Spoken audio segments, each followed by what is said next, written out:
No, no, no, no, no, no.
it makes the Friday rain.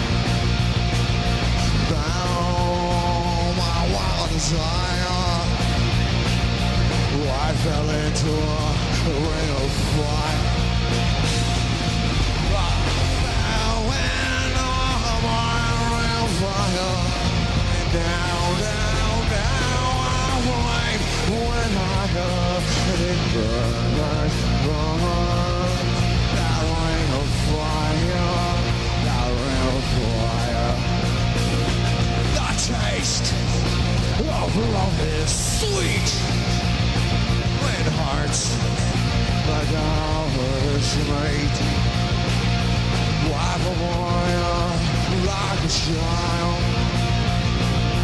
Oh, like the fire went wild. When all my fire went down, down, down, our flames went higher, and it burns, burns, that ring of fire, that ring of fire. Let it burn, motherfucker!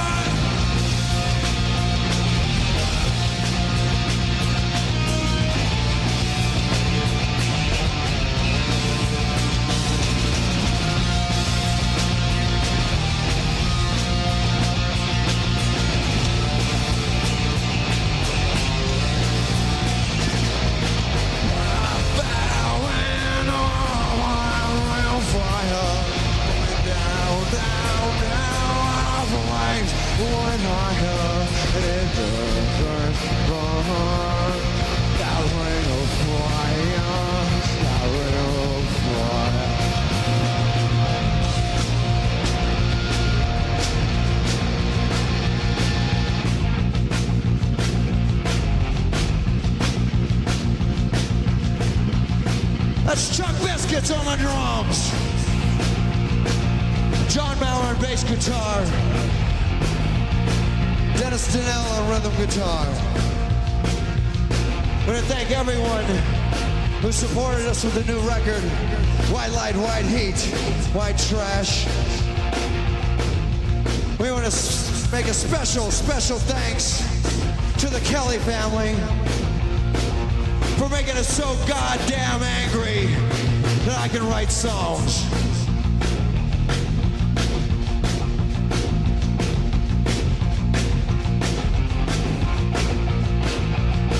The taste of love is sweet when hearts like ours meet. Wipe a boy like a child. Oh, but the fire went wild.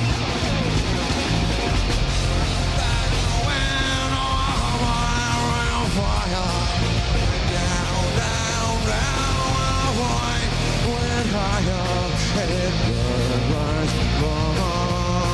That ring of fire, that ring of fire. One more time.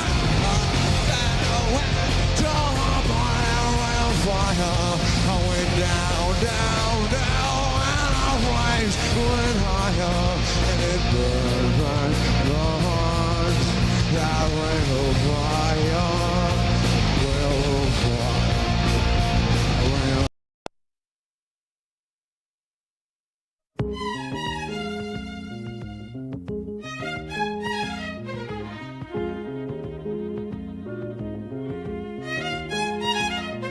Things are nice in the afterlife. Everything looks so clear and bright. We all become ghosts after we die. Every ghost is the same color white. Everyone of me is so polite. I really fucking love being white. I don't care if you call me racist. Being white is the fucking greatest. So I was expecting some redneck shit. I thought all whites were supremacists. But all I see is white excellence. You should never feel white guilt for it. Everyone I meet is so polite. I really fucking love being white.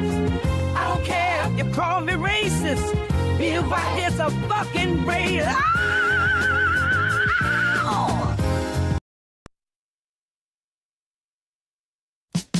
girl, let me hear that coochie chakra, coochie chakra, coochie chakra. Oh, girl, let me hit that coochie chakra, coochie chakra, coochie chakra.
Hello, hello, hello, hello.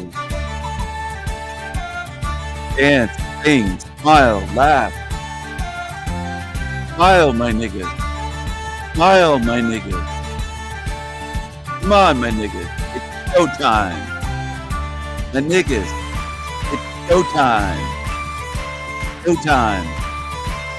My niggas. I love my niggas. I love my niggas.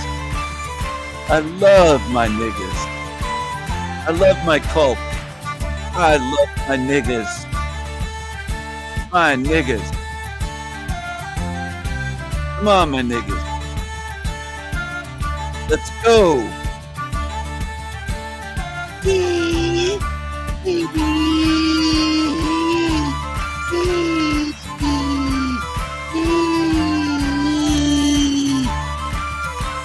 Come on, my niggas. Let's go. Let's go, my niggas. Let's go, my niggas.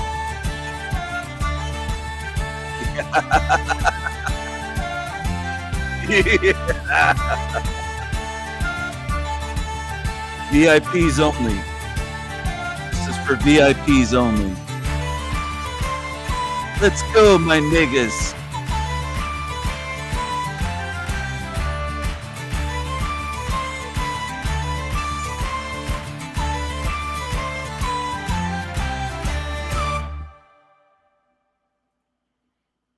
We are winning. And it's showtime. It's showtime. Oh, yeah. Oh, yeah. It's showtime. What happened to this creepy creature? He left YouTube. The rebellious meth puppet. A stinky bum, homeless bum, lives in his vehicle. He pisses in an empty jug. He's just disgusting. His back seat is his bedroom, his living room, his bathroom. Fuck. Sorry. His kitchen. Did I mention bedroom? It's everything. It's all in one. It's just gross. Just gross. And a lot of these demons are lazy bums.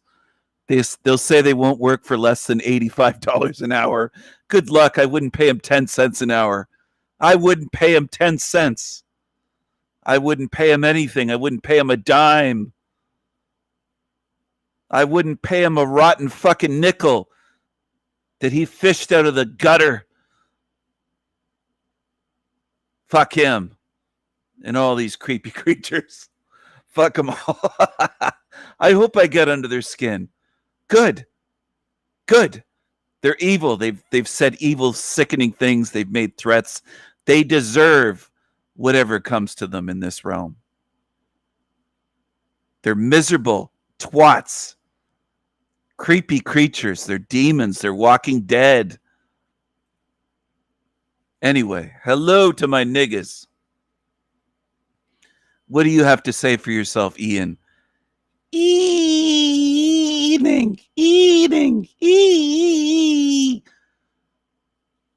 Much love, people. Much love, people. Much love, people. Fucking idiots. There's a bunch of fucking idiot demons on YouTube. That's what they are. They're fucking idiots. It's a realm of fucking idiots and demons and copycats and thieves. They expose themselves. They show what they are, these ugly ass, big-nosed, long-faced, miserable creatures. These thieves and liars, copycats, demons. They're demons. They're demons. Anyway, I hope my niggas are having a good day today. What's up, my niggas? Not like the ones on the screen, but anyway, I have to get into the skin of demons. I have to stir things up. Fuck them all. Hello, Carmen. Good to see you. Hello, TG. Hello, Manny. Hello, Anthony. Hello to John O'Keefe. If the green man is tuned in, I'm not sure if he left, but having a good day. Maybe you'll tune in later and catch this. Hello to the green man. Hello, hello, hello. I don't know why you say goodbye. I say hello, hello, hello. I don't know why you say goodbye. I say hello. Anyway, my niggas, my niggas, Team Evil will face real eternal consequences. And by the way, for some people that don't catch on when I do voices and stuff, that's to parody demons and to mock them as well. To mock them, to laugh at them. Laughter is not only good medicine, it's a great way to respond to demons. They hate laughter. It's excellent to respond with laughter, to laugh at these demons, to laugh in their faces and mock them and laugh at them. They can't handle it. They can't take it. These cupcake demons, they can't take it. Toughen up, cupcakes. Toughen up. Hello, Salty Siren. Good to see you. Hello, hello. Toughen up, cupcake demons. Do you agree with me in the chat? Do you agree with me, Dolphin Jesus? E, e, e, e, e, e, e, e.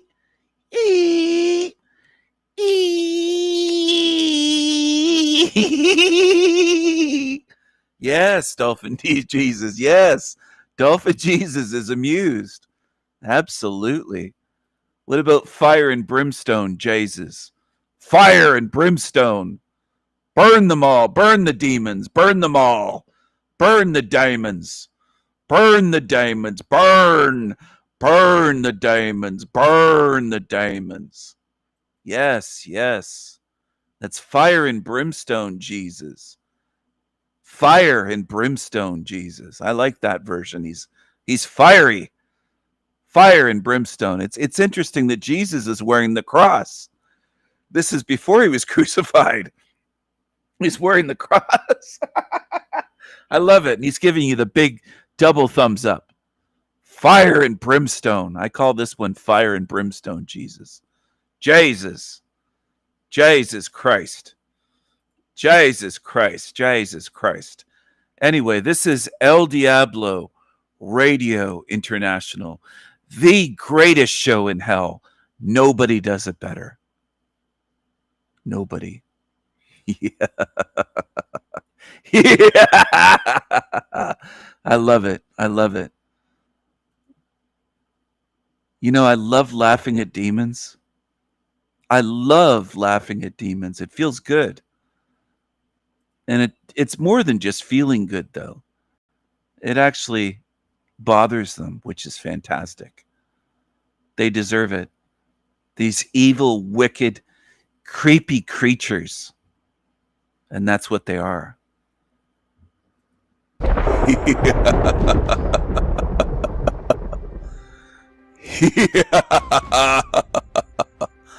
I am the Raven King. I can do anything.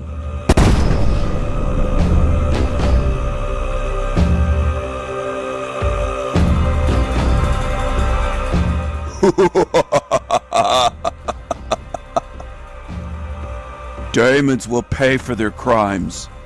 You will fucking pay. Burn the demons. Burn them. Demons will pay. They will burn in hell. Burn them. Burn the demons. Burn them. The Raven King can do anything. And the demons will see that. You're going to learn the hard way with a rude awakening.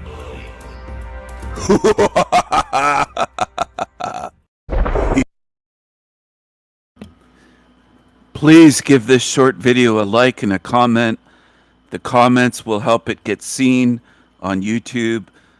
Hopefully the YouTube shitty algorithm, as they call it, will pick it up. And I want it to become seen. I want more people to see that video. I want more people to see that video. More and more and more. Burn the demons. Burn the demons. Burn them. Fuck them. Fuck those creepy creatures. Fuck them. Cockroaches. They're creeps. They try to blame me for things I'm not involved in. Excuse me. Chugging down. I was chugging down an iced coffee on a hot day. Man, yeah, that there's almost nothing that goes that well as an iced coffee if you're a coffee drinker on a hot day with ice cubes, cold, extra cream, make it creamy, not sweet, just make it refreshing. Unless you like sweet, that's your preference, but I don't really like sweet sugary drinks. I like flavor, but I don't like tons and tons of sugar. It just seems to make me more thirsty. Anyway, I love it. And of course, I used to enjoy a cold beer or two or three on a cold day, or split a pitcher with a friend, or whatever the case may be. On a patio, they bring you ice cold beer, especially where the places where they bring you the cold mugs that are frosty, the frosty mugs. I don't drink beer that often anymore, but I'm old. I'm 88 years young. I'm still fairly young. I'm still young and spry for my age. But I don't drink beer as often, but of course it's still good. I'll enjoy a cold beer on a hot day. I just don't buy it that often anymore, but if I go somewhere, I'll have a beer with lunch or whatever. It goes good in the summertime or anywhere where it's hot where I am right now. I've been away for a while, so I'm staying somewhere. I'm still on vacation. I might go on permanent vacation. I might just vacation the rest of my life. I know Team Evil hates to hear this, but I'm wealthy enough to do it. I'm independently wealthy, and they'll change that. They'll call me a self-made millionaire. They'll say I'm a trust fund baby. They'll add all kinds of stuff. They never get it right. They just lie and make up things. I'm independently wealthy. I'm a sovereign. I'm a king, you fucking idiots on Team Evil, you liars. Try to misrepresent me. I'm independently wealthy. I'm a king. I'm sovereign. I'm the Raven King. I can do anything. And maybe I'll just vacation the rest of my life. Maybe I'll do that. Fuck you, demons. And the vegan demons that hate people for eating meat. Red meat is my favorite. Steak and brisket and prime rib. I love a good prime rib probably as much as a good ribeye steak or T-bone. Each kind of steak cut has its own distinct flavor, I find. But prime rib roast, if it's rare, it's almost like steak, but it's delicious, man. I love the taste of prime rib. I love steak. I love steak and eggs. I love dairy. I love eggs. I'll drink milk. I'll have cheese, butter, yogurt, anything, any kind of dairy products. From cows, from also goat's milk, goat's cheese, any kind of cheese, cheeseburgers, you fucking name it. Fuck you, vegans. You food police, demonic assholes trying to control what's on my plate and what I drink. If I want to have a milkshake, I'll have a milkshake, you fuckers. Fuck you. Don't try to control what I eat to survive and what I eat to enjoy. If I want to have steak and eggs every bloody day, I'll do it. And bacon as well. How about that? Maybe I'll have liver and onions with bacon on top and mashed potatoes. How about that? Maybe I'll eat raw liver in front of you, you fucking assholes. Maybe I'll eat raw liver right in front of you. The bloodier, the better. And raw eggs if I want to. If I can get some free-range organic eggs, I'll just drink them right in front of you. Fuck you, food police, vegans. Control freaks, and that's what there is in this realm. There's laughter police, there's food police, there's all these slaves that people say, oh, it's just Stephen doesn't talk about the Rockefellers enough, and the Illuminati and the Rothschilds and the Morgan family and this banking family and that one, JP Morgan, and blah. Yeah, that's baby truther shit. I talk about the regular fucking ass demons that run YouTube channels, that are on YouTube channels, that try to control people's minds and speech and laughter and their diet. If this in this hell realm, if you let these creatures control things, they'll try to control everything you do. They think they can control my laughter and my sense of humor and my speech and my diet. You can't control me at all. That's the reality. Your threats don't control me. You can't control what I eat, what I find funny, what I laugh at. You can't control my speech. I'm a free spirit. You bitch-ass demons. You'll never control me. I'm too free. You'll never control me because I'm too free. I can't be controlled. I'm a free spirit.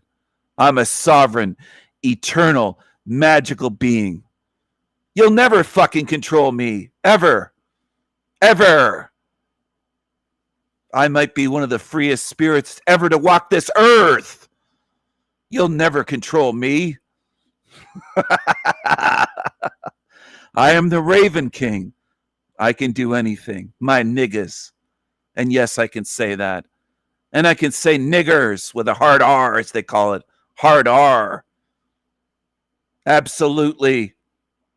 I can say that on my channel to my niggas. My niggas. I love my niggas.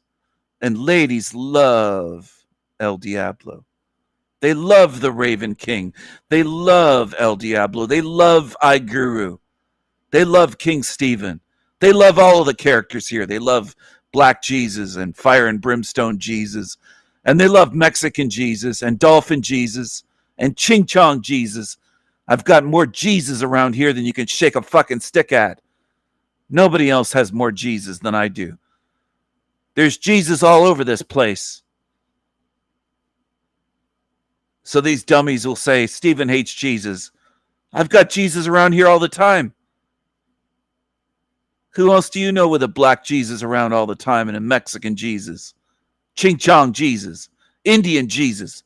We've got more Jesus around here than you could shake a fucking stick at. Jesus Christ. You'll never find a place with more Jesus. There's Jesus galore. There's more diversity here than anywhere. Who you trying to get crazy with, essay? Don't you know I'm loco?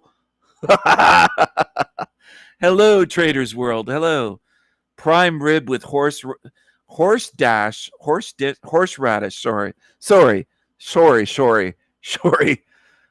Horseradish sauce. Yeah, I do love horseradish sauce. I don't know what I was thinking there. I was looking at something else as I was trying to speak.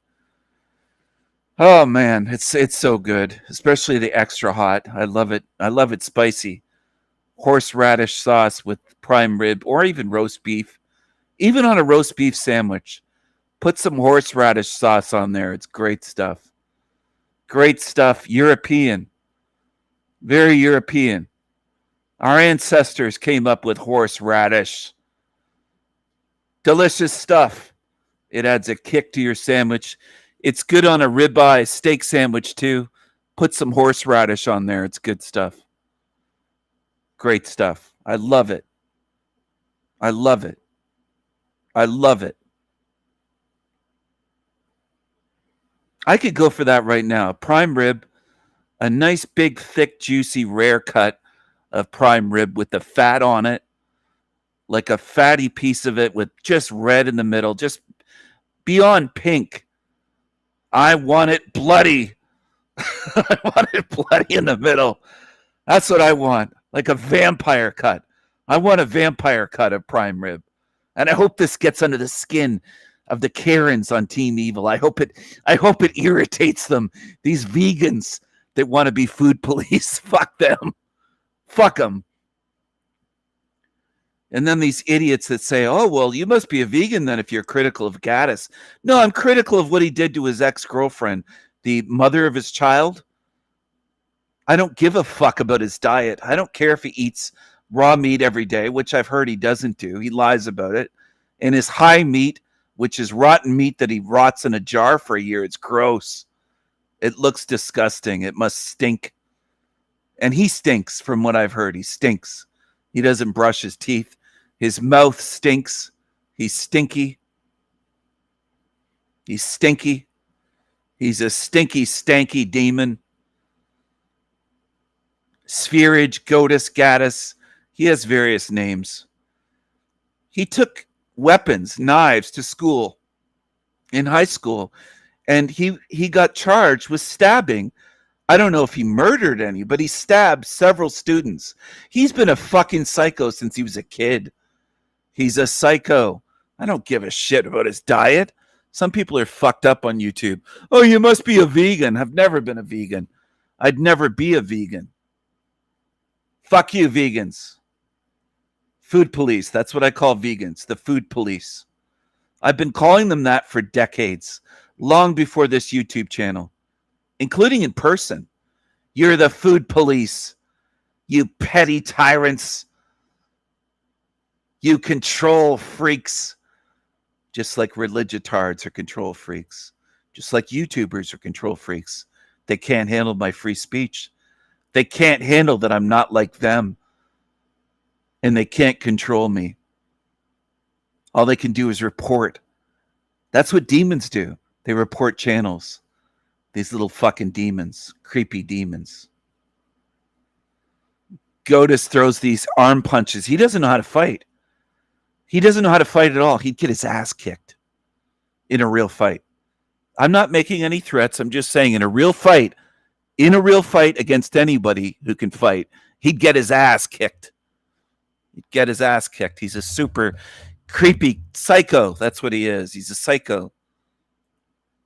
He's tried to harm. He's tried to terminate the life of the mother of his child and his own child.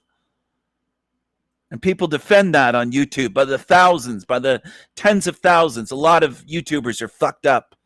A lot of them. Not all, but a lot. It's not just a few. It's a hell of a lot. Spiritual thing which I experienced, which sort of... It's a hell of a lot. Spiritual thing which I experienced, which sort of woke me up, so to speak, which connected me to my soul and made me sense things through my soul, perceive more than through my body, not judging things such as murder and such, and actually appreciating the beauty of it. This is what made me into the guy speaking right now. So now and I've been called a sociopath more than once, and I understand why. The people who are called psychopaths nowadays, actually, the way I see them, they're actually more sane than the people walking around here. For real. Spiritual thing which I experienced, which sort of woke me up, so to speak, which connected me to my soul and made me sense things through my soul, perceive more than through my body, not judging things such as murder and such, and actually appreciating the beauty of it. This is what made me into the guy speaking right now. So now and I've been called a sociopath more than once, and I understand why. The people who are called psychopaths nowadays, actually, the way I see them, they're actually more sane than the people walking around here. For real. Spiritual thing which I experienced, which sort of woke me up.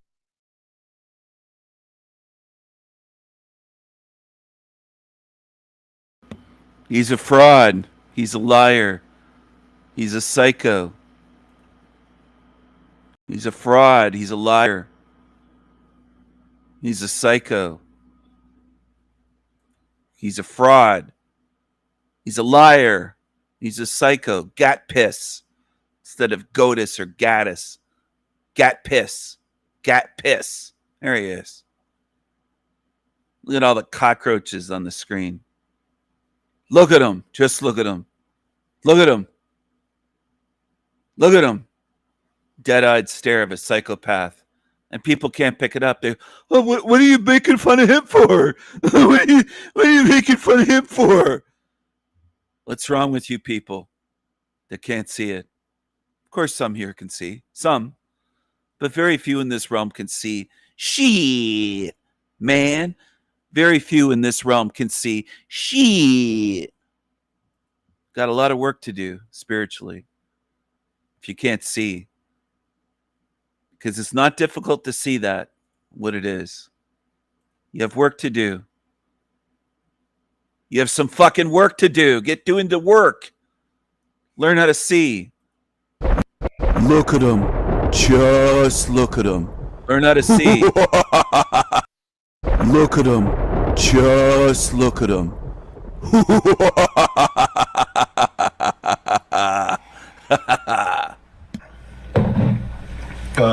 In the videos I watch again of me, he'll randomly, and actually this might be not being the one about me. This might have been the one that he was tagged in from a channel I watch, but he'll say some dumb shit like, look, you see guys, did you see the way his eyes looked, or something creepy.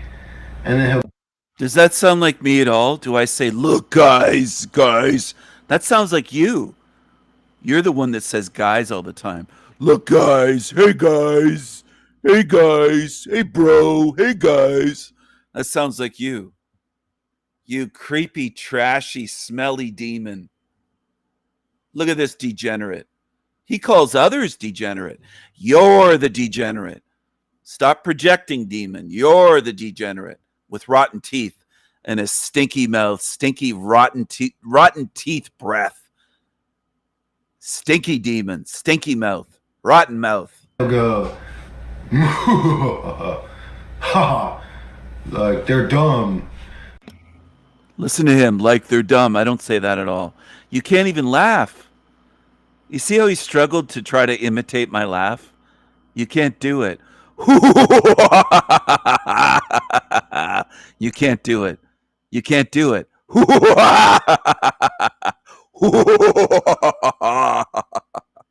You can't even do it, you fucking loser. You can't do it. You can't mimic me. You'll never be me, you fucking loser. Looks like you're wearing one of your mother's black blouses or something. Look at this thing on the screen. Creepy creature. It must stink like hell in that room with his sweat-stained shirts that soak right through his armpits. Just gross. Look at him. Just look at him.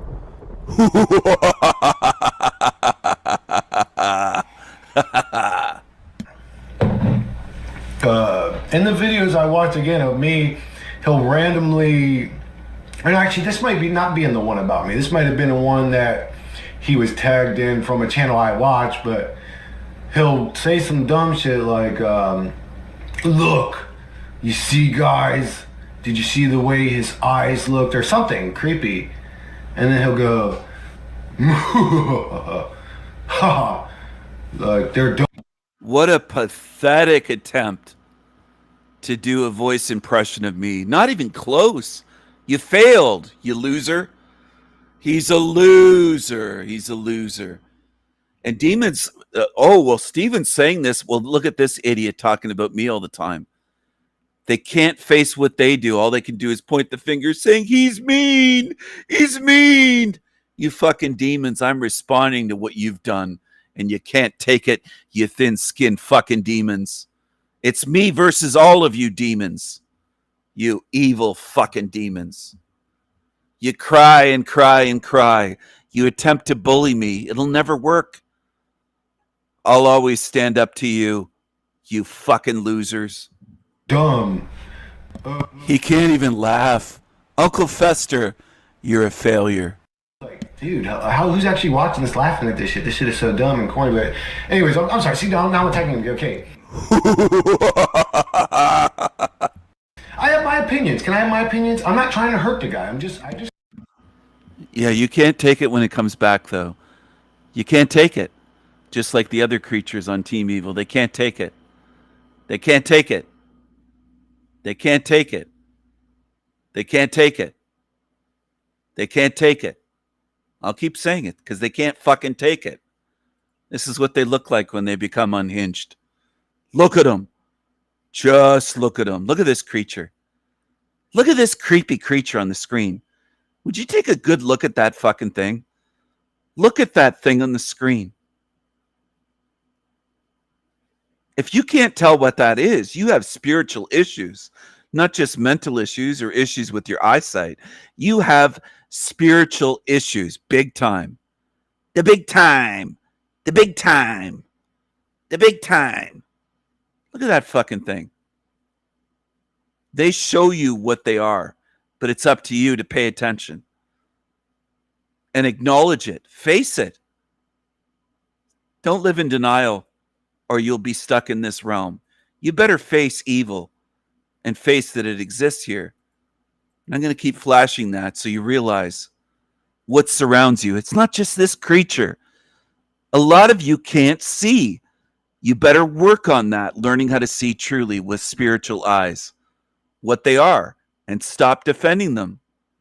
If you defend demons, you're on their side then, and I'll treat you that way. Trust me on that. I don't mind treating you that way as demons. You're going to stand with them, you choose it. It's up to you. I've told you thousands of times not to defend demons, not to stand with them. And some of you insist. Go ahead then and see where that leads you. Sweat hog, Uncle Fester. Black shirt, soaked, sweated right through. And if not black, it's definitely a dark colored shirt. It looks black to me, but look at the stains. Look at the sweat stains right through, sweated right through the shirt. And nowhere else. It's not like he was working out or outside. He has some serious issues for his armpits to sweat like that indoors right through a shirt. There's something wrong, and it indicates some demonic energy. And you can deny it if you want to. Some of you will gladly disagree for months, if not years. And some of you have started to notice the pattern of the long fingernails that I pointed out. You've noticed it in demons in person. And some of you have even taken pictures and showed me and said, look, I noticed this creature. I'm starting to see. You're starting to see. They sweat through their shirts. They stink. They have rotten mouths, rotten teeth. It's not just one thing. It's not just, oh, they have that. They're a demon.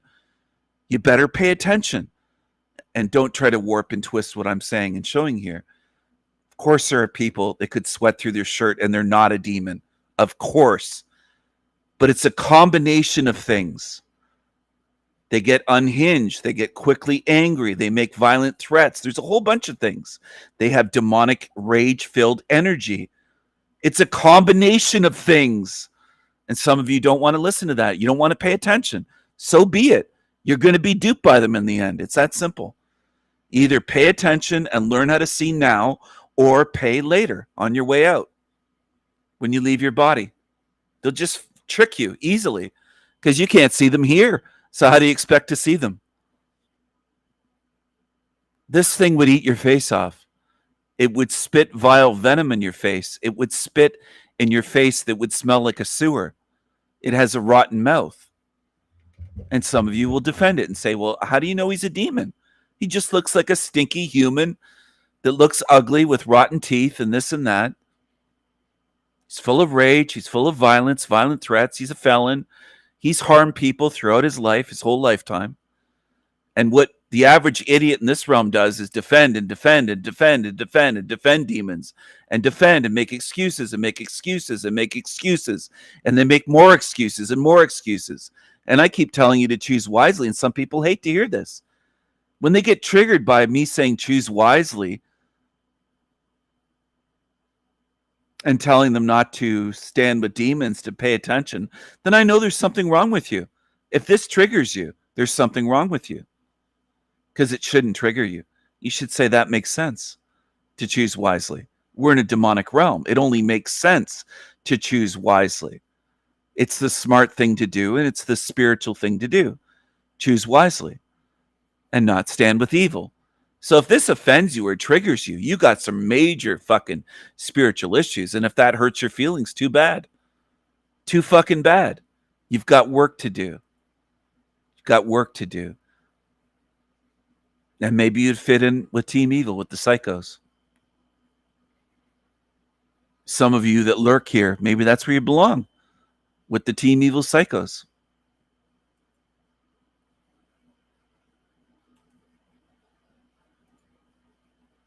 And you're here just because you can't take what I'm saying, but you're obsessed with me, so you keep coming back. You can't stay away. You're obsessed with me, you fuckers. You losers. You diamonds. You diamonds.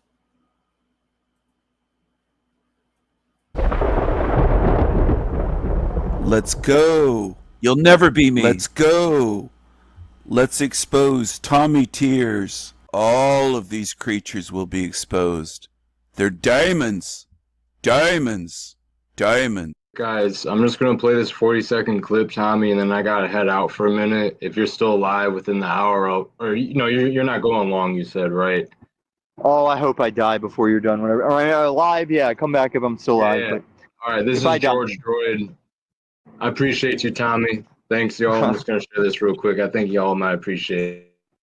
You see, the fentanyl reactor was really crucial to bringing George Floyd back to life. We gave him a robotic body with a niggling that would actually connect with the Negro Tech interface. At first, I didn't know that we were going to be bringing George Floyd back to life. Bill gave me the rundown on the Fent reactor and the Negro Tech software, and basically told me what they were missing was a way to connect with the Negro Tech interface.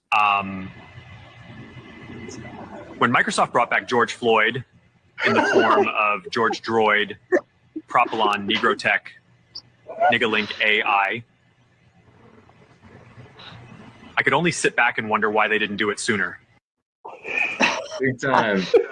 I don't think it worked. I don't think it worked because they just did a mural to him on a wall and God hit it with lightning. So I don't think he'd let the android George Floyd live. What's up, Berserker? What up, Peace, y'all? y'all. I'll be listening. See ya. Yo, wasn't he just the one asking about Tartaria? What's up, yo? Tommy, what's up, man? What's up? We were just discussing like how, well, I don't know who Tartarian Truth is, and I'm not sure if it's the same as Mudflood or if it's related to Mudflood. Yo, but I can't believe you don't know Tartarian Truth. No, I know of him, but I don't take it in because I just don't buy the Tartaria theory because some of the pictures they show are a thing we do now where instead of just digging out the whole concrete base for a building, we'll drill these holes and just inject the cement. And then if you dig that away, it looks like some kind of ancient pillars. And those pictures have been used in Tartaria stuff. And a lot of the stuff. Go ahead. My bad. You want the long and the short of it? So I should let you answer first. I want Andy being the what's Tartaria. I want him to be the one asking you the questions, and I'll just get what I get from it. Okay, there's two answers. Yeah, there's two answers. I'm so uninformed. I don't really even know what Tartaria is. All right, let me do my best here. Tartaria was a place on a map that delineated. On ancient maps, you could see Tartaria over Siberia and northern China area and Mongolia area, right? It effectively just was a blanket term for an area that wasn't necessarily known about by the West back in 1500s. There wasn't direct communication. We knew of it, but it's more of a blanket term as far as this is mainstream right here. You'll see Tartaria on old maps, right? And it delineates that tract of land. It's like a blanket term for those peoples from Siberia to Russia to Mongolia to China. Okay, that's what that describes, and that's why it's on the old maps. It's also called Tartary. The trope and the internet history research or alternative history research that people do, like John Levi that you guys cited, there's a train of thought that people think that all these cathedrals and even buildings that we allegedly stumbled upon in America were here already. right? And I subscribe to that notion of interest when I first started my research. That's what kind of got me in, because I live in Buffalo, and Buffalo would be considered a quintessential city for what these guys are talking about. I'm like, damn, buildings that look like they're submerged under the mud. Okay, it looks like and because of that, they say that there must have been a mud flood that came and made these buildings look like they're, 2 stories underground. Had to have been that. And they don't think that we had the capability to build these cathedrals and these beautiful cathedrals. Okay, so they make the jump and say, well, it must be this ancient high technology civilization of Tartaria, because a lot of the buildings look similar to the buildings that are in that part of the world, Russia and stuff like that. And that doesn't even make sense anyway. Long story short, the alternative history take on Tartaria is that there was a benevolent empire that was giving away free energy via these cathedrals or cathodes, right? And the new controllers wiped them out with World War I as a reset, and burned all the buildings and made a mud flood or whatever that covered up all the buildings about halfway, and completely wiped out, tried to burn the buildings and knock them out via war, because Tartaria was giving away free energy, stuff like that. That's kind of the long and short of it. Also, like John Levi thinks that we couldn't build these type of cathedrals here in America. So, and some of the construction details are a little shoddy. If you follow up on some of the architects' names and stuff like that, the trail does run cold. So it does lend credence to that a little bit. However, they're completely failing, in my opinion, to take into account what you said, Tommy, the ingenuity of man. Even back in the day, in the old world, in 1400s, 1500s, when they were building those crazy cathedrals, that when they started, they knew that they weren't going to be alive to see the end of it. Yeah. They don't think that was possible by those people, because they'll use examples of people were driving around in horse and buggy in that time period, but they made these beautiful cathedrals. So how did they do that? Oh, it must have been the Tartarian Empire with free energy doing that kind of stuff. So that's kind of the long and short of it. And I got into it because of that. I heard, as a matter of fact, John Levi, I don't agree with what he says now, because I believe that we do have the ability to make these cathedrals, and even in the time period of horse and buggy. Also, not to mention, in America in the late 1700s and early 1800s, the rail line started, and one of the arguments is, how can horse and buggy carry these massive blocks on those muddy roads? And that is a good argument, but they fail to bring up other things, like when the railroad lines were invented, and you can make spur lines off of them and put them to any construction site and bring these blocks via railroad. Now, that doesn't apply early in European history, but it was a concerted effort, like you said, and I still believe that they were able to do it with human ingenuity. It doesn't have to be Tartarian free energy. So why do they think Tartaria was highly advanced? What clues was that leading them? Because the buildings are so sophisticated, and we don't do that anymore these days. Literally, that's pretty much the only. So you can tell by Illumitommy's question that after all these years of Tartaria being around, he didn't look into it. He'll just say, why do they think Tartaria is so advanced? He's the type to yap on YouTube on live streams for hours, for hours a day, for years and years and years, and look into nothing but talk about topics. And he's showing you what he is. He says, why do they think Tartaria is so advanced?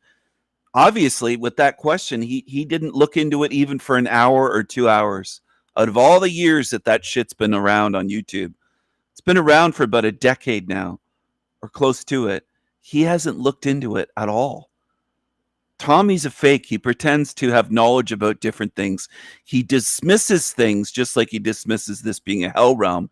He comes to my channel and leaves comments because he doesn't research. He doesn't look into anything. All he does is spend a few seconds and go, I don't believe that. He's one of those idiots. Low IQ. Doesn't investigate. Dismisses things without investigation. He's ignorant. Willfully ignorant and lazy and arrogant as well. He's very arrogant. Proof that they offer. Like, look at how, Were they? like Were John they will say, look at this building. Look at how beautiful it is. And I'm kind of making fun of John because I respect him and what he does, even though I disagree with him. He shouted me out a long time ago when. So he shouted you out, and you're making fun of him because you kind of respect him? That doesn't even make any sense. But you don't make sense. You named yourself Berserker Bear. Owen Benjamin calls himself Big Bear, and he has little grown men calling themselves bears. Bears. Following another man. It's pathetic. It's a cult of losers. Losers. Pathetic losers. Berserker Bear. What a loser. Look at this building. Look at how beautiful it is. And I'm kind of making fun of John because I respect him and what he does, even though I disagree with him. He shouted me out. You're kind of making fun of him because you respect him and because he shouted you out and helped your channel. That's why you're making fun of him. That doesn't make sense. I'm not a fan of Jan Levi's, but your logic is completely illogical. You're kind of making fun of him because he's been good to you and you respect him. That's why you're making fun of him. And he shouted you out and helped your channel. That's why you're making fun of him. This is the way these creatures are. Don't ever help them because they'll think, well, I'm making fun of you because you helped me. I'm stabbing you in the back because you helped me. That's the way these creatures are. They're really fucked up. A long time ago when I first started. And look at this building. Look at how beautiful it is. And I'm kind of making fun of John because I respect him and what he does, even though I disagree with him. He shouted me out a long time ago when I first started. And I got a lot of subs from him. And I appreciate that. And I still kind of bust his balls about it because he doesn't respond to anybody anymore. I still communicate with Wood and Nichols and Ewar. Anybody who's interested in this should check my channel out. I got 2 real good conversations with both those dudes, and we outline and debunk the whole Tartaria bullshit. You know what I mean? That's not to say that there's not mystery to history, though. And there's some crazy shit going on. It's just like the mud flood's bullshit. It's ridiculous that you think there's a fucking flood of mud over the whole earth or the realm, whatever you want to call it. Yeah, it's happened in regions. Like there's a city that could catch a mudslide that covers like parts of buildings and shit. But Bingo. like everywhere being like that, like even the Noah flood technically wouldn't have caused something like that. But is maybe the answer to the ornate building is like beautiful ornate construction isn't necessarily the most efficient or durable construction? That's what I believe. Yeah, exactly. Yeah, they built it for beauty back in the day. To the beauty of faith in God and stuff like that. Although there's conjecture with that because Christians, we don't need to build these effigies and stuff like that. We have communication with God directly, and I can just be in a field and have my faith, right? But whatever. It's more of a contribution by those Catholic pagans and their tall hats and scepters and rituals. They're trying to, hey, well, what are the pagans doing? Let's do that. Let's make beautiful buildings. Exactly. And now they're all just like block, ugly buildings. And that's a good, I mean, there's merit to that argument that it was beautiful back in the day. Now it's bullshit. And there's a lot of reasons for that. It's money. They don't even care. They don't care to be beautiful. All right, I'm going to jump in here for a moment. This Berserker Bear guy, imagine calling yourself that. Does anyone know where the bear comes from? Owen Benjamin's Bears, they call him Big Bear or something. Nobody's triggered, but you're naming yourself after another man. It's dumber than wearing another man's name on your back on a jersey. You're worshiping someone. Grown men don't do that. That's not grown man behavior. You're a follower, and your name shows it. Berserker Bear. You're one of the little bears. It's just creepy, dude, and it shows that you're a follower. You're a sheep. And Owen Benjamin's your leader. You're in a little cult. That's weak. That's not strong. That's weak. You're weak. You're weak.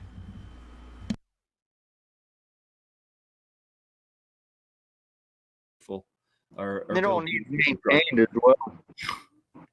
Yeah, it's hard to maintain them. It's hard to heat them, you know. But Tartarians had free energy. That's another thing. They think that's another concept or another like offshoot of the Tartarian research is that cathedrals, because it sounds like cathode. Well, and they had these spires and lightning poles at the top. Right. They must be capturing free energy from the aether. That's what that dude Bernie, the crypto alchemist, was really into. But I've never seen. I know that you can send up a fucking drone with a copper wire, and you can pull some amperage down on the ground with that copper wire. But can you affect heavy movement with that? No.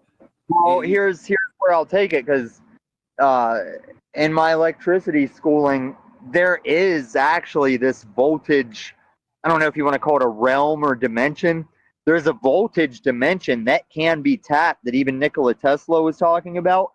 And if anything, I think that's where these Tic Tac craft that don't have any kind of like jet engines or anything, I believe that's what's happened, that they can do those, is they're tapping so much power that rather than use a jet or propeller propulsion, you're just reversing the dimensions of gravity because you're pulling that much power to do it.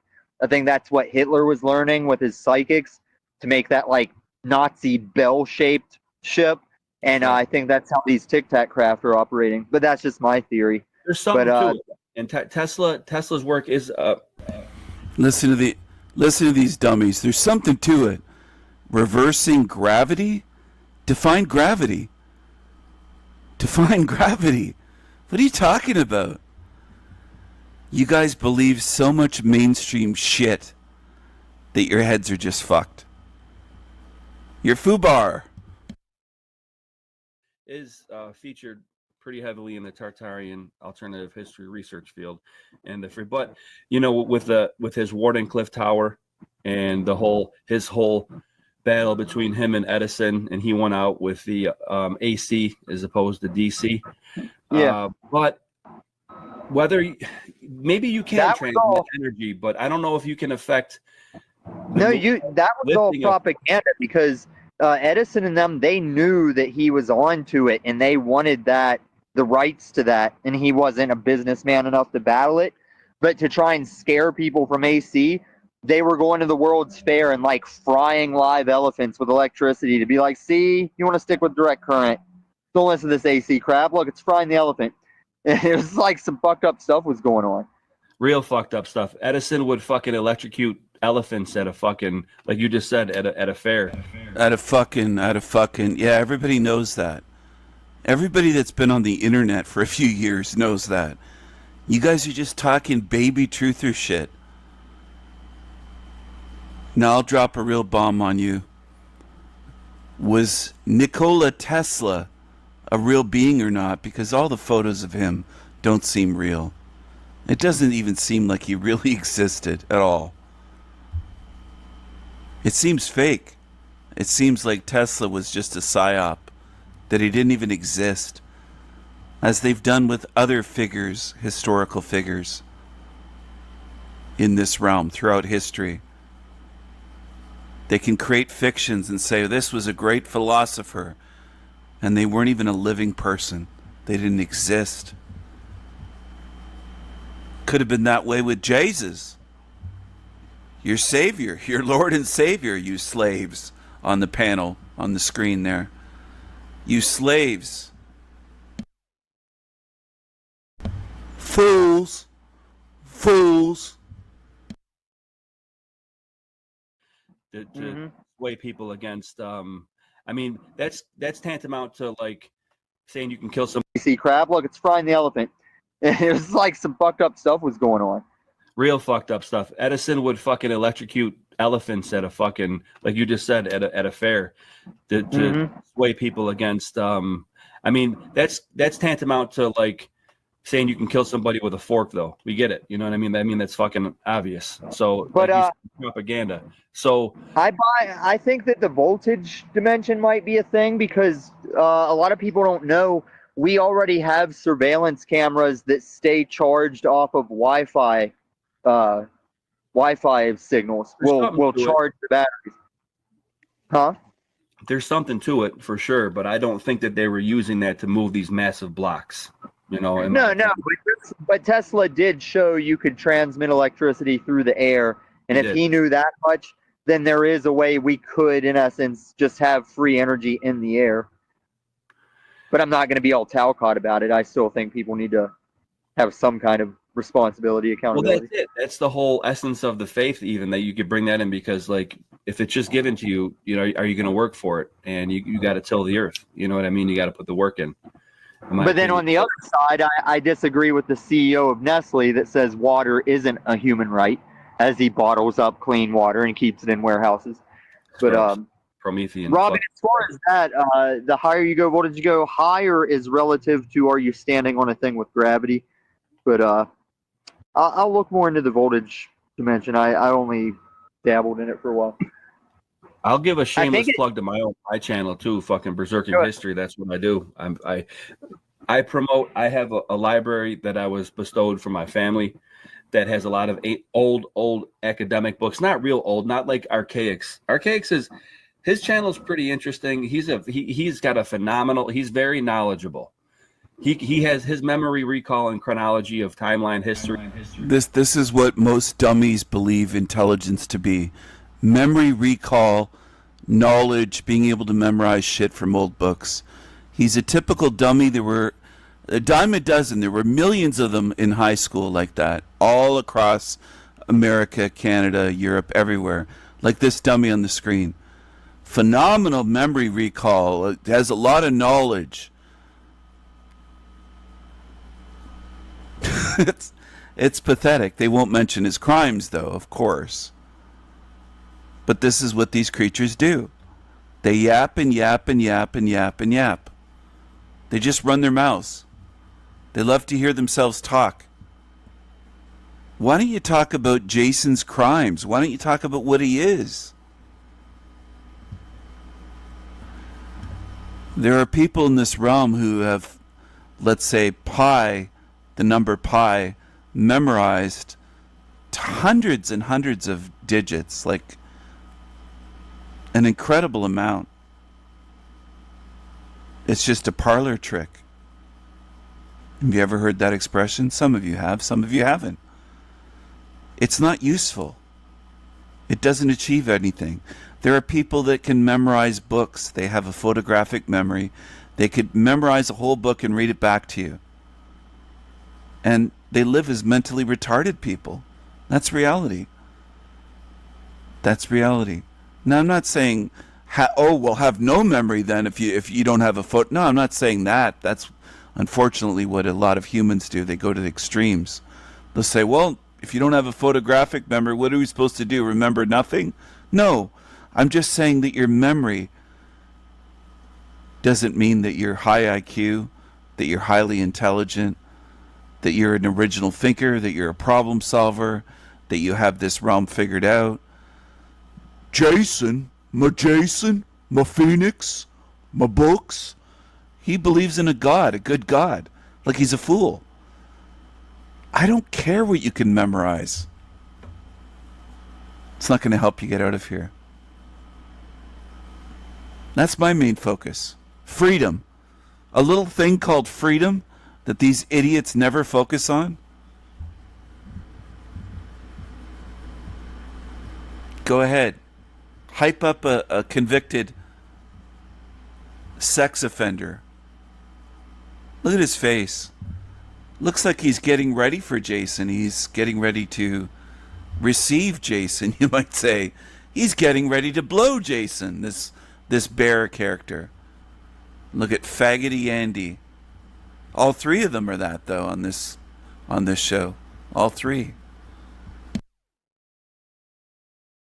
Old academic books, not real old, not like Archaics. Archaics is his channel is pretty interesting. He's got a phenomenal. He's very knowledgeable.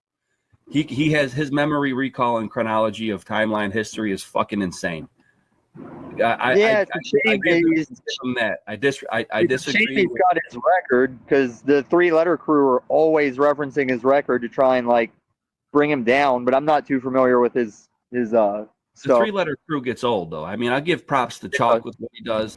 So they're talking about Jason Braziers from Archaics, And they're saying it gets old. His record gets old. They don't mention what he did, though. They don't mention his felonies, kidnapping and aggravated sexual assault of a 19-year-old girl. Well, they don't mention that. They just say, this is what creatures do. This is what they do. They'll say it gets old. People mentioning the truth about Jason. But look at this idiot from Buffalo. He's got a phenomenal memory. Phenomenal. Phenomenal. They're always impressed by demons. Demons are always impressed by other demons. Pretty interesting. He's got a phenomenal. He's very knowledgeable. He's pretty interesting. He's got a phenomenal. He's very knowledgeable. Archaic says his channel is pretty interesting. He's got a phenomenal. He's very knowledgeable. He has his memory recall and chronology of timeline history is fucking insane. Do you ever get tired of demons defending other demons? This is a question to anyone tuned in viewing right now. Whether you're in the chat or just lurking, the cowards usually lurk. They're usually not good beings. Some of them could be, but most of them are just hateful demons. But do you ever get tired of demons defending other demons in this place? Once you're aware of it and you notice it, it's so common.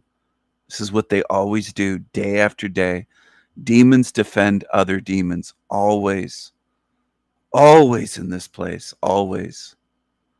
They always defend other demons. Constantly.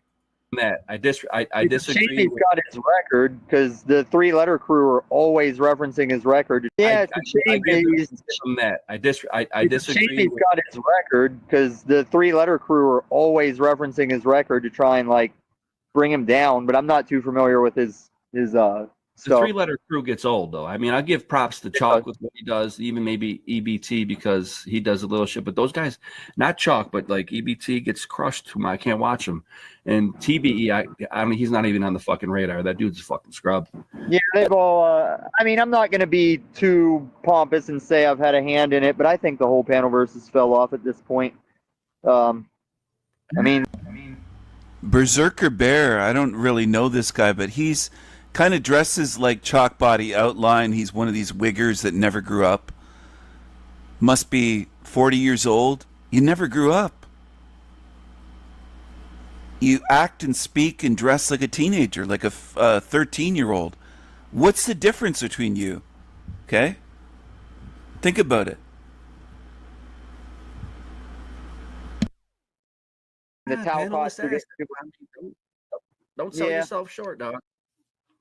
Right. And I mean, I'm always here, but I feel like as a whole, with all the channels, we could have been so much more. But, narcissist gonna narcissist. I think that, yeah, I agree with you. I think that Chalk and EBT could have had it. And Chalk, again, I'll give credit where it's due. And Real recognizes Real. I'll respect him for what he does. More wigger talk, more Real recognizes Real. What are you? A rapper wannabe? Like a wigger? What the fuck are you? Real recognizes Real. Grow up. Grow the fuck up. He kind of did me dirty with me going at fucking channels. We could have been so much more. But, narcissist gonna narcissist.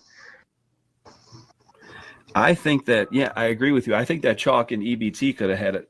And Chalk, again, I'll give credit where it's due. And Real recognizes Real. I'll respect him for what he does. He kind of did me dirty with me going at fucking toilet bowl earth and shit. He kind of jumped on that, but I smacked those dudes around. You seen that, Tommy? Nobody did what I did and retired all those motherfuckers. Like the heavy. I still got it on my hard drive. Yeah. No one. I'll repost it. You don't need to, but like if you seen it, you seen it. It was, if you were there to see it, then you were there to see it. TBE fucking deletes all his shit anyway. But I made all those motherfuckers rage quit. So that's besides the point. That's what I research history. I haven't put a video out in a minute. I've been busy with work and family, but I've been getting the itch back, and I'm making a video right now. And I use my old books. That's what I think the itch he has is probably herpes or maybe gonorrhea or crabs or something like that. That's the itch I think he's talking about. He loves to yap and talk. He loves to hear himself talk, though. This guy's a real talker.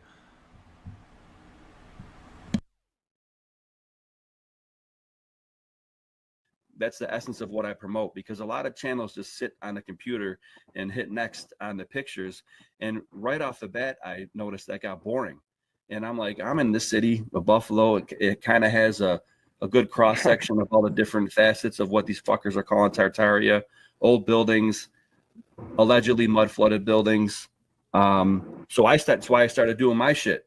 And Buffalo sucks. Buffalo absolutely sucks. It stinks. There's a buffalo smell. It stinks. Buffalo, you stink. You stink, Buffalo.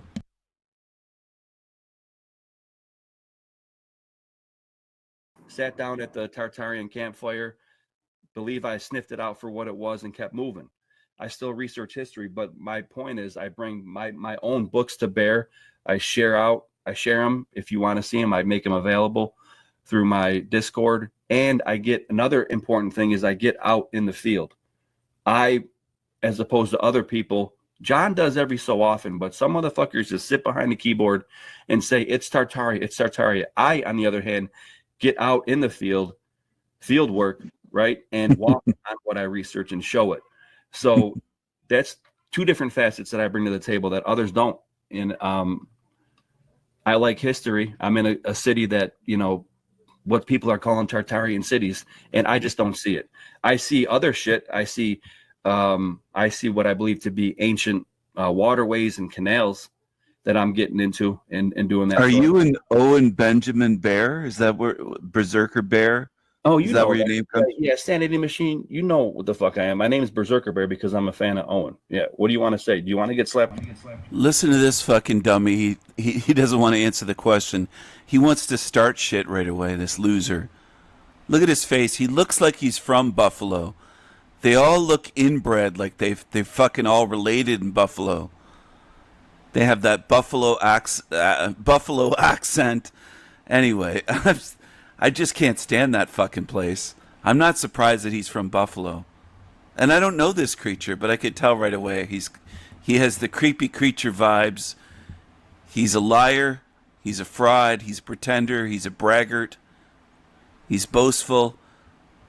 He's a piece of shit. Piece of shit. Around too. You're a fan of Owen.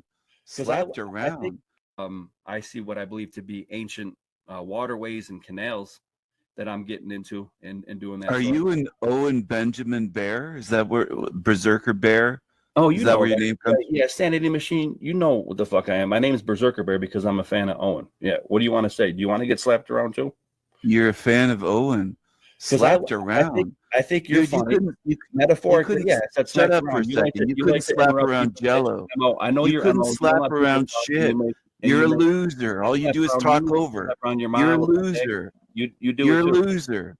You don't do any research. All you do is talk over. That's all you do is talk over. Talk over and project. You're a loser. You can go back and forth. You just come in and ruin it. Talking and talking nothing. You've been saying nothing. Why don't you wash Owen Benjamin's balls? Why don't you? A grown man calling himself a bear. How pathetic! You're pathetic, dude. You want to come in and derail? Can't derail here. Go wash his balls. Go lick his balls. Tell your mom. Go suck his balls. Tell your mom. Call yourself a bear. Little boy. Keep talking over. That's all you can do. No, you do. So I'm doing. Call yourself a bear. Look at you.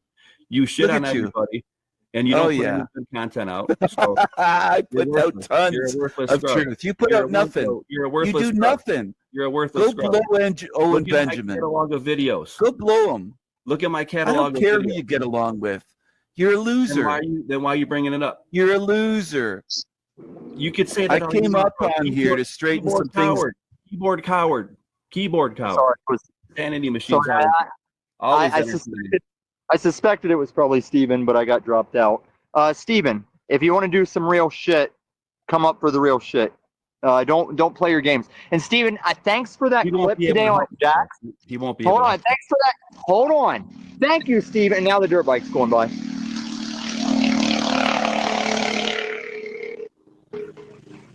That sign says no gas motor vehicles on it, but we don't listen. They don't listen. Steven was on Jack's today saying, no, that's not my Jack. That's not my thing, Jack. I don't impersonate people. I'll do Goth Talcott, but I don't go around here impersonating people. And I have footage of him directly going up on CBO trying to pass as that retarded kid, Brandon Looney Tunes 3000. He went up there literally with his picture and his name trying to be him. You're a coward, Tommy. You've been talking about that for years. You kicked me off just to talk about me. You're not a grown man. You're a weakling. You're weak. You're a mod god. You're weak, Tommy. You're weak. You criticize Jack Talcott for doing what you do. You kick people off and talk about them. That's what you do. I'm on their panel. Steven, you're a liar. You're an angry crybaby trying to get into this community, and we accepted you, and you denied it. So go back to Jack's where he'll hear you out, because Tommy's a gaslighting narcissist. He's a liar. He's a loser. And he can't take that I group him in with the rest of the scum in the panelverse. And he's no different. He said we could have been. Like, he considers it a community because he has nothing in life. Only losers would consider cockroaches a community. And he does. Tommy does. He's not an outsider. He's part of the fucking Team Evil cockroach community. So are the rest of these creatures. They're losers. They're losers. That's what they are. Losers. And you're the crybaby. You cry tears many times, and you never see me doing that. You lie, you warp, you twist, you gaslight. You're a piece of shit. Piece of shit. You're as bad as all the rest of them, Tommy. No different. it's on your soul that I was in the backstage typing, no, leave me and Steven both up on the stage. But no, Steven, you can try and back Jack, put your tips on Jack and see how it goes. Yo. Oh, also faggot. When you say Steven, Sanity Machine, right? That fuck up? Yeah. Yeah, his name's Steven. Yeah. So he's so tough. He's so fucking tough. As soon as he comes back, he kicks me off his show. He can't handle me. He can't handle the truth. You're a pussy. You're a mod god, Tommy. You're a loser. You're a weakling. That's what you are. You're a weakling. Tommy. Tommy Tears. Tommy Tears. Druggy Tommy. Crybaby Druggy Tommy's been coming around to my channel lately and leaving comments. Not on this video, though. I don't think he had anything to say on this one. I'll just refresh, see the newest. No, Tommy didn't comment on this video. Interesting. The one about him he didn't comment on. But he's been commenting all over my channel. You're a coward, Tommy. You come to my channel to say things, but you can't let me speak on your channel. You're a coward, Tommy. You're a coward, Tommy. I was listening to your panel a couple days ago, and he was entertaining. He kept on telling DJM to shut up because she always just derails too. Like he can be good. He just against DJM because I got no qualms, whatever. But she's stupid. But no, Steve, listen, with like frivolous shit. You know, or a fucking Sanity Machine was calling her out every time she was talking. He's like, "Shut up! You don't bring." And I was laughing my ass off.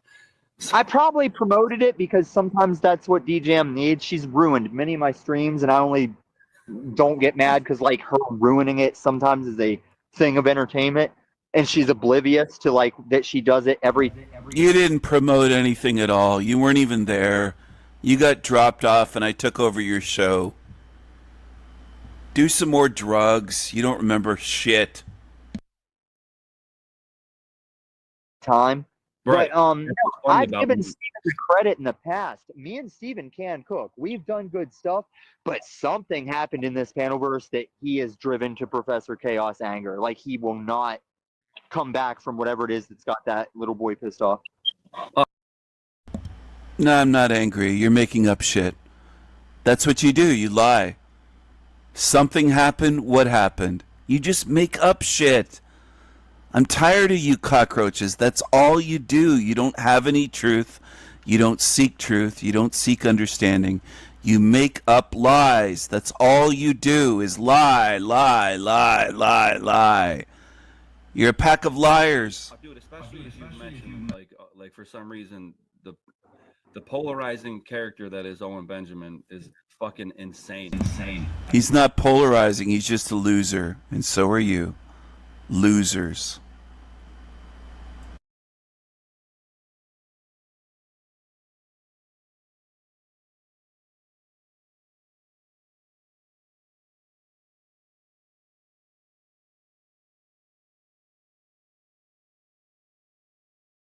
Do do do do do do. Do do do do do do do.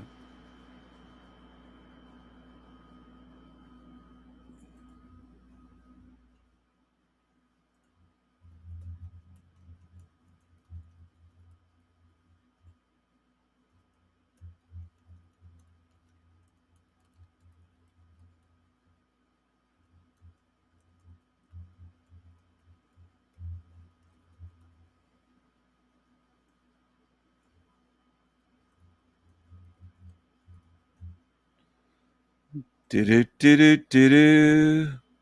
Do do do do do do. Give me a second, everyone. Give me a second.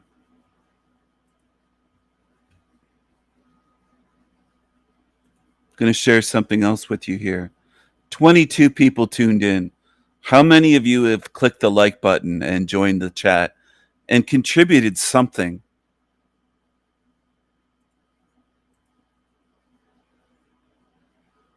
Is that too much? So I posted this 8 hours ago on my community page. If you don't like the content here, the views, opinions, thoughts, ideas, jokes, humor, artwork, etc., change the channel. It's like changing a TV channel. It's that easy. Go watch something else. No reason to keep coming here if you don't like what's here. Cheers. Have a good day. And it's directed not at Tommy Tears, but at people that say I'm bullying them. They make these false claims. Just watch another channel. Don't obsess over me. But Tommy Tears, paranoid little guy, comes over and he's right on it. Says the guy that restreams everything he doesn't like. No, I don't restream what I don't like. I expose you demons for being the pieces of shit, the lying pieces of shit and frauds and shekels beggars that you are, and you can't take it being exposed. And I replied, you come here to whine, bitch, and complain. It's pathetic. Grow up, hashtag grow up. Hashtag toughen up. Tommy and then tears after. He's Tommy Tears. Crybaby. You kicked me off your show. Grow a thicker skin. And then his buddy London came over. London douchebag. Send in the blockers. I think London douchebag's watching my posts on my channel. Yet he has me blocked. This is the games that they play. So I'm going to show you what I do to these creatures because they have me blocked where I can't say anything on their shit channels. Goodbye to London because you have me blocked where I can't say anything in your shitty chat. You can only talk about me. And then I'm going to block this creature, Tommy Tears. You're done now. You have nothing. You can watch my channel and have no voice to say anything. How about that? Because you just come over to whine and complain. That's all you do. Is whine and complain and cry. And you kick me off your show. So why should I let you have a chance to say anything on my channel? Well, I'm glad you don't feel sorry for them, Louise, but there's quite a few here that do, unfortunately. And it shows more and more. There's people that will say, Stephen, you're bullying them. Right on my channel. There's people that will say, give them another chance. You're going to write them off for eternity. They'll do the same thing over and over again. If you gave a demon 1,000 chances to change after they committed atrocities against you or against me, if you care about other people, some of you do here. Some don't. Now, I'm not talking to Louise. I'm not pointing out anybody in particular.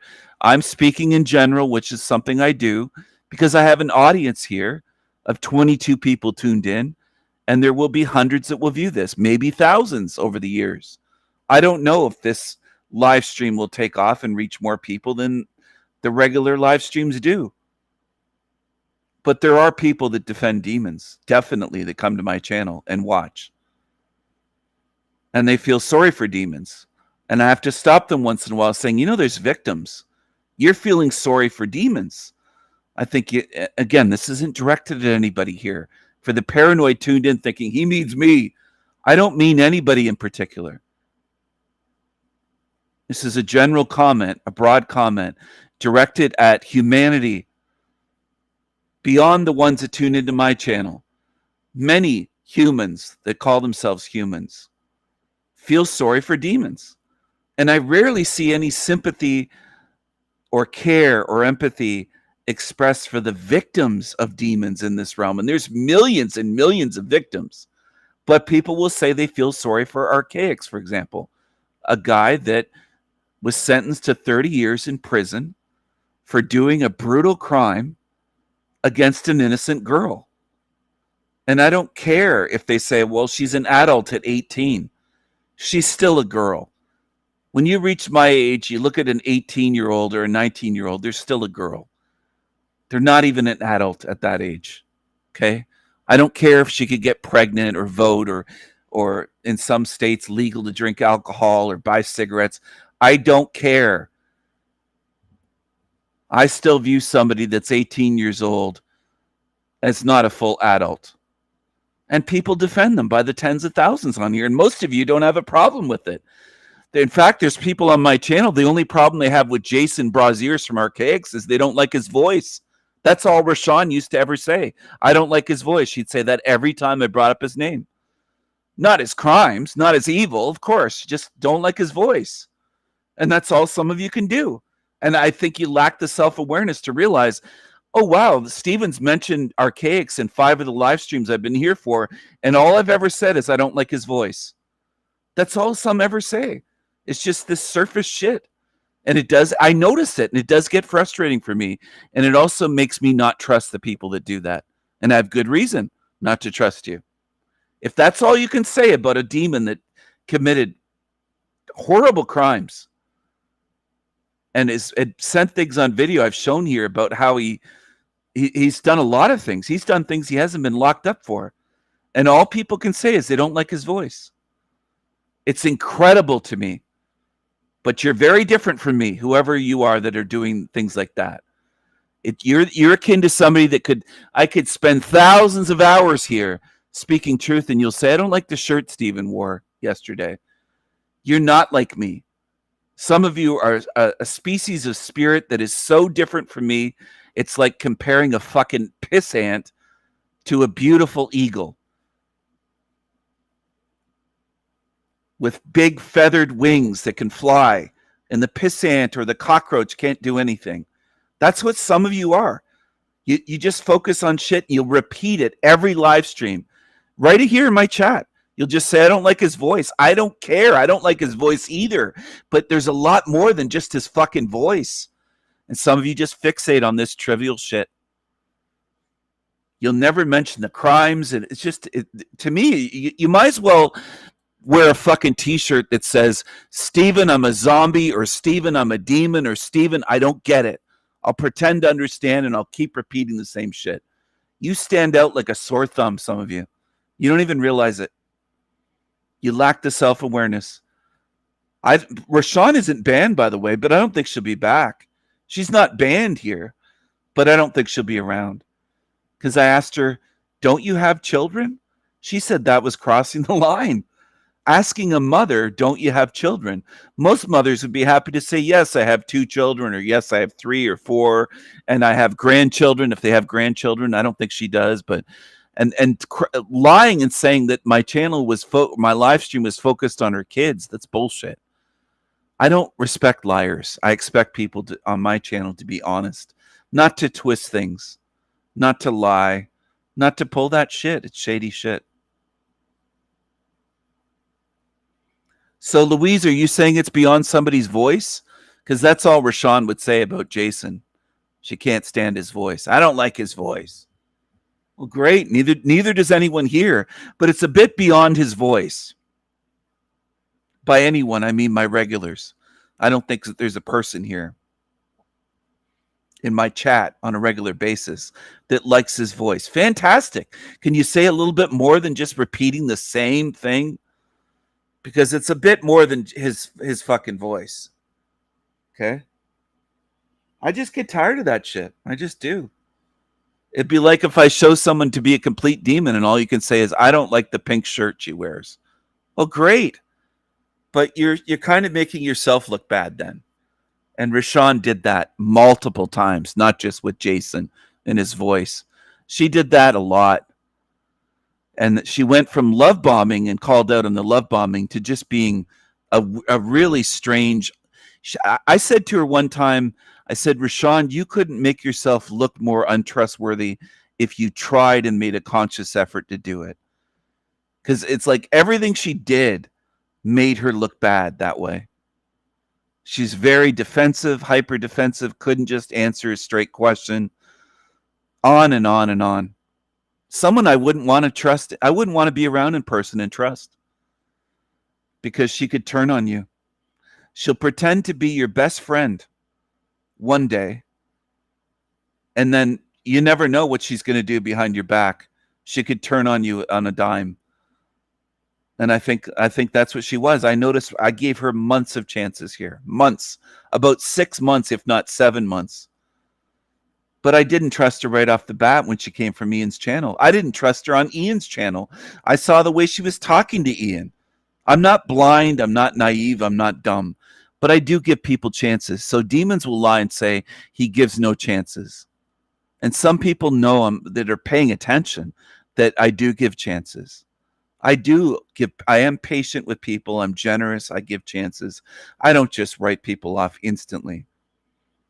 Now, are there times that somebody shows their full hand immediately and they're just a fucking asshole troll in the chat and I don't want to deal with them and they're a cockroach? Yes.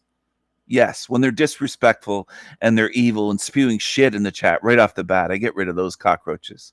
But the ones that love bomb and they're not disrespectful, but they're trying tactics. I give them an opportunity to change over time, over months, weeks or months. It varies by situation. It's not the same each time. Some people get 6 months. Some people get 2 months. Some people get a year. It varies depending on how they are and what they're doing. And it also depends on me and my mood and how patient I am. Sometimes I'm less patient than other times. That's the way it is. That's the way it is in this realm, if you're honest with yourself. That's the way a lot of you are as well. It is different treatment in this place, and there is different rules. I have to go by that. I get treated differently than any channel on YouTube. These Team Evil channels can do all kinds of shit that breaks all the rules, and their channels are still up. They can pull weapons and threaten me on live streams, and nothing happens. They can do anything and nothing happens to their channels. So there are different rules for different people. And I'm saying I might be more patient and generous with some versus others. I'm admitting to that. So Rashawn got at least 6 months of chances. And she got warned a few times. I pointed out her behavior and said, I'm not putting up with this shit. Or I pointed out her behavior saying, you're love bombing everyone. You're love bombing me. You're love bombing Louise. You're love bombing Salty Siren. You're love bombing Carmen. Everybody here that's a regular or ones with a wrench, she was love bombing the shit out of everyone. And it was obvious. And I pointed it out to her. I wasn't just silent about it. And she stopped doing it or cut back, way back, like 80 to 90% less from what she was doing. She did try to change that. But the only reason I think she tried to change it is because she realized it's so obvious they see what I'm doing. Steven sees what I'm doing. Salty Siren sees what I'm doing. Louise sees it. Carmen sees it, and others. I'm not going to go through the whole list. It's more than just those that see it. There's a bunch that see it. Ren saw it. The Green Man, all of my mods could see it. Okay, everybody that's a moderator with a wrench here could see it. Anna Faye could see it. It's a long list of people that could see. If you're tuned in right now, Rashawn, it's a long list of us that could see through it months ago. Your love bombing was off the fucking charts. The love bombing was right away, trying to fit in like we were best friends and calling people friend and sister and sis and all this kind of stuff. And it was way too much. Way too much. It was creepy. It was over the top. It was extreme. It was actually some of the most extreme love bombing that I've seen on my channel out of my live stream chats ever. That's why I nicknamed her the Love Bomba. Bomba, not ER at the end, but Bomba, the Love Bomba, Rashawn. I started calling her that, teasing her, because it was just off the charts. It was pretty fucking bad. It was pretty extreme. Now imagine if somebody behaved that way in person with you, how weird and awkward it would be at a job, let's say, or at an office, at a doctor's office, a dentist's office, if the assistant or the receptionist was just love bombing you, somebody that you really don't know, but you have to deal with now and then, and they were just love bombing the shit out of you. Wouldn't you feel weird about it? I really want to know. I want people to answer in the chat. I'm not kidding about this. I want people to really see this and really be aware of it. She was one of the most extreme love bombers that I've encountered on YouTube, at least on my channel. I mean, she's not the only one. There's been others. There's been honeypots and love bombers, and especially in the early days, ones that I got rid of years ago were love bombing me at the very beginning about my eye color and how I look and this and that, love bombing attempts, okay? And they cross the line knowing I have a girlfriend. I'm not single. It wasn't just love bombing. It was flirting love bombing and just, very inappropriate.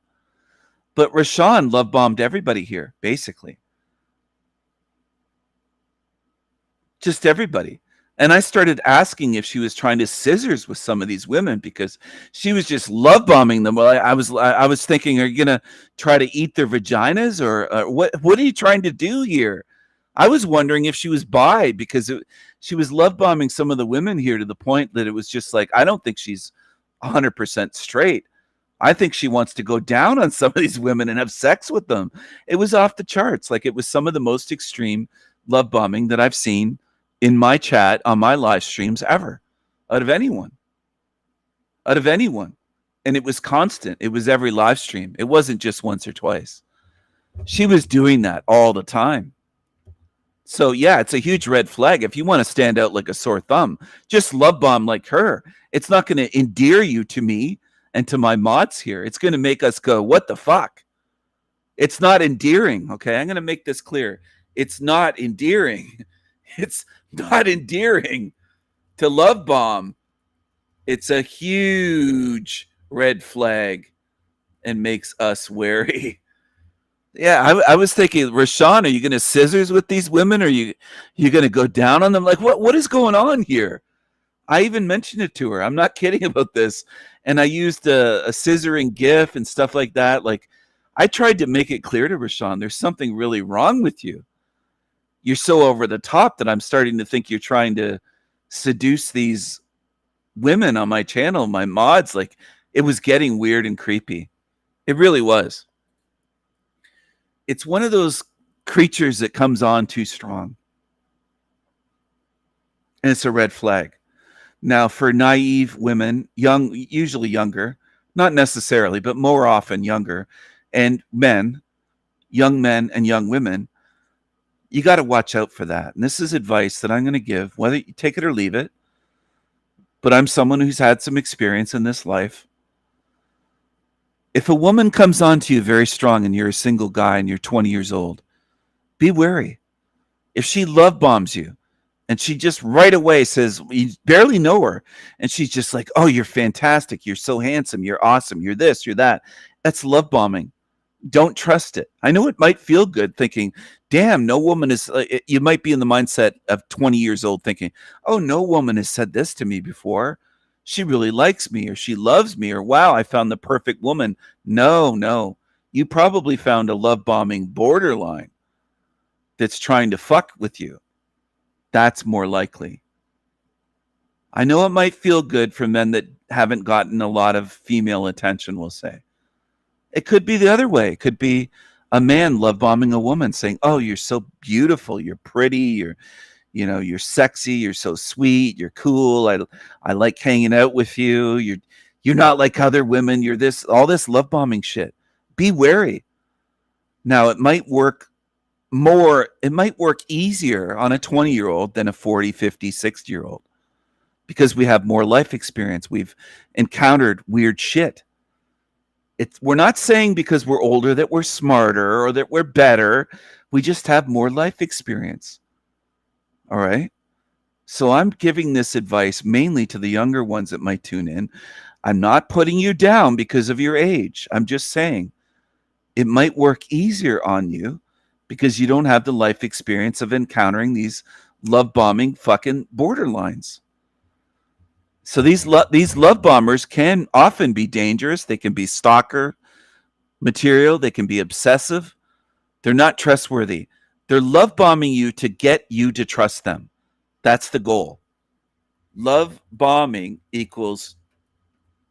means to get you to trust them when they don't come across as trustworthy people.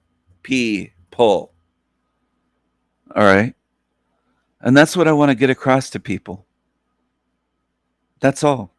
You can take it or leave it. You don't have to listen to me. There's lots of people that as soon as you give them advice like this, they hate it and say, "Don't tell me what to do and what to think."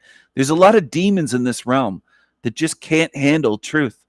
They hate to hear it. That's the way a lot are in this place. But I'm actually trying to help you avoid dangerous situations and abuse. And if somebody's love bombing you, that's a huge red flag. A red flag the size of China or a Chinese communist parade. Full of red flags, and they usually turn out to be that way. Love bombers. And a good tactic is to tease them about it and say, "You're a love bomber," and nickname them Love Bomber, the Love Bomber, or something, and see how they react. That's not mean. That's just calling them out on shit and seeing how they react. Testing the spirits, okay? Hashtag test the spirits. That's wise and healthy to do. Setting boundaries, being aware, using discernment. I don't want people to be harmed by these creatures. So I'm sharing this out of care. Whether you believe it or not, that's the way it is. Rashawn is an example of an online love bomber. She probably does that in person with people. Okay? Massive red flag, yes. And I don't want people to be sucked in. I don't want people to have to go through that abuse. I want people to avoid that. If we were in a war zone and I knew there was a field full of landmines, I would warn you and maybe even grab you by the arm and say, "Don't walk through there.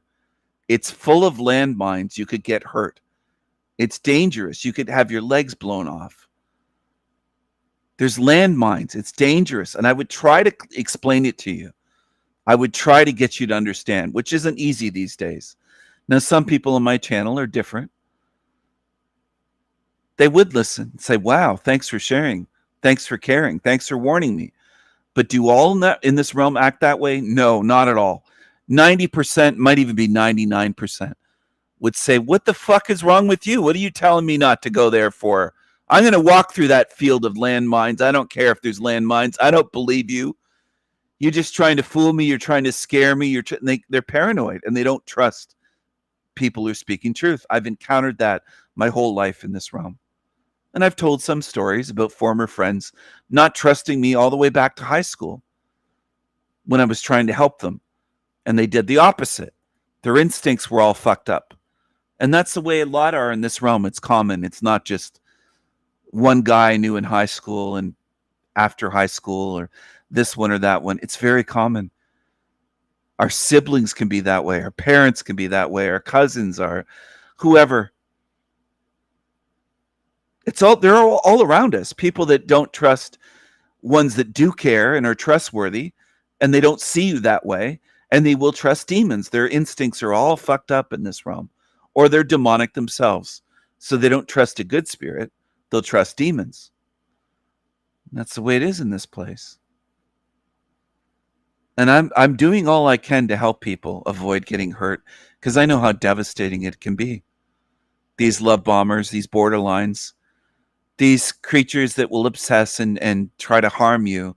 They'll try to worm your way into your life. And if you're a good spirit with a good heart, you might be caring and generous and kind, and they will prey upon you for that. Now, I'm not telling you that these are bad things, qualities to have, because they aren't. They're good qualities. I wish everyone were that way. I wish everyone were kind, caring, generous, concerned about others, helpful, honest, and with integrity, and don't try to fool you and use you and prey upon you. But we're not in a realm like that, unfortunately. We're in a realm filled with demons. We're in a realm filled with demons. Hello, Quantum Karen. It's your first time here. We'll pop your cherry. It's good to have you here. I'm not sure if you're familiar with my sense of humor, but some people like it, some people don't, but I got to be me. But welcome to the live stream. And yes, they do hate the truth, Salty Siren. And they hate when good spirits warn other spirits. They hate that, because they want everybody to be easy prey in this realm for their love bombing, their gaslighting, their lying, their demon games, their little demon games they play. And there's ones that play these games in relationships, friendships and relationships, or we'll call them romantic relationships, men and women. It's both genders. Both genders. It's not just one that's guilty, it's both. Both genders can be love bombers. Both genders can be narcissists. Both genders can be borderlines. They claim that there's more narcissists that are male than female. I'm not sure I buy their stats. They also claim that there's more borderlines that are women than men. Again, I'm not sure I buy that. I don't know if it's exactly 50-50 or if it's 60-40 or what it is, 80-20. I don't know.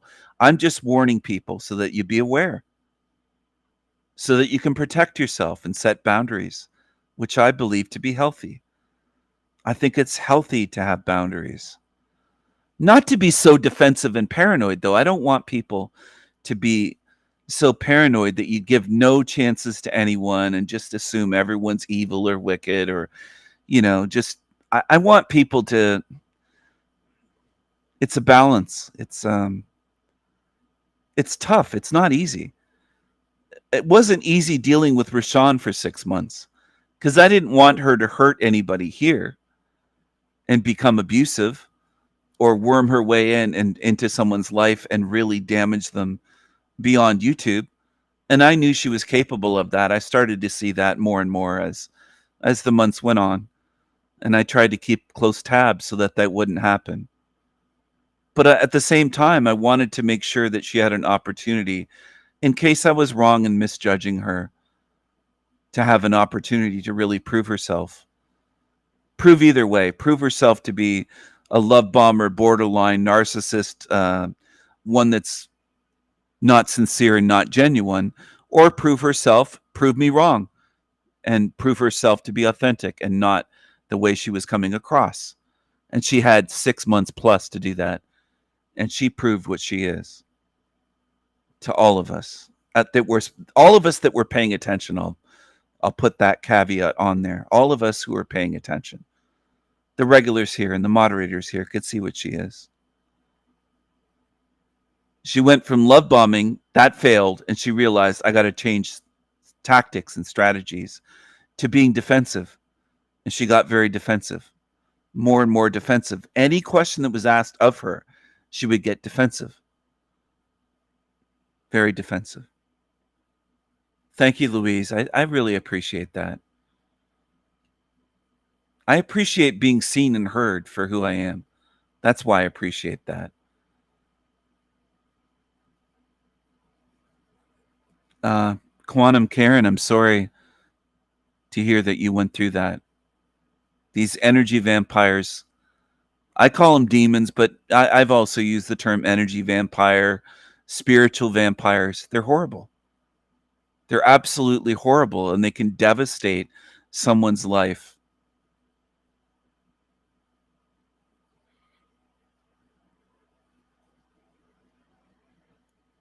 I don't want to get emotional over it. I'm not going to cry, but I do have my moments of just I empathize with you because there are creatures walking this earth, and they might look human on the outside. I don't care how they appear. I don't care what their skin color is, their hair color, their eye color, their height, their weight, gender, male, female. They can appear human, but they're creatures. That's what they are. Their behavior shows how evil they can be and how devastating they can be to someone's life. And they usually try to prey on beings that are vulnerable and good but naive. You can be good and naive at the same time. You can be good and wise. There's combinations. It's not necessarily one or the other. Someone can be a good spirit and be naive and vulnerable. And these predators love to prey on beings like that. They love it. Thank you very much, Salty Siren, for saying that. I really do care. That's why I'm running these channels. That's why I've been doing this for years. And I know demons will twist it and say, oh, he doesn't care. He attacks us. Well, I show what the demons are, and that's part of caring. Is exposing evil is part of caring. Caring isn't just saying, I feel for you and hugging people. That's part of caring. But there's also caring the way a dad would be or a good father. A good father is going to look out for you and not just hug you, but say, you know, one of your headlights was out. I noticed on your car when you pulled in the other night, and I changed it for you and put in a new headlight. Because I care, and I don't want you driving at night with one headlight and potentially being stopped by a cop or not seeing something and getting in a car accident, or someone not seeing you because you have one headlight and one's too dim. I changed your headlights for you because I care about you. And even if you don't say that I care, just doing it out of care and not saying because I care, just saying I changed your headlights for you. I'm not a father, but if I was, I would do something like that out of care. So care is out of protection too. It isn't just hugging you when you're down or crying, but trying to protect you, being protective of ones that you care about. That's part of caring. And I am protective of people, especially my girlfriend, of course. But it extends beyond my girlfriend. It extends to people here. I am protective of people here. I wouldn't let someone slander Louise, for example, or Salty Siren, or Carmen, or anyone that's a regular on my channel, whether you're a moderator or not. I wouldn't just sit there and let somebody slander you or attack you or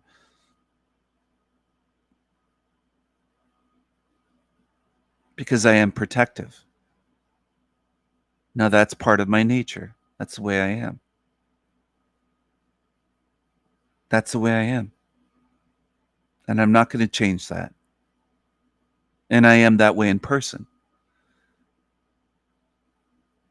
If we were sitting down at a restaurant for lunch on a patio, outdoors at a cafe or a little restaurant or a little pub or something that serves food, and we're sitting there at lunch and somebody comes around harassing us at our table, even if they're not making violent threats, but they're just hanging around and trying to interject themselves into the conversation, eventually I'm going to say, go away. This is a private party, leave us alone. And if I have to stand up from my seat and tell them, or, without assaulting them, give them more of a hint to go away, I would do that. And I've done that in my lifetime already, in so-called real life, as people like to call it. And that is part of being protective, because I don't want you walking around and roaming around and being a weirdo. And if it was a homeless person, I'd do the same thing. Even if we just met If we knew each other on YouTube or on the internet and we met in person and something like that happened, my instinct is to be protective of whoever I'm with. Now, especially it's more so if it's with women. Am I saying that men can't be hurt? No, I'm not saying that at all. I'm aware that men can be attacked too and are actually more assaulted than women, but my natural instinct is to be more protective of women. Even knowing what I know about society and who it favors and all of the rest and feminism movement and everything else, it's still my instinct. That's the way I am. But is it to say that I wouldn't protect someone who's a male friend or someone that I met from the internet in person? I would protect you as well, especially if you were smaller than me, weaker than me. That is also my instinct, to protect the ones that are weaker, more vulnerable. I'm not bashing you by calling you weaker. It's just what it is, what it is. Just like there's children that need protection. That's the way it is. It's not an insult. It's just a fact, and it's biology. There's biological differences. There's differences in people's height, weight, strength, ability to defend themselves, training with martial arts, boxing, with weapons training, and everything else. There's differences. We're not all the same. We're not all as capable of defending ourselves. Now, if you showed yourself to be a good spirit, it could be Peanut. I don't exactly know Peanut's height, weight, size, age, but if we were hanging out, we met up somewhere, let's say in Florida. I went down to Florida, we met up, and there was some creep hanging around us, and they started making comments towards Peanut. I'm going to be protective of him because I would treat him as a friend. And that's the way I am. I don't see anything wrong with that. I think that's perfectly natural to be that way. And I'm going to continue being that way.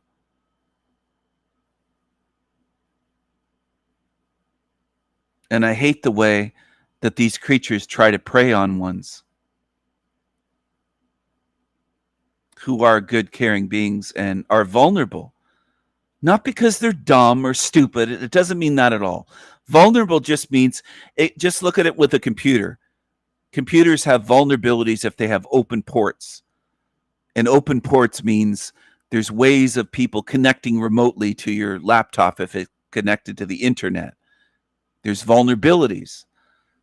Every person has vulnerabilities. We all have soft spots. So I'm not trying to shame anybody. I'm just trying to get people more prepared, we'll say. I'm not shaming people for being good, caring spirits and for falling prey to these predatory losers, these vampires, and these narcissists and borderlines and psychos. Because the psychos are out looking for us. That's reality. They want to prey on us. These sickening demons.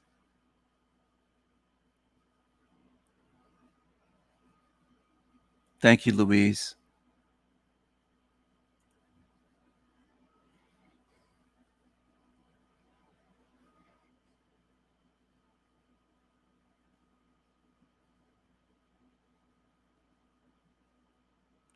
It's a difficult realm. I don't expect anybody to be perfect. I'm not perfect, and neither is anyone else in this realm. We all make mistakes. None of us have perfect discernment. And it's not just a mistake, but discernment. No one's perfect. No one. None of us. But it's about improving our discernment so that we lower the chances that these creatures will be able to harm us. Again, I'm not perfect. I could walk out of my place tomorrow and somebody could try to harm me. And I could have let my guard down, for example. I usually don't. I'm usually very aware of my surroundings. You might call it streetwise or street smart. Especially in certain areas, I pay extra attention to my surroundings, who and what is around me and what's going on. Now, I'm not in a state of paranoia. I don't have that fight or flight constantly stressing out. I'm a very calm being by nature. As you can see when I'm hiking in my videos, I say hi to people. I'm friendly. I'm singing a lot of times. Excuse me. I need a Coke Zero. I've got my little Coke Zero fridge fairly nearby to me now, at least in the same room. It's not within arm's reach of where I'm at right now,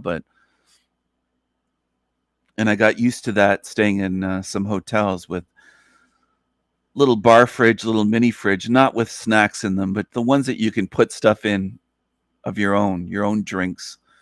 And I would load them up with some Coke Zeros and some iced coffees and stuff like that, which are my favorite summertime drinks, we'll say, hot weather drinks. What I'm saying, though, what I'm getting back, I want to get back to what I was saying is none of us are perfect. And that's what eats at some of these demons. They'll say, he thinks he's perfect. I say quite often I'm not perfect. But they can hate me, and they're hate-driven creatures. They're driven by hatred and envy. And it's very obvious to see what they are.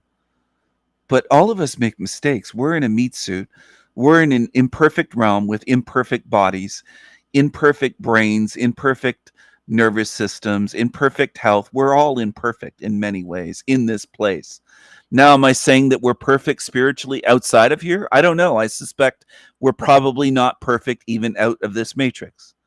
Are we closer to perfection? I would think, yeah, closer than here with a governor on our body, our brain, a governor on our spirit, a governor on us in this realm. This whole realm is like a governor that limits us, restricts us, makes it difficult to do a lot of things. And we're surrounded by tricky demons that lie and that want to prey on us. And they want to do us harm.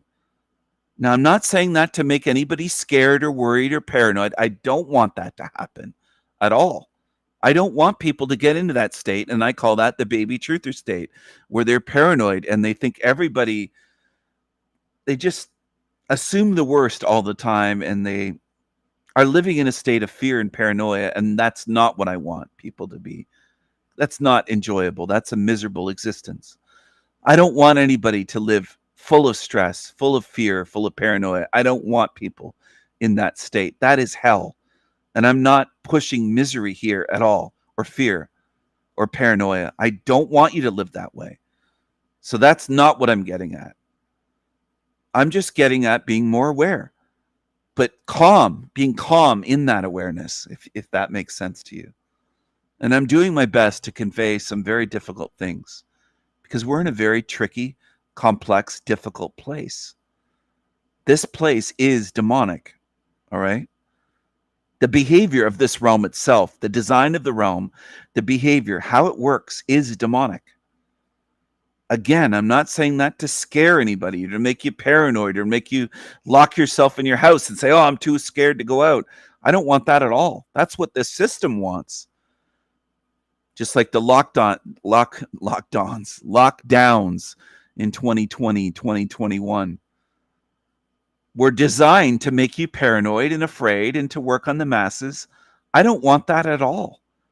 I've encouraged people to go for walks and hikes and get out in nature and enjoy the little things. Meet up with your friends, get together, do things together, play games, board games or cards, or go for a coffee and have a talk, or go do something together with friends, go on a hike or a bike ride, or whatever it is. There's lots of things you can do that help with your stress levels, help get rid of paranoia, that are enjoyable, pleasurable.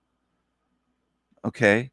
High stress levels will raise your, what is it? I think it's the cortisol drug in your body, and it fucks with your central nervous system, and it will make you feel sick and unhealthy and paranoid, and it's just a vicious spiral. I don't want people to go into that, a vicious spiral. I want people to be healthy and enjoy what they can here. I really do. And that's what I'm trying to do with this channel. That's a big part of what I'm trying to do. Warning people about demons is not, it's not my intention to make people fearful, scared, paranoid, miserable. Not at all. There's other channels for that on YouTube that push misery in all of their videos. They're miserable creatures, and they want their audience to be miserable. I don't want that at all. I don't want anybody here that's in my chat room or even the lurkers. I don't want misery. I don't want people to be miserable. That should be obvious, but it isn't to a lot of people. They have issues with hearing, seeing, understanding, comprehending things truly. They have spiritual issues. So when I say these things, they get hateful. The ones lurking right now, there are Team Evil lurkers right now tuned in. They hear me saying what I'm saying and they get hateful because they're hateful beings. So no matter what I say, they're going to be hateful towards me. And they will be that way towards you. It's not just towards me. For the ones that are on my channel wondering, why do these people hate me? Some of you wonder. Well, who's to say they're just people? Maybe they're demons. Maybe no matter what you say or do or how you treat them, they're demons. They will hate you for who you are and what you are. You can be kind to them, but they're demons. They're always going to hate you. No matter what you do for them, they will hate you. So it isn't you. It's this realm. That's what I'm getting at. You're in a demonic realm. If they hate you, and you've been good to them, it's not your fault. They're going to hate you no matter what. No matter what.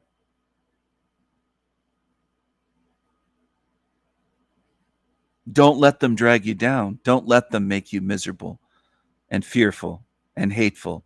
Don't let them make you into what they are. Hello, R.I. Good to see you. I don't want people here to lead paranoid, miserable, fearful lives. I don't want that at all.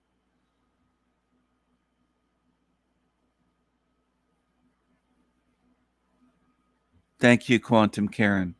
Yes, I want people to remain calm and stay calm and clear. Now, there's an old story. I don't know if it's true or not. I wasn't alive at the time. I don't even know if Nostradamus really was a real person. He could be fiction. Could have been a fictional character in this matrix. But let's assume that it's real, or let's assume that the message is good and applies whether he was fiction or a real person. But there's a story about Nostradamus where the plague was going around and people were in a panic. There was a plague. I think it was the Black Death during that time period. And he calmly stripped off his clothes, because in those days, it didn't just have running water hundreds of years ago in your house. They would have a well, and some of the wells got poisoned, but some were cleared and okay. And he stripped himself off and washed himself, took care of himself, proper hygiene, washed his hands and his face. Calmly, instead of panicking, he washed. And you know, in 2020, I tried to tell this to people on Facebook long before this YouTube channel. The very beginning of the scamdemic, I was telling people to stay calm. And I was making funny videos of zombie apocalypse and reporting from the zombie apocalypse. At one point, I made a video cutting out holes for my eyes and had like a brown paper bag over my head and was mocking the zombies that were putting shit over their heads. I made these short videos, mainly for my girlfriend and her family and some of my Facebook friends and our mutual friends to watch. And I thought it was funny because I was mocking the whole thing. People were in a panic, hysteria. And I wasn't. I was trying to encourage humor and calmness. And I told the Nostradamus story to people to wash and take that time while you're washing to be calm. While you're washing your hands, face, these days we can get in the shower or bathtub. All right, we can spend all the time in there and really relax.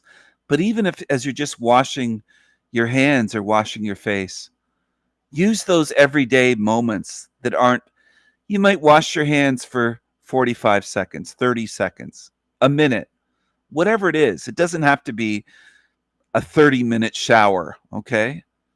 Or a 45 or an hour-long bath. It can be your regular, use the restroom, you're washing your hands. use those moments to relax with your hands. It's relaxing to wash your hands and soap up your hands and kind of take your time and breathe and relax. I know it kind of sounds funny. Demons will mock this and say he's a tree hugger. He walks and touches trees in the forest. But use this time to relax. I do, and I'm just encouraging you to do what I do. You don't have to. I'm not making anybody here do anything that I say. Of course, demons will twist it, lurk. But my advice, this was 5 years ago, to friends of mine that you don't know, ones that were on Facebook friends that I had for years, that I knew through truth channels, truth groups, Facebook groups, Mandela effect groups, flat earth groups. I was encouraging these people to remain calm and to calm themselves by washing, and take your time washing properly. Really washing. Every time you wash your hands, washing thoroughly between your fingers and making sure you wash everywhere on your hands. The way you would soap up and wash your hands if you were going to do a surgery, like a surgeon, but calm and just almost enjoying the act of washing, getting enjoyment and not a sexual pleasure, but a pleasure out of it, out of the calmness and that time to yourself. You could be a parent, you could be a father or a mother, or you could have a hectic lifestyle, but those moments of enjoying the calmness of just washing, taking a shower, washing your hands again so many times a day, washing your hands, allowing those moments to be calming, relaxing, soothing, pleasurable in a way of almost telling yourself it's okay. I'm okay. It's okay. Even if the world is going to hell, even if the zombies are running around like chickens with their heads cut off in a panic, hysterical, wearing fucking scuba gear to the supermarket and hoarding toilet paper, getting carts and carts and carts full of toilet paper and just lines of zombies, panic buying and hoarding and everything else that they did. They showed you what they are capable of doing. But you remain calm in the midst of a storm. Okay? It could be storming outside, a furious storm, not just a thunderstorm, a cyclone, a typhoon, a hurricane. There's various names for it in different parts of this realm. And there could be tornadoes flying off the hurricane. Hurricanes often, the powerful ones, can spawn tornadoes. So can thunderstorms sometimes. There could be all kinds of chaos and storms around you and people in a panic. If you remain calm, you're winning. You're winning. If you remain calm, you're winning. Even if that storm took your life, you're still winning. Do you understand? Spiritually, that's what I'm speaking of. People tend to think just in not my regular viewers, but people in this realm tend to think in terms of just physically winning or money, winning financially. I'm talking about spiritual matters here. You're winning spiritually. And there are demons that say, he talks about winning and losing. And well, it actually makes sense, though, if you really think about it. I've simplified it down that way to make it understandable to more people. Rather than just the top percentage. All right? I want it to be understandable. I'm not afraid. If something took me out today, it doesn't mean that I lost. I'm already winning. All right? That's why I'm calm and at peace. I'm already winning. If somebody, hypothetically, I'm not claiming this is going to happen, hypothetically, if somebody ended my life tonight or today, I'm already winning. And I hope if you don't understand it today, that I hope that one day you understand what I mean by that. It's not that I want that to happen. I've already come to a point of being at such calm with who I am, where I am, what's going on, and that I will be free. They can't really harm me. They'll try. I'm not saying they won't try. They will try for the rest of my life here. They will try to harm me. They will try to threaten me. They will try to slander me. They will try everything, every demonic trick in the book. But I will be me. I am my own being. I will remain calm, and they won't get to me. Now, do I get more protective when people threaten to harm my girlfriend? Yes, I do. And my loved ones. Whether it's my girlfriend, her family, my family, extended family, friends. If somebody was threatening to harm one of my neighbors, I would be protective of them. And I would tell a neighbor, I'll be watching out for you. Not just physically, but spiritually. And I'm not kidding about that. Not at all. I have certain neighbors that I'm close with, and they watch out for me as well. They're good beings. They're normies. They look into certain things, but they're not at this level. They're not. They wouldn't be what I would call truth seekers. They wouldn't be someone that would be willing to look into this being a hell realm, for example. But does that mean that they're bad? No, it doesn't. It doesn't.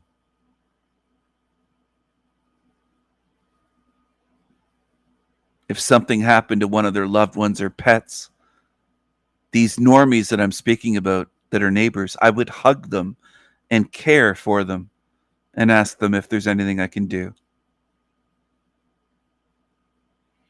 Because I do care about them. And I know on YouTube people would say, oh, they're just normies. Who cares? Well, I do care about them. I don't think they're spiritless, soulless beings the way these creatures talk about them. Or they're NPCs. They're just NPCs. Everybody NPCs. They're NPCs.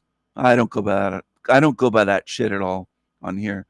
That's been going around on YouTube to dehumanize the whole realm by these demons running YouTube channels that are misleading people.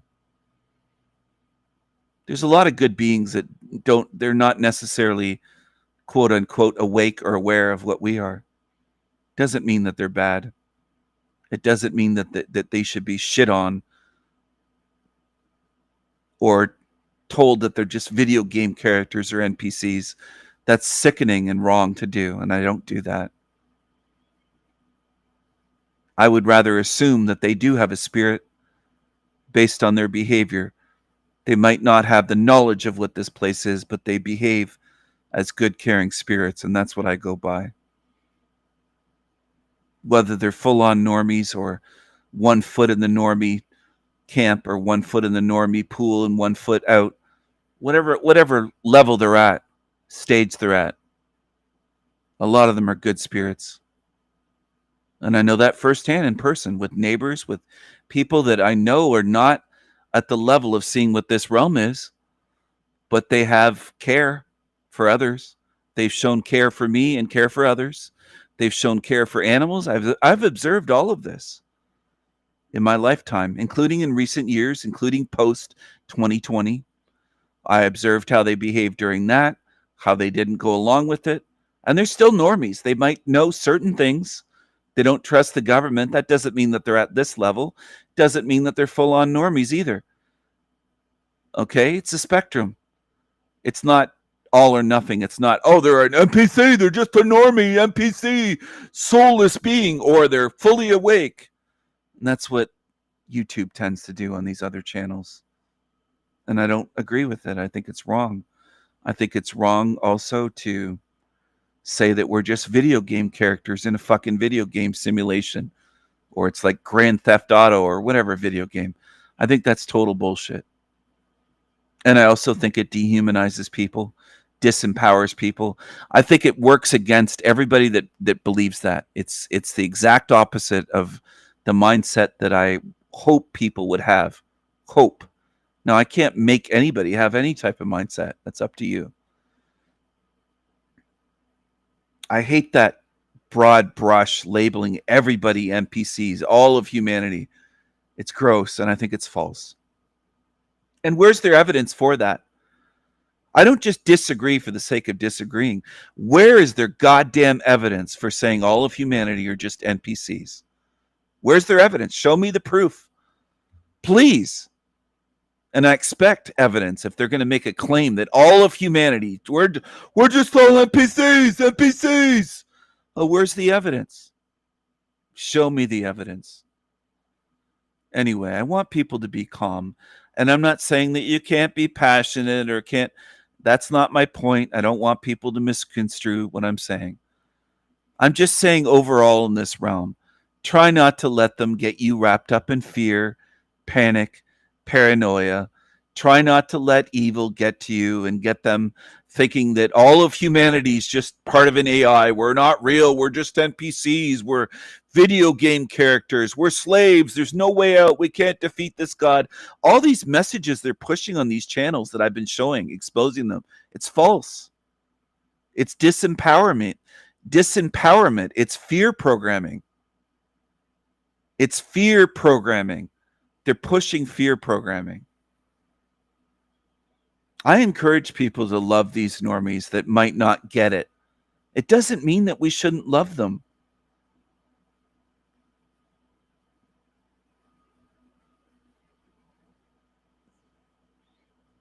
They might not know what's going on, but that doesn't make them bad, evil, demonic. It doesn't make them video game characters. It doesn't mean they don't have a spirit. It doesn't make them AI or robots or NPCs or all this shit. And I'm just disgusted by these channels pushing this shit constantly. And I've shown a few of them recently in recent weeks. But there's lots more. I can't show this stuff 24/7. But it's everywhere you look. And they're copying each other. It's like a big program now to push this. Oh, everyone's an NPC. There's no way out. It's such disgusting fear programming. It truly is. And if you fall for it, it's just like walking into a cage. It's really vile and disgusting. Spiritually, it harms people. And I don't like that. And that's why I do push back and expose these demons. That's why I do that. Now, am I hated for it? Yes, I am. Not by present company in the chat room, obviously, but are there a lot on YouTube that hate me for exposing their favorite demonic YouTubers? Yes. There's hundreds, if not thousands, on here that hate me. I'm willing to take that. The hate, it's not that I should or that I enjoy it, but I take the hatred and abuse and all the demonic attacks and the threats and the smear campaigns. If you look around, there's a lot that's come my way in the last 2 to 3 years. Because I put myself out there by saying what I say and showing what I show and exposing evil, exposing team evil. I'm putting my neck out there, obviously. But I think it's important. That's why I'm doing it. I think it has to be done. I think these things have to be said. Just like I've said, this realm has to be shut down. And notice I'm not saying I want to shut it down. It should be. Somebody else should do. I'm saying no, it has to be shut down. And maybe it'll take you months, maybe years, maybe a decade, maybe longer. Maybe you'll live to be 88 years old and on your deathbed, you'll finally have the moment of, I get it now. I get it. Now it finally sunk in, as the Brits often say, the penny dropped. I get it. I know what he means, why it has to be shut down and how it has to be. And how King Stephen said for years, it's the only moral thing to do is to shut this down, end this matrix, shut it down and seal the demons in here. By shutting it down, no more can come in. They can't entrap or convince or fool or trick good spirits. And the demons get quarantined here. So they can't ruin and destroy and toxify and harm us forever, for eternity. Which is what's, unfortunately, some people would allow them to follow me around and stalk me. And they'd love to do that. They'd love to stalk me for eternity. I'm aware of that. Now, some of my channel might not be aware of that yet. It might take months or years more for you to really fully see that if these creatures could obsessively follow me around outside of this matrix, is what I'm speaking about, forever, they would do it. They're that obsessed with me. They have King Stephen derangement syndrome. And I think it was Anna Faye that coined that term. King Stephen derangement syndrome. And it fits perfectly. And they do. They would follow me for eternity if they could. So how could I have peace outside of the Matrix or have heaven or paradise out of this hell realm? Well, I couldn't, with them following me around and my loved ones forever and threatening me and trying to harass me and obsess over me. That's not peace. And I deserve peace. And I will have peace. I've said many times on here, if you paid attention, I will have my own kingdom. And I have my own queen, my girlfriend. Now, would I be happy with her forever? Yes, I've told her that. And I know demons will say, why don't you marry her then? Well, marriage is a contract with the government. I'm not someone that likes the state, the government, and all of the institutionalized tyranny. I don't like that about Hell Realm. Some of you do. Some of you like contracts and legal contracts with the government. I don't. Now, would I go through a ceremony with my girlfriend to, let's say, marry her spiritually? Maybe a hand fasting Celtic ritual? Something of that sort? Yes, I would. Am I devoted and loyal and faithful? Yes, I am. Do I need a government piece of paper with a stamp on it saying, stamping with a big fucking stamp that says, yes, you're legal now. You're legally married. We gave you the okay. The country of USA or the country of Canada, wherever we chose to get married, says you're legal. Do I need that? No, I don't. I don't need approval from governments and states and fucking courts and organizations. I don't need that. Justice, whatever. I don't need that. I don't need a Catholic wedding either, which, of course, my family. I grew up that way, going to Catholic weddings. They all need that. They think they need that. That's just not me. I don't know if some of you will ever understand what I mean when I say I'm a free spirit. I mean that in a very real and we'll say literal way, spiritually. I have my own moral compass. I have my own spirit.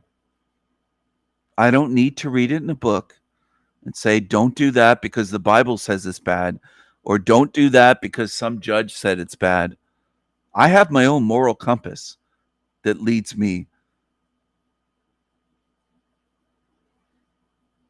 Do I assume everyone walking around in this realm has that?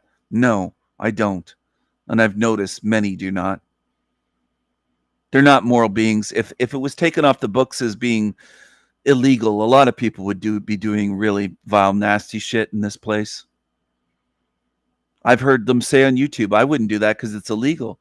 And the argument comes, well, what if it wasn't? What if it was legal? A lot of times they have a changed view. So the only thing that keeps them from shit is it's illegal. There's a lot of demons that would do me harm immediately if they could, especially if it wasn't illegal. If they thought there's no possibility that they'll go to prison. That's the way these demons think. They don't have a moral compass. They don't have morals, principles, ethics, values. They're not spiritual beings. They're demonic filth. They're vile, violent pieces of shit. That's the truth. Now, if you haven't observed that yet, maybe you will one day. Maybe you never will, though. That's a possibility. I hope that you do.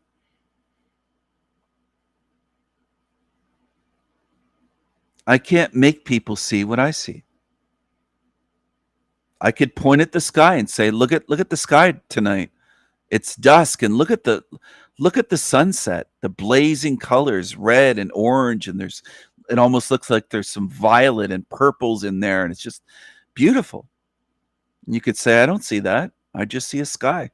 I can't make you see what I see in terms of a beautiful sunset or demons, and demons having no moral compass and only caring about things because it's illegal, so they won't do it in fear of, they might go to prison.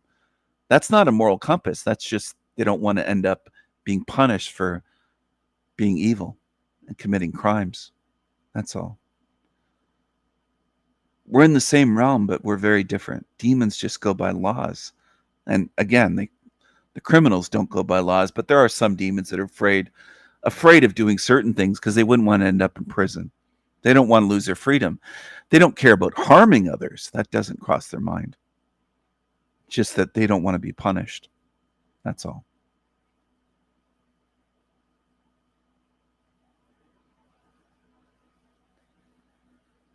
Oh, there's lots of demons. There's ones that are normies, absolutely. There's ones that are woke lefties. There's all types of demons. I'm just saying that just because someone's a normie doesn't mean that they're an NPC, that they don't have a spirit, that they're a demon, that they should be abused. It doesn't mean they deserve that at all, which is what a lot of these other channels are pushing, not me. I've never pushed that. I'm not anti-normie just because they're normies. I agree with Louise.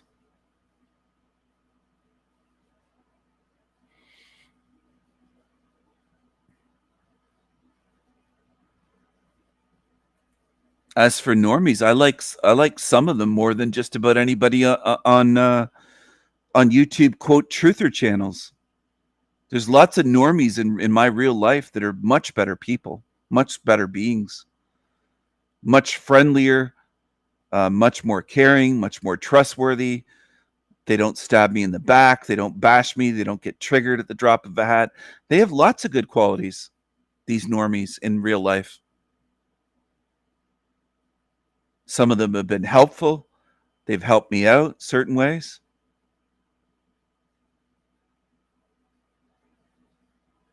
And I appreciate them. As I've mentioned, I'm not mentioning it to boast, but I've given normies gifts, Christmas gifts, things like that. Neighbors that are I would consider to be normies. I don't have hatred for normies. But you'll see that a lot on YouTube, on other channels. Lots of them. That's the way it is.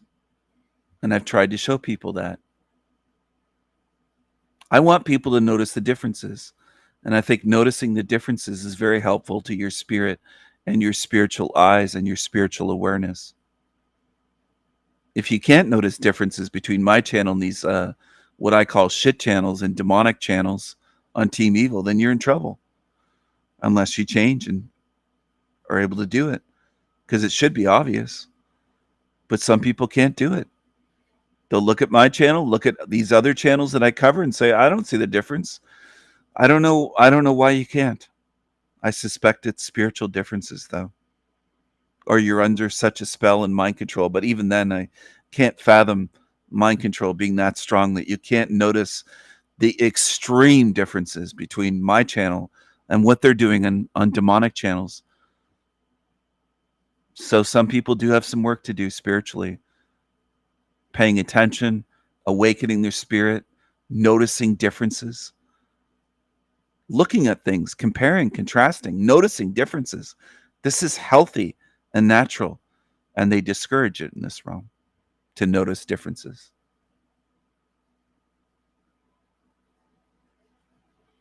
Well, that's a problem, Louise. That's a problem with many people. They don't actually do that. They tune into this like it's entertainment. And when given the chance to prove that they're learning, they don't show it. They'll say it like Rashawn did a lot of times, that she's learning. But no, she wasn't learning. She was just as defensive 6 months into being here, 6, 7 months, as she was day one. Just as defensive. She couldn't handle any questions, any teasing. She got very defensive. So was she learning spiritually? Was she growing spiritually? I would have to say no.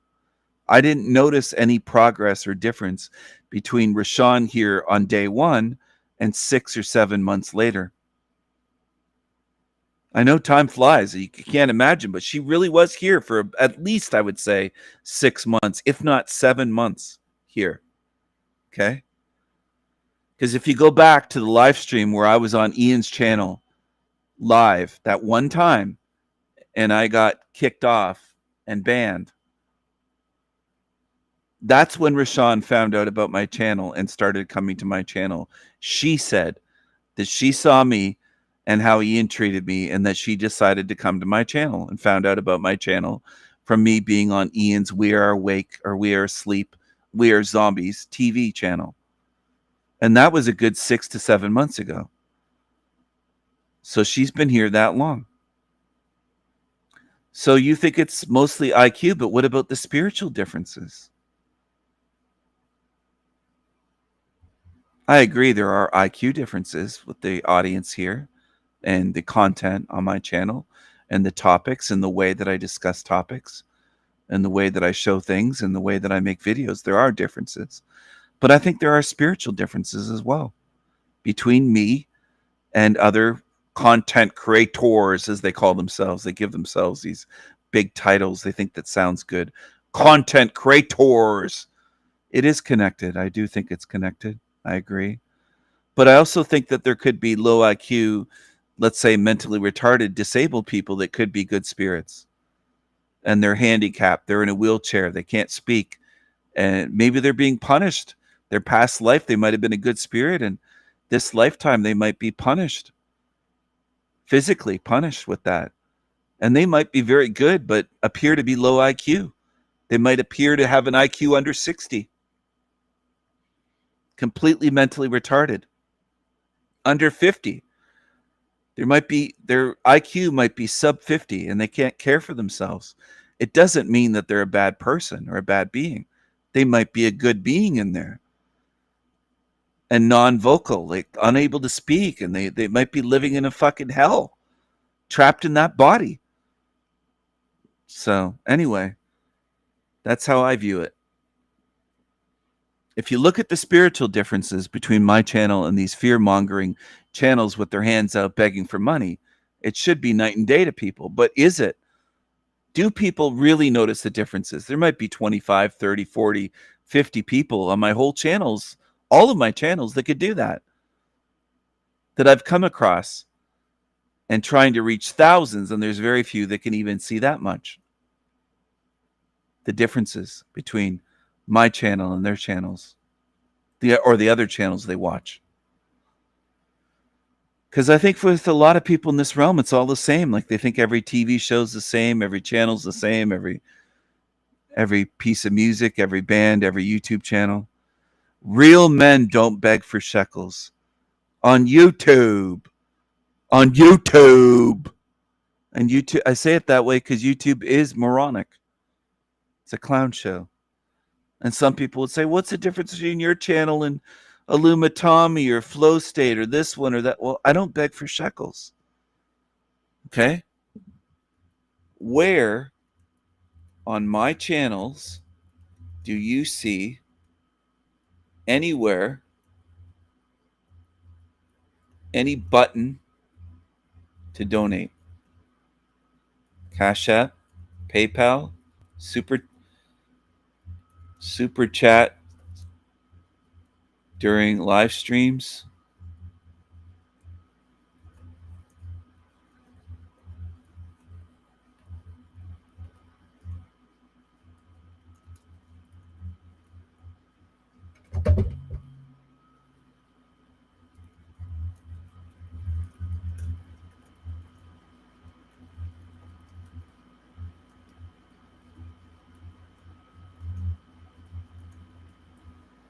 I want people to notice differences, and I have to point it out once in a while. I do think sometimes people forget. If you think my channel's the same as other channels, you haven't been paying attention. And it is unfortunate, and it does disappoint me for the ones that have been here, let's say months or a year or years. If you don't have that down by now and understand that it's different in that way and other ways, then you haven't been paying attention.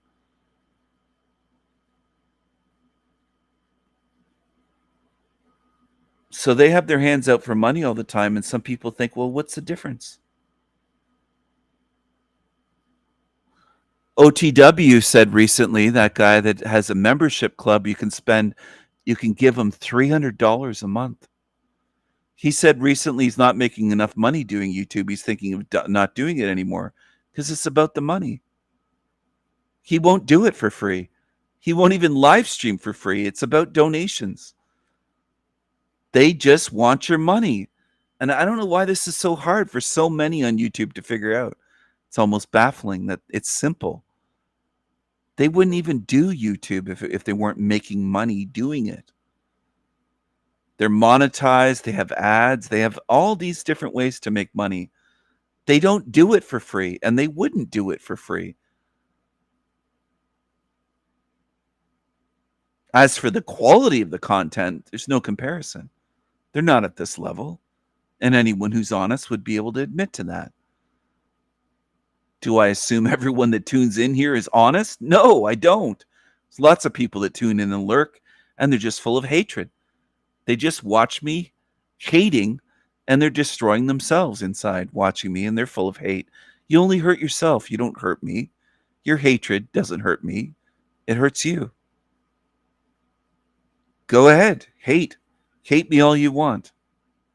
Doesn't hurt me. You're foolish. You're hurting yourself. That's all you're doing. And go support the grifter channels, the greedy grifter channels, if you want to. Go give them your money. It's not going to help you get freedom. Won't help you get out of this realm. Won't help you at all.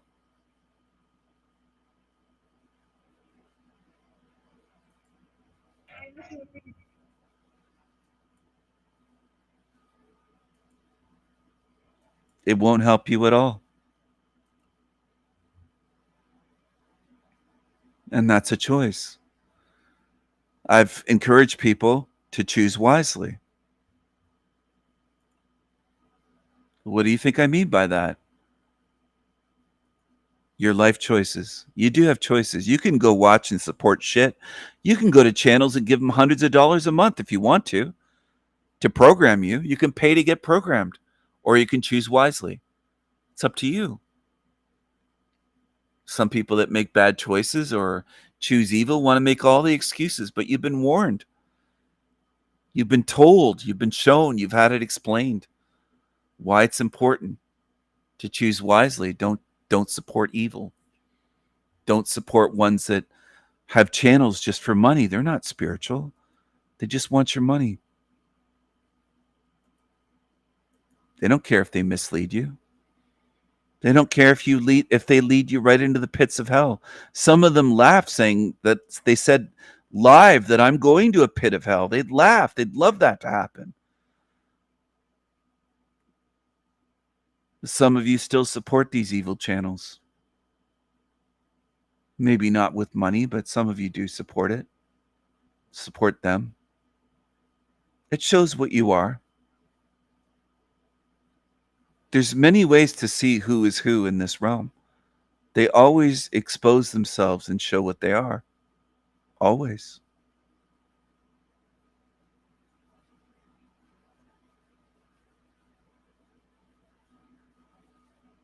I wish they would stay away.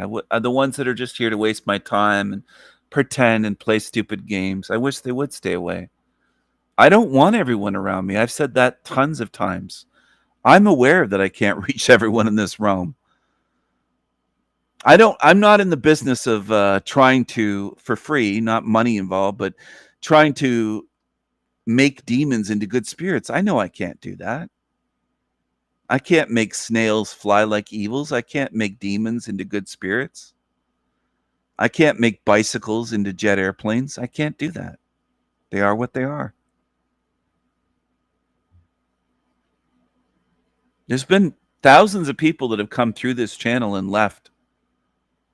It's not just the ones that I mentioned recently. It's a lot. Not just El Diablo channel, but the Sanity Machine and my channels that were taken down. I've had channels taken down by YouTube. Some of you were around and remember. Some of you don't. Some of you have heard about these channels. I've tried many, many times in many ways to get real truth across for free. Now, if you're a wise spiritual being, you'll say, why would he do this for free? He must be driven by something, some motivation, because it's not money. He's not making money from this at all. From YouTube, it's not monetized. None of his channels have been monetized. You would be thinking, if you're thinking. There's no super chats. There's no Cash App. There's no PayPal.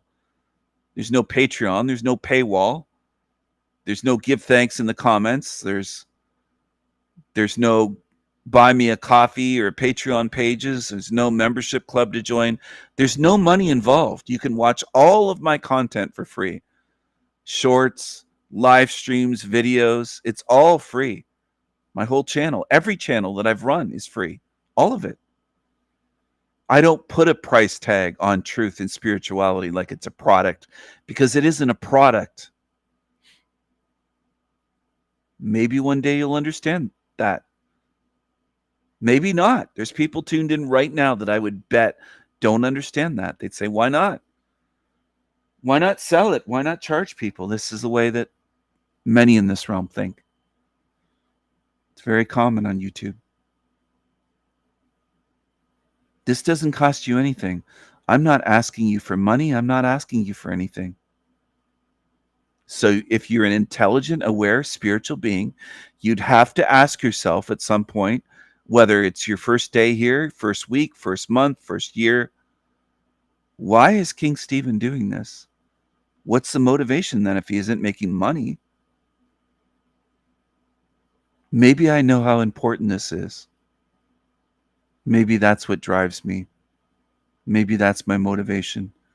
Maybe I spent many sleepless nights before starting the Sanity Machine channel, at least in terms of calling it the Sanity Machine, using a personal account that had existed for years before then, but it didn't have the name The Sanity Machine, and I wasn't posting videos, truth videos. Maybe I was driven to start a channel by that. Sleepless nights, knowing what this place is, and then I had to do something to share the most important truths and to expose the liars, grifters, demons, to expose them, the shills, the fakes, the gatekeepers on YouTube.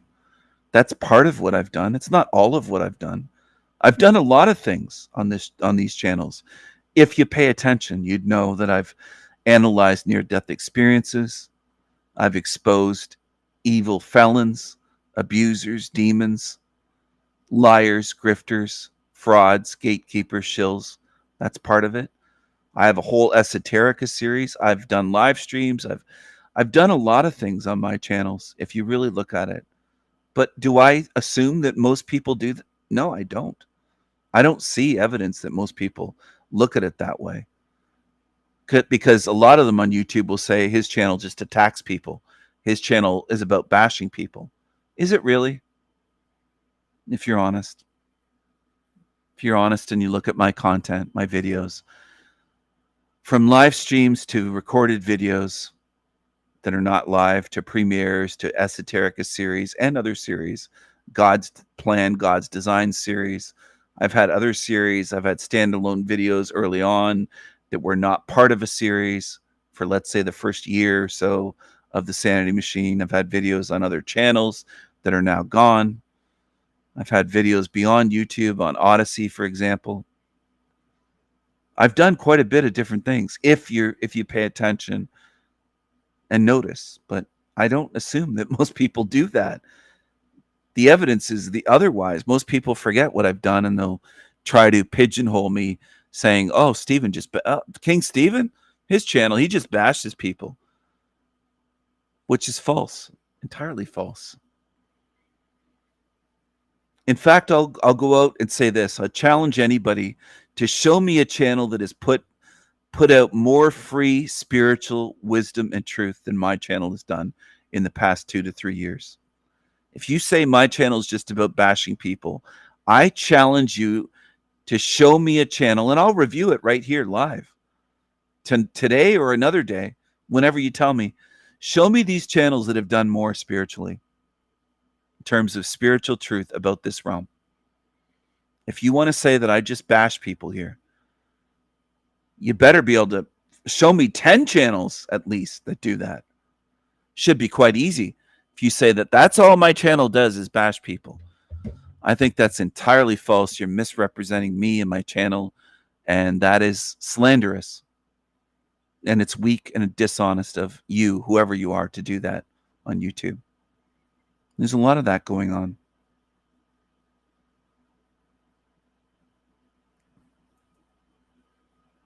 They'll say I'm racist, and they'll say I'm homophobic, transphobic, and everything else.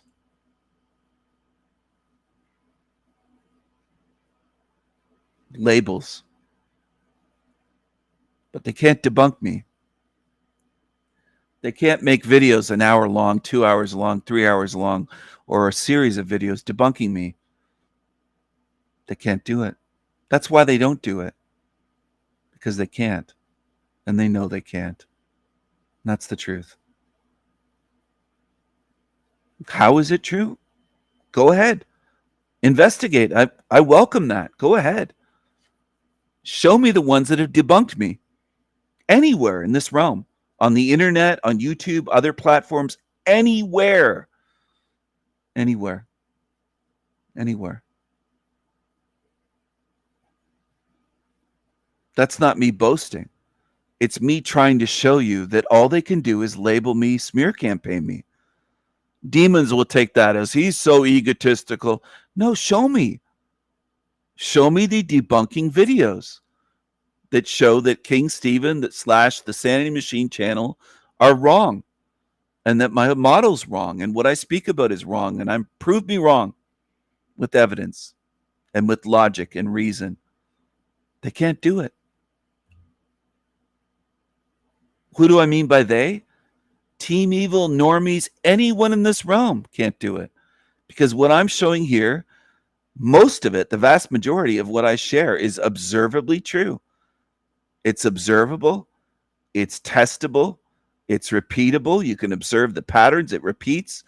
You can observe how abusive and cruel this realm is, how it's a hell realm of degradation. The way it's designed, I describe it in great detail, with clarity, and with evidence, and they can't debunk me. All they can do is slander me, name call me, say he's racist, he's misogynist, he's homophobic, he's transphobic, he's this, he's that, he's this. Well, show me the evidence that I'm wrong in the way I describe this reality, this realm. Please. I don't get if some of you know what I'm talking about. It's an open challenge. It's not just to the people in the chat room. It's to the entire realm. Prove me wrong. Open challenge to all of humanity. Now, when there's other open challenges, people try to come up with scientific evidence to debunk. And people have been doing this for years on YouTube. They'll say, well, I'll debunk that person. I'll go through their flat earth video or their video of globe earth, or they'll try to debunk them this way. I don't see any attempts to debunk me in all these years. Where are all the videos trying to debunk me? Where are the videos? Where are the books? Where are the essays? Where is it? Do you not notice that? The absence of it? It's a huge red flag waving in front of your faces that they don't have anything. All they can do is lie, insult, slander me. They don't have anything to debunk me, to prove me wrong. They can't do it. This should be an enormous red flag for beings that have a mind and spiritual awareness. Even if you've just been here 2 weeks or a month, should be a huge red flag going, yeah, I really don't see those videos. I don't see any attempts to debunk Stephen. All they can do is slander him, mock him, label him things. Try to cancel him the way the woke rainbow crew labels people. That's all they're doing. This should be glaringly obvious to people that pay attention. Now, is it? I would say to a few dozen people they notice, but not many on all of YouTube even notice that much. This is basic stuff. I would have noticed this in elementary school, 1st, 2nd, 3rd grade. If somebody would have said to me, this person's this person's that, I would have said, well, show me the evidence. I don't see them that way. Can you prove it to me? In my little kid way back then, I wouldn't have been as articulate as I am today and describing it in an adult way, but I would have said, well, you're going to have to prove it to me, because they don't seem like that to me.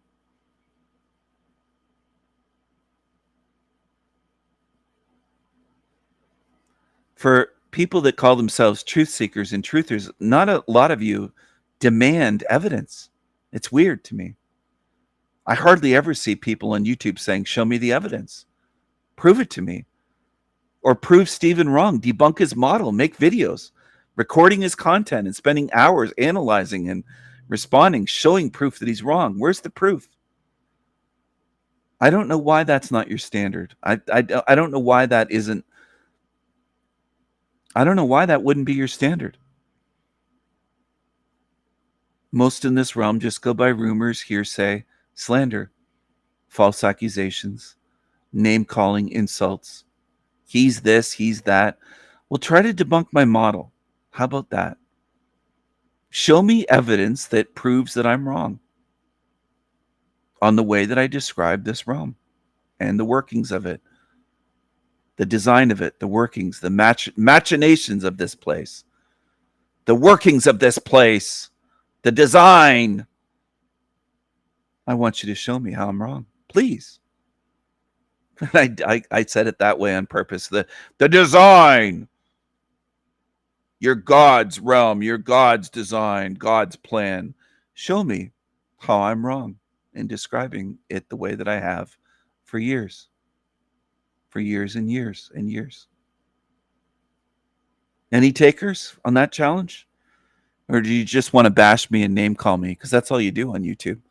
And that's what I've exposed too, that they're fake. They're not truth seekers. They're not truth speakers. They're liars. They're slanderous. They're losers. They don't have evidence. They can't debunk me. None of them can. And they'll lie and say, I could debunk him in 10 seconds. Well, do it then. Make videos. Show me. I'm calling out their bluff. And unfortunately, a lot of you don't pay attention enough even on my channel to say, yeah, they don't. I noticed they don't. They're very silent all across YouTube. The thousands of them that know my name, thousands. It's not just a few people. It's thousands. Thousands. Where are the debunking videos? Where are the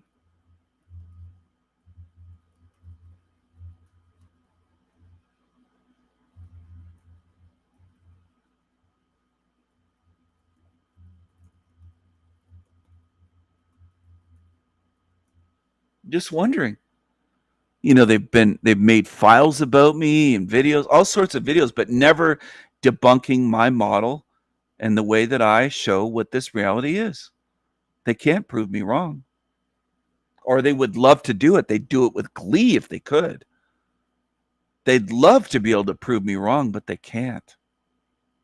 That's what some of you need to learn and face. I don't think you've done it yet. I would have noticed this long before I ran a YouTube channel. If there were people bashing a certain channel, I'd say, well, why can't you prove them wrong? Debunk them then. If they're so stupid and so wrong, like they keep calling me stupid and wrong and he's this and he's that, well, prove me wrong then. Okay? I just don't see it. Where are the videos? And I'm going to keep hammering away at this till it really sinks in with people and they say, well, there aren't any. They name call. They sling insults. They hurl insults, but can they prove Stephen wrong? They would if they could, but they can't do it. They'd love to be able to prove me wrong. They'd love to be able to prove that, oh, Stephen's wrong, Stephen's stupid, Stephen's this, Stephen's that. They can't do it. Or they would be doing it. Figure it out. Start paying attention. Crew, hope you are doing okay. In the crew, hope you are doing okay. Crew, hope you are doing okay. In the hell realm. And I've been thinking lately, in the hell realm, he says now. Interesting. In the hell realm. In the hell realm. I'd love to see some of their IQ tests on a Stanford Binet test. A legit test, not a fake IQ test, which these low IQers would use, like an online quiz or something that's not accurate. A real IQ test, like Stanford Binet. I'd love to see if some of them could break through the triple digit barrier for them, because I think they're in the double digits for IQ. I think a lot of these demons are dummies. Delivering too many shit sandwiches, so it was time for a laugh, a good old belly laugh, and a belly laugh. He doesn't want to deliver any shit sandwiches constantly to his fans anymore. He laughs though because he says he delivers shit sandwiches. He makes his audience eat shit and pay him for it. He's feeding his audience, quote unquote, shit sandwiches, as he calls them. Pay attention. They mock their own audience, and he makes a living from his audience. And people love it. They eat shit, and they pay for it. And then he smirks and laughs and mocks them. crew, hope you are doing okay in the hell realm. And I've been thinking lately, I've been delivering too many shit sandwiches, so it was time for a laugh, a good old belly laugh. And there's nothing better than the New Age reviews. So it does lighten my channel somewhat when we can have a laugh at this stuff, because it is insane, the things that they have managed to get people to believe, that this place is like some kind of new earth and it's all love and light. And I mean, really, it's incredible that people believe this. But of course, and I repeat the same things, it makes people feel good. People have got a lot of trauma. I'm not criticizing people that fall into this, because it feels good. And but it is important to break it down and destroy the New Age and its concepts, because if you don't wake up to the New Age deception and you are heavy into that, it's going to be used against you at the point of death, where they're going to show up as guides, angels, whatever it is, whatever New Age thing that you were hooked into. So just like religion, we need to break free from all of this stuff. This is why it's so important to work this stuff out now while we're alive, so we don't get hoodwinked when that time comes. So anyway, before I go on, guys, don't forget to hit the like, comment, subscribe. And don't forget, guys, you can check out my work, my course. I've got my live Q&A tonight. The training's ongoing with that. If you want to join, go to my website, transcendingtimes.org. Without further ado, let's get into it. So I am reviewing Laurie Ladd. I've done Laurie Ladd before. And the video that I reviewed originally is really shadow banned. You can still find it. And it's a few years since I've looked at Laurie Ladd, but she is what I would describe as one of the central cult member New Agers. So you have the likes of her, Magenta Pixie, who's the other one? Laura Eisenhower. These are all very prominent. They have huge followings. Laurie Ladd's got 184,000.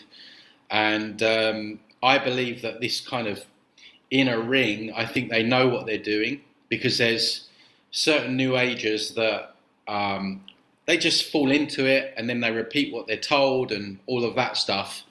But I think these people definitely are part of some kind of centralized web pushing New Age concepts. Although the interesting thing is that apparently she has now turned to religion and Jesus and everything like that. And a few of them are doing that. Some of these New Age influencers are flipping back to religion. And I am wondering why that is. Is it because people are realizing that the New Age is a scam and they're not falling for it as much? So they need to flip people back into religion. I don't know if that is the case. See, I said recently, I think it was on my Hopium video, they don't care like what concepts that you're heavily into, what saviors you're into, whether it's Jesus, God, angels, Trump. And I believe these people are pushing Trump heavily as well, who's just signed the Genius Act into play, which I did a video on that, which is all about digital currency, CBDC, stable coins, all of that stuff. So they don't care what savior program that you fall into or you believe, just as long as you believe one of them and you don't, you start to embody your own sovereign energy and walk your own path. So I don't know exactly why these people have flipped. I would like to think that people are waking up from the new age, but I don't know exactly. Because it's not just me calling these out now. There's a lot of other people that are doing it as well, and rightly so. So we can only hope that this is the. So he's going on and on and on about nothing so far. Does he actually start covering this? For that long, so. I really felt the call to jump on. Right, I only have a few minutes, but I really wanted to jump on. Because I just need to share a little bit about the energies right now. If you're watching this live, the energies. What about the energies? Funny, this was this. So if I broke in that many times every second, people would bitch and complain, saying, "Let her talk." This guy just fucking. Tony loves to hear himself talk. He really does. This was filmed in November, and apparently there was all these energies. I wonder what's changed to people. maybe you need this reminder, but it's really, really intense. There's a lot going on the planet right now. Yeah, it's probably all the 5GEE, soon to be 6GEE. Don't mention all the electromagnetic warfare.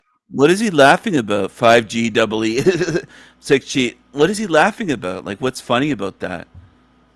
What's so funny about that? If it is exactly what he believes, that it harms humanity, what's funny about it then? What's so funny about it? Why are you laughing so much at stuff that isn't funny, Tony? What's funny about that? That we're involved in. Soon to be 6GEE. Don't mention all the electromagnetic warfare that we're involved in. Whether you're feeling it or not, right? There's no judgment around whether you're feeling intensity or not. And I'm not. Of course, you're not allowed to judge anything. Remember, you can't judge. Not in the new cage. So this is just basic stuff. Anybody that is aware of the new age could. It's just easy. They push "don't judge." Yeah, that's simple. It's simple to see. Obviously, most demons don't want you to judge them. They'll say, "Don't judge, don't judge." The word judgment. They hate that. Just like New Agers, New Cagers.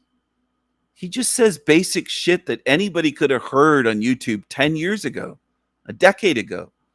Tony doesn't bring anything new to the table, but he'll scam you for hundreds of dollars if you want to pay him hundreds of dollars to get your chakras removed, or believe that he's removing your chakras and clearing demonic entity attachments and all this shit. If you want to pay Tony hundreds of dollars an hour, go ahead. Go right ahead. He loves to scam people, and people love to applaud him. He's great. Oh, I love Tony Sayers. What's wrong with him? He's an obvious scammer.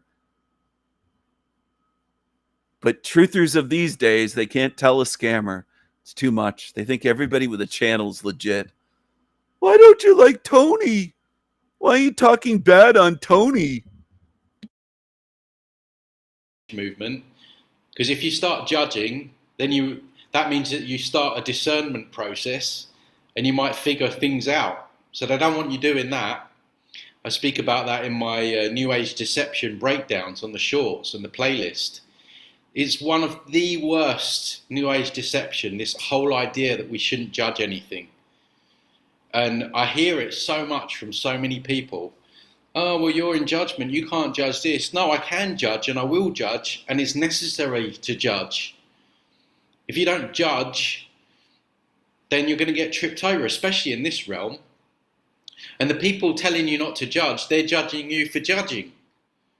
So they're hypocrites. I'm not just talking about the United States or the election. I'm just talking about this real heavy energy on the planet, and it's a real strange energy right now. No shit, Sherlock. I think it's interesting. We live in a world where there's this deep program that that we aren't allowed to talk about the heaviness or the difficulties we have or the challenges. I'm surprised that she's even addressing this, because normally within the new cage, you're not allowed to speak about negatives or anything like that, because it lowers your vibration and then you attract more negative things into your life, which is a complete deception. If you ignore negatives, you're going to be subject to more of them. Burying your head in the sand doesn't make things better. But normally these people don't want you looking at negatives. So it's a bit of a surprise that she's even talking about this. We're supposed to stay positive. We're supposed to find gratitude. We're supposed to, stay in these bullshit new age concepts. Gratitude, I can't stand that one. Be thankful for everything. I've spoken before, I get these people with cancer, terminal cancer videos, and they're going through it with the chemo, like absolutely ravishing their body with chemo, and just all these different ailments coming up, and they've got these, and don't get me wrong, I know it's a coping mechanism for people, and they've got to try in that scenario to look for something to cling on to, I don't know, help shift their mood. But I mean, just going through that, and some of these people are young and they've got this gratitude diary, and I'm thinking, wow, you're going through like literal hell. And this is what they want you to do. They want you to feel grateful for being here, and pick the bones out of essentially what is a hell realm. Because then if you focus on those small offerings that this realm gives you, and it is, the majority of it is trauma and suffering. There's, you can have the odd high here and there. And I've said before, even if things are going well, you always know that something's going to creep up, like whether it be a sick family member, something that the system's going to do, like you can't relax. So, but these people want to tell you to be grateful for everything, because if you're grateful for it, then you're less likely to push back against it. I'm watching my friend's dog. Stay in these like high vibe spaces. And I had a session this morning, and I just want to share this with you, because we're shifting into frequencies and times right now where anything other than just being in what is the denial of what is. What does that even mean? Even being...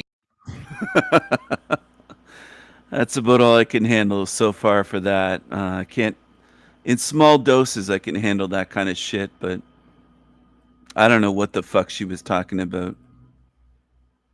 Total new ager. Lori Ladd. And Tony came out of the new age. And then he's kind of made a name for himself opposing the new age, which is simple to do. Simple. Everything the new age pushes is false. It doesn't match up with reality. It's easy to make videos opposing new agers. If you want a series of that, I could easily make a series like that, but to me it's baby truther stuff. It's not big picture. It's just small time stuff.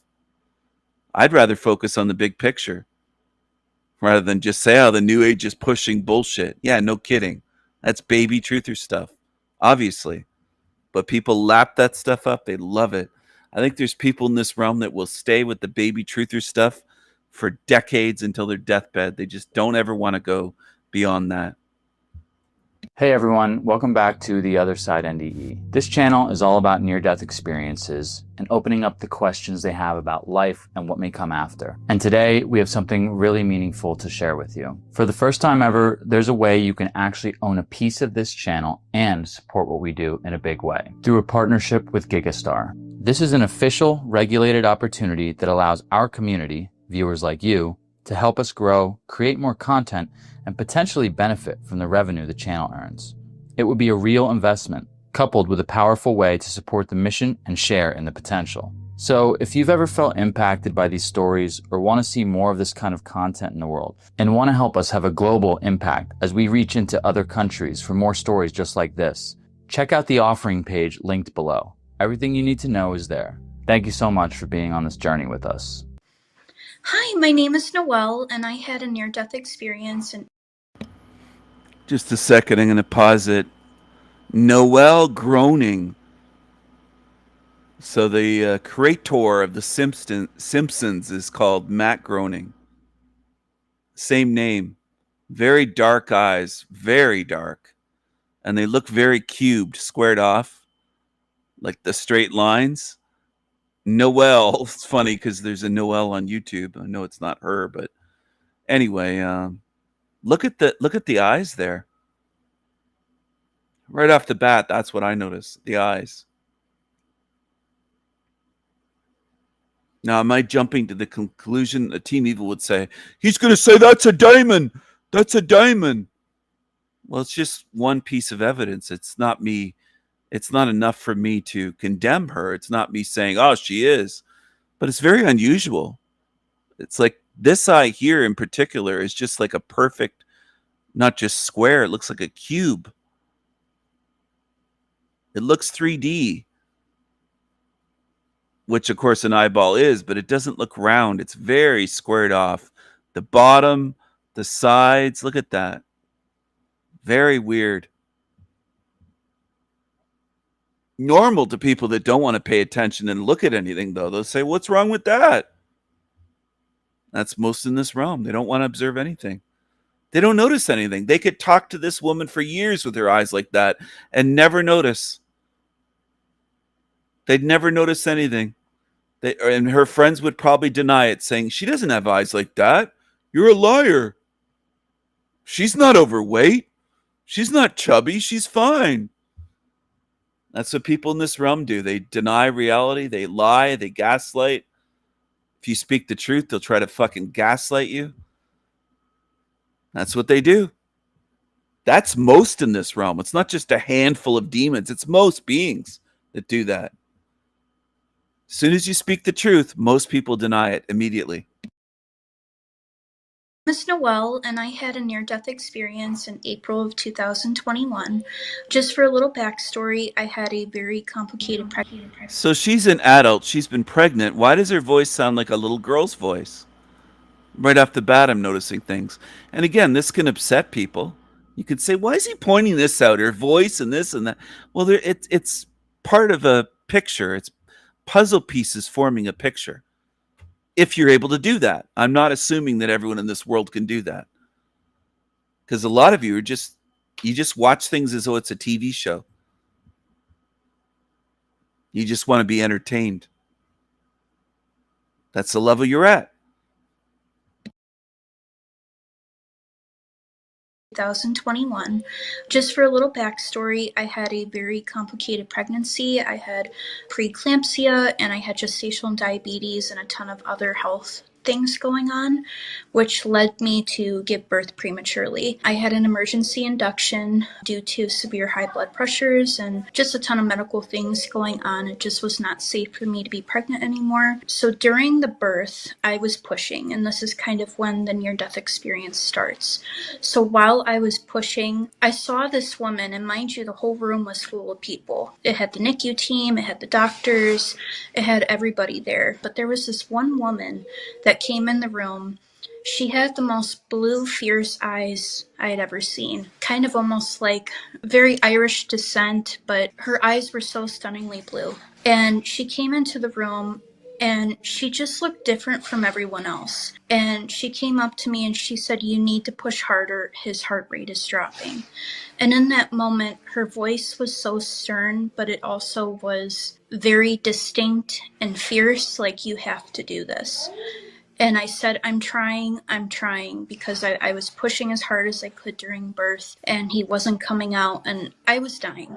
Moral of the story, I was dying. And when you're dying, it's the most exhausting thing. And unfortunately, when we die, we're all going to have to do it because Earth is not a temporary place. So when that woman told me to keep pushing, his heart rate was dropping. It's almost like I had a telepathic understanding that I was going to die. My body physically could not handle the pregnancy any further. It could not handle me pushing any further. My blood pressures were like off the roof. And it just was time. And we had this kind of telepathic understanding. Like, she looked at me and I looked at her, and we knew that it was my time. And I just kind of looked at her just for clarity, like, because I didn't even have the words to come out because I was so distraught and just in so much pain and so exhausted from pushing and everything. So she says something about, which was weird, unfortunately, we all have to die. Very odd thing to say. Am I accusing her of being an actor? No, I'm not outright saying that, but could she be? Sure, she could be. Do I know for sure if she is or not? No, I don't know. I don't know for sure. I have my suspicions, but I don't have the evidence to say she's an actor, she's an actress. I don't know for sure. She could be. Very strange the way she says about, unfortunately, we all have to die, and talks about this. Very weird. Does the Matrix use certain beings as agents of the Matrix? Yes. Yes, they do. They do that here. Clarity, like, because I didn't even have the words to come out because I was so distraught and just in so much pain and so exhausted from pushing and everything. And she just like nodded, like, yes, she gave me that confirmation. So I pushed as hard as I could, and immediately I shot up. And I know a lot of people in their near-death experiences, they say like they saw their body and, you know, how they looked down. That was not my experience. I immediately shot up, and it was kind of like a galaxy type tunnel. So it's almost kind of like someone took like a portal and you just kind of like entered into the portal. And after the near-death experience, looking at a lot of pictures, the James Webb Telescope actually really reflected a lot of my experience. A lot of those images. Well, that's interesting because those pictures are fake. They're they're CGI. So she's pushing fake space, saying it looked like that. Telescope actually really, and you just kind of like entered into the portal. And after the near-death experience, looking at a lot of pictures, the James Webb Telescope actually really reflected a lot of my experience. A lot of those images are very identical to what I saw. If you look up like portal, galaxy, James Webb Telescope, a lot of that is very accurate. But immediately shooting up and like going into the portal, I just felt this peace. I felt the most indescribable, amazing peace I had ever experienced. It's something that you cannot experience on Earth. It is just magnificent the way you're so peaceful. There were shades of blue, there were shades of purple and pink, and Yeah, but you know what, lady? Or well, I don't know if I'll call her lady, but why isn't it peaceful here? I know their automatic answer is this isn't meant to be a place of peace. This is meant to blah, blah, blah, blah, blah, blah.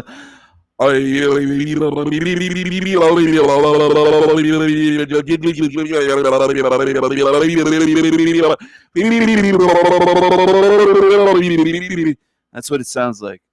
They make all kinds of excuses why there's no peace here. Why isn't it peaceful to live here? Has to be this way. It teaches us. We're learning lessons and all this shit. That's what they do. They try to justify it. They'll talk about how great and peaceful it is out there, outside of this body, and justify the fucking hell that this place is.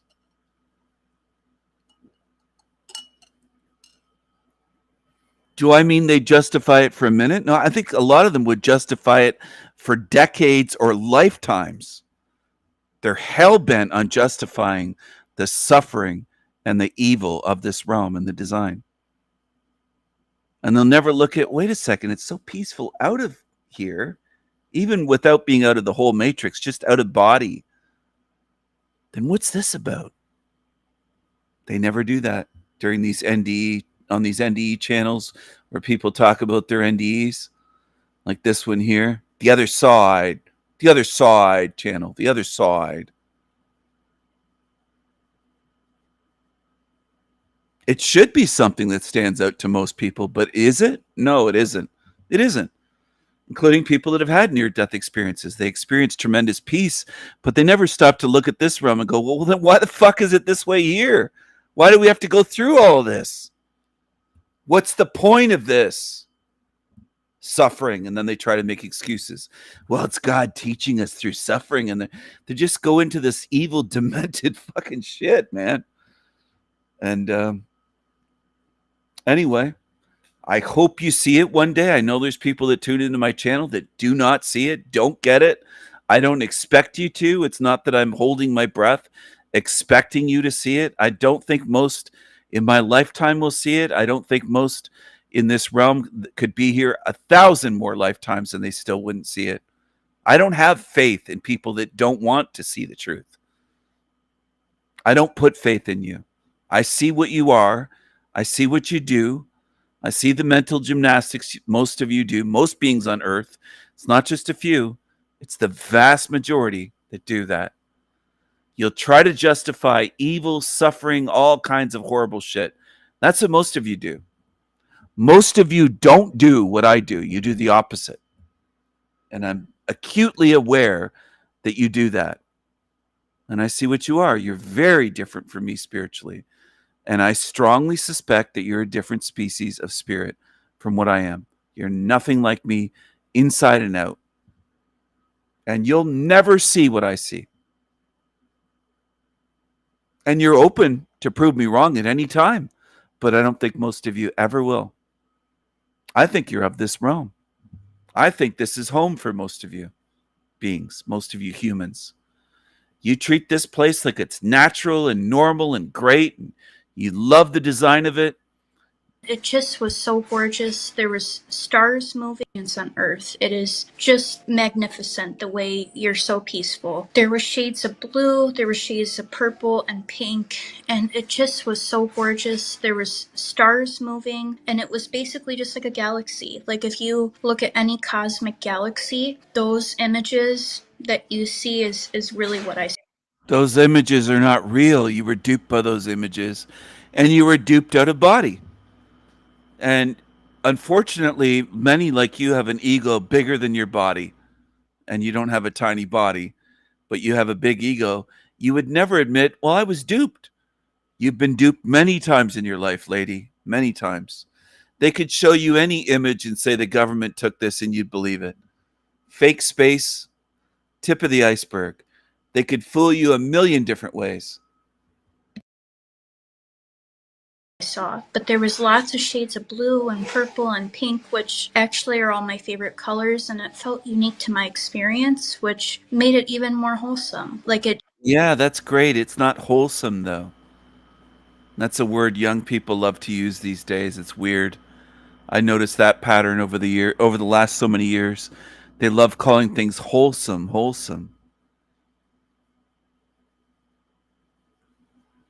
Well, the Matrix showed you a lot of your favorite colors. Well, gee, I wonder why. To dupe you, to get you to buy it and think it's good. That's all. The best way to program people is not always a boot to the face. It's giving them an experience like what she got. Look at her face. She just looks like a cult follower. Completely deceived.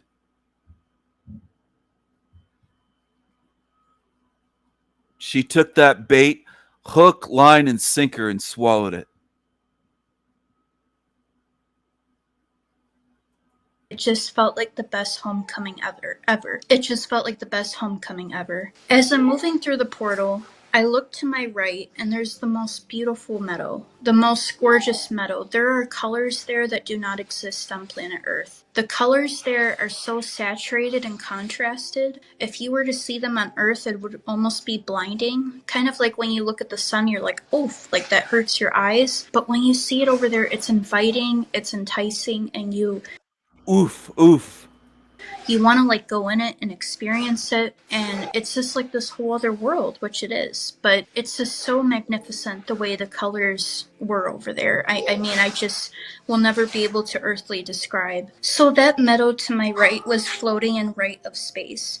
As I move to my left, I see 7 trumpets, and mind you, everything is still a galaxy. The 7 trumpets were all lined up, and they all were playing the most angelic, beautiful music I had ever heard, ever. The music was undeniable with how gorgeous it was. There was no kind of music there that existed on planet Earth. It was just magnificent, and unfortunately I can't describe what it sounded like just because it's unlike anything you've heard on Earth. As I'm moving forward, there's the most magnificent bright white light, and it was in the shape of Jesus. And it just was the most enticing, magnificent light I had ever seen. But it was so cool because you could kind of see Jesus' face through the light. And he really was like every race.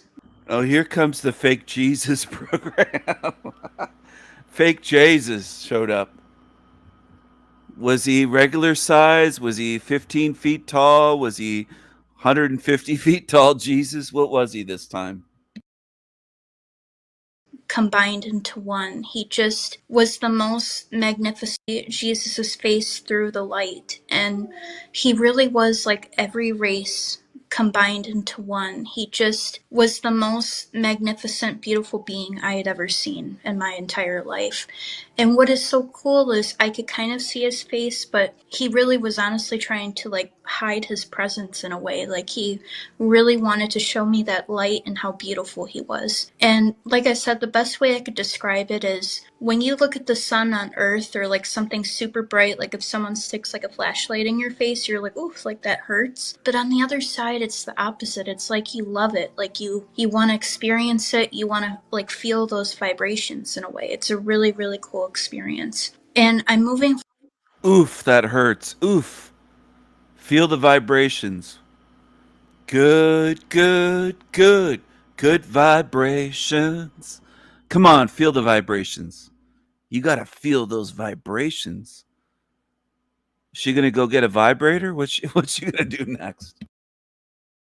You want to like feel those vibrations in a way. It's a really, really cool experience. And I'm moving forward and everything's moving so fast. The clouds are moving fast, the stars are moving fast, and I'm coming closer to Jesus with his arms out like this. And he just said, "It is not time."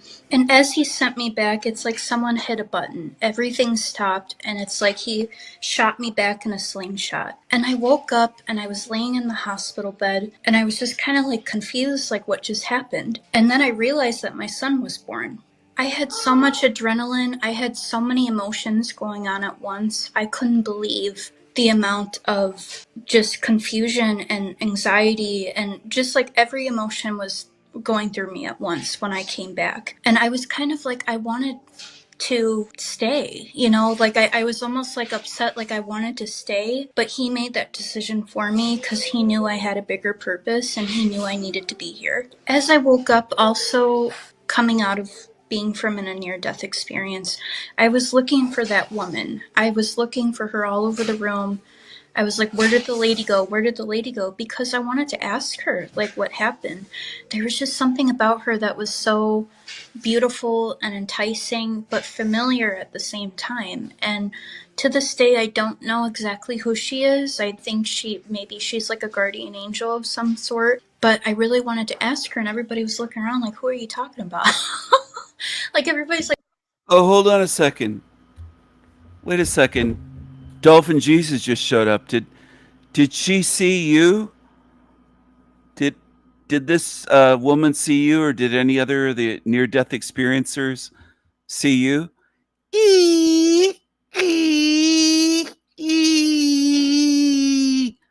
Yes, they did. They saw Dolphin Jesus, some of them. He showed up as every race, even and every species, even dolphins. Dolphin Jesus was there. Dolphin Jesus. Some of them see Dolphin Jesus. Jesus Christ, isn't that amazing?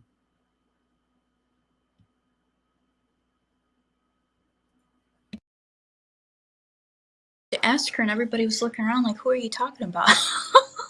Like everybody's like, who's this lady that she keeps talking about? But unfortunately, I didn't find that woman, but I woke up to the biggest blessing, which was that my son was born and that he was healthy and that everything was okay there for the most part. He was transferred to the NICU, and in that moment, I was kind of able to just recover and just kind of reflect on my experience. And I was remembering things, and I was remembering how, I kind of telepathically thought. I want to know something. Sorry, I'm having popcorn during this, but I want to know something here.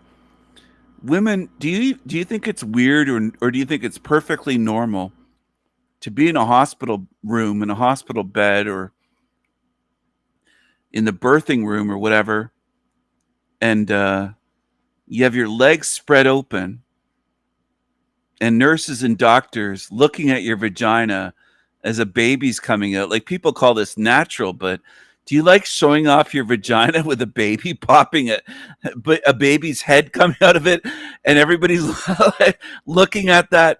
Is that perfectly normal for women? Do they think is there any embarrassment? Is there any, like, I don't know, like, I'm not a woman, so I don't understand how so many women just to think, or so many women seem to treat it like it's just perfectly normal.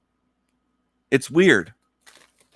It seems kind of weird that there can be a room full of people and you just think, well, it's normal, Stephen. Of course that's normal to have your legs spread open and everyone's seeing your vagina and a baby coming out, and blood and fluid and all this stuff, and an umbilical cord and a placenta. It's all normal. It's all natural. And it's so weird to me. I don't think I've ever heard of a woman saying it's embarrassing or they worried. Like, they never even think of it. It's weird. I wonder though, do you even consider it private parts? Because you show like a whole room full of people when you're giving birth. I don't know. It's weird to me. It's just strange. Everything in this realm, including that, people just say, well, that's natural. It's designed that way. Yeah, well, it it seems pretty fucked up to me. You could take it as natural, but it's very strange. Then they take your baby away right away. They hold your baby upside down and they smack your baby right on the ass. Your baby gets introduced to this realm with pain, smacked on the ass, held upside down in a cold room like a ritual. And it's all normal to mothers across America, Canada, across the realm. They just, that's all normal. They never stop to go, what? This is weird. The fuck is this? They snip the umbilical cord. They put drops in your baby's eyes. They take your baby away from you.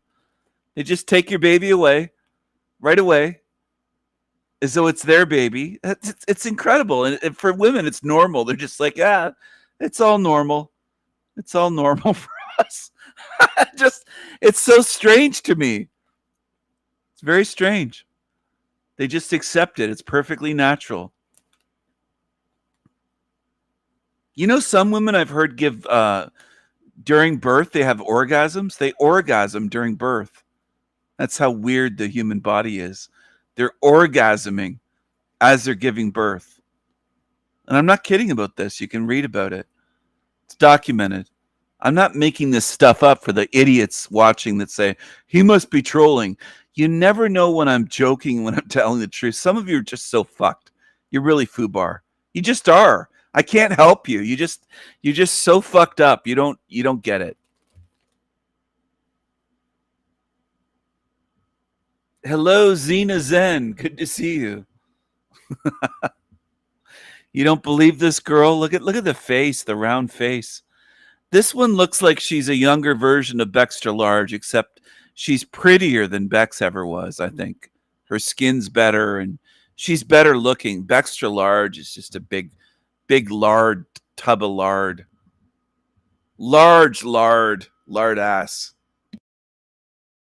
That I wanted to stay there, and it's almost like Jesus in a way heard what I was saying, because when you go there, there's no like conversation like how you and me are talking. It's all thoughts, it's all telepathy, and he knew what I was thinking about. He knew I wanted to stay, but he also knew that I needed to come back. And he made the decision for me, and I'm so grateful he did, because I have a wonderful life. I'm so beyond blessed to be here, and it's a privilege to be on earth. It's a privilege to grow old, and it's a privilege to experience what we have here, even though and he made the decision for me, and I'm so grateful he did, because I have a wonderful life. I'm so beyond blessed to be here, and it's a privilege to be on earth. It's a privilege to grow old, because I have a wonderful life. I'm so beyond blessed to be here, and it's a privilege to be on earth. It's a privilege to grow old, and it's a privilege to experience what we have here, even though it might not always feel like it.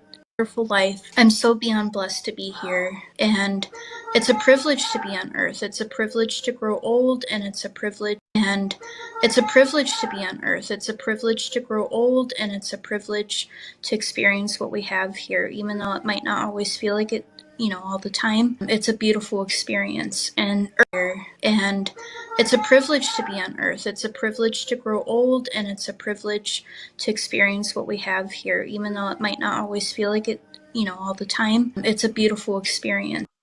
Do you think it's a beautiful experience? Do you think it's a privilege to be on Earth? Do you think it's a privilege?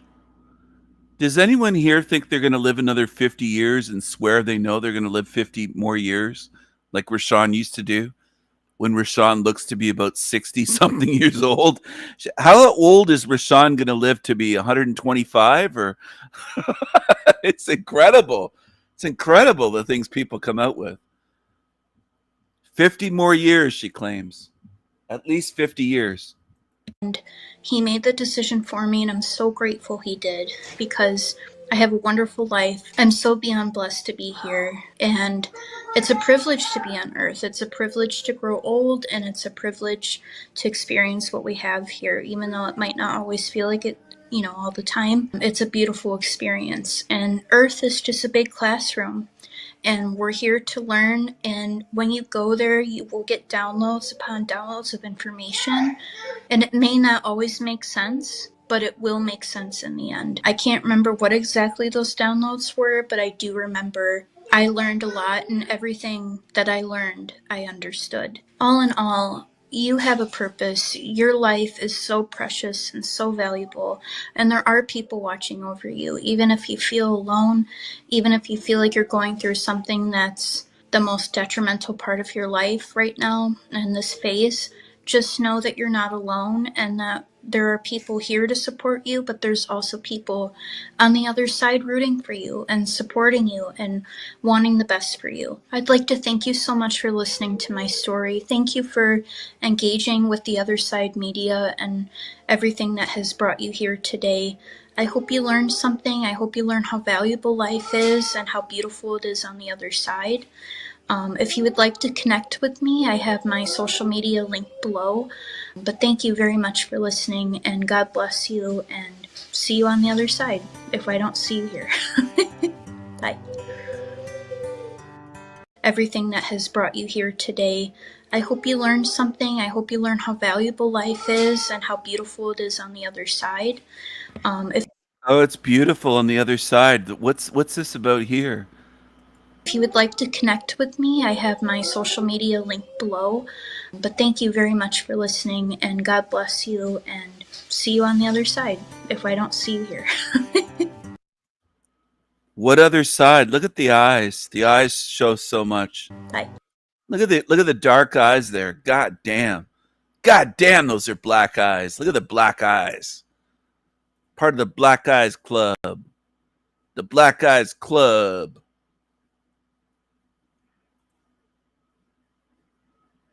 God damn.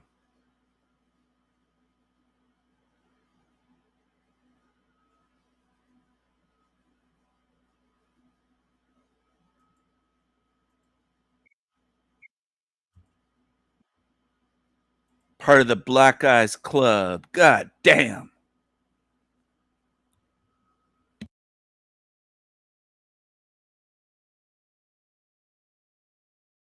In my frustration, I made the statement that I'm done caring.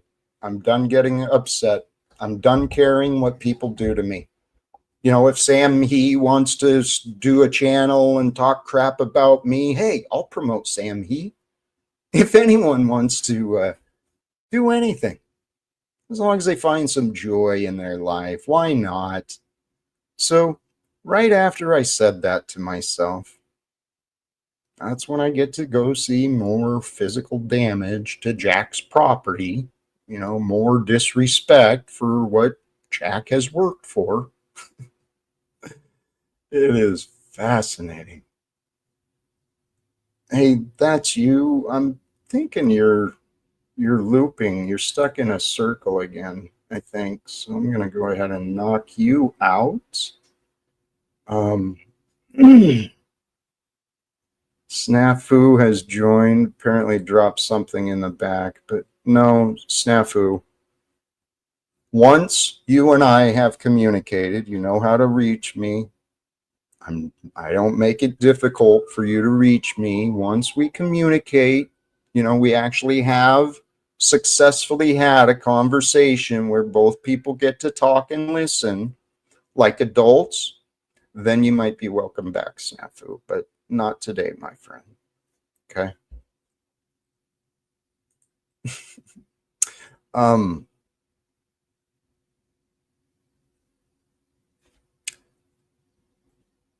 Can you lean into discomfort on purpose? Can you do that a little more? Can you imagine the benefit of, maybe Testing.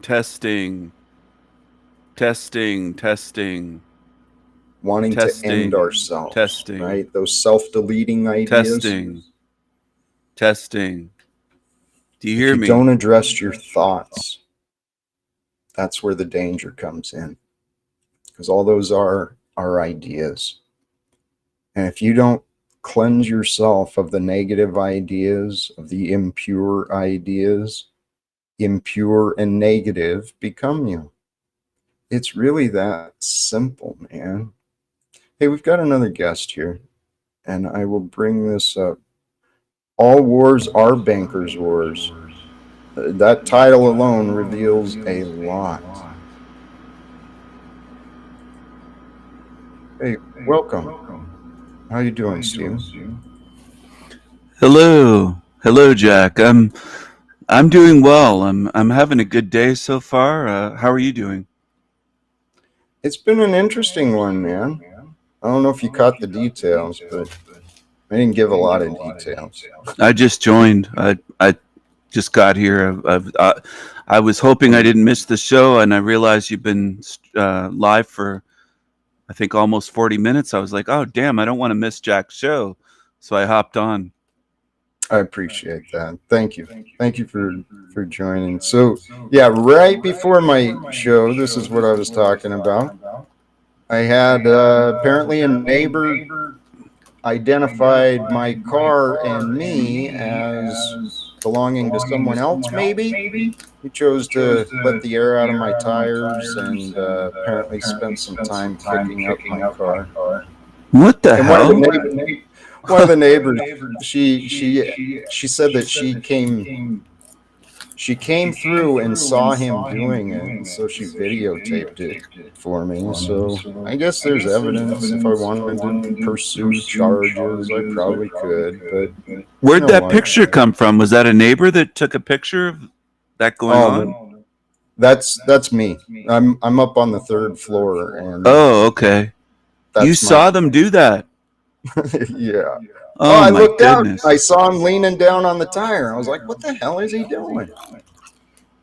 And I would have thought they dropped a drumstick from Popeyes or something under the car. I'd be like, what are you doing? Messing with my car. Go ahead. Initially, I wondered if he dropped something, but then I saw him just staying there. And so that's why I went downstairs and asked him what's going on. And that's when he wanted to come in the place and started accusing, saying stuff about theft and whatever. He's just out of his mind, is all. Oh, okay. Wow. That's crazy. It's people, man. And this is my life, dude. I know this happens to everybody. Everybody deals with addicts and criminals and all this stuff, but holy cows, man. It's like I've been praying for a break, any sort of break, right? Help me get one door open. Help me get one conversation that I'm hoping to get. Yeah, nope. I get my tire flattened, the door kicked in. Oh, they kicked the door in? Holy shit! It's not kicked in, but there's a Okay. dent. He Oh left a wow! dent in On the door. car, he kicked the car door. Oh man, that's strange. That's, as you said, that's people. But man, people are really out of it. Maybe he was on drugs or something. I don't know. I'm not sure. Hey, we've got a Jesse Johns in the back. You have any idea? I don't know who that is. All right, no worries. Let's see. Lamar? Yeah, what's up? What's up, Jake? You remember me? I was in your channel a week ago. Recall me, Jake? Yeah, I think I remember you. How can I I help remember you? that voice. That guy likes cannibals. He recall me, likes right? the raw meat eater Gaddis Godis, and that's that guy. His name's not Lamar. He's using a fake name. This guy plays games with names and characters. And Yeah, I know. So, what game can we entertain you with today? Whatever pleases you. Name isn't necessary, Jake, as you say. Names are just a creation of humans. But you, sir, are the modern day Jesus. So, we can probably assure whatever name you give me, I will take it as a badge of honor. It's your. Just give me any name. sounds like a fake accent. And by the way, we got a fat boy over here who barely has any testosterone left in his blood to even keep his chat open. I'm talking about you, you know, right? The guy who's the guest. You came on here to be disrespectful and play games and try to ruin his show? Is that what you're saying? No. That's what you have always foresighted about others who came on your channel as guests. I'm here to ask Jake a question. His Jake, name's could you Jack, please not let Jake. me whatever. Jack, can I please ask you one question? Of course. You recall a week ago, almost 12 days has been passed by since I came to your stream. I sent you a link in regards to a video named titled Day of the Lord Mapped Out. Have you seen that video? So, I was wondering where I found that. I started watching it and I couldn't remember where it came from, so I didn't finish. I couldn't remember why I was watching it. What was the reason you wanted me to watch it? Actually, it's a predictive programming. The map has been mapped out already in the Washington DC, the place you have been. The whole area has been mapped out as and is in compliance with the map of United States of America. So, according to it, half of USA would get, N-worded by Jack, other countries. Jack, I think this is the guy that was letting airs out of your tires. This is Lamar. I think this guy right here is the guy that's responsible. No, it wasn't. Here, I think this is the video you're talking about. Is it? The Secret Destiny of America, 1666 to 1776. Is that the video you're referring to, Lamar? No, let me send you the link. Hold on a second. Just a minute. Just give me a minute. Just give me 10 seconds. All right. I will send you the link here. Okay. The private chat. And I also want Stephen to watch it. I have sent it to him months ago, but he barely even took his time to watch this video. But I'm really hoping that you would. This guy's obsessed with me. He's been very nasty. But Jack, I just want to point something out. This guy's not here for your message. He's here to promote all these other channels. And I don't think It, that's the right thing to well, do. let's not. He didn't say that, so let's not assume his intentions yet, please. Okay, but I do think he was trying to steal your hubcaps. He was trying to take that tire off your No, car. I think that's Lamar no. Johns. Oops. No, that was like I said, it was either Tommy or Tony. Um, I met. I got it. Sorry, I got confused over here in my tabs. Um, got it.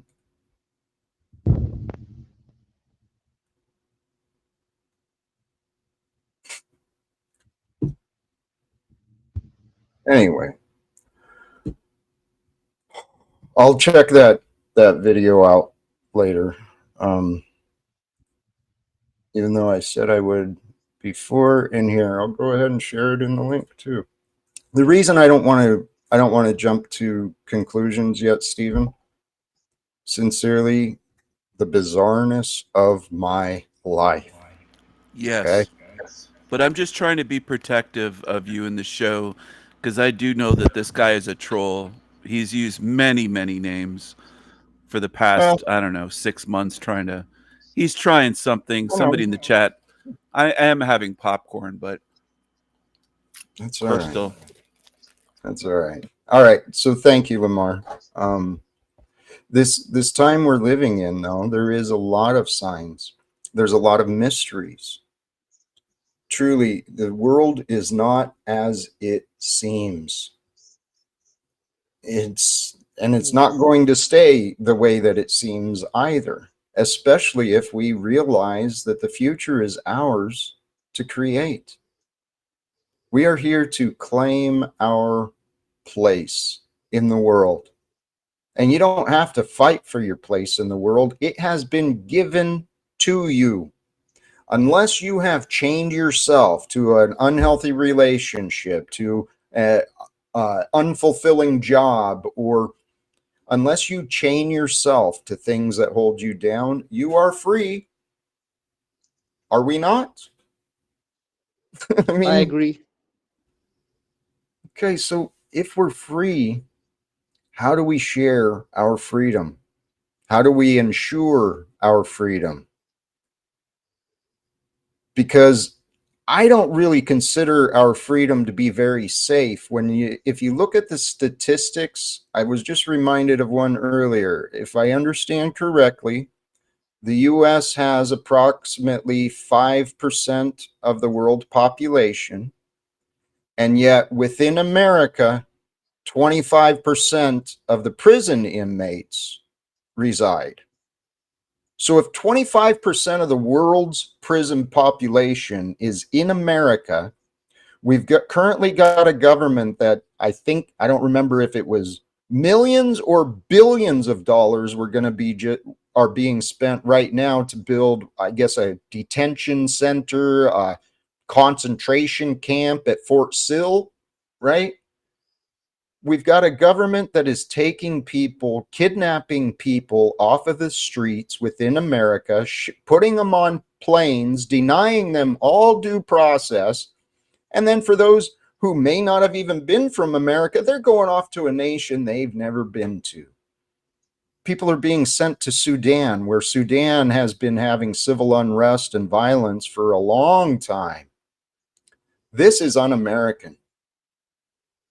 Let me tell you this, the whole agenda behind all this certain acts, what policies got a government, especially this recent ICE raids. It's all about isolation policy. Keep in mind, a lot of Canadians and Mexicans these days have a very negative point of view about USA in general, and especially this has struck out after all this ICE raids and all this anti-immigration policies. So this Canada, Mexico, and all these other countries shall move their industries to other nations, and it would actually isolate America not only economically but also military-wise and other aspects as well, geographically as well. There's also a lot of um, military bases of enemy countries of America in Mexico as well as Canada, I guess. Stephen knows about it, right? There's a lot of enemy countries bases in Canada of Americas. Is it true? Possibly. I mean, everything Oh, is possible, but let's go down. Let's explore this root cause of the problem. The root cause of the unsafety that you're pointing at, the risk of enemy combatants moving into neighboring nations, that threat is only because America is so comfortable having so many enemies. And I suggest that we've lost, America has lost its way. let Jake actually this will He's precise that roboting. all this all this policies, all of this events, this policies, whatever global events have occurred not only in America but worldwide, and all of this has been pre-planned thousands of years ago, probably Right. 5,000 years ago.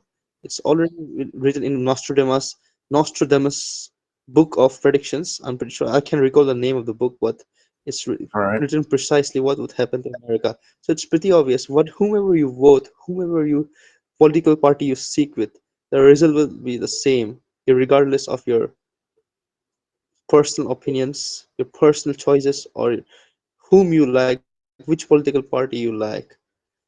So there's no point in having to indulge yourself in this worldwide spectrum of news or whatever. Yeah. There's been long range plans rolled out. Okay. It's been well documented, well sourced. There have been groups of people who are not only aligned with taking over full control of the world, but there are also many groups of people who, they follow the dark arts.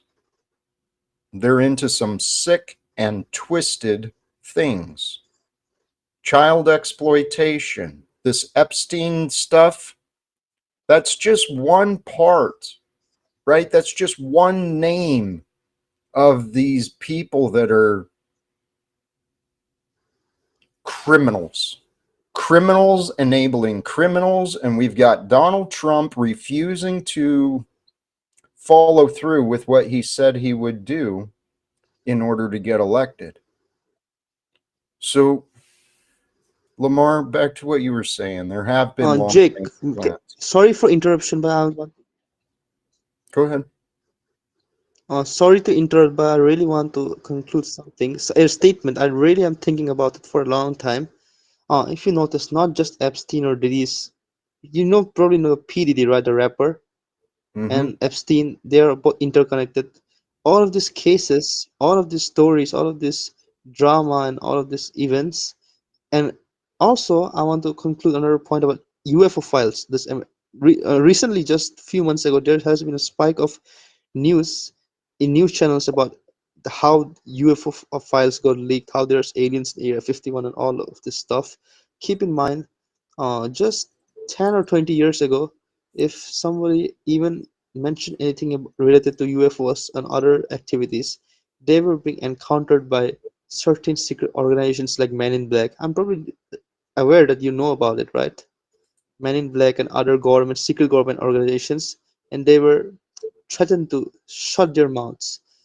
However, did you notice that just recently, it's not been ever since Trump came in office, how the fuck did they even fucking release all these UFO files, all these alien activities, all this stuff? And they're so open about it in news. And barely 10 years ago, there's hardly any news channel which covered anything in relation to it. It's pretty obvious. It's not just a distraction, it's also a psychological operation.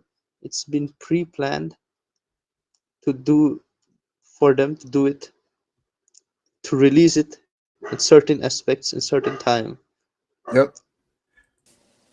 They practice. What's going on? Welcome, Joe. Thanks. What? Sorry, what were you saying? Finish up what you were saying, please, Lamar. What were you saying? All right. Sorry, From what did I interrupt heard, you? I think he was saying that 10 years ago you were called a conspiracy nut to talk about aliens, and now since they've brought it out with the UAPs and all of that shit, they're trying to normalize it. I think he was going in that direction. Are they talking about him in the chat with porta potties? Is that related to Lamar, or what was all the porta potty stuff they were talking about? I'd assume Paulie. Oh, Paulie. Okay, he empties the porta pot, doesn't he? Or what does he do with them?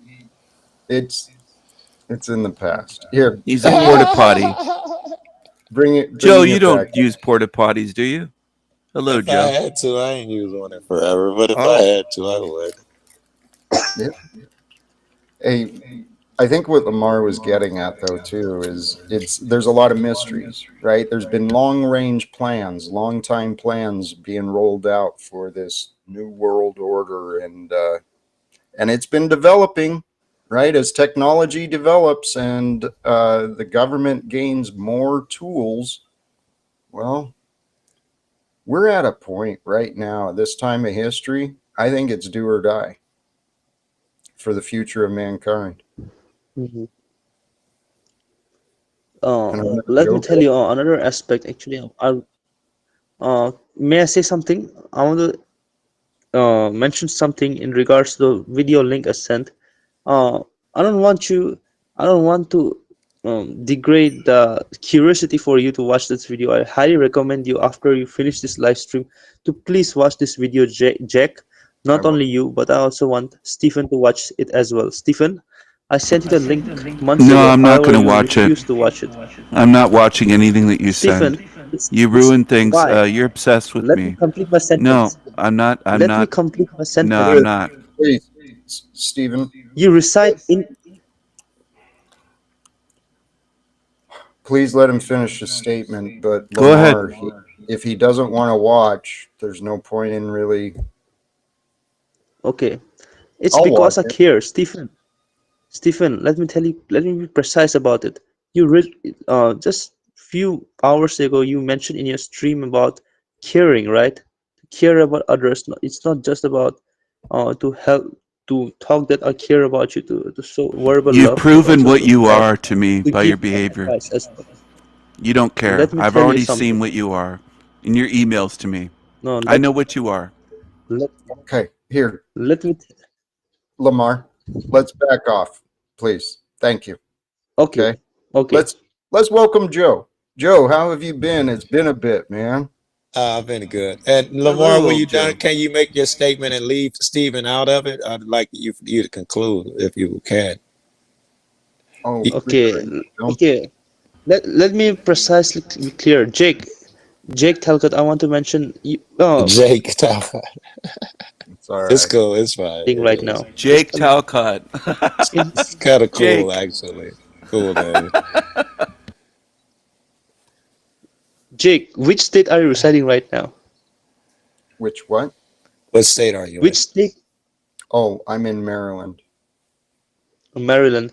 Do you know, by the year 2035, by the year 2038, the whole of Maryland, not just Maryland, but also the New York upstate, half of it would be submerged underwater, along with coastal Florida and parts of Texas as well. That's And the western part of. Yeah, it's 10 years from now. Yeah. Yes, not just it. Half of America would get N-worded. I won't can't say the word precisely, but you probably know the word, right? N-worded by other countries, Yeah. by the military logistics. Rhymes with Half of puke, America. I guess. And yeah, yes, please don't say Fake those nukes, words. a It could be psyop. very dangerous. Yes. This No, guy let me spews fear precisely. programming. Well, And the Lamar. new capital of Hey, no, and the Lamar. new capital of. Yes, let me conclude. That the new capital of America would be in Colorado. The new capital would be moved from Washington, D.C. because it would get N-worded, and the new capital of United States of America, the new world order, would be in Colorado, Utah, and Montana. So it will be safe for you to Lamar, migrate to those states. what is the point? Yes. What is your suggestion? Should we just be aware and then just what should we do? Yeah, you're telling us this so that we can what? No, it will be viable for you to all of you to watch the video which I sent. Lamar. It has shown the safe states of America, which would be the ideal That's what state he's to saying. He is saying we migrate. need to retreat to the center of America because these shores are apparently going to be flooded. That's, I think, what he's saying. He's trying to look out for us. Well, it's actually not just the nuclear aspect of it and the conflicts that are rising, but from Ben Davidson with Suspicious Observers, that campground I went and visited in Colorado. Yeah. He's talking about the cycles of catastrophism and the shifting of the magnetic poles. And he's suggesting too, should these things happen and America, the world faces another cataclysmic event, Colorado might be a better place to live. Yeah, it's certainly got some mountains to retreat to and a lot of open space. You can hide forever in that son bitch. Yeah. But not just forever. America. Hide here forever. Not just America, but also Canada as well. Stephen, right. You should be really be careful. Oh, gosh. That's why I'm warning you. Not just America, but also Canada. Lamar. Does he let anyone It talk? sounds like, well, he does, and it's not been that bad. But Lamar, I want to point out to you, okay, because of what I do and what I'm doing, it sounds like you're sharing fear. Yeah. How are you so sure that this is going to happen within the next 2 years, Lamar? And please don't tell me read that book or I'm going to yell at you.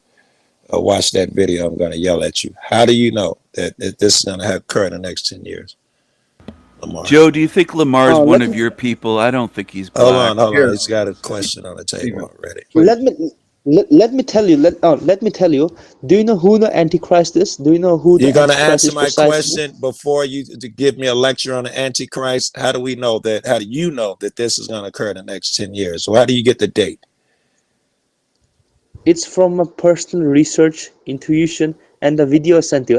I've watched a lot of conspiratorial videos in regards to and aspects to the fields of America's future.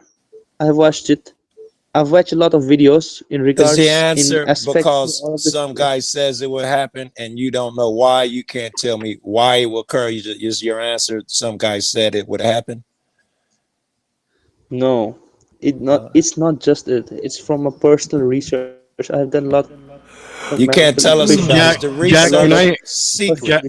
Jack, can I interrupt? Because this is spot on and why I even came up. Because Go ahead, Lindsay Taylor. asked a great question earlier. What things come by way of peace without war? So I tried to explain to her several incidents in history. And the list goes on, folks. If we have to sit here and keep paying attention to all the drama and bullshit and induce ourselves into the fear and mechanisms of compliance, we're doing it wrong. Because Live without fear. Let me have the fucking floor for a minute, please. Okay. Please. Settle down. Because history also teaches us many things are done through peace. The fall of the Berlin Wall was one of the examples I gave. South Africa's end of apartheid in the 90s. This is current time. This is not ancient history. Okay, then the peaceful separation of Czechoslovakia. How about that one? How about the Norwegian mediation of peace in Guatemala, 1996? Let's not forget in 1948, Costa Rica got rid of its Okay, we don't need a military. history lesson. Stephen. Okay. Costa Rica got rid of its military in favor of investment in education and health, and they've never been in a war since. The Good Friday Agreement between North Ireland and the British in 1998. The Mongolia's democratic revolution. Or how about the monarchy that gave up its monarchy and decided to allow the people to vote, giving up its own monarchy? How How about those things? These are examples that Jack is talking about. Live without fear. We can have peace without war. We can. Fear is the mind killer. I hate to quote Dune, but fear is the mind killer. It will paralyze you. Exactly. And Let me mention something. This person clearly has a very myopic viewpoint of certain elements of life. It's clearly precise by his statements, which you've just mentioned by it. However, let me tell you very clear. Not everything is just Quite good or more bad, right or concisely wrong. than yours. Quite more concisely than yours. And I can give sources where you're willing to give a video to have somebody else watch. Okay, I'm telling everybody, and I'm going to stick with it. Don't believe me. Don't believe the neighbor. Don't believe the government. Don't believe your mother, for crying out loud. Do your own research. So yes, if the guy wants you to do follow up and watch a video, go ahead and watch the video if you want, but make sure you still do your resource in researching. right. So let's. It's pretty obvious. Your response is an indication of your self-reflection of your character. Let me be very Yours is limited to conspiracy. Mine is opening the mind. Hello. Can I please speak? Lamar, El Perro, may I please have some time? Go ahead. Thank you. Again, I tried to point out. Here, we got. I'm sorry. Yeah, relax. Take a breath. You're good. We had a couple of conversations going on. Okay. One of the earlier comments I wanted to point out, and Joe said it too, right? We've got a world that's being run by fear. The human mind is designed to focus on fear, but the will and the heart, we can change our mind away from the fear so that we can be calm, we can think clearly, and we can achieve these peaceful ends.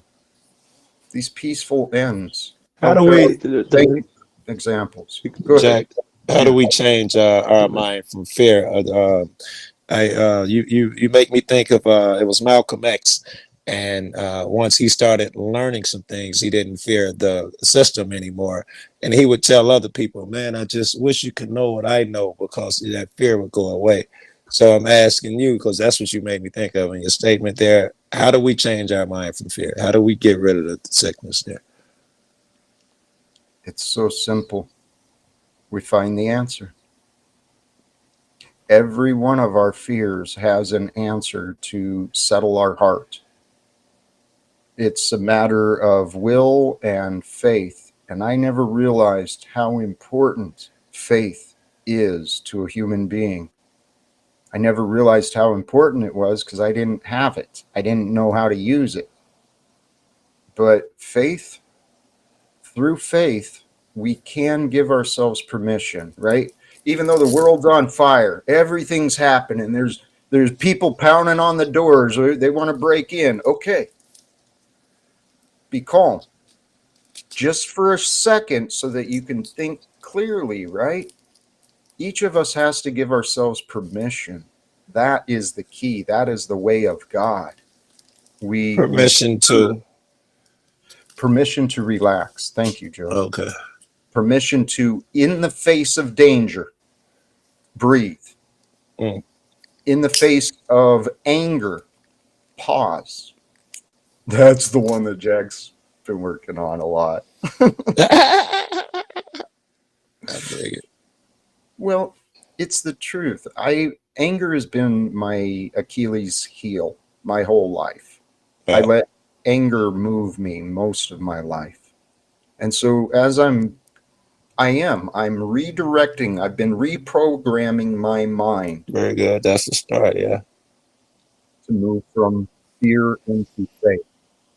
And I tell you what, I don't know if I'd heard that quote from Malcolm X, but brother, that makes perfect sense. Yeah, Mike, I think got a little weird just now. Like it's a little underwatery or not muted, muffled. I may have moved away. There you go. All right, that's better. Thank you. Yeah. That quote from Malcolm X, I don't know if I'd heard that, but it makes perfect sense. If you knew what I knew, yeah, you'd have no fear. And that's what Jesus was teaching. Yes, Jesus. But you know, that guy, his knowledge, I get it, right? His knowledge had to be off the charts, and so I don't want to. You know, here us caveman, you know, knowledge wise, you know, it looks like, yeah, I think you're onto it. We're gonna have to do it one at a time. We won't be gods and just overcoming in a day. We might have to address each of them. And I think you're right. With the first thing you have to do is take a breath, slow down, and examine it, because usually the thought of the thing is way scarier, and the dread way scarier than the thing itself. So you have to get that shit under control by controlling yourself. Yeah, and I think that knowledge is the true benefit. The more we Very gain in good. knowledge, the more we benefit. And I see this in my people are destroyed for lack of knowledge. Yeah. Therefore, if we gain knowledge, then we build upon that foundation of knowledge. Amen. Yes, and we share that shit, right? We can't hold it tight to our chest. Yes. Joe, these are the things I learned myself. If you stop and think about it, we are standing, especially if the age of electronics, growing up as a white man in America, I've had access to knowledge my whole life, right? And then we get online and there's a flood of information available. Oh yeah, we at the right era where me and you, Jack, was probably doing a Dewey Decimal System at the library with a card, and right, to get a book, it might take days to get knowledge. Now it's at the fucking fingertips. And what do we do with it? What are we Googling, right? I've spent way too much time on TikTok and lesbian face grind. Yeah, that's yeah. Gotcha. Yeah. So the idea, though, is every one of us, we have the opportunity, and whether we realize it or not, we do stand upon the shoulders of the greats who came before us in our own individual ancestry, as well as the nation, as well as the world. Yeah. Because knowledge grows. And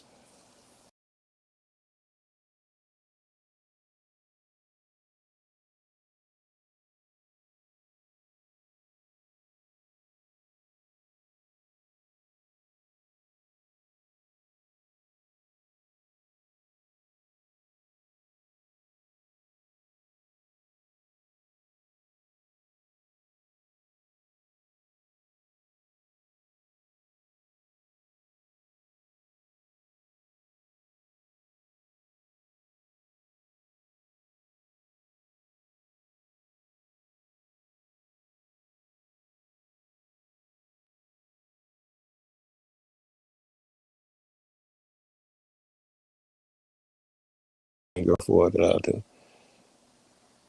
Yeah, and thanks for bringing that up, Jack, because those are two perfect points right here on American soil.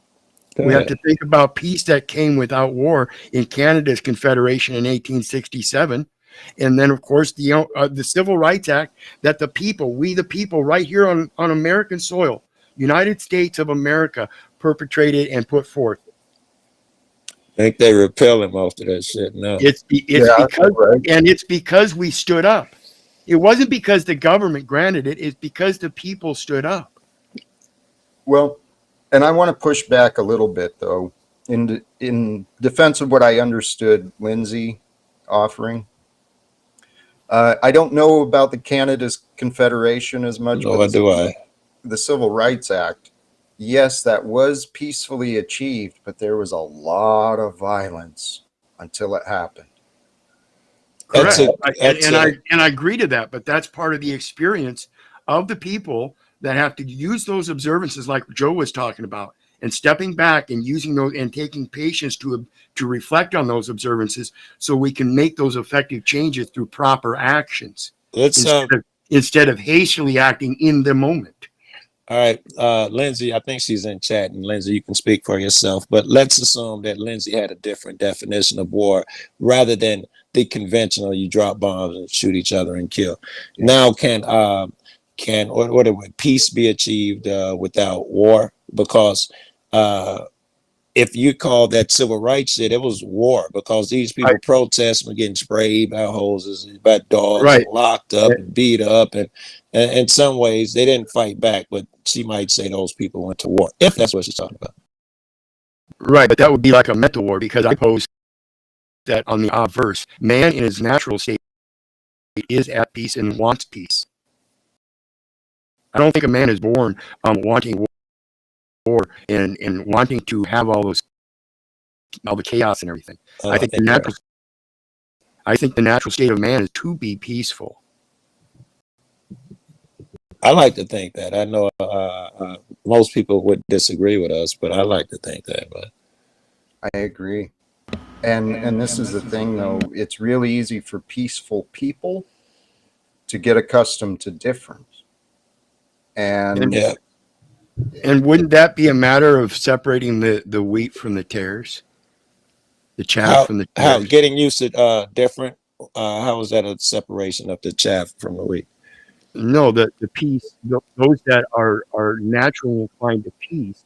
Are the ones that would naturally be inclined to gather in peace, whereas those that are naturally inclined to war are the ones that would be at war. Holy cow! So you're saying that the chaff would separate itself because while you're at war, you're just fucking yourself up, and the peace will separate themselves. That's peaceful. Yeah. I'm a man of peace and polar bears. I have a very close brother that passed away a few years back, and his stance was he fully supported me in my mouth. Absolutely. But his own take was he had to protect himself. So he was he submitted and had the license and all that. He understood it. But when it came to that license, he also understood the license and how to enforce its value for his benefit. So he was able to be amongst that, that battlefield and do it peacefully, while I was trying to maintain that separation so I could have my own peace. But I was the one that was running my mouth. See, the whole shit had you me were running your mouth like everybody else. Wow. Oh yeah, That's a surprise. I am one of the worst guys. That's a surprise.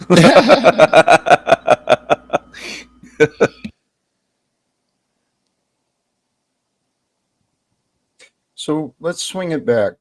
I've given some of my own thoughts, but the terms divine nature of reality, how does that feel? Or what ideas does that bring? It brings to mind something that I think me and Flo discuss a lot, that you can reach all of these same things that people reach through religion, through nature. Be kind to your neighbors and all of those things. So the divine truth, or however you phrase it, of nature, it's still it would be harm no man, love your neighbor like you love yourself, and that would be the divine nature of nature. Nature is divine. Look at this polar bear. Have you ever been to the far north? Yeah. Very divine up there. It is beautiful. It is. It really peaceful. I Quiet. just assume who's the polar bear? What are you talking about? I just assume you're trying to give somebody grief or something. Forgive me if Are you looking at the screen, Joe? The polar bear right here. Hold on, let me look at the screen. Hold on. He's got a polar bear for his avatar. Oh, wait, is that from hold on. No, it's not. It's not from that movie. I was thinking with the little girl and the polar bear. I made it. It's not from a movie. Yeah, it's not from the movie. I zoomed in. I saw it. I never saw that shit. I'm way far away from the phone. I wouldn't have saw it even if I looked at it. And so I want to ask everybody, and I know women generally have a different question according to the modern 304s and stuff that we see on panels. Would rather be in the woods with a bear alone. How about you guys? Are you guys more at your nature when you're out in the natural world, observing it as it is, without all of the superfluous things like the buildings and concrete parking lots? When you're actually out in nature where there aren't all of those things. I love nature. I love being out in nature rather than the cities. And I just want to say, I think you're El Perro. Just let me finish. I think you're wrong, though. I do think that some women love polar bears like me. I don't. I get what you're saying about the bears, but well, I'm talking about being at peace more with oneself out in nature than you are in the concrete world. Yes, I am out in nature. I think, for yeah, sure. I think more men are, That's and dope. I think women feeling more protected by structure and solidity. They feel more protected from the nature rather than being able to enjoy and observe the nature. They feel more protected from the nature. That's case specific. I mean, everyone is different. I know many women who Right, would and I'll agree with do a hell of a lot better in the woods than most men. So, And I know some women who would never be around the woods. They think Daisy it's a would be nightmare. fine in the woods. Give her an axe and a 6-pack, she'll be good. That's the truth. And what I'm trying to point out here is I think a lot of people are distracted from that reality by living in this superfluous world. The things that we really don't need, they're just modern conveniences and comforts. Whereas if we really lived according to our labors, I think we would appreciate those labors much more. What do you mean by labors? Can you clarify that, or just appreciate our own interaction in the natural world? We're so involved in the interactions with the personified fictional world that we believe in its comforts and convenience is good for us. All right, there's something being left out of here, Perro, which apparently I'm gonna have to talk about. The nature of the other side. If I'm alone and so on. So yes, I am perhaps I am probably more at peace. I think I can El say Perro, that. do you have But- issues with women? I'm sorry for jumping in, but No, not at all. No, not at all. you don't have any. Do you think women would survive out in the wild without Walgreens and tampons, or what are you getting at by saying they like to be protected I from was nature? just giving a example of the 304s that sit there and say they would rather be out in the woods with a bear rather than a man. Oh, I get it now. I think that is insane. I think we need to get back to our nature. That's all I'm saying, men and women. Pero, I think that there's a big part of nature is being among the people, being in groups. That's part of our nature too. And that's absent in the wilderness example you gave us. So we neglect part of our nature. Right. I'm right. And I'm saying that if we get back to an agrarian style of living, migrating and living in those smaller communal yes, groups, we would be much better off. We would be more at peace. It's Are like you Costa Rica. You don't have to get involved in wars. You're not dependent upon their economic system, their political system. You got your own. I think we would be peaceful sitting around a campfire letting Jack tell some stories. Go ahead, Jack. I'd love to spend some time trying to discuss what I'm talking about. What are you talking about? These guys got off Trying track. to take control of the United States government. Let's do that. That's interesting as fuck. How do we pull that off? Uniting together. We choose to do it and we find a way, just like we do how we do anything in life. All right, we got to be more specific. If we're going to unite, just the little things I know about uniting, we'd have to start on a true foundation. Black and Otherwise, white. it'd be too hard to uphold. If we start off with a lie, we might can get people emotional and unite on that, but it's too hard to upkeep. If we start off with the truth, things that are under God, then our job of uniting people should be easier. That's the first thing that pops in my head. Well, all I'm suggesting is that I don't think we need an organization. We don't need to file some paperwork and get recognized. If we can just agree that it's time. There's a lot of organizations that have these ideas, let's end wars and let's get control, but I haven't been able to get attention of any of these organization leaders or otherwise. So I can't do it on my own. And that's obvious, right? And I'd never even thought I would be doing this on my own from the beginning. I thought there would be people who wanted to get behind these ideas, and let's at least try. Okay, but here, Jack, is where I think, I don't know you understand this. It's not that people don't want to unite. Jack. Most people do, right? It's the part after that. What are we uniting for? is where people stick at. Everybody says, you know, I want to end wars and I want peace. Right. It's not like they're out there saying something So opposite. how do we do it? I That's know how we can do it. The rub. How do we do it? Yeah. And I didn't mean to interrupt you, Joe. No, I hope I didn't interrupt you. But the idea is, I assume if we want wars to end, it's probably going to require some cooperation from the men and women in DC. And Perot, is that true? Somebody better jump on him. Is that true? Someone smarter than me? You might be right. Someone comment before he breaks my brain. Because I always thought, fuck, I don't want to depend on them guys. If he's right. I know. Fuck. I know. I don't want to depend on Washington, D.C., but I do have a question for Jack Talcott. Do you think that love is more natural? Because we were talking about nature. Is love more natural than war? Should we teach people that war is unnatural to help them get on board with your mission? Well, I think that would be easy. Yes, Stephen, and I think that would be the easiest way to accomplish that, right? Re-educating society and the children. I think the easiest way to do that would be with cooperation from the men and women in Washington, D.C., just like ending the wars.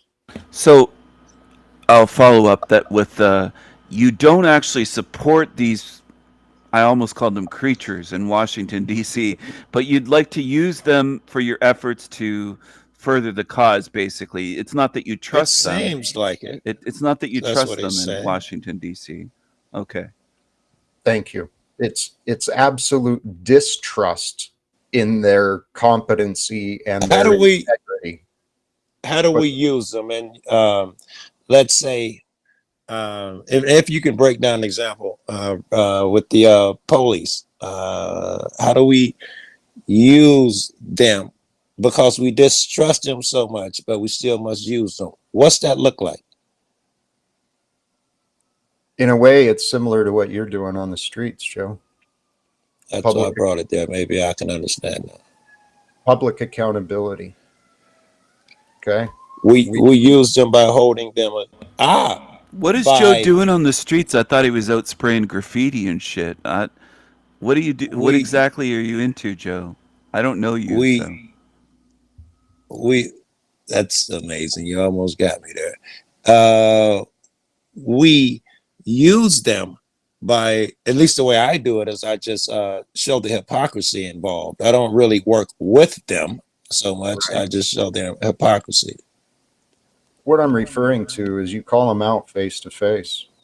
You point out to them what they are doing so that as human beings, they're put on notice, right? They're put on notice. Hey, you might be screwing up. Here's your chance to see what you're doing.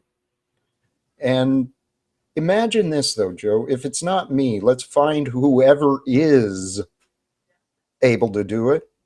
And let's get someone in front of the men and women of Congress, just like Netanyahu has done, right? He was just there not long ago, too, with our commander-in-chief and the other legislators and rule makers. Right. So let's have some public conversations with them, with the media there, so that we can discuss what equality means, what it means to be a representative of America. Right. I mean, is that doable? Yeah. A conversation with the politician where they actually sit down with someone who's not already in the bag. I would say on a local level, that'd be a lot easier. I don't know if it's even possible with people once they reach a certain status, because I've never seen it done. Right? Any congressman or something, they never sit down with a neutral party or opposition. It's always someone who gives them the question first, someone who'll be friendly to them. You're not allowed to give pushback, or you'll never get another interview. A real conversation, even in fucking you got to schmooze at the Capitol. You got to schmooze a little bit and grease some palms, and don't you? You got to get in there somehow. Go ahead. All we need is an introduction. And again, I don't, even talking to one congressman or woman, that's not the answer. Because what I'm hoping to do is to find a congressman or woman who is willing to help a citizen address their peers. What if you seduced a congresswoman and And how slept do with they her do and that? tried to What's get it look in like? that way? Here, keep that question. Let's come back. We've got a couple of guests here. This could go either way, so let's check it out. I'm going to bring up the most likely to cooperate. Welcome. The most likely to cooperate. The most petty. Oh my God, Joe, fuck the police. Remember that song? I do. Joe. Here. Oh hey. Flo, you're the smart guy I was asking. Oh I don't no, remember the question I had earlier. What's this Do we have to cocksucker work doing with on the you? government in order to pull this off? If you're Fuck the listening, Flo, I'd like police. your opinion. Say that again. I couldn't hear you. Do we have to work with the government in order to pull off, the better society? I think at that point we were talking about some type of world peace or something. I mean, I don't have the answer to that. I have my own theory or philosophy. I don't think that you. So government is inherently coercive, right? Yeah. And so philosophically, I think that the less government at all, the better. All right. Can I say something? That the way to deal with that is to minimize your use of government. You could wait till he was done with those few last sentences. Who's the new and then you autist? could have hopped in. Yeah, Lamar, I muted you because you can wait instead of speaking over everyone.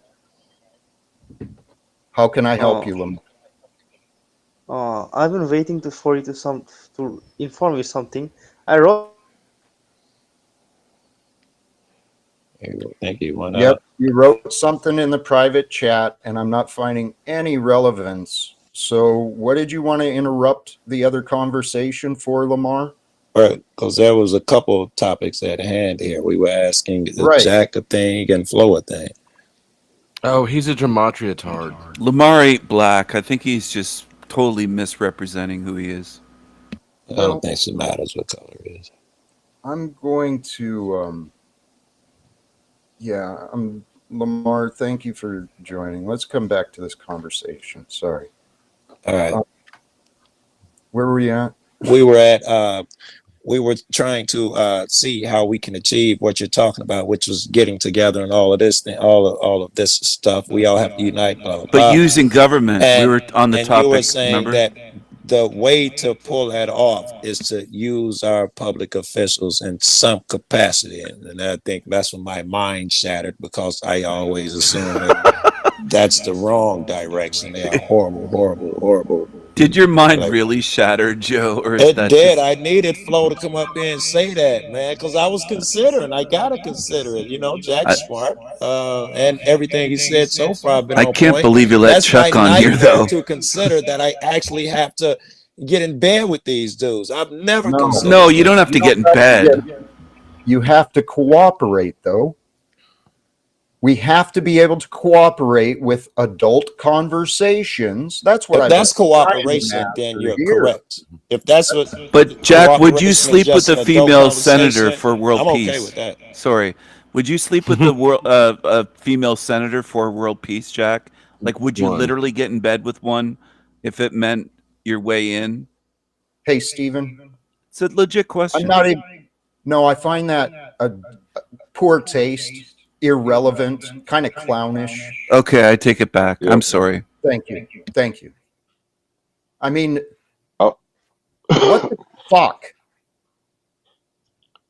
I'm actually talking about real life that's happening. Here, tell you what. Let me pull this up, right? I know everyone's got their opinions on everything, but I trust that some things are real. Where'd it go? Well, I didn't ask you to fuck Hillary Clinton or anything like that. I can't believe you let Chuck on the show. I was going to argue with Flo, but I have to agree with him on one thing. Government's too big. Okay. The government's too big. A lot of these programs we got need to revert to We the all state know level. that, Chuck. You're stating the obvious. Oh, I'm sorry, Stephen. You're so smart. Great, Chuck. Thank you. So here, this is just from this morning's news, and let's just see what they say? Mimi Goodman. The World Health Organization's warning Gaza is suffering from man-made mass starvation caused. Man-made mass starvation. That's the UN, World Health Organization.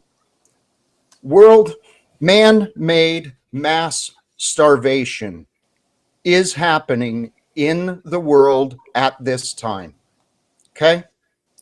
By Israel's blockade, from man-made mass starvation caused by Israel's blockade. The WHO's Director General, Tedros Adhanom Ghebreyesus, spoke Wednesday.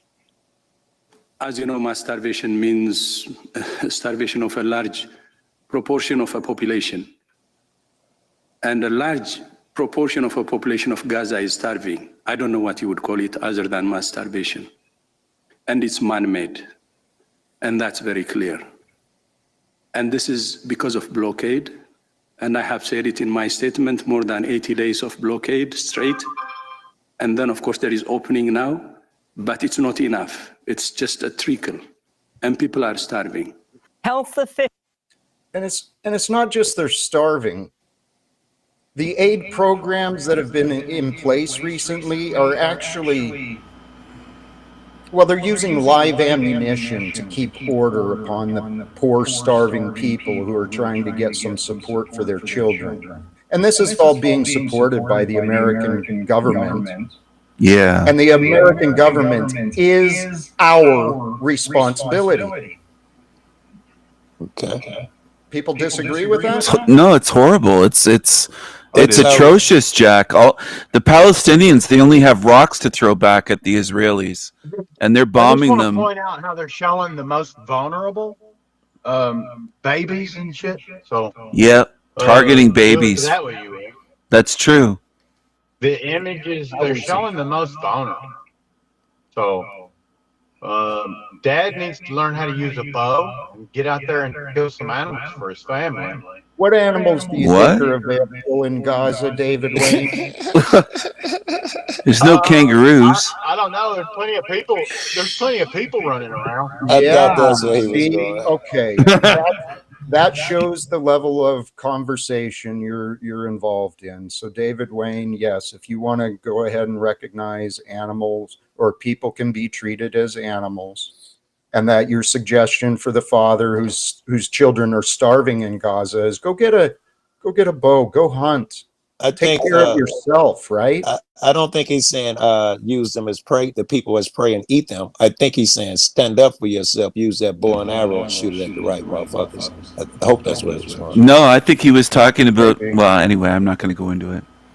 I took it the other way, but either way, either way, this is sick. He's a lunatic. This is It's sick. happening this is happening in our lifetime. Right? I remember the questions a long time ago. What would you do if you were around in Germany at that time? What would you be doing? That's right. What are we doing? Somebody in the chat said Israelis are the new Nazis. I have to kind of disagree with that, though. I think that the Nazis were a lot better than the Israelis.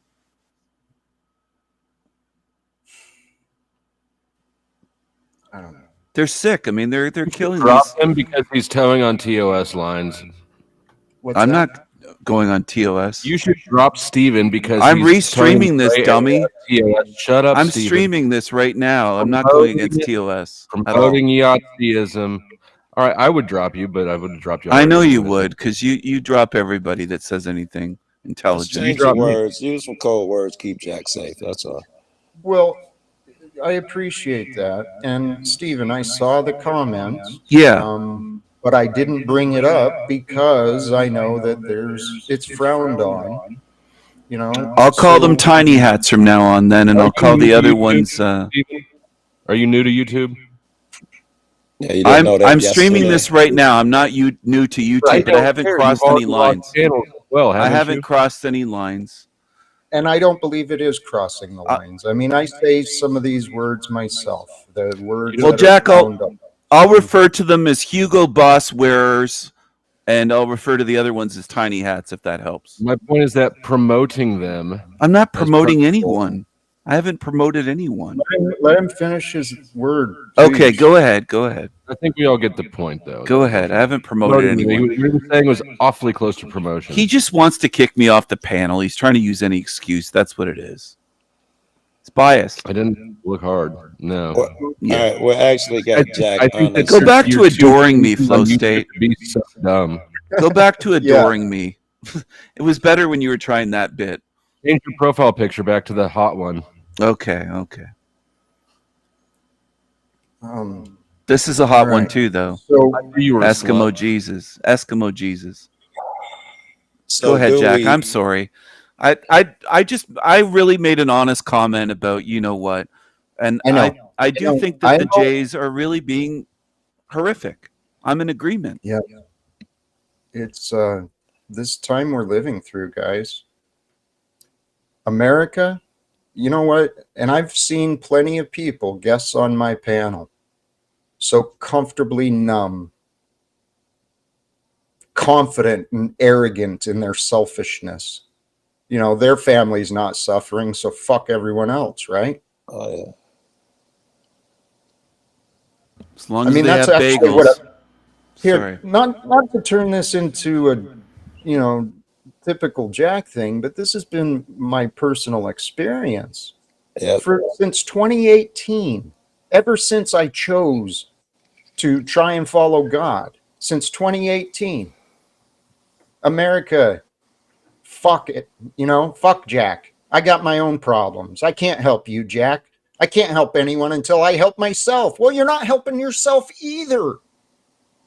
So we live in this world where the masses are confused. Okay? We don't have to stay confused. If we're willing to accept that what we have is not good enough, then we're willing to change it. Well, we're talking about options literally right now. And I don't want to stray too far. I think you're saying that, well, you are saying that we need to talk one of these guys into, maybe I should ask the question, do we need to talk one or some of these guys into our belief? Is that where we are? Well, I know that what saved me from my deception, from my confusion, was the truth. When I sought answers on my own, I found answers. And then the answers helped. And I don't claim to know everything, but I learned enough that I no longer have fears. That would go against that goes against your argument, because the way you corrected yourself, you solved your own shit. You sought help on your own. You helped on your own, and you would have solved your own shit. I don't know if anyone could have came in and told you the truth, and you'd have been willing to accept it, as stubborn as you were at that time. Same for the politicians. True, Joe. Untrue. I have not been that stubborn. I've been looking for answers a long time, and I don't know. No one in my life, when I was suffering from alcoholism, no one ever came to me and said, "Hey, Jack, I've got some support for you." Could someone have said some words and talked you out of being an alcoholic on that day, or at all? No one tried. What do you think? Because I've been an addict, and I just think it's possible, right? Actually, let me paint a picture too, because it is kind of tied to what people might imagine with the government. Not going to the government on knees, right? I'm going in as, you know, an equal. That's what we are in America. Regardless of position, regardless of wealth, I am an equal to any others. So if we go in, I don't want to just complain at the men and women of Congress, because everybody complains. They're numb. They don't listen. What I'm suggesting is let's go forward with support. Let's go forward with solutions. The idea I had a long time ago, I mean, I envisioned building up my business and live without fear and having the message co-branded with other life coaches. That was my vision, is working with others so that we help create a better world. Well, not really. I don't even like that one. I would like to shoot that one in the leg. I hope you've altered it a bit. The idea is let's get some support towards the solutions we want. And if we want better bosses, which the government is, if we want better bosses, we teach them to become better leaders. Thought we were equals to the government. I don't want bosses at all, to be honest. I never liked that idea. I'm glad you didn't kick Steven. I totally agree with that. As you should. Hello, Lindsay. Yes, welcome, Lindsay. Here, we've got a full group here. Let's bring everyone up. God damn. Look at that. I see that dude. Oh, that's low. Dungeon back there. Jack, nobody came to you to support on alcoholism because we don't help addiction until they know they want help. It's pointless to help an addict that doesn't want help. And then when you wanted help, you got AA, didn't you? Do you have anything besides complaints, Tommy? Was I complaining? Yes. Sounds like it. Do you have something to offer the show? Were you narrative? Keep it calm, Tommy. Keep it calm. Oh, well, Chuck, I guess you're above me on the totem pole. Good job, inbred. No, I just said keep it calm. That's all I'm saying. And you keep it in the family, Chuck. So The where's risk your of straying off topic has grown tremendously. Am I not calm? I that's the topic I came in on, is when Jack was saying nobody supported him when he was an alcoholic. I said we don't bother until they realize they're an alcoholic. Then you help them.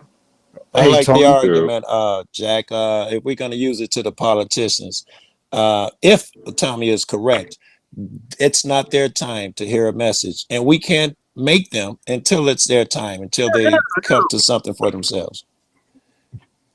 I think that was, you were asking me, Joe? Yeah. Again, my education has actually been in helping people change. Now, when I get some support and people actually test my knowledge out, and there have been people who have learned from me, despite the guests who show up here, there's actually people who appreciate the value I've shared, and they have gained value from learning from me. And so as more people will finally say, you know what, Jack might have something to share, well, it's going to be easier for me to get the attention of other people. Okay, wait. All right. First of all, it scares me. We all got to be equals. We can't be about Jack. It can't be about thrust Jack somewhere. Joe, hold on, Joe, hold on. I wasn't Joe, done. I see. I go. know. Okay, I'm sorry I interrupted because I see where you're going. Please continue. Thank you. In order for all of us to truly get behind this, it can't be get behind that one leader, one guy. I think that's error in our thinking. What's the answer then? Instead of what it isn't, Joe, what's the answer? Well, I only got guesses the same way you would have, and just by following this logic, we'd all have to know to share the same knowledge. Now we all have an opportunity to go up there. Any voice that heard is just you ask, or Joe, you're getting angry and you're no, Joe. I'm running with your idea. I don't need any more. Okay, I don't need go ahead. any more. My man, go ahead. So you presented the case that we can't get behind Jack. We've got to have more than that, and we all need to have Not the same only knowledge. Jack. We must get behind Jack, but it can't only be Jack. Right. All right. Yep. So I have the knowledge and the ideas. Can I conclude something? Sorry. Sorry for interruption, but I have to conclude. This guy's something. the worst. Actually, no, Lamar, you don't have to do anything. Yep. I've chosen to kick Too much ego. Joining. Get behind Jack. I claim, Joe, to have the knowledge that gives me the confidence to believe this could be achieved. Okay. So is anyone here interested in trying to get the same knowledge as me? Tell us right now. What would you like to know, Joe? I would like to know, what do I need to tell those politicians to get them to change their mind? First day I meet them. Do you have an appointment? Wow, you just told me to share the knowledge, and now you're asking me, do I have an appointment with a politician? How quick did that change? Well, okay. Maybe I misunderstood. Maybe I didn't. Okay. I had a different idea in mind of what people might be able to learn from me, rather than my trying to imagine hypothetical conversations with people that we don't know. Who am I going to talk to, Joe? Which one is it? Because depending on who it is, it might be a different conversation. Well, Jack, he doesn't know what he doesn't know. Yeah. So, what do you think? He doesn't know much. That's true. Tell you what, out of the panel here, who besides me is confident that we can end wars and bring reforms to the U.S. government? Besides me, is anyone I'm else? confident, Jack. I am confident. I trust that your mission that you're passionate about is going to happen. You've proven that you're willing to go to Washington and move to Baltimore, and you've made all these moves to show people that you're not just empty talk. I was just thrown off a bit today, I got to be honest, by Flow State wearing his cap the front way rather than backwards. Is this I'm an getting alternate older. reality, or what has gone? I don't know what happened, I'm but getting older. this is like an alternate universe today. I don't know what the hell happened. Jack, I'm gonna go on a little ego trip with you, man.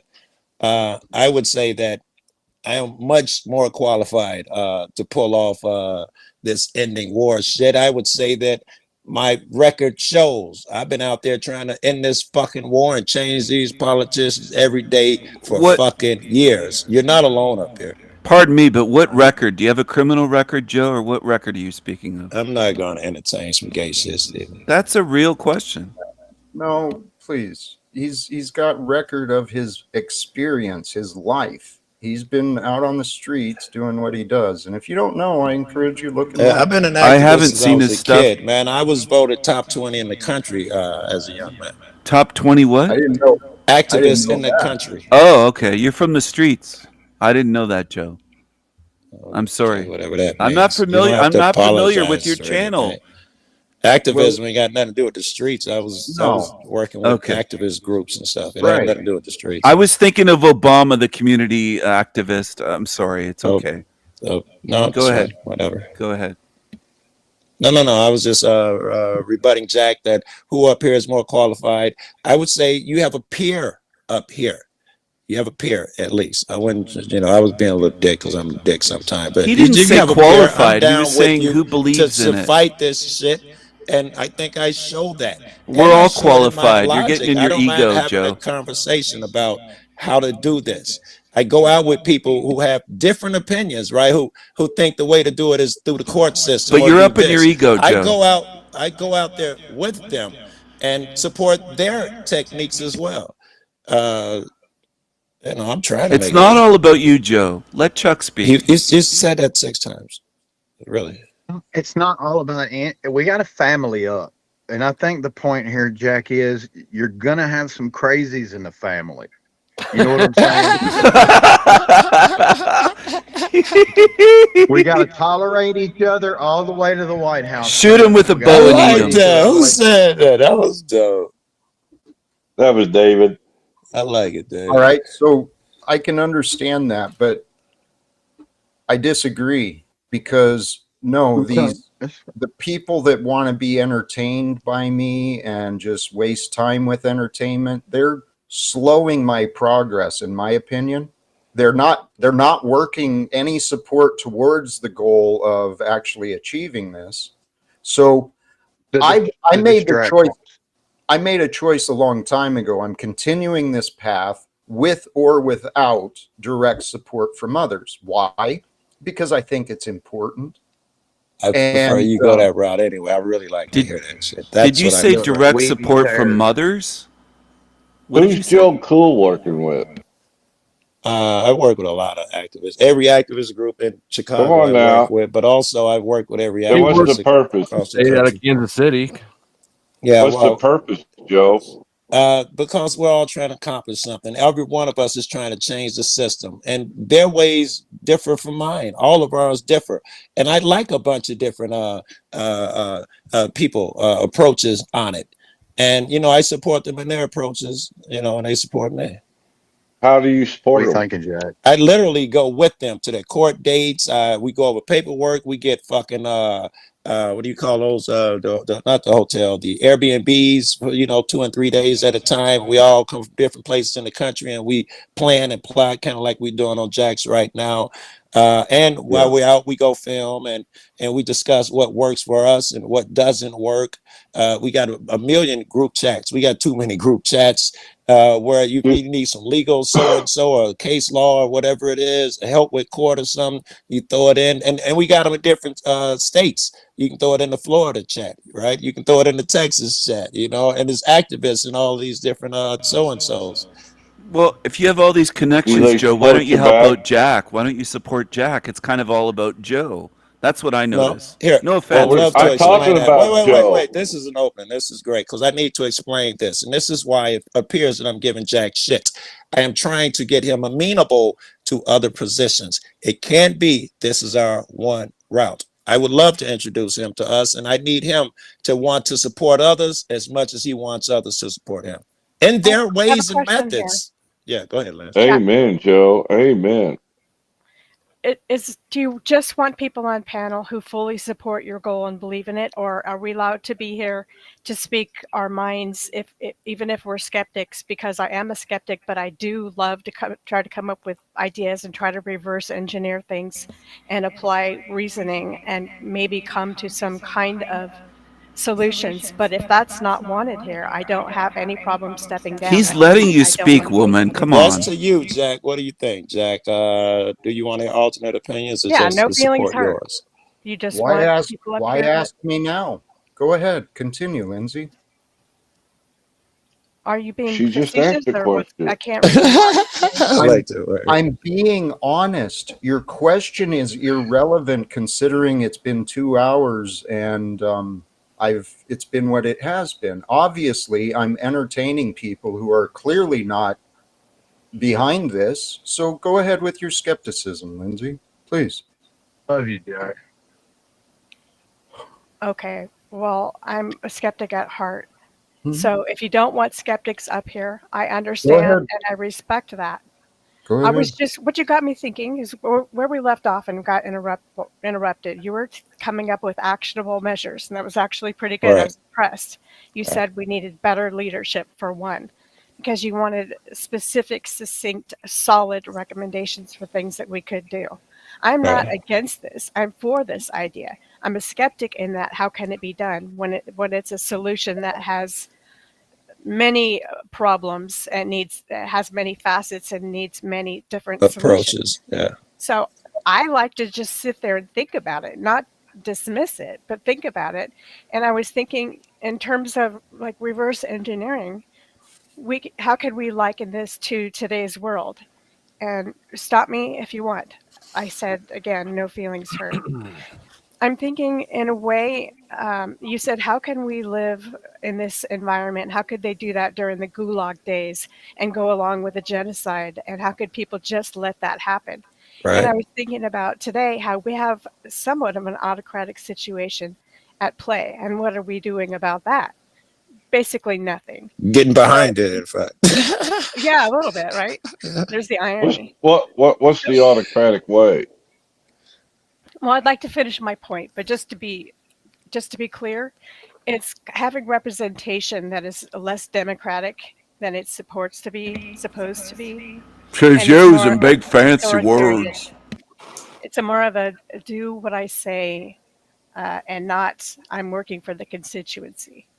That's how I view Trump. Other people are going to disagree. That's fine, but I'm saying we are in somewhat of an autocratic situation, mirroring but not equal to the days of yesterday during World War II. Okay. So You've what rambled they on do- enough. Let Jack get in here. He wanted to respond. Hold on, she was just getting to it, I think. This is why you say we need to reverse engineer those situations and find a way out. That's where you're going. If I'm driving you all crazy, I can shut up. I'm telling you, no, I'm not done. Oh. And if this whole verbose speech or whatever is nuts or annoying you, Can you interact without doing a TED talk? She came on to monologue, I think. Actually, guys, back off, please. Yeah, Just I've let been her given go. that Let her go. Let her finish. her stuff. Go Okay, ahead, I'll Wendy, go. please. So what did we do then to stop that from happening? Not much, nothing. We came into the war late. We helped free some prisoners who really didn't let anything going on. So what was the problem? The problem was propaganda. We were letting the propaganda go on. We were letting the rhetoric going on. We trusted and we believed our leadership. I like it. I like it. Go ahead. I like it. So if you go with that analogy there, Jack has already touched on improve your leadership, which is actually a huge ordeal. And By countering the a smaller propaganda. way to attack that problem is to not allow things to go unchecked, to not question the possible propaganda, to only have certain news sources and not others, to discount foreign news sources, or do yourself the disservice of only listening to English. Get the Google translation. Okay, I'm done. So that's what I come up. That's what I came up with that, trying to help. I understand what you're saying. Yeah, if we could shorten it up a bit, I think she is I'm saying done. that. Yeah, not you shorten it up. If we could to paraphrase it quickly, I think you're saying that I'm just trying to be clear, and so I think that's why I talk too much. Elvis fell asleep during that. Yeah, I don't have a problem. And I would love to invite you to some of them panels that we be having because we're patient as fuck. You can, as long as you get your idea out, you're good. You think the part where the babies are starving is false propaganda? Well, it's I don't one think that viewpoint. is. I think it could be used as propaganda, but I don't know if you're asking me or Jack because he's the one that posted it. The part that no one's dying over there is definitely false propaganda, and that they're only shooting hospitals and stuff because there's a bad guy in every basement of every apartment building in the hospital they hit. That's definitely propaganda. What? Well, it's propaganda if you don't know the truth and you buy it point blank. So that was my point about the media and the media. They're killing the babies because they're brown. Even better, we need to battle the propaganda. We have to actively work against it, the propaganda. Joe, that's And it's true. propaganda. There's not a bad guy in every hospital in Palestine, or that's propaganda. That was None of us are there. That was That's my the problem. point. That's And propaganda. our I know sources are limited. I know two situations. One, I seen there was two freshmen, not senators, but representatives from Illinois, and they did a little piece on them, and they had offices upstairs and everything, and they voted against the bill. And when they went back to their offices, they were told their offices had been moved. How is this related? What They are were you down talking in the about? boiler room. I get to Lindsay's point, that their offices had been moved to the boiler room, and they were told either get in line or this is where you're going to stay. The other situation was an actor that played on Law and Order. He was the DA, but he ran for a senator from Tennessee and he won. And he quit because he said he couldn't get anything done. There was no way to put a straight bill through. Of course He not. said Of every course, this is bill he obvious, proposed Captain Obvious. had Fuck. 900 attachments. Of Old course, we got to news. make I was trying to deals give and real play life. politics. Yeah, I was trying to make some real life connections there, No, Stephen. I'm all good. sorry. No, I all cut up. good. All good ideas. You're right. If you do make that politician sincere, you got him on your side. Suddenly, he's ineffective because his ability to make deals and give and get in order to get what he wants is gone because now he must do it the honest way. He Yeah, can't we just know. call up his buddy with power and bulldoze a bunch of people. So Not if all we do skeptics are convert him, strippers. he may be less Joe, effective. you ever seen the movie with Jimmy Stewart called Mr. Smith Goes to Washington? Everybody's I've seen heard that of the old movie. I movie. probably did. Okay, I don't remember it. but the point I'm making is they show that they go into the back rooms to make these deals. Right. No shit. Then an individual who stands up No against them shit. doesn't stand a chance. All right. I'm There's a sorry, good. Stephen. I'm just trying to There's a good video release of that when the three I think they were senators or congressmen or something. They went out and protested with some of the people outside, two black people and one white person. When they came back in, they told the two black ones they were Wait, what fired, does race have to do with this? and the You're always white one bringing in race, was Joe. not fired. So when they went into that room, all Go into everybody was research. calling them, all of them were calling them racist for only firing the two black people and not the white girl. So when they went in that room, they discussed that all of us have to vote and stick together on this or we'll die. And two of the guys backed out the vote, and they lost their vote and they had to reinstitute the two black people. And when they went back in that room, they tore the two who went against them to pieces, and they got audio tape of it. It was great to listen to. The powerful, you can tell who was the real powerful was in that room. They were they were from Tennessee, Joe. Okay, I don't remember where they were from, but I'm familiar with the oh my story. God, they really gave them two shit. Why didn't you tell us beforehand? You left us to hang out there. Now everybody's gonna think we're racist. It was great. So can I I was point? just trying to point out the optics. It was all. Thanks, Chuck. Glad you did. And I'd like to point out my experience, just for the record. Lindsay said she had some skepticism to share. Conversations just entirely put Jack in the back. So let's all get on the skepticism and the distractions. Actually, this is all about your That's conversation. what Lindsay everything we've came on said. for, is to distract. So did Chuck. I'm Yes. skeptical of Lindsay. Was it, Joe? Yes. That was about my goals? Well, what the thing she came up here to say was that there are alternate opinions from yours. Do you want to hear them or just yours? Right? So she's giving alternate ways, and the Chuck added on to accomplish the same goal that you want to accomplish, but maybe not the exact way you want to do it. Well, I didn't hear that from Chuck or Lindsay, to be honest. But hey, How can Lindsay help you? Anyone could help me in any way they want, if it's helpful. If it's not helpful, it's not helpful. But most people just want to stay in confusion and doubts. Now, what someone could really, if they want to try and help me, face me honestly and give me a chance to overcome your doubts. Let's get past this bullshit so that Jack's not the only one who has this knowledge in his head. I think Lindsay came on to undermine you. I think she's she's skeptical of Jack Talcott. That's what I think. She's an opposer. Can you let me finish, Joe? Jeez, you're always interrupting. Yeah, I know you're Fuck. just trying to derail, but you got to be able to do it sometimes. So go ahead. Lindsay is great, and I admire and respect Lindsay quite a bit. I know. Especially, I know you guys have poor taste, clearly. So her ability to communicate, her ability to reason, they're actually very strong. And it's a hell of a lot better than people who just think every thought should be blurted out, Chuck. Well, Jack, she can communicate fairly well. She's decent at that, but she's really here. She comes on to undermine you. I think Steven, she's deceitful. How many people don't show up here to undermine me?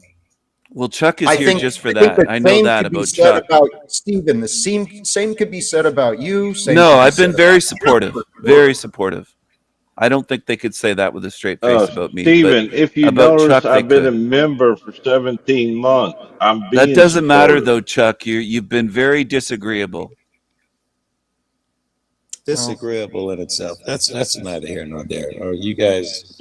Beyond disagreeable. He's been a prick. Jack. He's been a prick. I was trying to put that kindly, but Chuck, you've been a prick.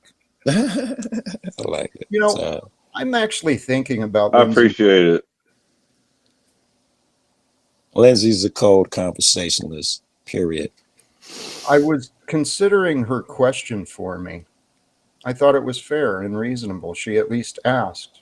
And I'll be honest, I think from now on, while people can paint it however the fuck they want, I'm really tired of wasting my time with doubts and disagreements and people who don't seem to care, right? Not about me, not about the idea of ending wars. This is a real life opportunity. Are we going to just let someone else do it? Well, This we're is real life. brainstorming right now. Are And we? No, yes, Joe. we are. I got sat Go in the ahead. back and I didn't hear any brainstorming, not involving me or my ideas. I heard people Okay, talking about things they think. I'll restate what I've stated throughout this conversation several times over. People have their own ideas. Yours is, I think yours is, do it your way or you're unhelpful to me. Me and What if Chuck you're in wrong? particular and Lens, that's all we've been talking about is Oh my other God. ways to Okay, pull this great. off. Great. Go Then ahead, just interrupt me when you get emotional. Go ahead. I will. I will, Joe. I see, it's clear. Yeah, why don't you also see that there's a reason behind my lack of patience with you? I see the reason, but go ahead. No, Joe.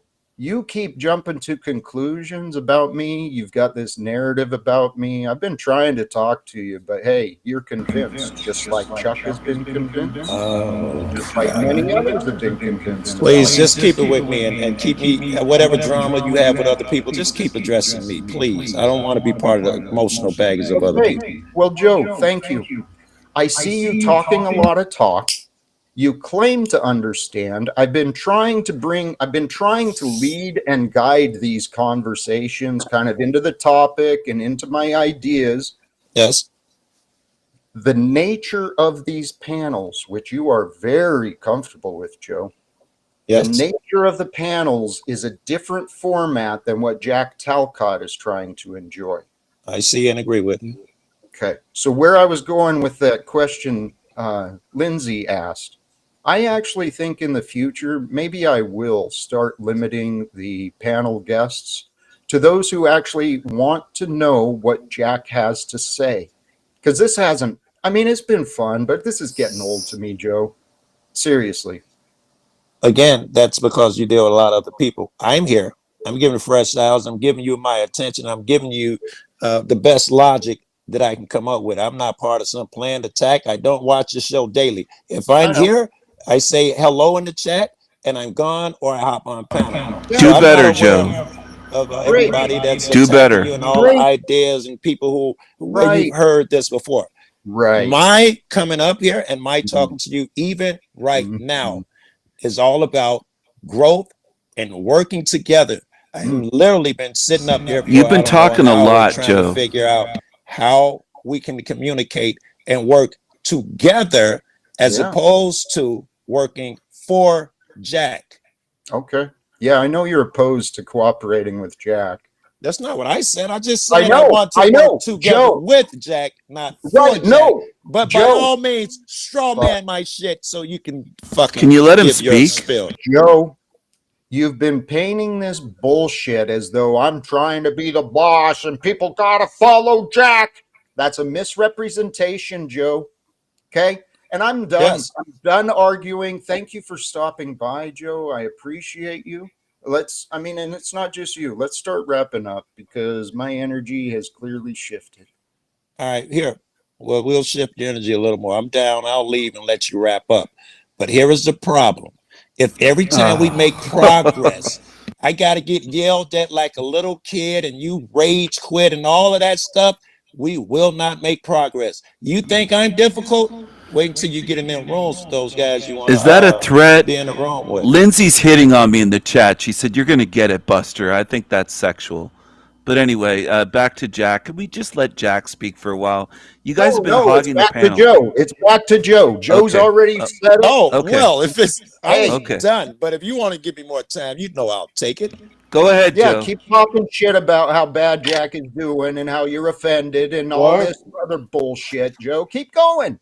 Okay, good. Since you're giving me the floor, I don't give a fuck. Let it rip, Joe. Yeah, I don't give a fuck about your victimhood. I don't give a fuck that you feel torn. I know. And I don't give a fuck either, Joe. Your opinions don't help.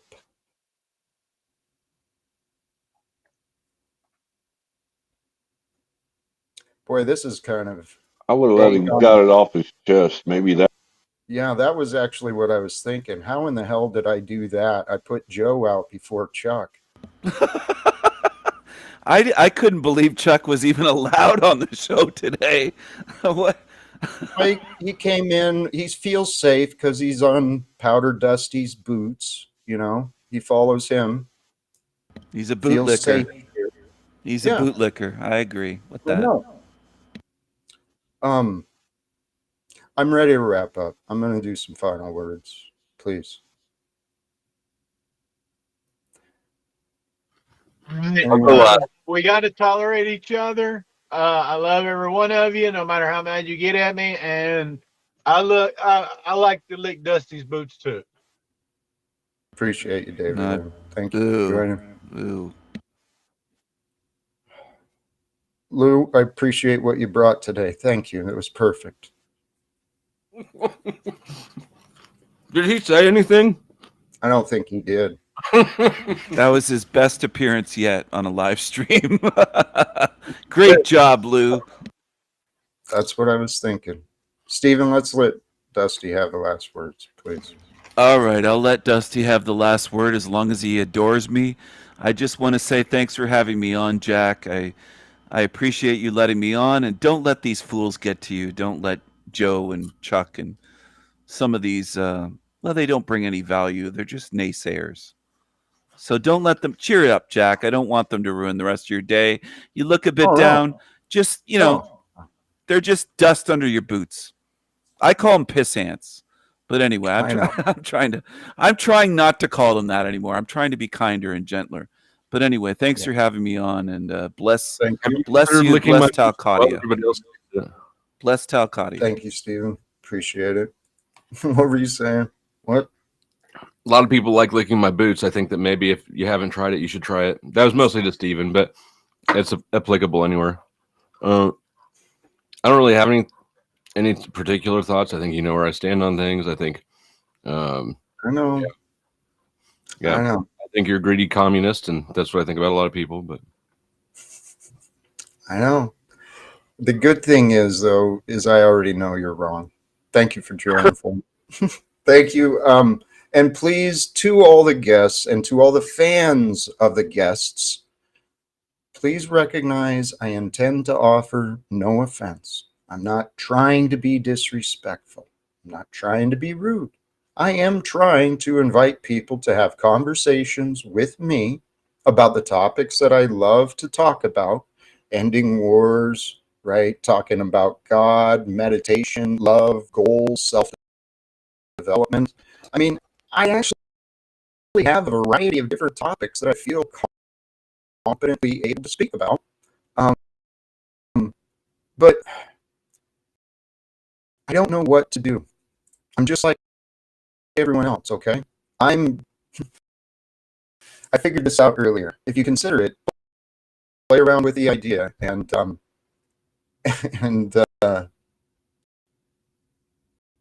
Chuck, you're such a...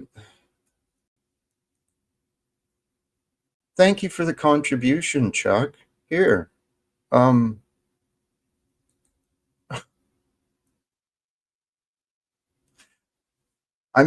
been bastardized because I want to have conversations that are productive in my mind, you know, as I host the stream. And Joe, I know you're probably not listening. If you're not in the back, you're not listening, right? If you're not up here, you're not listening. You don't listen to my monologues.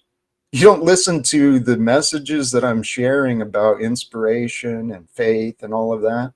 So the people that just tune in for the panels, you're kind of missing a big part of me. And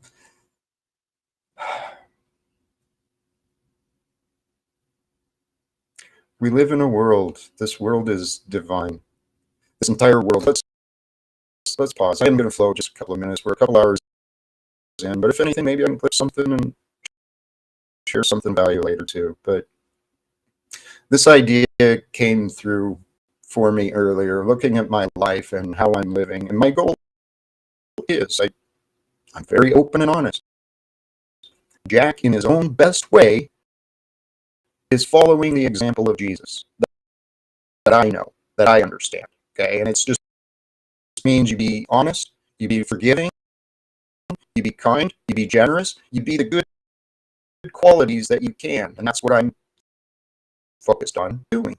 And I tell you what, you start focusing on being a better version of you start bringing God into your mind more often, and you start asking God, what can I do? What can I do with this world that you have given me? Because if you want to accept the facts, brothers and sisters, let me paint a story for you this way.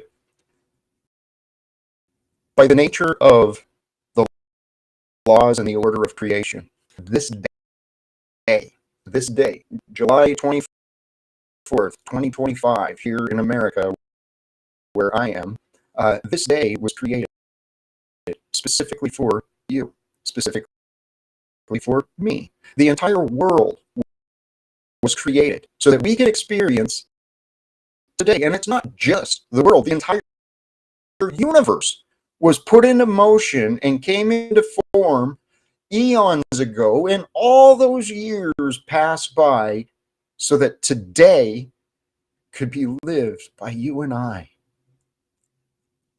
If you can't find a little gratitude for the big picture that you're a part of, then you might be misinformed, okay?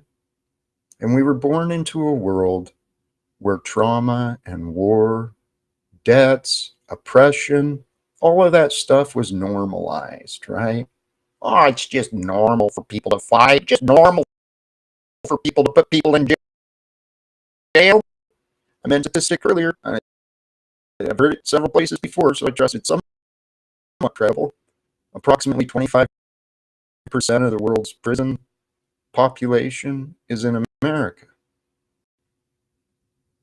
We have a society where money equals time. How do you spend your time? What is your time worth?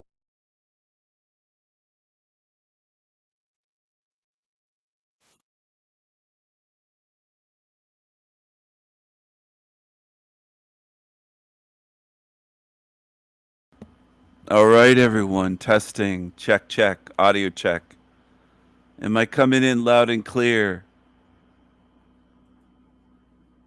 Let's go. Am I coming in loud and clear? So there was an old Joe, there was a Joe Cool, and there was an old Joe shady character over there in the chat room. This is what old Joe, the shady character, looks like. Check it out on the screen. Old Joe, a shady character. He was talking about me in the chat. Look at his eyes. He's one of the few Canadians that can look to the West Coast and look also over to the East Coast of Canada at the same time. He could be looking at New York City and looking at Los Angeles at the same time. Do you understand? Look at his eyes. Which direction is he looking? Where is he looking? Which way is old Joe, a shady, creepy character? Which way is he looking? Look at that mustache. That looks like an agent. A cop or an agent. That's very weird. This old Joe character. Look at this. Look at this character.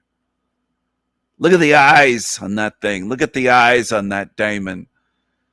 He could be looking at New York City and Los Angeles at the same time, if you get what I'm saying.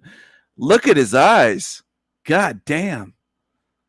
Maybe he should date Capricorni. She has eyes kind of like that. Fucking hell, man. He's not just a shady character. He's a creepy character. He was talking about me over there in the chat room as I was live. He was fixated on me. He was talking about King Stephen. Look at his eyes. I want people to address that in the chat. What the fuck kind of eyes are those? Creepy. He's a creepy creature. He's a creepy creature. Creepy, creepy creature. That's what he is. So I'm going to leave that up on the screen for a little while. I hope you Hope you see it. And I hope you can see what's wrong there. There's something really wrong. He looks like a creepy mustache weasel. That's what he looks like. And he is a shady character. And he's obsessed with me. That fucking weirdo. He's obsessed with me. That fucking weirdo is obsessed with me.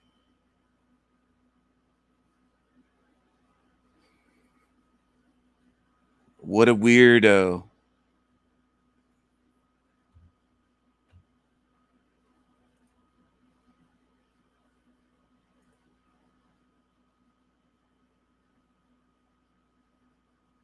There must be a major delay because I'm not talking about loud and clear anymore. I've got a creepy creature up on the screen. All right, I've had that up there long enough. I wasn't going to stream this long, but I've been having fun. And that's why I'm doing it longer. Because I've been having fun today doing this stream. You think you're special? Are you? Him. Do you want to follow this creepy creature? He thinks you're all like him. Watch this. This is the guy from South Africa. He used to call himself Ignorance is Bliss, and then he shut his channel down with a mental breakdown. Now he's back called the Reaper. Reaper. He's a real creepy creature. You think you're special? Are you special? Are you special? Are you more special than the people, than the NPCs? What is an NPC? What is an NPC? It's just a mindset. An NPC is basically carnal.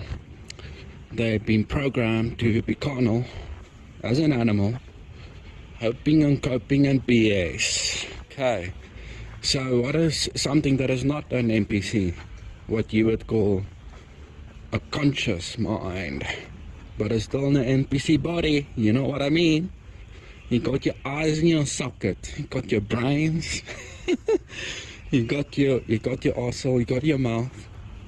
You got your legs and your arms, ears, nose, mouth. Exactly like an NPC. The only difference is the mind, the mindset. The one is conscious and the other one is ignorant. Okay, so ask yourself this: if we are on someone else's game, who made you conscious? I'm just being real. How did you become conscious? I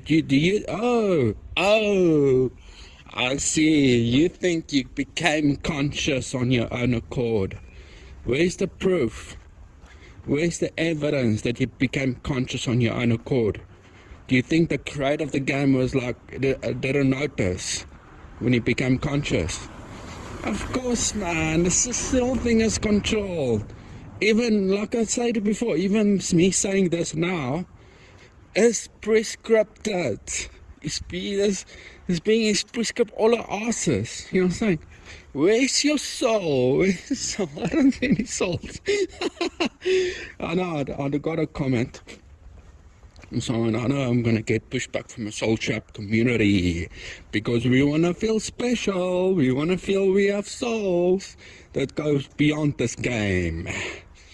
That we can say, oh, I know for a fact that the spirit realm exists. Look, I'm not gonna judge. I'm just saying, I understand where you're coming from because I was there as well. But I was just hoping and coping like the rest of you. Hoping in something better, as hope is just another cope. You know what I'm saying? Something better. But come on, man, we're in a shit existence. How the fuck are we gonna get something better if there, like I said, if there was something better, we wouldn't have been here right now. You know what I'm saying? Why do you have to go through a shit existence in order to obtain a good existence? Come on, that don't add up. That shit don't add up. You know what I'm saying? Look, take a knife, cut yourself lightly on your forearm. Look, you're bleeding. You're bleeding. You're bleeding, bitch. What is that? What is that? Your flesh and bone. flesh? Where's your soul? Where's your I don't know. Yeah, I'm just venting a bit here, you know. So, where the fuck is souls? I don't. Are they floating around in the air? How can anyone say, "I know for a fact this," or "I know for a fact that"? We don't know. We don't know what we don't know, what we haven't seen with your own eyes. And I've seen that has been told me, and he proved to me he is the creator of this world. And then he said that all these afterlife scenarios, including all NDs and all astrals, and your so-called quote-unquote spiritual experiences, all implanted nonsense within your mind as a puppet within his game. He's deluding you, motherfucker. He's deluding you into thinking that you have soul just so that he can cope in his shitty game, hoping for a better reality as a soul. There's a soul, there's no souls. We all NPCs with someone's game. The only difference is some we are conscious, where the mass are not. But like I said, what does it benefit us to be conscious? It just adds to our misery. We are the pawn stars, where the rest of the people are the pawn. It is not. What else difference are there? There's not other difference other than that. So this miserable fucking bitch of a creative, psycho creator of this game can use us as therapy. Why do you think you're running to Duma channels?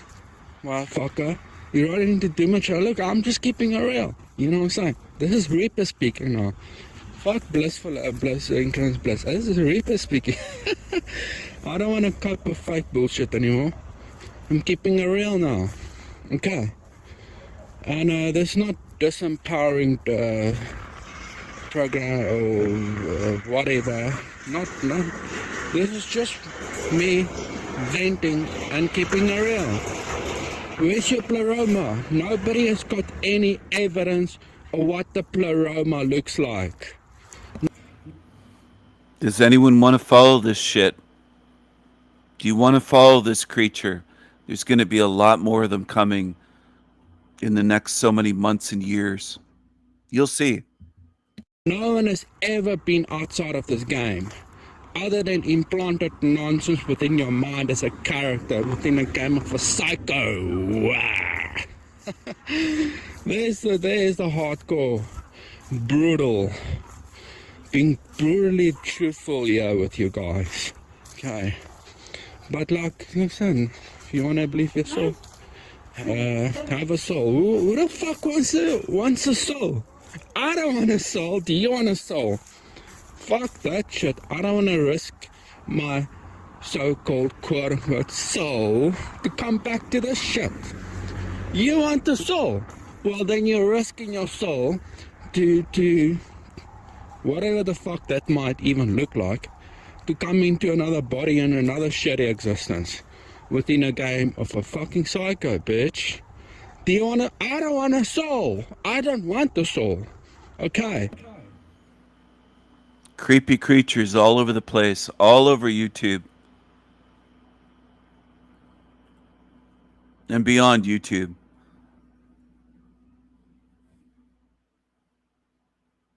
They're going to try to mislead you, deceive you, and they want you to stay here in this realm. That's their objective. To keep you here, to keep you returning here forever. That's what they're trying to do. Not just that creature. There's lots of them.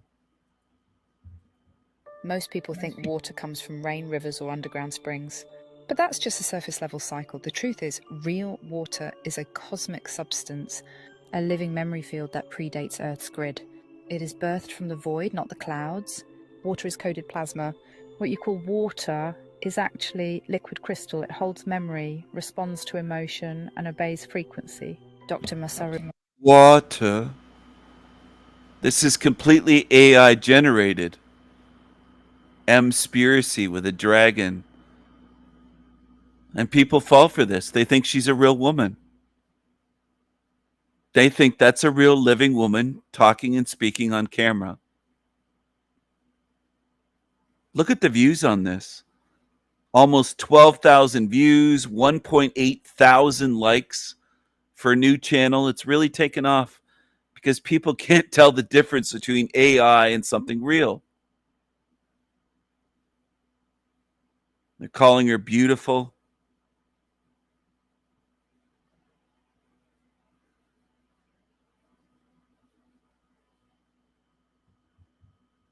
Fantastic. Go get duped.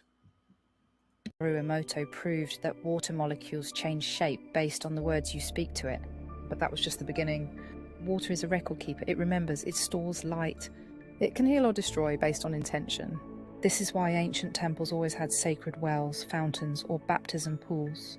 Because water was the medium for soul travel, rebirth, and gate activation, there are pools under the earth, sealed off, protected by frequency gates. Water that has never been touched by filtration, pollution, or programming. That water sings when you drink it. It opens visions. It restores the timeline inside your DNA. It carries codes of the original realm before the reset. The first water came from above. The ancients said the firmament was divided and the waters above were separated from the waters below. Genesis 1:7 confirms it, but what does that really mean? It means the first water came from outside the simulation, from beyond the dome, from a higher creation plane. Rain wasn't natural. It began after the fall. Before that, water came up from within the earth. It was gifted, not recycled. Why they poison the water? They poison your water not just to affect your body, but to disrupt the spiritual memory it holds. Fluoride calcifies the pineal. Heavy metals block signal reception.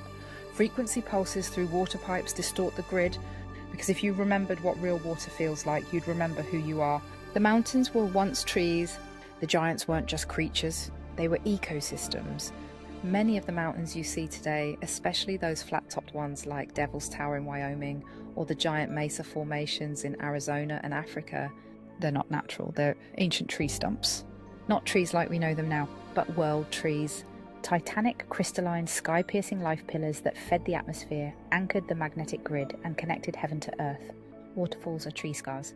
When these ancient trees were cut, and I mean ritually severed in a global harvest, their sap ran like rivers. Over time, what we now call waterfalls began flowing through the scar tissue of these divine stumps. Because the lifeblood of those world trees wasn't just water, it was liquid memory.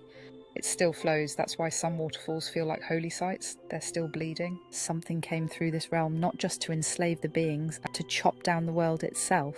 The trees were alive, they resonated light, and they could not be controlled. So they were taken down systematically, globally, leaving only stumps. Some so massive we now mistake them for mountains. But if you look closely, you'll see rings, vertical striations, hollowed centres. Trees, not stone. They weren't just trees, they were gates. The oldest ones weren't just plants, they were portals. You could climb their branches and reach other stars, or descend into their roots to find the underworlds. That's why the myths of Yggdrasil, the Tree of Life, and the Bow Tree exist in nearly every culture. They're not metaphors. They're memory echoes of what was lost. In the beginning was the tree, before the temples, before the crosses. So this is more Earth was good. Earth was good. Stay here is the message. Stay here. You can make Earth good again. They're going to do everything they can to get you to stay here. And they will get some of you on my channel. Maybe even some regulars. They'll get you to believe this shit, that you can fix Earth, that you can make it a paradise. And their goal will be to keep you here. Some of you won't choose wisely. You'll just spend hours and hours here and it won't sink in what I mean by choose wisely. You're going to fall for tricks. I don't want that to happen, but I can already see it happening. It's unfortunate. I've tried to get you to pay attention, tried to get you to choose wisely. It's not just a matter of seeing that she's AI and not a real person. It's way deeper than that. The reason I show this. They're going to do anything they can to get you to believe that this place was created to be good and that it fell, just like they say in the Bible, that we're in a fallen world. All Christians believe that. They're going to have some of you people that laugh at Christianity believing the same thing, that you're in a fallen world and that you could make this paradise. Go put your pictures up in the prison cell, and that's what you're doing, decorating fucking prison. That's how it looks to me. Now, whether you ever come to see that or not, I don't know. That's up to you. But I don't assume that everyone will see that, because I know how gullible a lot of people are in this realm. I would say most are gullible. Most walking the earth want to hear something that feels good rather than the truth. They don't even stop to say, is it true or not, when they watch channels like that and watch shitty videos like that, strung together from hundreds of sources. And it's just AI pieces it together, piecemeal, and people fall for it. That's something that humans have taught me, that they're capable of falling for anything, no matter how fucked up and obvious it is. Most people will fall for anything. Most people don't want the truth. They don't want the big picture. Tell them stories. That works. That's what evil says to each other. Tell them stories. Feed them more stories. People love stories, because most people, when they're 30, 40, 50, 60, 70 years old, are not much different from a 7-year-old being told a story. And they just love to be told stories. Most people love to be told stories, and they'll feed you lots of stories. And it's all designed to keep you here. And they're going to lie to you saying that other channels have been saying what I say. Go ahead and find them. Show me. They'll lie to you and tell you stories. They'll have you in love with the stories rather than in love with truth and seeking truth. That's what demons do.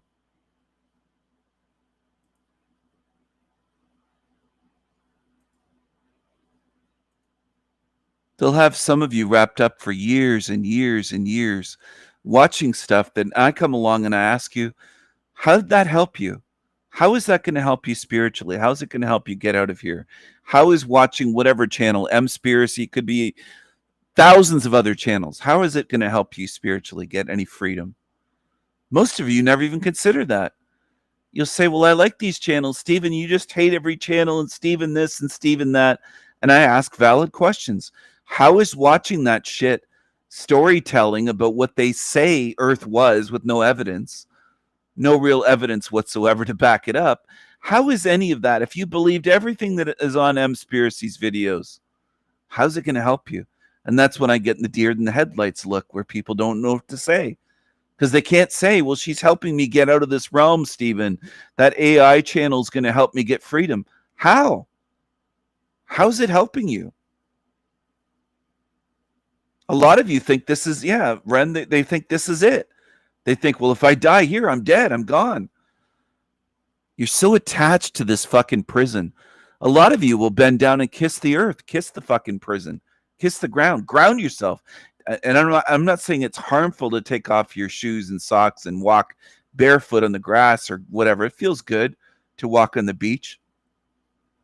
I'm not saying it doesn't feel good, but a lot of you are so attached.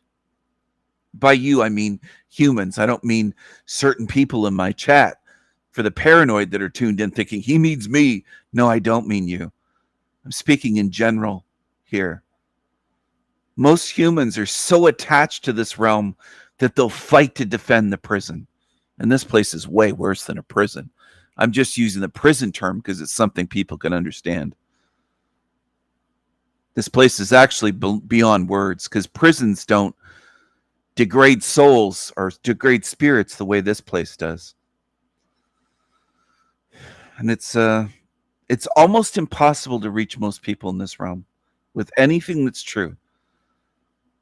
I could work lifetimes here. I'm not coming back, but hypothetically, and reach a few dozen people, and it shows me there's something really wrong with most in this matrix system. Something really wrong. Because it's not for lack of effort or trying. I've really tried to reach people here, and they don't want it. And they'll just say, I don't have to listen to some Canadian guy that... You don't have to listen to me at all. You don't have to tune into my channel. There's millions of shit channels for you to watch. Gobble up their content. I don't want you here. I don't want hateful, angry demons lurking and obsessing over me. Go away. Go watch the shit channels. There's tons and tons of shit channels for you to watch. And hardly a drop of truth on their channel that will help you whatsoever. Constituencies, 52 constituencies out of that collective.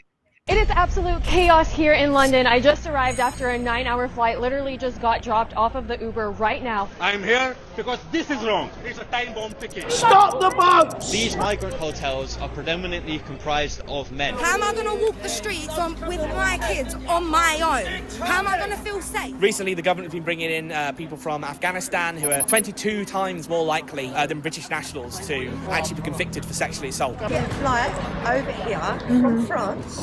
Yeah. £25. To get about £5,000. Why do you think they're going to risk their lives? For They've got £5,000. £5,000 per person. Who's paying that? The French and British government. Stop calling us far right. Protect our women and children. I don't think it's far right to love your country. This isn't what I was expecting when I booked a Jet2 holiday. I wasn't expecting there to be an active protest right now, but there is, and there's a lot of police presence, so let's go see what's going on. It's not about right or left. It's about right and wrong. It's not about... So they stand together as, we're not racist, we're standing with the Indian guy. We're not racist. This is what it's come to. This is what it's come to. The color, keeping our children safe. This is not about color. They reduce race down to color. And some people will say, Stephen, they're on the right side. They're against immigrants. They don't want the country full of these migrants. Big picture, unfortunately, most people just see the small picture. And it's a losing battle. I can't get most people to see the big picture. If you want to reduce race to just color, here's a meme that I made that might help you out a little bit. It might not. I don't think most people can focus even for 30 seconds in this realm. Reducing race down to just, quote, skin color is worse than reducing your entire home down to the shape or color of the front door house key. Race is so much more than just, quote, color. There are countless differences, patterns of behavior, bracket, including criminality and impulse control, that matter. And that's whoosh right over people's heads. Because most people that I've ever spoken to in this entire realm, as soon as I mention race, they immediately start talking about color or skin color. They change it right away. They don't want a conversation on race. They reduce it down to skin color or just color. It's just like talking to programmed robots that have been programmed to the system by the system to do that, and they just follow their programming the same way as a computer. There's no difference. No difference. Most people refuse to see anything. They come to my channel just full of hate, or they come to my channel lazily just tuning in like they're watching a TV show. If someone had actually come to my channel and paid attention and spent energy and effort and thought watching my content, they could learn a lot spiritually and learn where they are, how this place operates, even down to race and racial differences and spiritual differences. And I've gone into so many things here, and most people reduce my channel to, he just bashes people, and then they'll say he talks about hell realm. It's a realm full of low attention span morons. That's what this place is. And it's disheartening because most of my energy is wasted doing this. I'm not reaching many people. There's not many people, many minds to be reached in this place. There's very few that can understand and pay attention long enough to understand what the fuck I'm saying. I might as well be doing this. I'm talking, and I'll start speaking. not just English. I'm going to start speaking.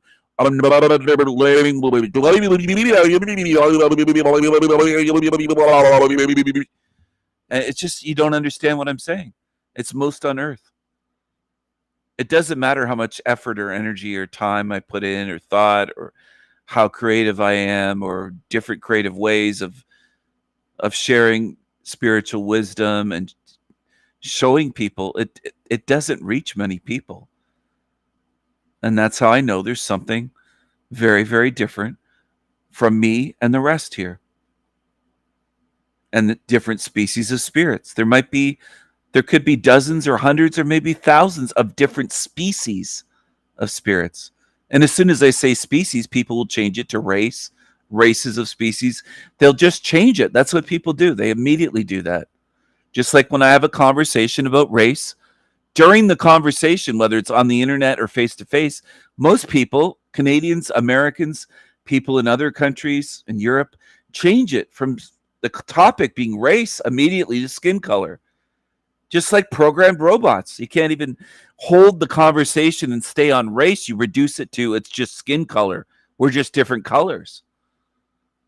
I think most people are programmed and foobar and fucked up spiritually, not just mentally and psychologically, but spiritually to the point of no return. I can't help you. I wish I could. It's not that I don't wish that, but I can't do it.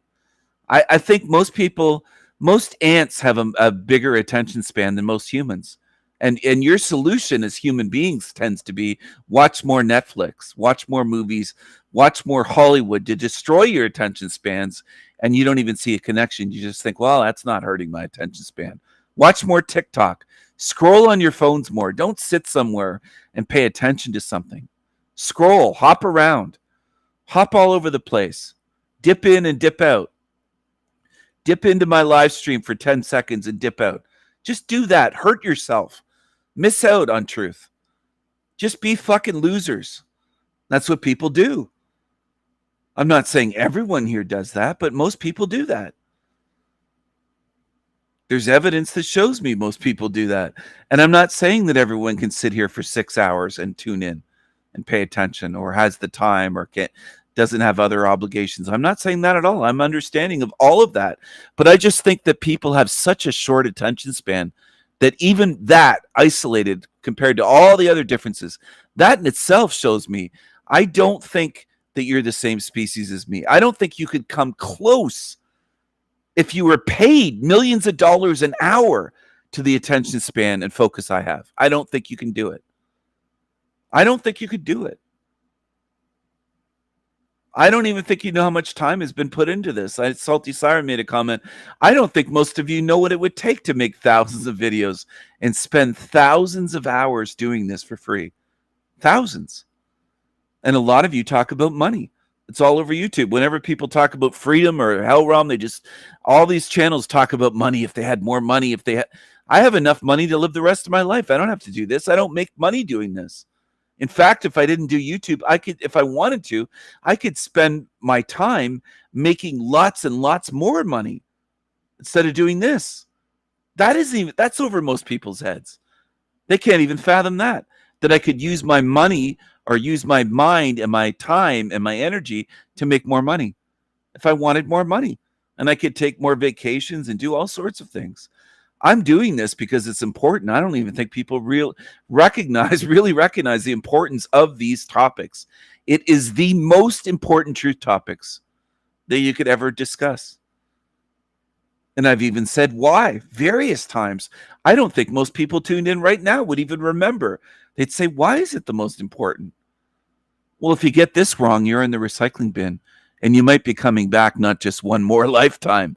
It could be thousands or millions of lifetimes. Do you want to do this a million more lifetimes? Not just times, lifetimes, a million or more. That's a possibility for some of you that you should consider. And this isn't fear programming. This is just trying to get it across. And it's just incredible that a lot of people come to my channel and they can't notice the difference of what Ren said. They can't, and they show me that. They say, what's the difference between your channel and the others? It's just incredible to me. I wonder if some of you would be that way out in nature if I took you out somewhere into the wilderness, if you could tell a moose apart from a rabbit. And it might sound funny, but you can't tell, some of you, quite a few that come to my channel, can't tell the difference between what I do here and Flow State or Jack Talcott or Illuma Tommy, just to name a few. What is wrong?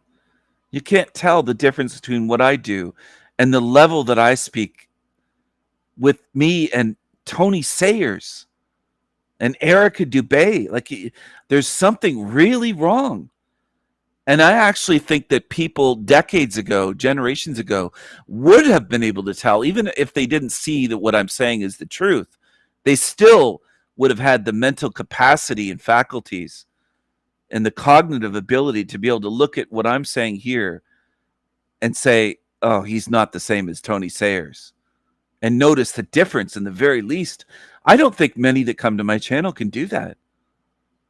And that's a big indication to me that there's something very wrong going on here. A huge degradation in minds and spirits. Morals, minds, and spirits. It's beyond words. It still gets to me.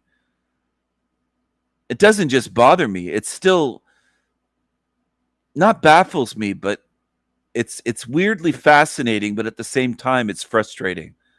It's both fascinating and frustrating that you can't see the difference. And that's why several years ago, I made a video called Two Wolves, and I showed two wolves. Both were created by me, but they were very different. One was created in a matter of seconds. Another one took several hours to draw and paint. Both by me, though. And in the video, I said, do they look the same? Are they the same? And honestly, I noticed early on with my channel that people are at that level. They can't even notice that I look different from people I'm accused of being. Ones that look entirely different from me. Their voice doesn't sound like me. They have tattoos, full sleeves on their arms. Everything about them's different. And some people on the internet can't tell the difference. Voice, looks. Like, you have real issues. You have mental issues and spiritual issues. You really do. You have huge issues if you can't tell that I'm not these people, that these creatures that accuse everyone of being actors, that are mental cases and paranoid and just completely fucked up, and people fall for that. Not everyone, of course.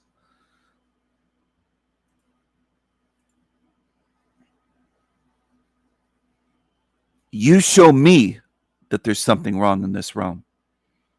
My own viewers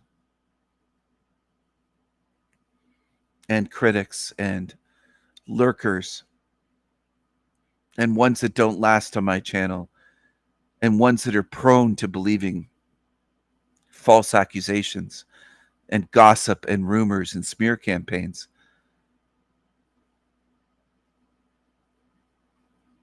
There are spiritual differences. And that's what I think is the major hurdle. It's beyond a hurdle, though. It's beyond a brick wall. There's no way to reach some of these creatures. I don't think there's any way to reach them.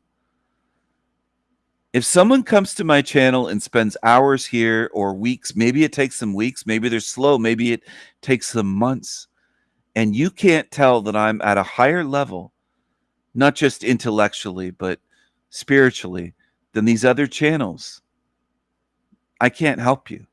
You're wasting my time being here, because it should be so obvious and self-evident that I shouldn't have to spend any energy trying to convince you or show you. It should be just right there, okay? Like standing at the ocean and you're on the beach and you say, that's the ocean. Nobody has to convince you that the ocean is in front of you. It's so obvious. And I know that there's so few that can do it, which is show me what this place is. And that my theory is right on target about species of spirits, different species here. Because without that, it would be impossible for someone to honestly, without being a troll or liar, to not be able to tell the difference. So I do view you as a different species for the ones lurking and tuned in and hateful. I view you, and I'm saying this openly, as a different species from me, spiritually. I don't give a shit what you look like on the outside. I don't care about your meat suit. You could be as big as a house, as big as a bus, or as big as a Bextra large, bigger than a blue whale. You could be enormous. You could be tall and skinny. You could be a midget. You could be a little man child, a little pissant. You could be a scrawny little vegan. You could be a gorgeous woman. Doesn't matter what you look like on the outside. Spiritually, some of you are so different that you don't understand my language. You don't understand what I'm saying. And I think that's the reason for that is you are a different species of spirit, and you don't relate or hate to use this new age term, but resonate with truth at all. You don't care. You don't give a fuck about the truth. You are wired so differently spiritually, and you're so selfish that you're okay with just doing harm and being greedy and abusive for lifetimes here in this realm. You're made, in a sense, for this realm. You're tailor-made for this realm. And in terms of spirit, and also in terms of creativity, imagination, and intellectually, you're not on my level. You never will be. And I'm saying that openly to these evil spirits, these evil species of spirits here. You're not in my league at all. And you show that you're afraid of me. You try to gang up. You try to silence me. You try to get me kicked off panels. If I go on your show, you kick me off. You can't face me. You are afraid of me. And your behavior shows that. You show me that you're afraid of me, spiritually speaking. I'm not physically violent. I defend myself, but I don't go around being violent. There's a huge difference. But spiritually, you are afraid of me. You feel threatened by me, intimidated by me. Good. Good. So be it. But what you've seen of me here in this realm is nothing, I assure you, compared to what you're going to see once I'm out of this meat suit. There's going to be hell to pay. And you're going to see a kind of fury against this matrix and against evil that you've never, ever seen, never imagined, never seen in your little movies that a lot of you try to draw. As soon as you see something, you think it's taken from a fucking movie. Like Ren made the suggestion to do an Eskimo Jesus riding on a polar bear, and I did. I came up with one. I used AI for fake AI to come up with a few, and I saved them. And I have purchased a registered version so I can use AI with nothing on it, no watermark. I couldn't think of the word for a second, but no mercy at all. You're going to see something that you've never seen before. You know, there are demons on YouTube, including Creepy Keith, the rebellious meth puppet, that said about me, and some others have said this too, they've never seen a, quote, human being behave the way I do. Well, I'm not a human being. I've never said that I am. Why would you assume that I'm just a human being? To quote that Doctor Who episode that I love so much, I'm not even a Doctor Who fan. I didn't really grow up watching it. Not that I'm against the show, but some of those old episodes I tuned in once in a while when I was young, but I wasn't really a big Doctor Who fan. But he said in one episode, one of the Doctor Who's said, I'm not a human being. I walk in eternity.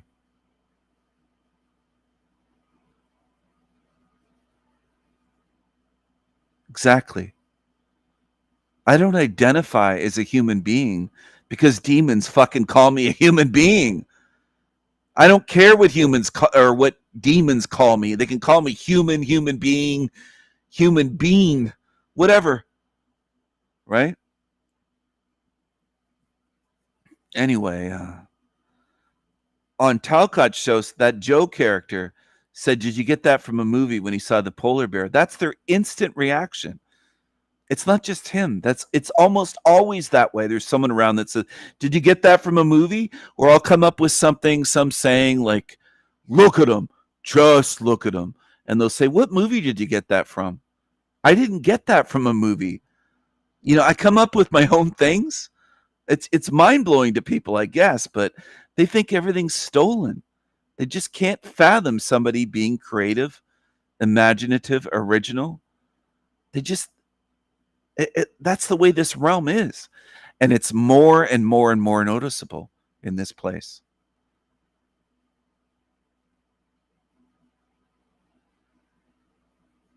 Now, would you start calling dogs freak cats? I just made that up. I combined freaks and cats. Freak cats. Freak cats. FREAKCATS.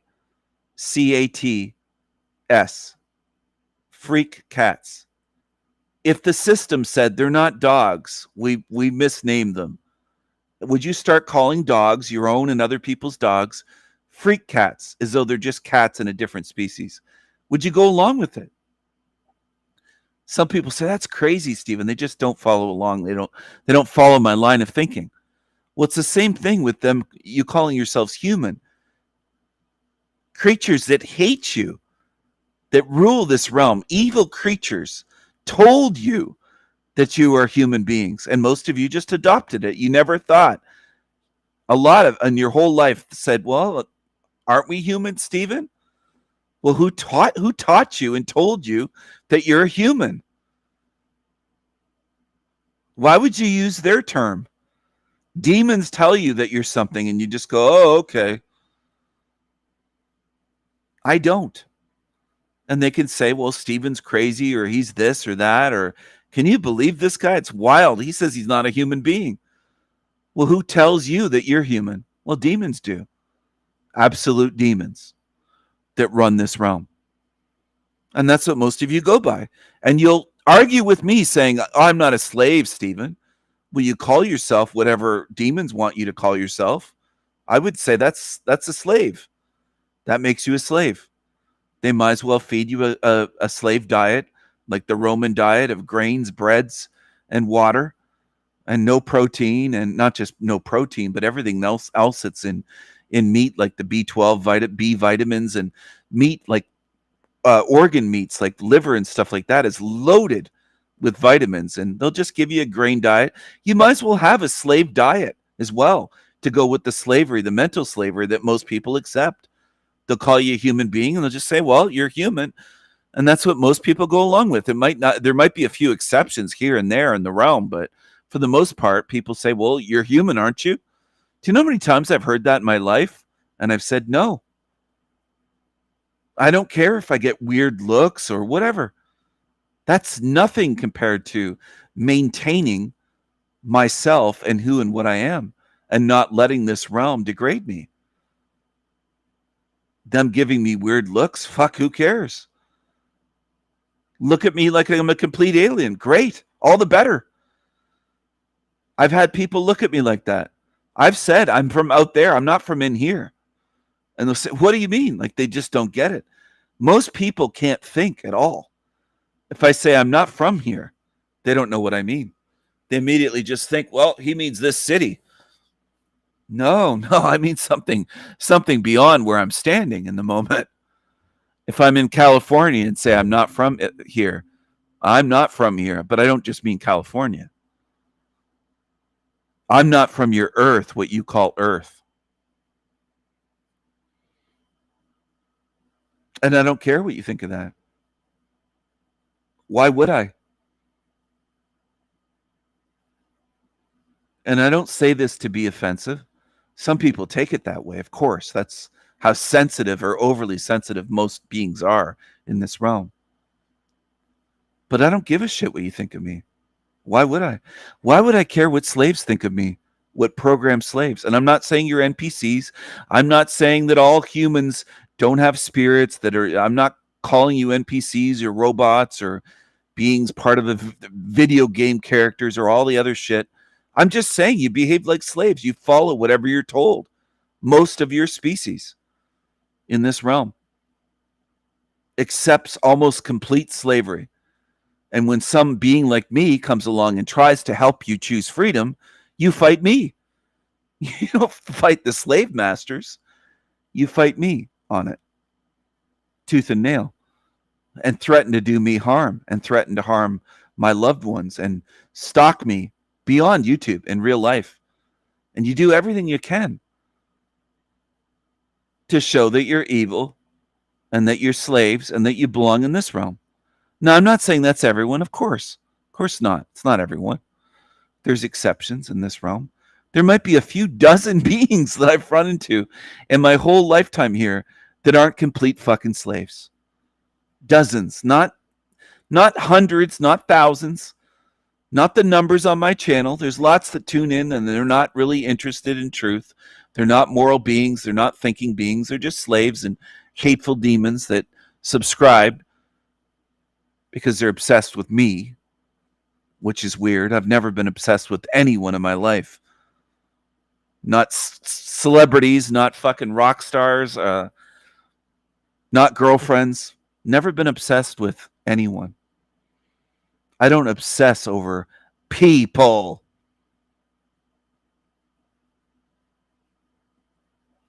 It's another difference I notice. A lot in this realm are that way. They idolize, they obsess. It's creepy and it's slave behavior. I still think there's a possibility that I may be the only one in this realm of my species at this moment. I'm not saying that my species has never been here. I don't know that. But I think I might be the only one.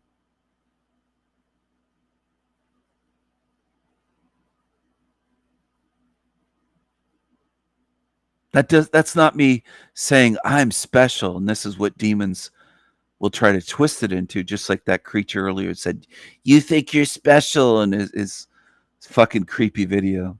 That ignorance is bliss reaper creature, creepy cockroach.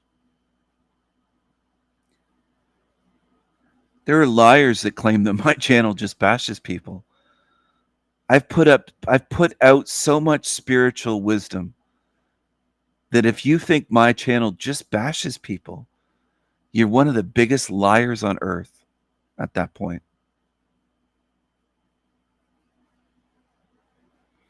I'm so much bigger than this meat suit, and I know it. And there's nothing and no one in this realm that could convince me otherwise. None of your tricks will work. I know it's a realm full of tricks. I know there are creatures sent to my channel to me to try to convince me and try to cast doubt and try to convince others here as well. It's not going to work on me.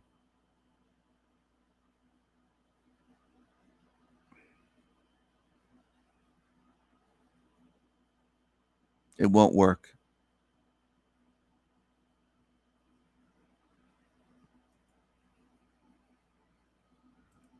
This is not about a color, it's about our daughters, wives, safety for families and children. This is not about a color, it's about our... There's so many in this realm that speak about race and color interchangeably as though that's just the same thing. It's incredible. It is. It just is. I mean, so many in this realm are just complete simpletons. And they'd look at me funny if I said race is more than just color. Why do you always reduce it to color?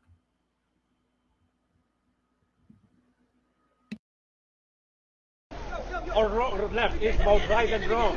This is not about the color. Keeping our children safe. This is not about the color. It's about our daughters, wives, Safety for children, our families, our kids, our relatives, everything. No, everyone, protect our own. loved ones. It's not about any color. No, Muslim or Catholic. We're a different thing. We want peace. Peace. We are here for a peaceful protest. I don't. So they always have to say they're there for peace. It's not about the color. We're not racist. We're not racist. Every white guy standing around him, oh, we're not racist. We're posing with this guy. We're not racist. Oh, it's just pathetic, man. It really is. I need to be here because the establishment will protect me if I do anything wrong. But I am here because that's wrong. I am here because this is wrong. I am only here to save my kids' future, your kids' futures. I took asylum in this country 3 decades ago. I ran from.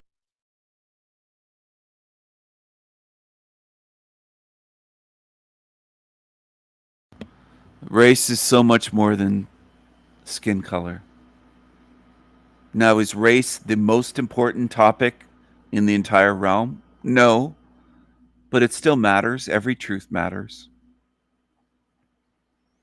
I don't want anyone coming to my channel to focus just on one topic. I try to emphasize seeing the big picture. But a lot of people in this realm are just one topic or one issue people.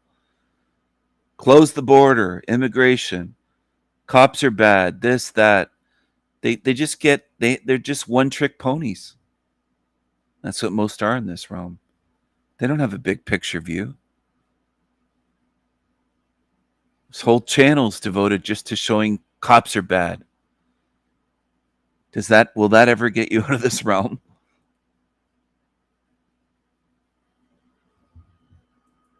From save these people, and today they are here to us again. No more. We are here. I'm not running again. No more. They are here to kill you, you. Sorry for my language, but this is the truth. You should know that because I am from the same land they're coming from. They are barbarians. They are barbarians. They will pretend they are good. They will pretend they are very happy, good-faced man, sir, madam. Once they have got established, they will you. They are the time bomb. It's a time bomb ticking. Believe me, it's coming from the brown. I want to say, I don't know if there's been a time where I had a conversation with anyone in my life about race where they didn't try to change it over to skin color. Every time I'd say race, they'd go back to, well, skin color doesn't matter. I like people of all colors. That's what they do. They automatically change it from race to skin color. That's almost everyone in this place. They are the time bomb. It's a time bomb ticking. Believe me, it's coming from the brown man from the same land. It happened to us in Afghanistan. Coming from a brown man. To them, race is just skin color. Brown man. It will happen here again. Believe me or don't believe me. I am here for future of my kids, your kids. I have to repay back the country who gave me everything. Thank you. Holy shit. I feel like crying, like my hands are shaking. That's crazy. Could you give me a basic understanding of what's happening here? Like, someone with no idea. The Epping Hotel was kind of an epicenter of these demonstrations. So what we're currently seeing on social media is a suggestion that we should have a national demonstration, full protests from each constituency that houses illegal migrant hotels. So out of the 650 constituencies, 52 constituencies out of that collective, predominantly the constituencies that are the vulnerable, that are the veterans, that are the elderly, they're the ones that are housing these economic migrants in local business hotels. What are you drinking? I am screaming, stop calling us far right, protect our women and children. I asked, what are you drinking? What am I drinking? Yeah. Water. Yeah, it's in a fancy can. It looks like beer. Does it? Yeah. It's definitely not beer. It's definitely vodka. I see people drinking beer outside, and so... It's definitely vodka. It's not beer. Is it actually water? It's pink. No, it's vodka. Yeah, I mean, in the US, they don't really just drink in the street. No, they're doing it all wrong. That's the best place to drink, is in the street. As you can tell. So the British public, and especially the local residents of Epping, after an incident which involved the 14-year-old being inappropriately touched by an economic migrant that had only been here for less than a week. Immigrants have come across in their boats. The statistics, the rapes, the sexual assaults have gone up vastly. Yeah, stop the boats. Yeah. And leave our kids alone. And so save our children and save our British women. So, am I saying that these people are wrong? No.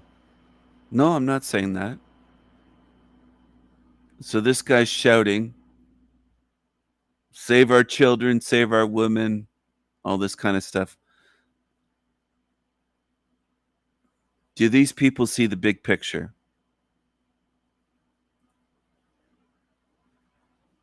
I don't think they do. I don't think most in this realm see the big picture of what's going on here.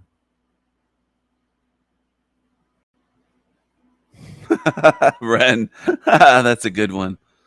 Eskimo Jesus will save New York and Texas from drowning. And from the nukes as well, the PSYOP fake nukes that he was talking about. The nukes. He used the N-word. He wouldn't say nukes, but that's what he said, the N-word. Other countries want to N-word America. The fake nukes. Eskimo Jesus will save you. Absolutely. He'll carry you on his back. You can ride right behind on the back.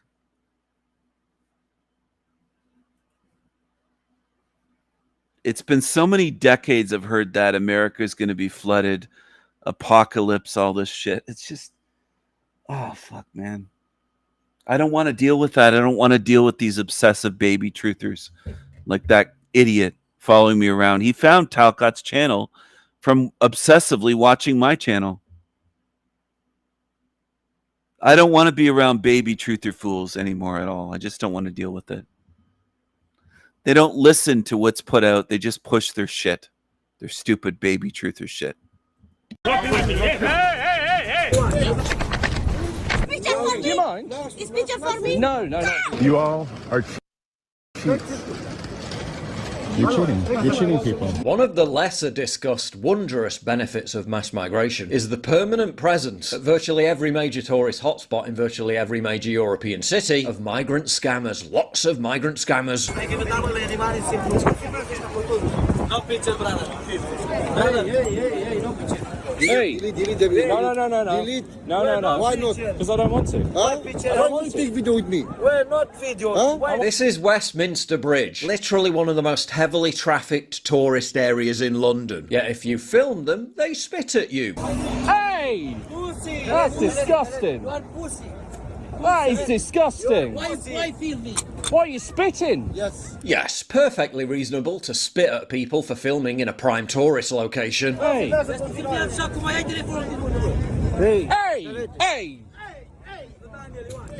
Right. Well, that is disgusting. Literal assault on camera across the road from the Houses of Parliament. Openly committing crime all day. A 5-minute walk from New Scotland Yard, the headquarters of the Metropolitan Police. And next to nothing happens to them. Mister, no picture, please. I'm taking a video, not pictures. Wait, you don't understand? Wait, don't touch me. Don't touch me.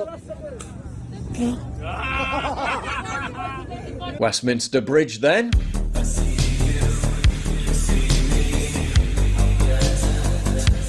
Westminster Bridge now. I'm taking a video. No, that's not pictures, it's video. It's video. Do you mind? No, it's picture for me. Do you mind? It's picture for me. No, not for you. Then.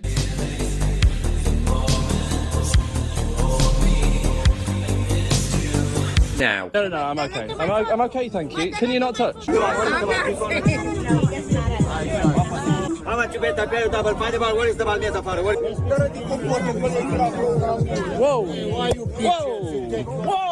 Then.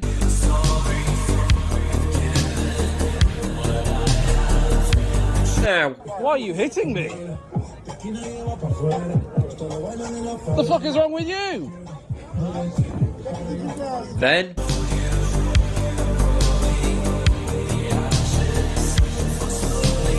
Now. What? Whoa! Don't assault me! Here's how the 3-cup scam works. First, they use their stooges, their friends. So because I'm sharing this, demons on Team Evil will come here and say, well, he's sharing this because he's racist. He's racist. Now, an intelligent person would look at that and say, well, They'd have to be a moron. They're functioning at a low level.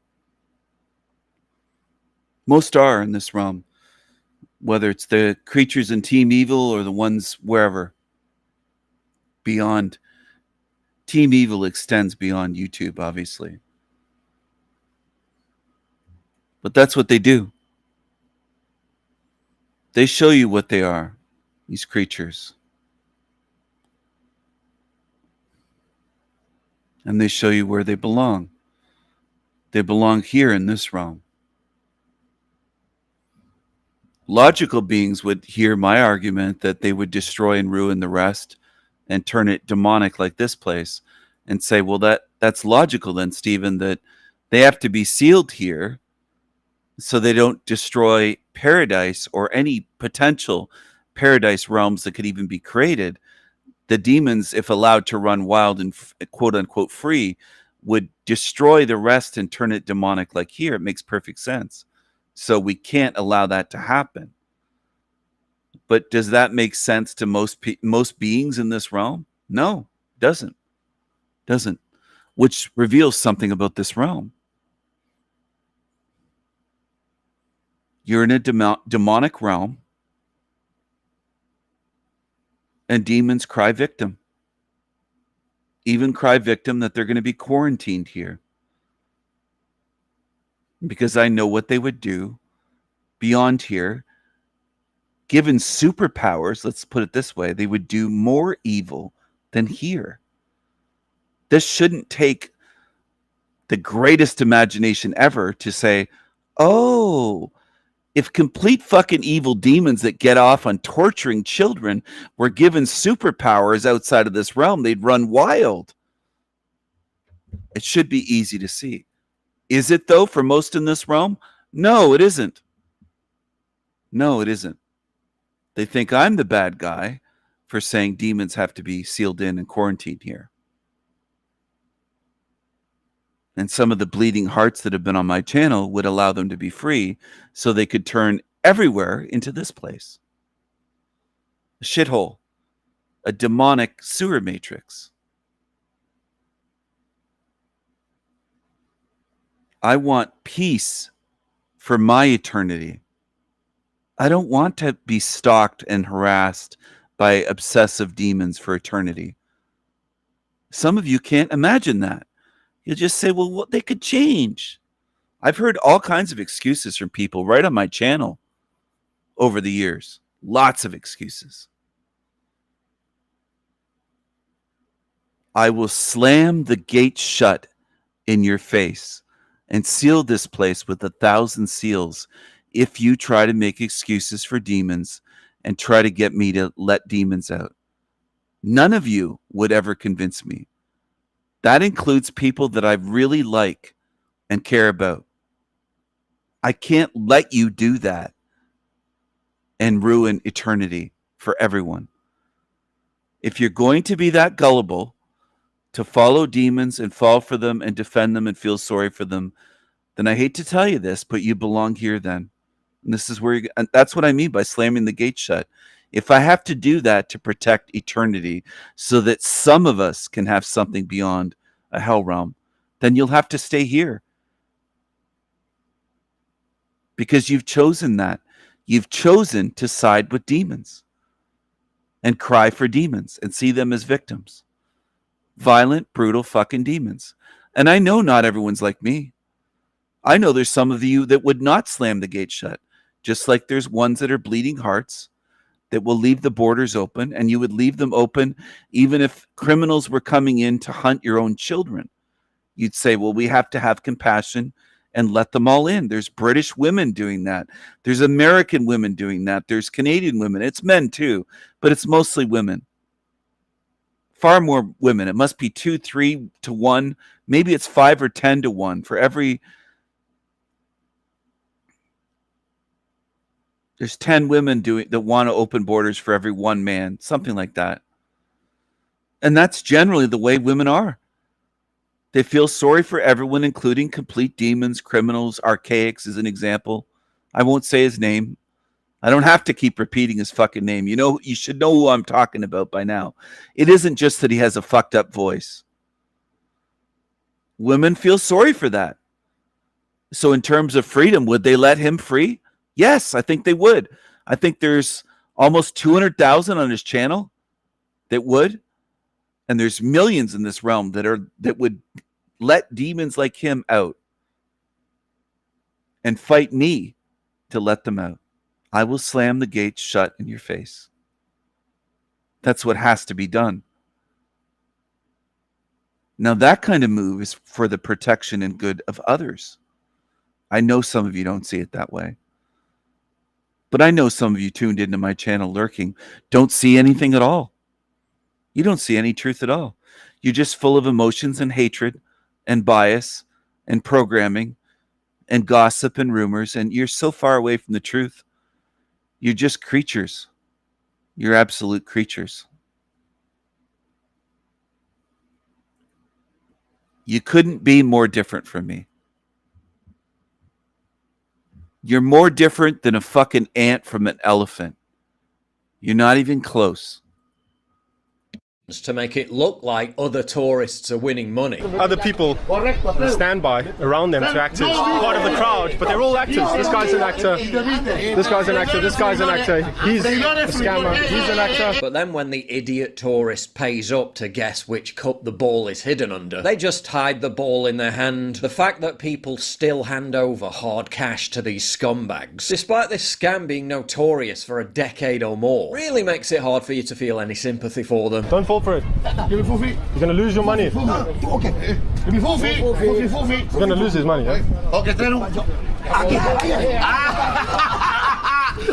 The Metropolitan Police and local authorities are aware of the issue and have taken steps to disrupt the activity. Like fuck they have. When I lived there, they were literally there every single day. Years later, still there every single day. This is the very definition of a low-trust society. No more photo, no more photo, okay? Don't touch me. No more photo. Touch me. Don't touch me. Remember when self-driving cars felt like sci-fi in 2019? Today, over 400,000 Teslas drive themselves daily. But here's what happened while you weren't paying attention. AI really is a different country.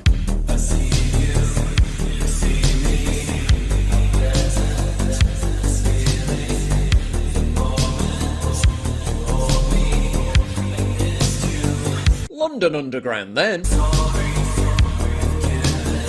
London Underground now.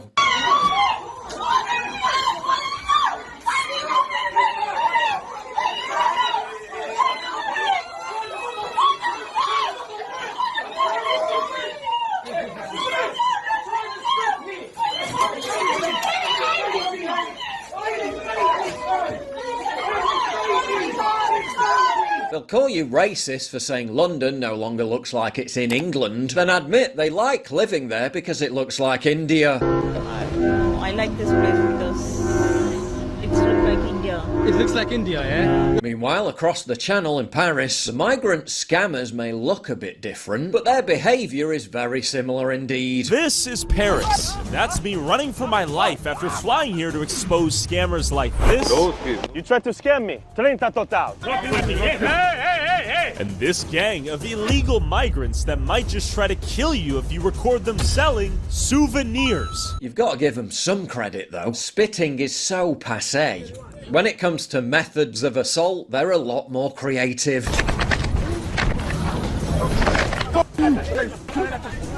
Oh, what the fuck? Please, God, deport them all. And their propensity for being aggressively camera shy is way more vehement. Oh, he's touristic. Hey, I wouldn't touch me. No. Close. Hey. Stop. Try some Weapon of choice for violently attacking tourists? Cheap mini Eiffel Towers. Eiffel Tower then? So let's go with this couple along the Seine for their first view of what everyone expects to see first in Paris. The Tour Eiffel, the Eiffel Tower, what else? Eiffel Tower now. It's not French people, okay? Ah, yes. This is African. Then. But it gives you the topmost view of the Parisian panorama. Paris is yours to enjoy. Now.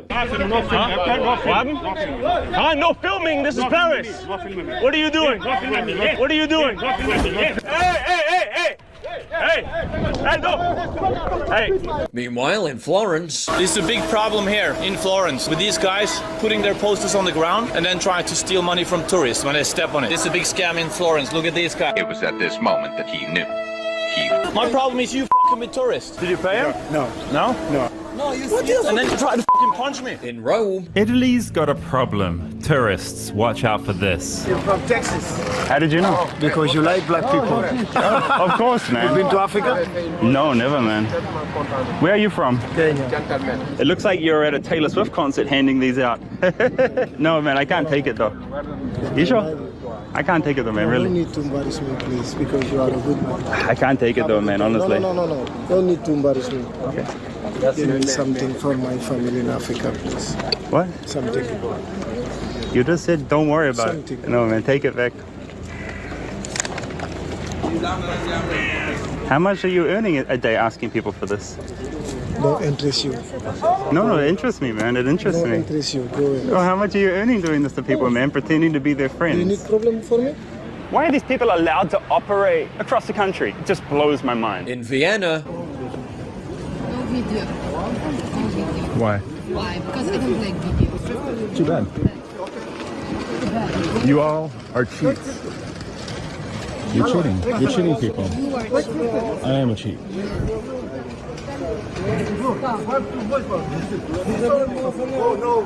in Madrid, Hello, my friend. Where are you from? Inglaterra. Maybe one day go to Africa, Uganda. Yeah, maybe one day. Hakuna Matata. All right. Africa? Yeah. Oh, it's okay, No, mate. for you. No, I don't want it. No estoy interesado. Déjame en paz. in Valencia, How many pesos? How many pesos? 40. That costs $2 in China. This is actually illegal here. I had a conversation with the police off camera, and they said this is illegal, but unfortunately they can't do much because they arrest these people and they get released almost instantly, and there's no punishment. tourist hotspots slammed as full to the gills with people hassling and scamming. All over Europe, the once revered elegance and sophistication of our greatest cities is being subsumed under the sheer weight of cultural enrichment. If you value what I do and you want to help support me, please visit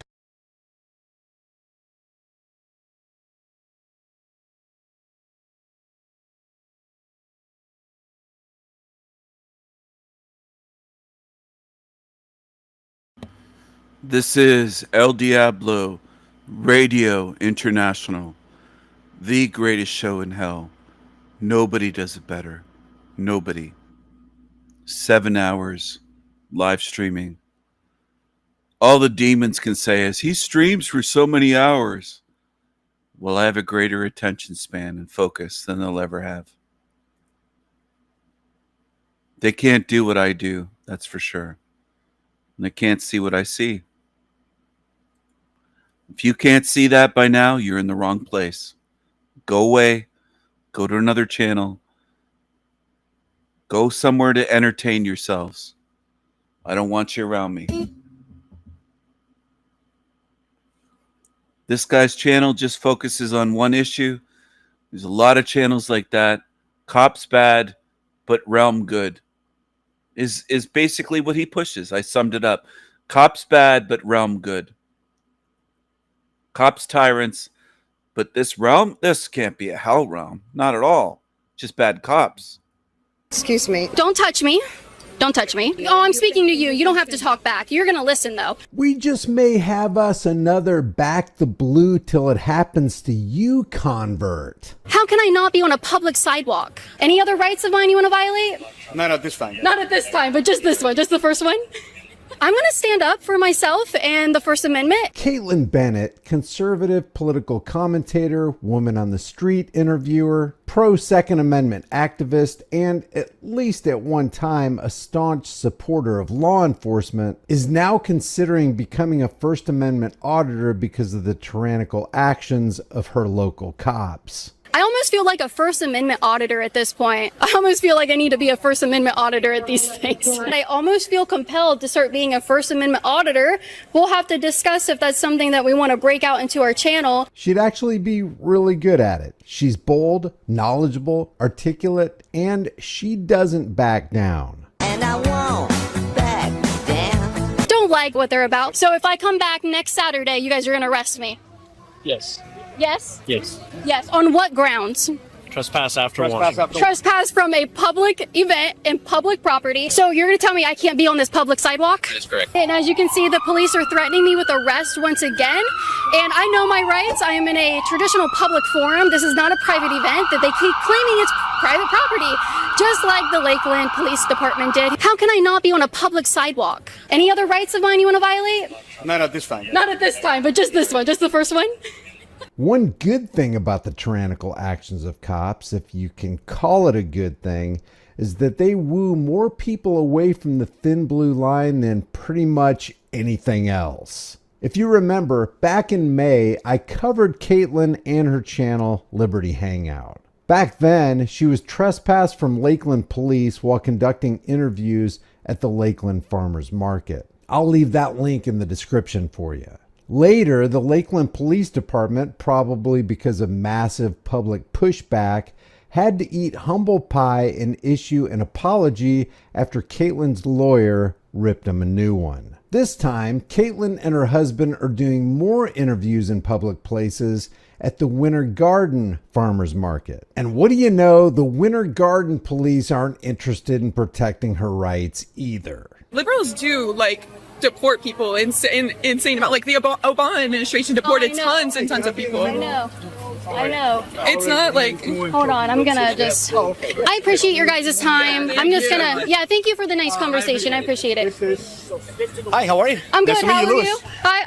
Okay, Louis. I'll shake your hand. How are you? I'm doing well. How are you? Excellent, doing well. The farmers market is a private event. Okay. So who's it hosted by? The city of Winter Garden. Okay, so the city of Winter Garden. Yes, they do. Is it a private event? Because I didn't have to have a ticket to come in. Correct. Yeah. You don't have to have permission to do that. So what they want you to do, if you can do it outside that area right there, that's I fine. don't have to. So I have the First Amendment right to be in public. So the city of Winter Garden has a permit just to hold this event and allow vendors to set up their booths. The thing about We it went is- through this in Lakeland, and actually they had to backtrack with their city attorney and retrain their entire police department because they tried to trespass me from a public farmers I'm not market. trespassing you. Okay, great. Then we'll continue our I'm interviews. not trespassing you. I'm just asking you kindly if you can do it right outside their area. That'd be awesome. No.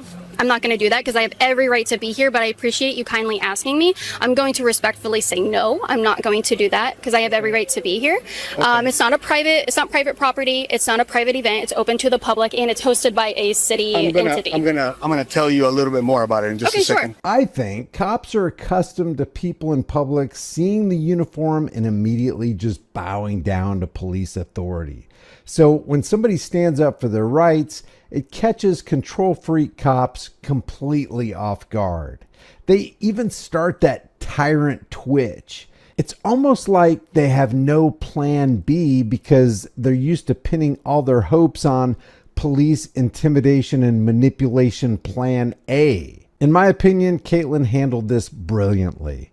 Now, Officer Velasquez seeks non-law enforcement help in order to validate his unconstitutional attempt to bully a fellow American out of this public place. But what they'll soon realize is they've kind of messed with the wrong woman. Johnny, she doesn't want to leave because this it's is not about me wanting to. I'm not going to leave. Let's just make that clear. I'm not going to leave.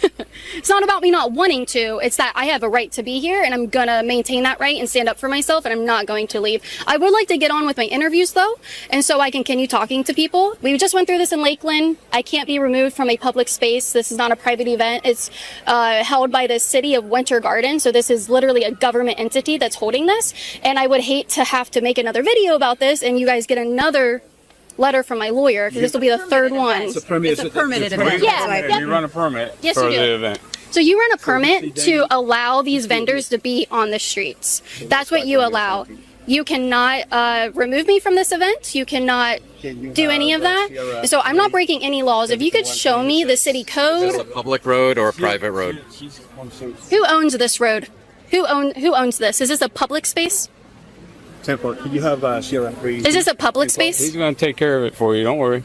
Well, you came to want to take care of me, so I'm just asking you, is this a public space? No, I came because I run the event. That's why I came over Is here. this a public space? Yeah, they have comments. Well, I have the owner coming for you. Don't worry. Okay, the owner of what? It's a permitted event. I know, but you said the owner's coming. The owner of what? The event management company that manages this. Okay, and hired by who? She's coming. Okay, I know. Who hired her? Go. I'm not talking. I'm not talking. Who hired her? The owner of what? The streets? It's a permitted event. Yeah, I agree with you. It is a permitted event, but you can't interview. Yes, I can. Yes, I can. I can. What city code or law? Then you don't have the right to interview me. Wow. Okay, that's the First Amendment, guys. You can be filmed in public. Correct. Filmed, not interviewed. Then don't talk to me then. Right. And I'm They just turn around. talking to me. So anyway, I just want to correct your claims before my lawyer has to do it. You are in public space. This event is I'm speaking to you. You don't have to talk back. You're going to listen though. So this is a public space. You have a permit to hold this event in this space. You don't have a permit to make this private property and kick people out. So here we go again.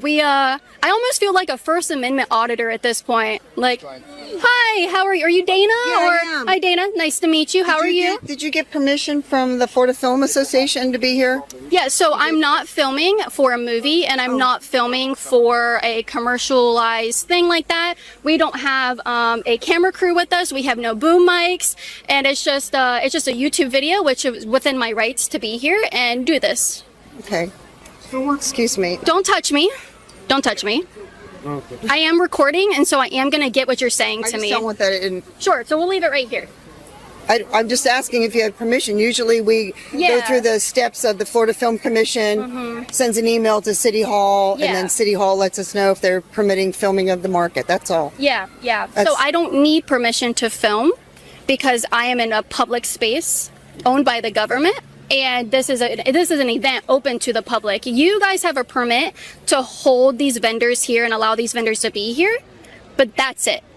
And so we went through this in Lakeland. I'm not sure if you're privy to that. So you could go to my YouTube channel, Liberty Hangout, and type in Democrats tried to ban me from the Lakeland downtown farmers market. And then you can see the subsequent video where my lawyer got involved. The police had to be retrained. And I actually did have to be here. This is not necessary. Well, this isn't necessary. I just want to be left alone and be able to talk to people. Do you have a business card? Nope. Okay. Well, then go have that. All right. Thank you. I appreciate it. Thank you, guys. All right. We're leaving and we're going to continue what we're doing. And so I don't want to be followed by you guys. I'm just going to continue what I'm doing. Deal? All right. I'm asking you once again to please leave our market area. So what policy or city code am I breaking? Ma'am, I'm going to ask one more time and then I'm not asking. What'll Please happen? leave What'll happen if I don't leave? What's going to happen if I don't leave? So basically the way it is right now is this is private property for the farmers market. Okay. They don't want you guys on property. Okay. You're welcome to step off of property, which is anything outside of the cordoned off area. But that's fine. So at this time, you guys are being trespassed, okay? So we just went through this in Lakeland, downtown Lakeland, for their farmers market. Who owns this street? This street? Yeah. This will be owned by the city. So this is hold on, Justin, I've got it. It's owned by the city, but right now it's being rented out as a private event. Yeah, so this isn't a private event. It's an event open to the public, and the permit that is hosted here is just to have the market. And this is a traditional public forum in the highest extent, and I have every right to be here. That's your take on it? That's the law. Okay, that's your take on it? Yeah. But right now we're going to ask you to leave, okay? And what if I don't? Then you will go to jail. I'm going to go to jail if I don't leave the farmer's market. Correct, yes. You guys are going to get your options to move outside of here or go over here on Plant Street. You can talk to people on Plant Street. We don't care. So what would you be arresting me for? For trespass after warning, because you're being asked to leave the private event right now. This isn't private. You guys are wrong. Okay, this is not a private event. We're not going to argue about that. So it's going to be your choice. You can either leave or you can go to jail. That's your choices right now. We're not going to argue about that. As could be easily predicted, Officer Sherman doesn't want to stand around and argue about it. We're not going to argue about that. Because, in fact, he has no legal basis to stand on. Once again, we see that the law enforcement profession pumps out order-following imbeciles who don't even know their own laws, while they violate the unalienable rights of the rest of us. Okay. How long would I be in jail for? You'll have a bond and you'll be able to bond out. This is happening once again. We just went through this. I believe they'll hear from our lawyers, and you guys risk losing qualified immunity. That's up to you if you want to do that. Yeah. So I'm not going to get arrested because I have children at home, but You guys know this is not a private Go event. down here to Plant Street and just sit there at the corner, and you can talk to anybody that you want outside of those black barriers. You So can sit up- what law or city code am I breaking?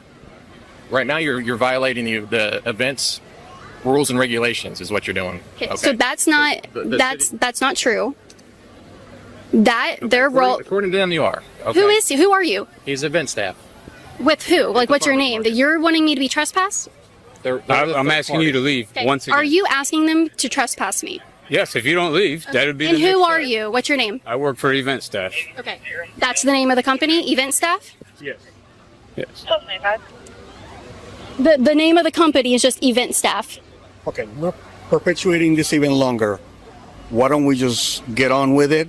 You You guys go. are, so You I can am do- going to you can leave, take but your you recourse guys at are a later asking time, me, but right now- you're threatening me with arrest if I don't leave a public event. Yeah, he said if I don't leave, I'm going to be arrested. Because you're being trespassed from the city of Winter Garden. Are you going to file that in court? We will, yes. Okay, If please we do need that. to. Yeah, could you need my information to officially No, trespass me? You need to be trespassed first, or you need to You are refuse trespassing to me. leave. Well, you are trespassed. Okay, so if I get an official trespass warning, how do I obtain one of those? Can I ask you your license? Yes. I want you. Dispatch Romeo 17. If you're threatening to trespass me, My number. does that entail being arrested? If you just officially trespass me? it does not. You have Okay. to be in handcuffs. Right now, Okay. you are officially trespassed. So officially trespass. So that's a warning. Officially trespassing me means you have to file it. So you're warned if you come back on the property that you can go to jail. Okay. If Okay. you refuse to leave, you can go to jail. That's what it is right now. So you're Okay, officially. so I'm going to leave, but he has my ID, so I'm going to deal with him right now. Get your ID back. You have to leave the property. Okay. Okay. So I'm officially trespassed. You're going to file this in court. We're not going to file it in its course, but if you do come back, then we will file it in court or you will go to jail. Okay. But there's no official trespass. You are officially trespassed right now. This is a warning. This is an official trespass. You are officially trespassed from here. If you return, because what happens, you have to be trespassed. Okay. If you refuse to leave, then if you come back, you can go to jail. Or if you refuse to leave, you can go to jail. Okay. Okay. So you are I'm going to leave because I have children and they. Find out this gentleman's name. Yeah. What is your name?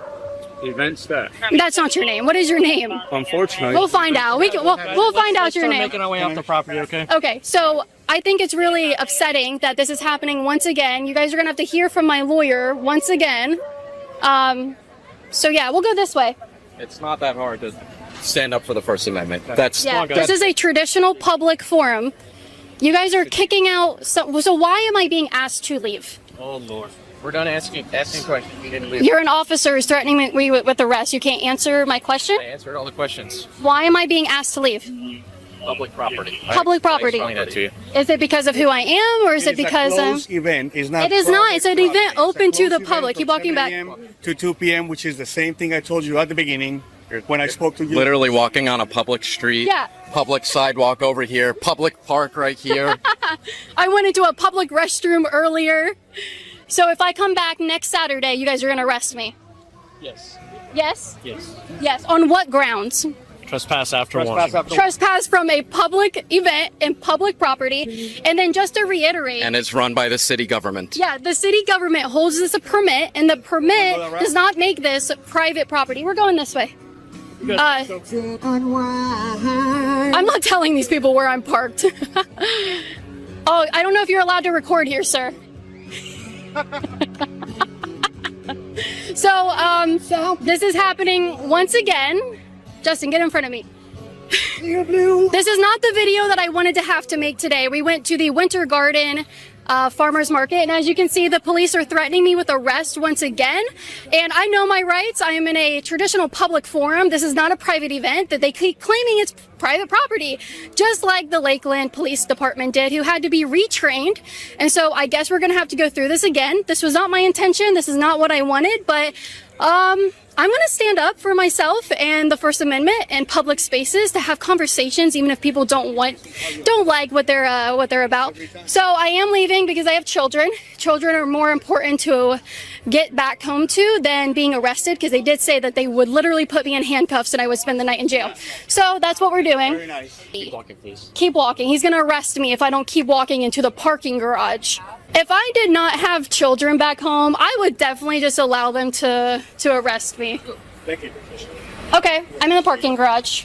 Anything else I can do for you guys? Any other rights of mine you want to violate? Not at this time. Not at this time, but just this one, just the first one. Yeah. Thank you. Yeah. I hope you look forward to the video tonight. We appreciate it. Absolutely. Yeah. Make sure you post it everywhere. I don't have any social media, but I'm sure that, you all do. You know, what's sad is that I'm not breaking any laws. Thank you very I'm much. not doing Have a great anything. day. You guys are going to have a nice, probably couple of weeks. So this is not my intention, but I almost feel compelled to start being a First Amendment auditor. We'll have to discuss if that's something that we want to break out into our channel. It's really, really just upsetting that here we are once again. The police just don't know the boundaries of what's private and public property. Turns out Caitlin was given an official trespass warning for filming at a private venue when it was really public, and she wasn't even the one filming. Her husband was, and he didn't get a trespass warning. None of this makes any sense. And there is an update on the Liberty Hangout community post. She says, I got off the phone with the city of Winter Garden and the chief of police a little while ago. They apologized profusely for what happened, rescinded my trespass, and said I'm welcome back anytime. Another victory for free speech. I commend the chief and city for reaching out to me. My guess is that just like in Lakeland, this became such a public relations nightmare that they had to cave to the pressure. It's typically not because cops have seen the light and they're now interested in doing the right thing. It's because they got caught doing the wrong thing and wanted to save face. The link to the full video is in the description, along with the video I covered from her interaction with Lakeland PD. Leave your thoughts in the comments below. It really helps overcome the algorithms. Like this video, share this video, subscribe to the channel, and don't forget to hit that bell. I will see you in the next one.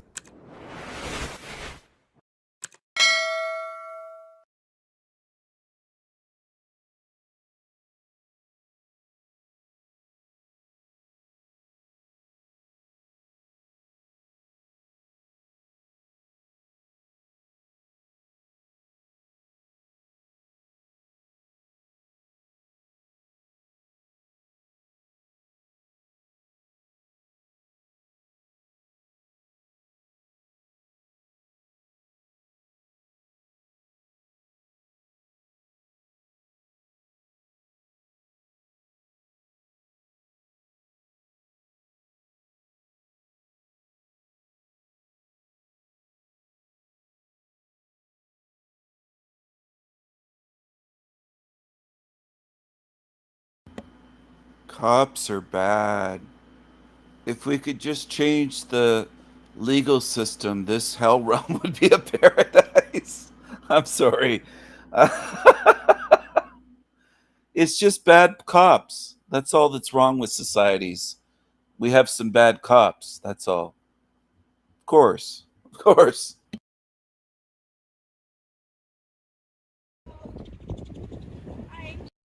Welcome back to the channel, and today's video shows how the police has no idea of our rights or the law, and they don't care. Just watch how these two officers don't agree with each other on how to enforce the law, but they still end up agreeing that this man should forfeit his Fourth Amendment right and give up his ID when no crime has been committed. But first, remember to like the video and leave a comment with your thoughts on this interaction.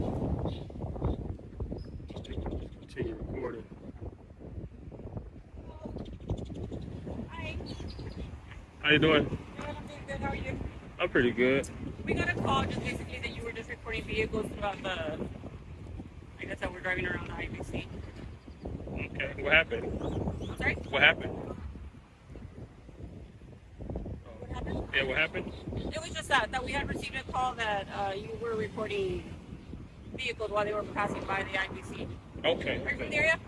Yes. Yeah. Mm-hmm. Do you have an ID on you just that dispatch knows that I'm in contact with you? This is a consensual encounter? No, we actually got a call. How come it's not consensual? Well, because we had parties that were asking for me to check out with you. Is there a crime being broken? No, there isn't. So it's consensual then, right? Well, it's not consensual, because if it was consensual, then that would be just me making contact with you without me being dispatched to you. Well, since there's not a crime, then you have no investigation, right? Well, no, it isn't. That's the reason why I'm here. I didn't know that you were standing behind the IBC bank. Is suspicion a crime? No, it's not. So you have no reason to be here, right? No, I do. I'm advising you that I got a call. Oh, okay. So I think what you would do is make contact with them then. No, because I don't know. Oh. So you just got anonymous call. Yeah, just All that's right. just this one. Okay. Well, I don't really give ID. Well, you're required to right now because obviously I got a call. It's not a consensual encounter. I'm only required to give ID. I believe it's 3802 penal code. I'm only required to give an ID if I'm lawfully arrested. I'm not lawfully arrested. Well, no. That's obviously if you're arrested, then yes, Right. obviously you're required to give your information. Mm-hmm. But what I'm trying to make you understand is this isn't a casual encounter. I just didn't drive by here and just say, hey, okay, let me check out this guy. That's not what happened. Okay, so I didn't know that you were out here. You're right. Okay. So in terms of your investigation was a suspicious person. Yeah, that's how the call came. And obviously you're not doing anything wrong. I mean, I can see that you're just standing here with your phone. Mhm. I mean, I'm not. You know what I mean? So and why you're not would- in any trouble. I mean, I wouldn't know that. If I surrender my Fourth Amendment, I could be wanted. Then I'd be surrender Fourth Amendment, then I could be in trouble. In trouble for what? I'm just saying, in hypothetical scenarios, we watch cops all the time, right? It still comes on TV. When someone surrenders their Fourth Amendment, such as their ID, you guys run that through NCIS, and then you go, or ASIS, you're right, and you run their system, their information is look for warrants. So now they surrendered their Fourth Amendment, then they're subject to arrest. Okay, so do you understand the reason why I'm here? Yeah, I you're here. totally understand that, but that would be like in a whole different circumstance, right? This isn't a traffic stop or anything like that, and it's Right. not a casual encounter.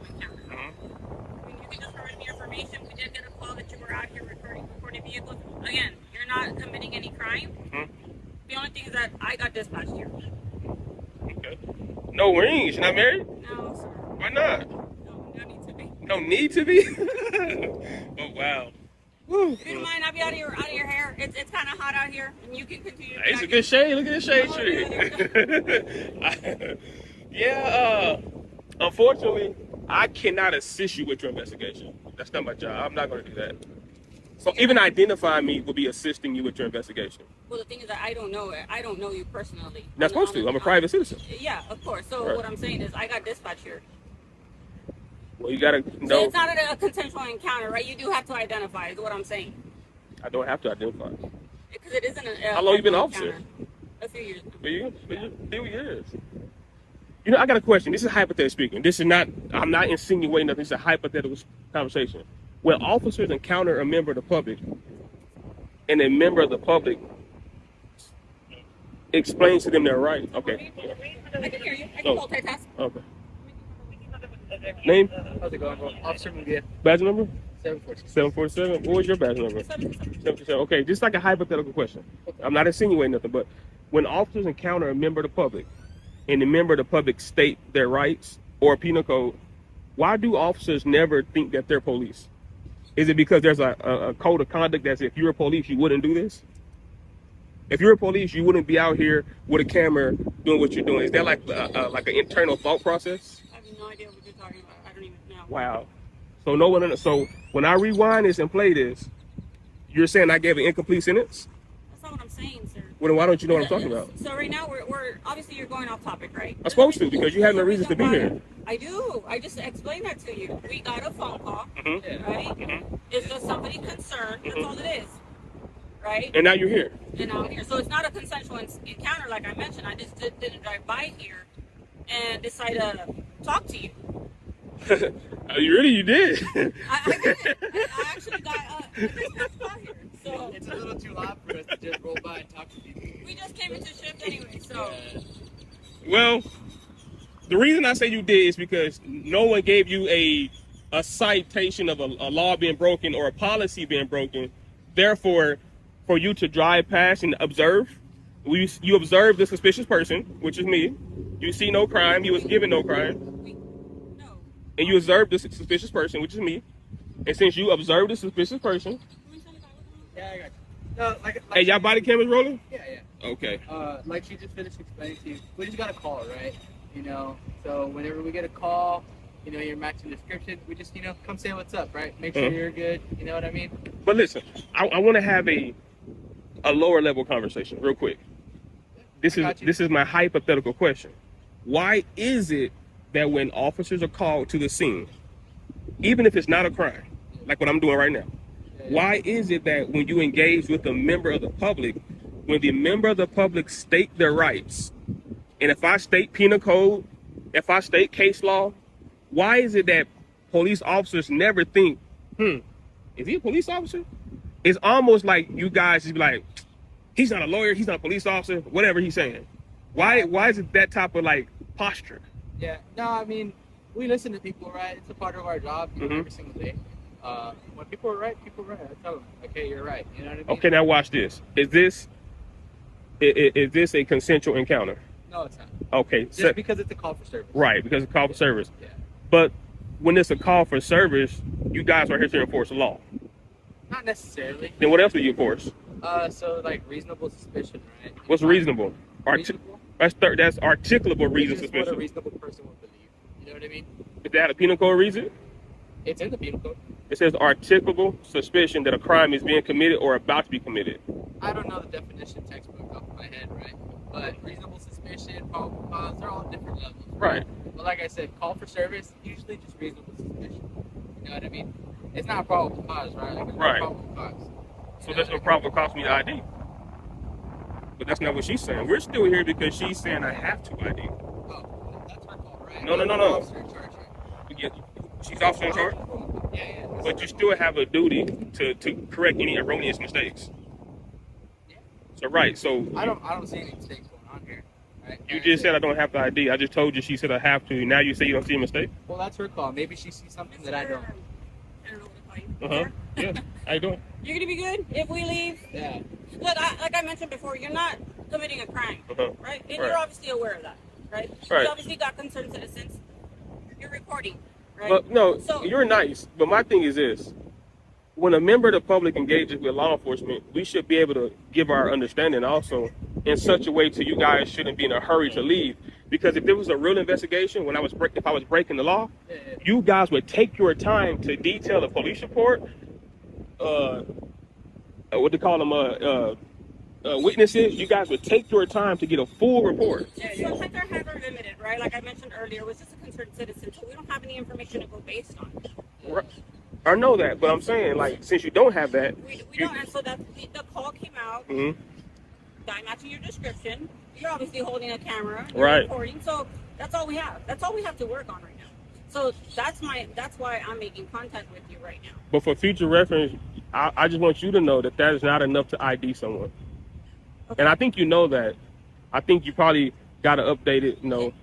I think It makes it easier, right? And like I mentioned, you're not in any trouble, like you had mentioned. I'm trying to make contact with you. Right. At the end of the day, I'm doing my job. No, you are. But see, Right. part of your job is to enforce accurate law. If you're misinterpreting the law, now you're violating someone's rights unknowingly.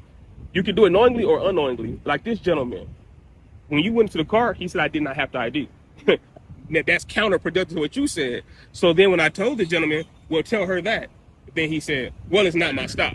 See, now we have a difference of understanding here. We got two law officers saying two different things. That is a problem. You should be on the same page. And then he said he doesn't know the exact penal code verbiage, articulable suspicion. That's another bad thing because you have to know that to make a proper investigation or proper arrest. I just went in my business. Are you prior law enforcement? Or are you just something that you just study because you like it? I'm definitely, I've been in government. Okay. Yeah, I've been in government, and so. Look, like I mentioned, you're not in any trouble, and you haven't committed a crime, right? Like I had mentioned before. You're gonna be good. We But won't have to that's be not called good after. enough Well, the thing is that because you gave misinformation. You said I did not have to ID. Did you say that? And then when I said, well, tell her that, there's no proper cause. So then why did you say I have to ID? Well, because it wasn't a casual encounter.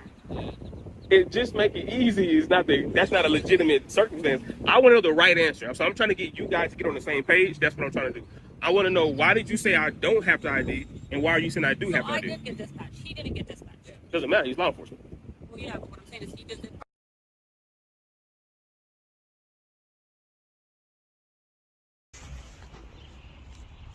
Happiness,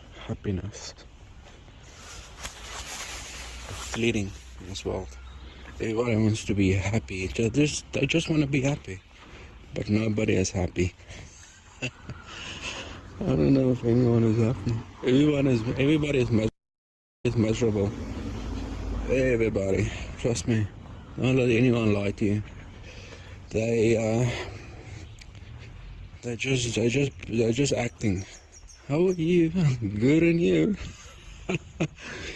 They're just acting. You know what I'm saying? Listen, we're in a game of a psycho. Okay, it's not like if that wasn't the case, this world would have been much better. At least if we had also free will to an extent. This fucking free will, you know. People choose to do this, and people know it's not the people. It's the one controlling them. The creator of this game that brought us into this existence. The puppeteer was doing everything. Remember I told you, doing everything. The player, the source player. We're not source players. We puppets. Within a game of a psycho, bitch. I know, I've tried to search a way out of this, but I can't see it. He made it clear to me. And it makes sense. And he proved to me that he is the creator of this world. I don't have to tell you again, but take it, run with it, do whatever the fuck you want with it. This is the hardcore truth. It's brutal as fuck. You know what I'm saying? But yeah, Chris Sedaris, what's up? Check your live with a brief moment, your live with Shangal. But the thing is, okay, he said that he mostly agreed with what I said, except for that you might not agree that the creator of the game or the source player of the simulation is a psycho. Well, trust me, it is a psycho. He told me it is at the qualities and attributes of a psychopath.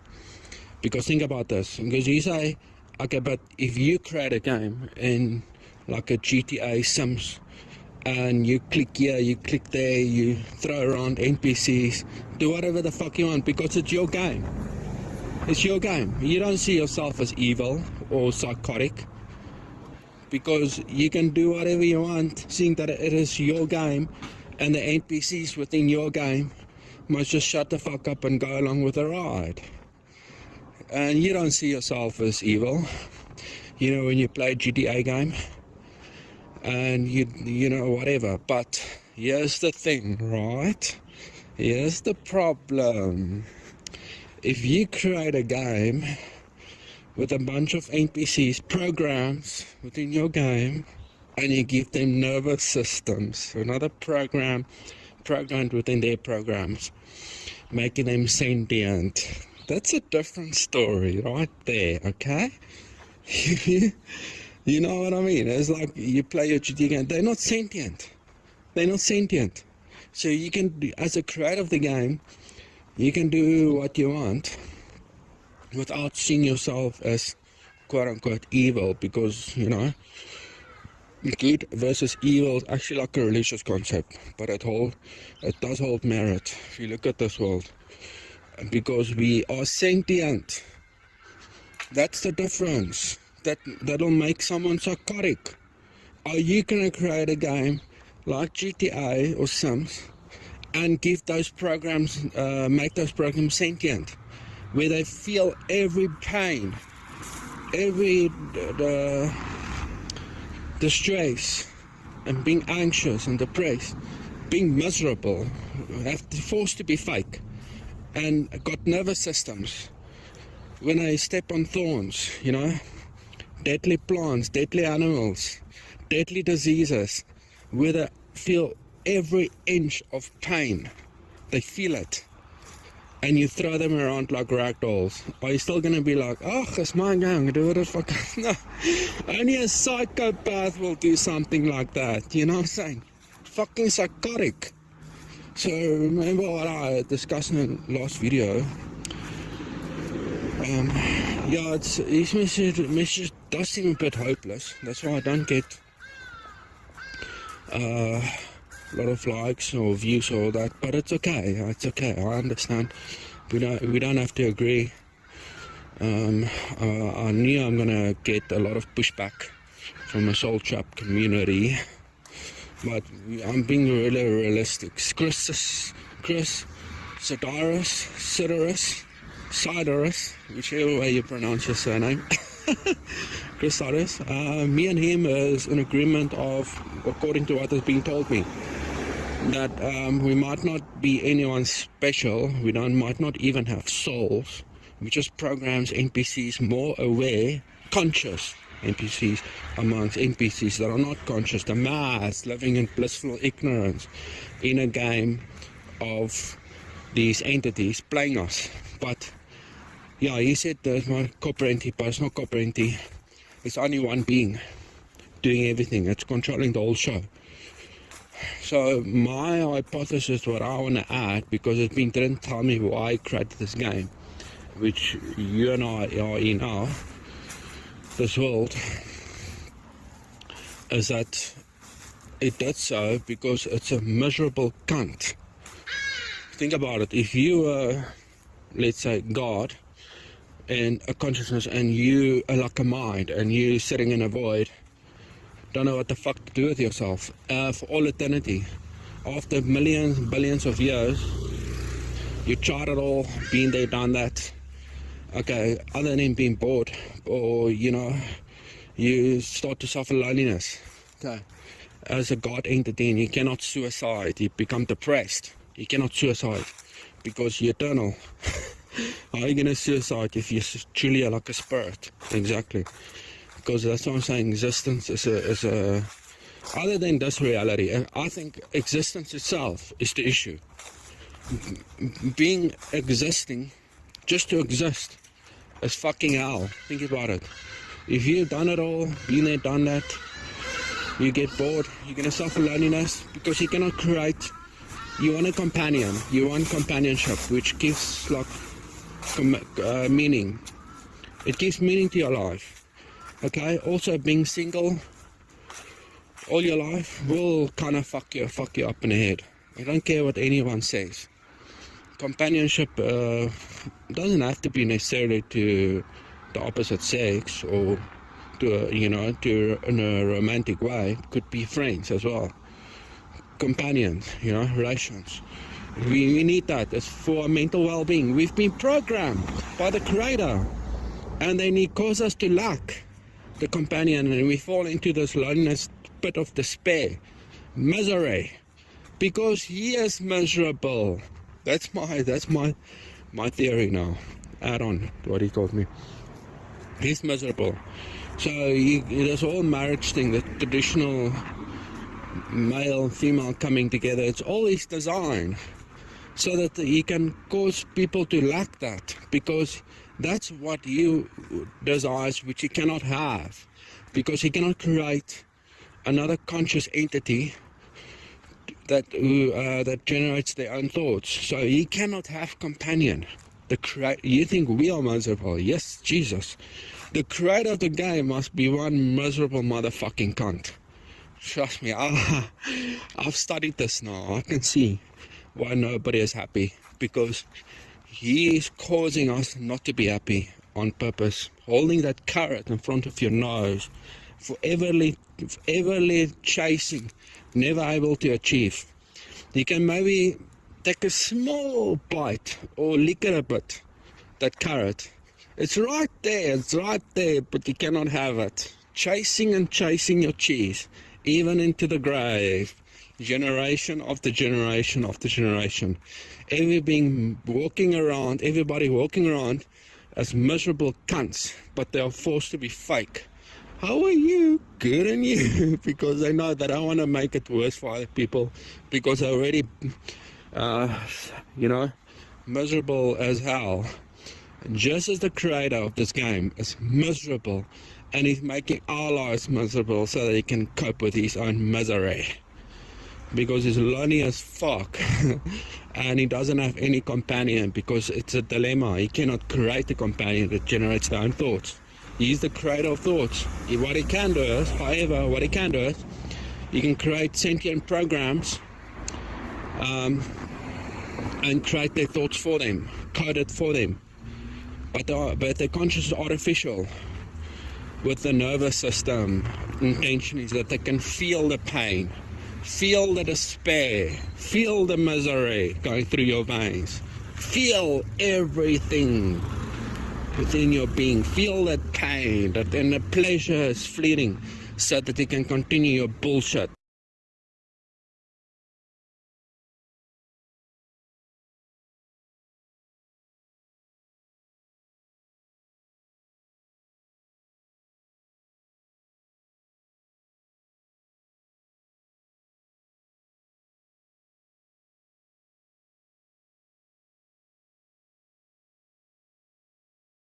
But none of the responsibility. Yeah, some people want to be able to.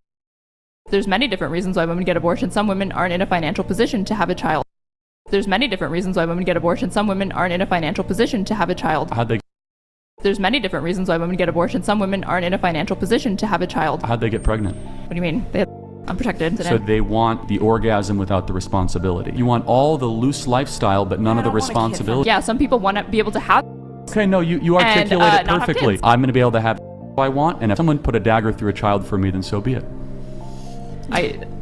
Sure. No, that you're being morally clear, and basically it's my body, I can do whatever I want with it. Most women don't regret their abortions at all. Like the vast majority of women report happiness and being okay with their decision. Fine, but if it's not your DNA, how is it your choice? The baby has its own DNA. Child's part of your DNA. It's 50-50. It's half. Oh, so should the man then be able to have veto power over abortion? Well, the point is the man isn't the one incubating the child. So but I thought if it's about DNA. There's many different reasons why women get abortion. Some women aren't in a financial position to have a child. How'd they get pregnant? What do you mean? They have unprotected. So they want the orgasm without the responsibility. You want all the loose lifestyle, but none of the responsibility. Yeah, some people want to be able to have. Okay, no, you articulate it perfectly. I'm going to be able to have I want, and if someone put a dagger through a child for me, then so be it. Sure. No, that you're being morally clear, and basically it is.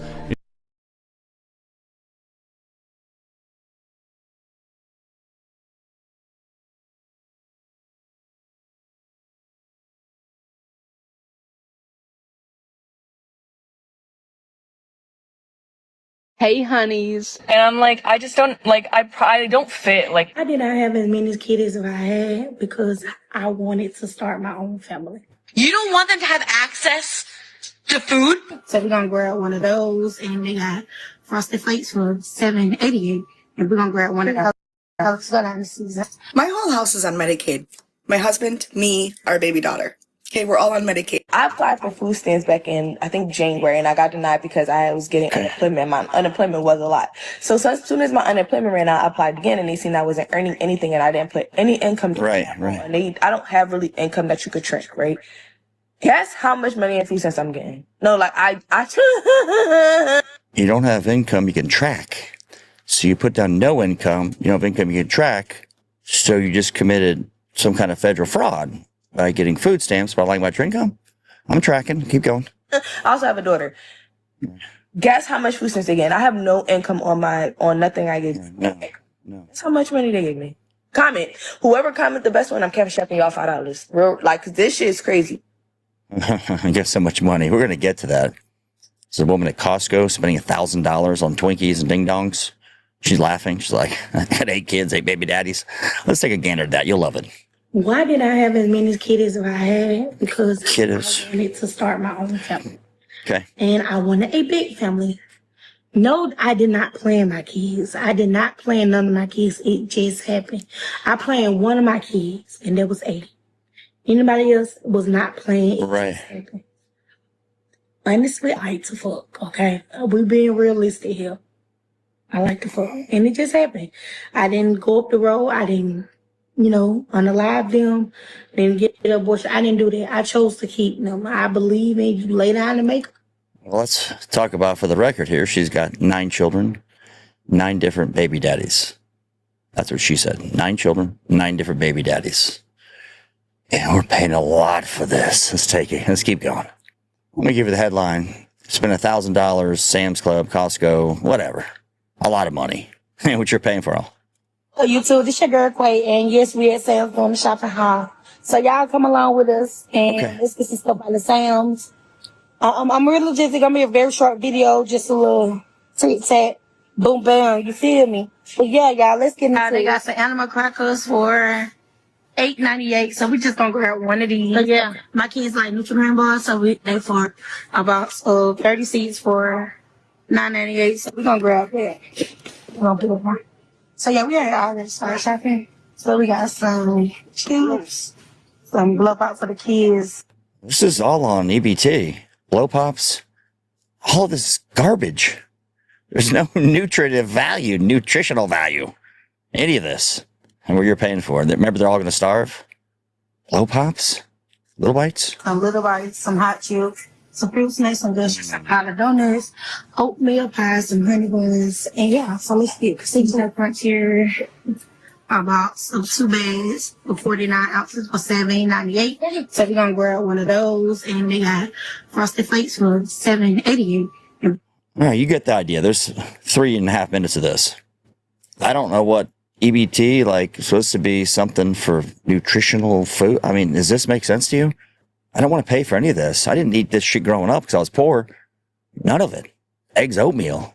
And then I don't want to pay for the diabetes she's got and her children have. 9 kids, 9 baby daddies. How did we get here? Explain this to me. Make it make sense. And then we got more. Of course, it's not by any race. It's not the point here. It's about a certain class of people that think I owe them something, I should pay for that. My whole house is on Medicaid. My husband, me. So this guy, of course, has to say, of course, it's not about race. It's never about race. They found one white person. As though it isn't. It's just hilarious to me. Hilarious. Truth dodgers, including right-wingers, conservatives, most in this realm avoid facing any truth. Let's go over to the highest level truth channel on YouTube. The highest level truth channel on all of YouTube. He challenged me to expose him. He said, do an expose on me. Please, I'm begging you. Well, I've done a few, Ian. You're not begging for more, though, are you? You don't want more exposés, do you? Look at him. Is he living out of his car now? Where's Lindis? Why aren't you at Lindis's place? Why are you in a vehicle? What happened, Ian? Are you living out of a vehicle? Did Lindis kick you out? How come your last couple of 2 or 3 videos you've been in a vehicle? Are you living out of a fucking vehicle now? What happened? What's up, everyone? So here we are.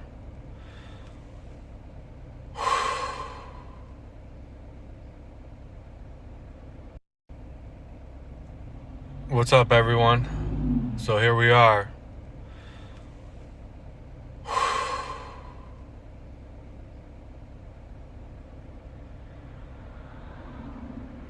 So, this is deep stuff, people, when we're talking about these characters, all right? And expounding on this last couple of, especially that Bill Gates video, people, there's no getting out of the this is the thing, people.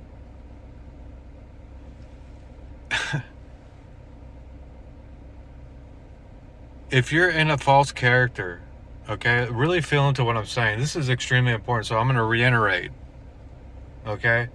If you're in a false character, okay, you are patented by the Matrix, by the machine, okay? And your soul is trapped. You're in a recycling machine, people. So the ones that are really stuck in this, even the soul trap people, right? They're definitely knee deep in it. It's like they're definitely, I mean, just anybody really. It's just pretty much everybody is in some type of false character, you know? That's not them. That is a Matrix. That is a character in a movie, a script that is playing out, being puppeteered by the Matrix. It's very intricate and deep, you know? And now it owns you, you know? Just like actors in a movie, you know what I mean? It's now copywritten by the film, whatever, the companies. It's the same thing, people.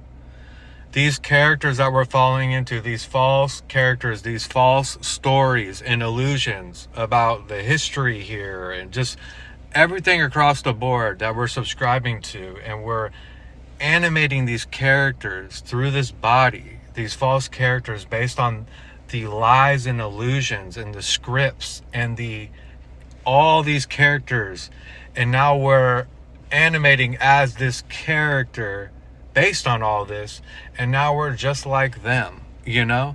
And now we're patented by the machine. It owns us, you know? It owns us. There's no waiting until death and then saying no and getting out. No, you've already, it's already done. Now you got to do it again. You know what I mean? So this is deep stuff that I feel pretty, who's really talking about this, people? This is the truth. This is the deep truth. And anyone else speaking outside of this, that so-called truth seeking and pushing all this hell realm stuff or this new age nonsense and everything is one, and you know what I mean? And our teachers, we got things to learn, we got to go on this journey. This is all nonsense. This is all the Matrix games and scripts that people are just playing out everywhere.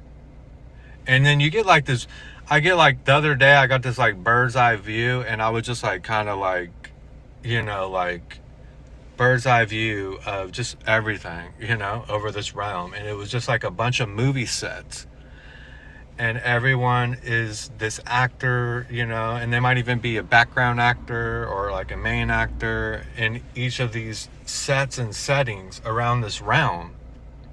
And it's just a bunch of movies. It's a bunch of Matrix movies, you know, that's just collecting our energy to keep the game going, you know. And when you're in these characters, you're constantly depleted. You become like this cell phone, you know, like, you know, our devices, how it loses energy and you have to keep recharging it. And this is kind of what you become. You become this machine that's constantly getting depleted and recharged. This loop, people. See? This loop going on of energy, because you're not living for true life or for you're not truly yourself. So you're a machine that needs to be energized like a machine. You're just a empty vessel that's just being used, you know. This is the truth, people. So everyone preaching about the soul trap and their soul's trapped and this and that. Well, it is. They're right, because they're a false character. Guaranteed. Point to one person that's not. Point to me one person that I can view that's not a false character, please. You're not going to be able to do it, okay? Everyone is in it, especially the beings on here. They're all in it, and they're all promoting these stories. Like I was talking about the Yalda Boath and the Archons and all this stuff. Yeah, people, you better believe it. If you're in a false character and you're matrixed out and now you're a machine, whether you know it or not, damn right, these are your gods. Damn right. Yeah, you are Yalda Boath. You are the Archon. You did create this material world. Because you're creating this. You're animating this material world through this illusion and these lies, you know, through the stories. So yeah, you're creating it. This is the truth, people.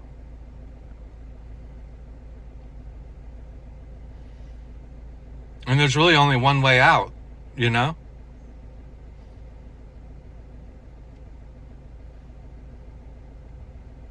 So it's deep stuff, people.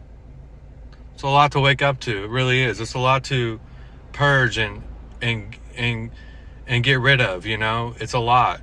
And because this mind won't understand the truth, it never will. It'll keep you away from the truth. It'll make you you'll even find the truth, and then you'll connect with the thoughts of mind and the feelings, and then it will make you feel satisfied, like, you know what I mean, like you got the truth and you're on this journey and like this, you know, bliss feeling and this kundalini and stuff. But it's a false awakening, because now you're not embodying it truly. And you think you are. That's the problem. You think you are. So the mind is really tricky, how it will make you think you're awakening and thinking that you're doing the so-called work, but you're not, because you're not truly embodying it. And I know this for a damn fact, because I see it in myself. I've seen it, and I see it now in things, and I catch myself with humility when I fall into these characters. I know I see it because I created a separation between me and it, where I can actually notice it. But when you're locked into this, I mean, there's no seeing it, you know, and the mind will never assist you in really seeing the truth. It'll make you get a disgusted feeling towards this truth I'm telling you. It'll make you feel like, I don't know what I'm talking about, you know, right? And it'll lead you straight to these inauthentic beings on here that have nothing to offer, but just to trap you here. Another false character to fall into. These characters have nothing for you, my friends. There's nothing out here for you on these black mirrors and these false characters. There's nothing. Until you look within in yourself and you get rid of that character. And when you get rid of that character, you could care less about any other character out there. You don't want to even view characters. It's not even entertaining to view these characters.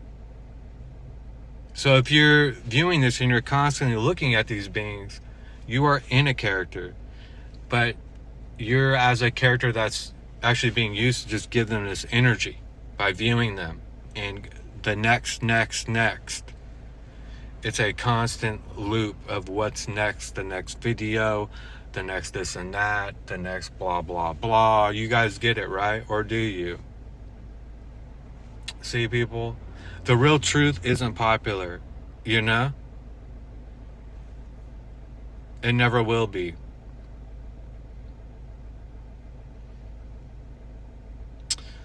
Much more to say on this, but I just want to come here. He loves that bony hand on his bony chin pose like this. And that is a Freemasonic pose. Look at his arm. What's the difference between his hand, his wrist, his forearm? Look at how big that watch looks on that bony wrist. He's starving himself to death, and people applaud it on his channel. They applaud him and say, oh, Ian's so enlightened.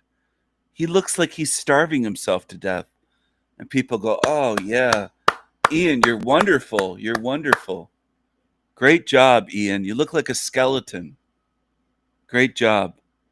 And look at them over there giving the thumbs up. Look at this. It's just pathetic. Looks like Ian, I can't see Ian's comment. He has me blocked, of course. Of course. Let's go from that creepy creature over to another creepy creature. From Skeletor Ian, Droopy Dog, over to Uncle Fester. Chrissy Pissy, Shateris, another demon. And I know the fucking dummies will say, he calls them all demons, my favorite channels. He calls them demons, my favorite channels. There we are. Hey guys, what's going on? Another day in the heaven realm, Dookie boy realm. Fucking so you're gonna. There we are. Hey guys, what's going on? He called it a heaven realm. It is heaven for creatures like this. It's made for them. On another day in the heaven realm, Dookie boy realm. Fucking so you're gonna hear that clicky clank shit. My internet's been fucked up. We've been having to deal with clickety clank for 2 weeks. Dude, I just want to say, dude, I'm probably never going to do anything with Shengale again because My goodness, I don't think the universe would let it happen. I don't think the universe would let it happen. So I'm gonna tell it all again because I don't know if fucking what up, Three Fingers? I don't know if fucking my streams have been destroyed. They've been chopped up. My shit's all fucked up. The video's now deleted and gone. So just interesting. Really interesting.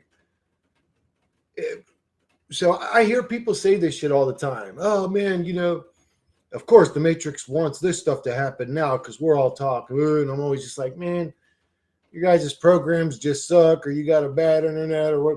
Like, bro, I did an interview with Eric Dubay. I know he's got over 100,000 subscribers. He's probably got like 250,000 or something. I don't know, but he's like one of the most popular fucking, not an issue. Went perfectly smooth. Nothing happened.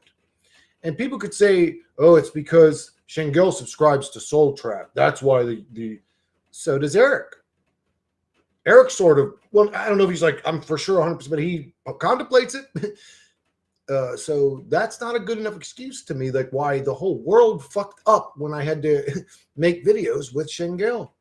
The whole world fucked up every time. I'm like, what the fuck is going on? I mean, it was just unbelievable. Okay, so I'm going to tell you guys from the beginning. So the whole story right from the beginning, if I can even remember all the weird shit that happened. Okay, so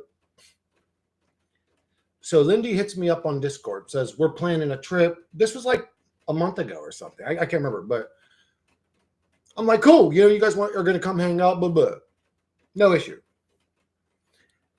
Lindy sends me her recent comment on there saying, what's your address? We're going to come now. We'll be there in a couple days.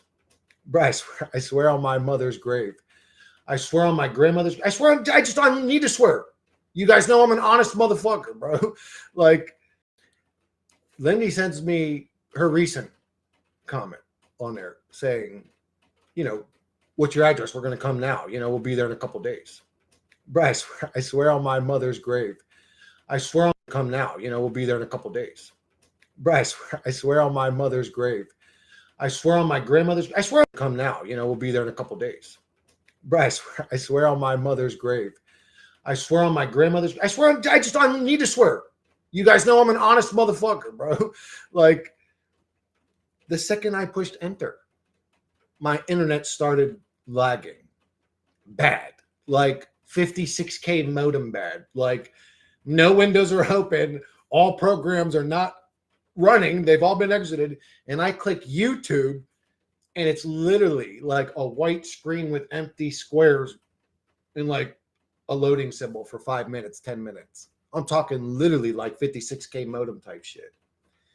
That started the second I pressed enter. Okay, here, we're going to meet up finally. No shit. So I don't know if Shengel is cursed or I don't know about magic, but shit started going bad.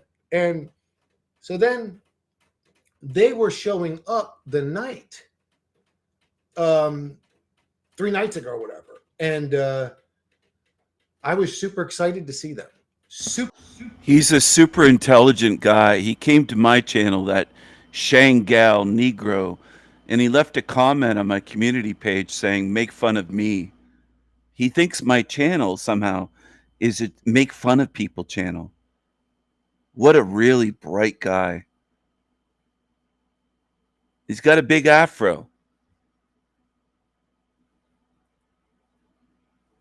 Look at this creature on the screen.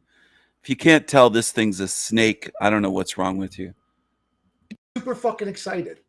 And out of nowhere, I get hit by a fucking wave of depression, anxiety. I'm literally laying in my bed feeling depressed and miserable, thinking that the last thing in this reality that I want to do right now is associate with any other human. My intrusive thoughts were saying, Shengel's gonna kill you. Listen to this. Listen to this. Listen to this demon. This is how fucked up these characters are that people watch on YouTube. This is what people call him and others. He's a truther, they call him. Look at how fucked up this is.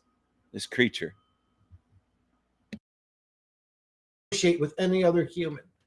My intrusive thoughts were saying Shangel's gonna kill you.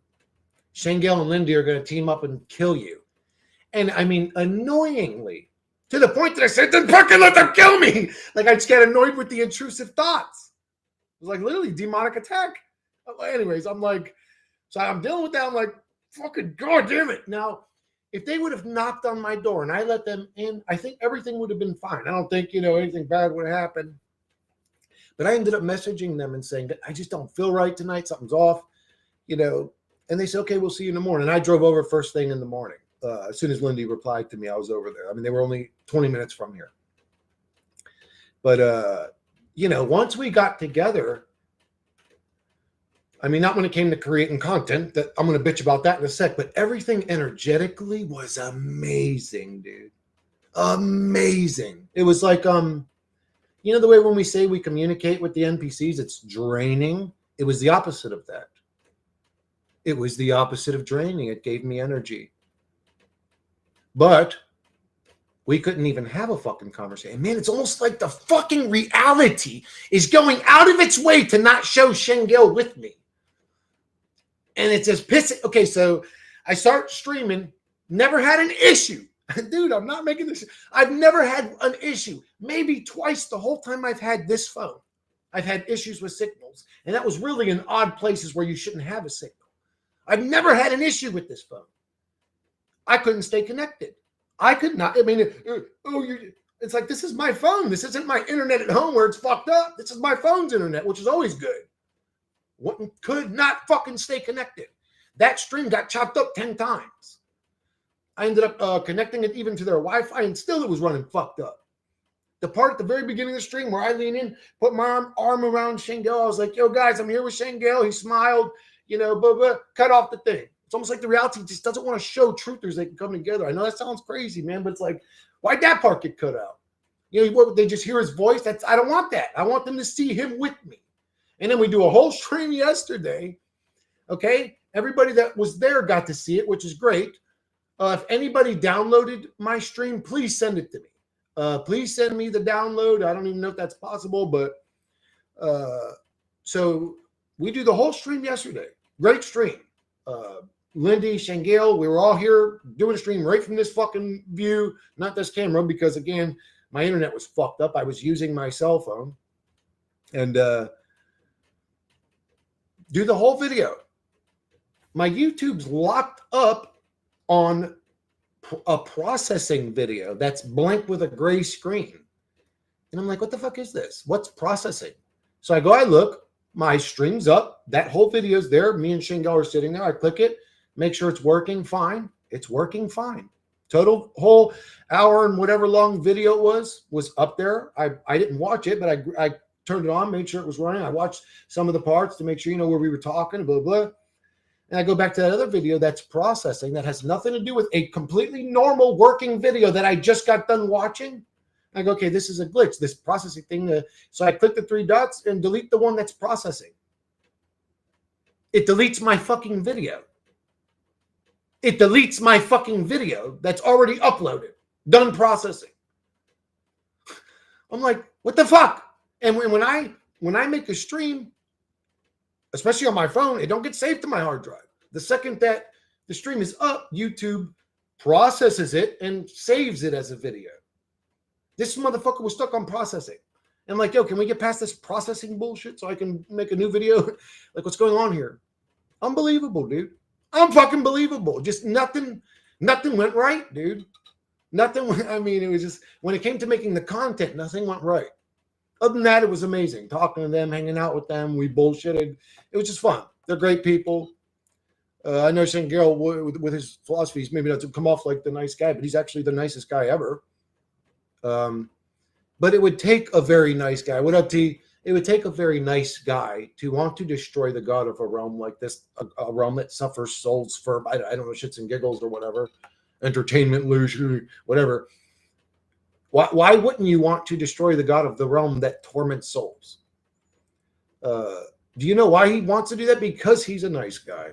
People, it's weird because they would look at the philosophy and go, oh, he's fucking crazed maniac. It's like, did you think about what he was saying though?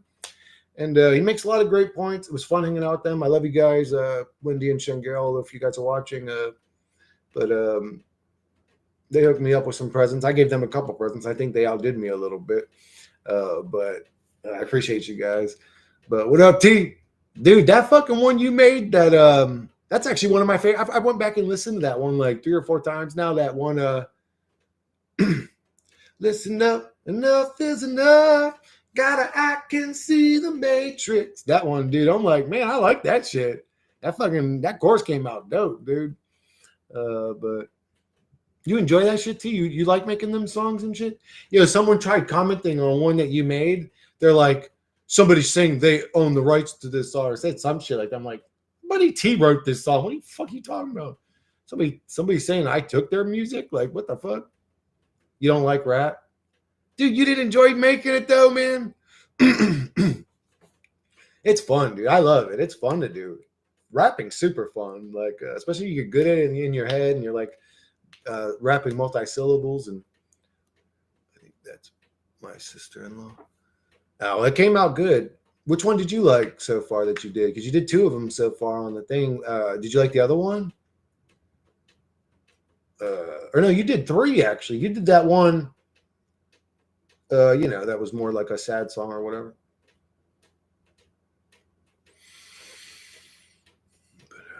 But I thought that one came out really cool.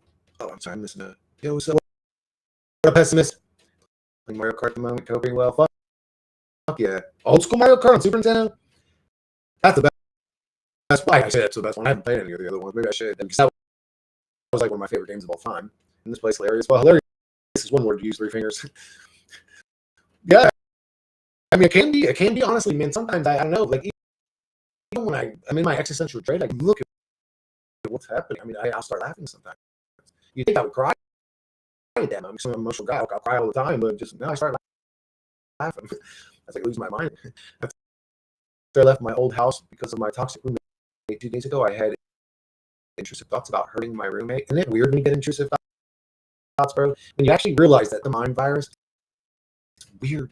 It's weird. It's like, bro, I am not your fucking radio to pick up your little fucking broadcast frequency, motherfucker. Get out of my head, bitch. Yeah, well, I think you did good, too. The other one was okay. How about some soul? We could dance, too. You want assume self. If you ever want to make a song, and if you want me to put it up on my channel, whatever, let me know. You could write me the lyrics. And you don't got to write lyrics, actually. I mean, it's corny when you don't write the lyrics. The AI's kind of, but that AI song I made, actually, somebody said that was one of their favorite ones. And all I did is write a long comment that was a reply to Shengeo. I actually put the comment in the description of the box for that song. So you can actually just say like you could tell your life story. Like, oh, dude, I am buffering. It was a dad joke. So what? Truth virus. Like, damn, that's crazy. Sounds really fun. Programmers, how's everyone? Oh, what have I got? I don't know. I ain't got shit. I'm a good boy. I just smoke marijuanas. Why don't you quit marijuana, Christopher? Because I love it. I want to have sexual relations with her. I want to kiss her on her big, luscious, fucking orange-colored lips. I want to put my dingling in her vagina, if I'm being honest. I don't want to get too graphic, but anyways. Such a classic rookie year level. This ain't working. Dude, we were kids. We were like, I think I was like 14 at the time. I was 14 or 15. So, yeah, we were dumb. Bro, but it was, I did not like the K-hole. I didn't enjoy it. That felt almost like pretty much like a bad trip. I just wanted to end. I will say there were some funny moments, bro. Seeing motherfuckers walking around and shit. I was like, man, y'all motherfuckers look crazy.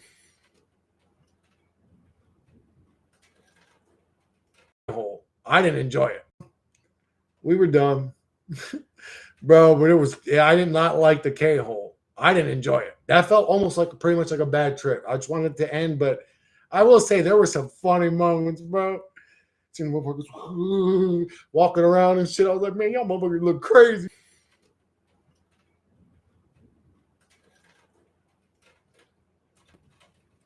You know what's weird is the internet's not been that great. Like I said, the internet hasn't been that great, but we did get a new modem and a new router, upgraded our internet service, and so it's raining. So that's the excuse why the internet's not being too good. It's like, come on, bro. Why did we even pay you, motherfuckers? I don't know, no name. Maybe we should just skip straight to 100G and fucking melt everybody's brain instantly.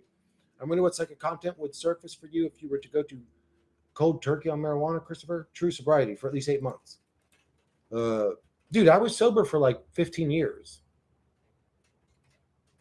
I started smoking weed again like 6 years ago. I didn't smoke weed for like 12 years, 15 years or something. I was like dead sober the majority of my life. Like, I started smoking weed again about 5 or 6 years ago because my dog died and I was so suicidal. I just wanted nothing more than my fucking head to explode and never have to have it. But I got through it. You know what I'm saying? I got through it. Now the rain's going to pick up. You guys are going to hear the clickety clack in the motherfucking back, rat-a-tat off the motherfucking window unit that's whacked. I've been writing that's like my brain wants to rhyme all the damn time. Like, calm down, brain. Shut up. Shut motherfucking back, rat-a-tat off the motherfucking window unit that's whacked. I've been writing that's like my brain wants to rhyme all the damn time. Like, calm down, brain. Shut up. Shut up. Huh. That's interesting, bro. What? Wait, what happened? I don't know what a brain is.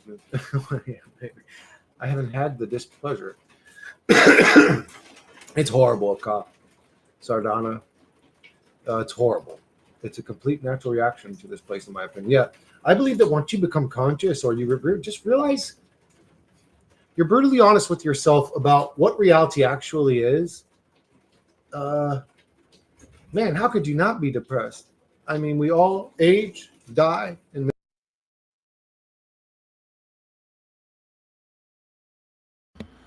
Demons are always depressed and miserable. They're creepy creatures. They're really fucked up.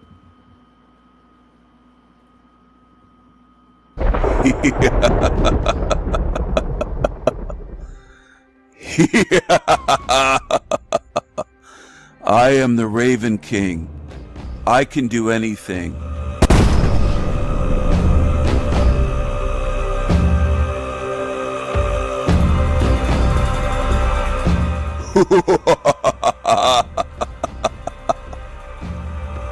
Demons will pay for their crimes. You will fucking pay. Burn the demons. Burn them. Demons will pay. They will burn in hell. Burn them. Burn the demons. Burn them. The Raven King can do anything. And the demons will see that. You're going to learn the hard way with a rude awakening.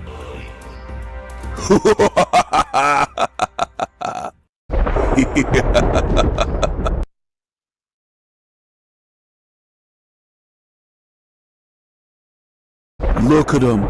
Just look at him.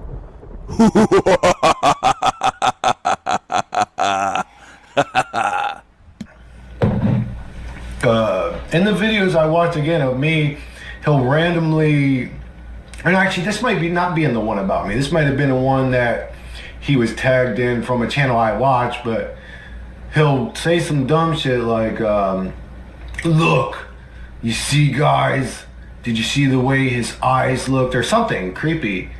And then he'll go, ha, like they're dumb. He can't even laugh.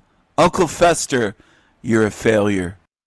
Dude, who's actually watching this laughing at this shit? This shit is so dumb and corny, but anyways, I'm sorry. See, now I'm attacking you. Okay. I have my opinions. Can I have my opinions? I'm not trying to hurt the guy. I just Look at him. Just look at him.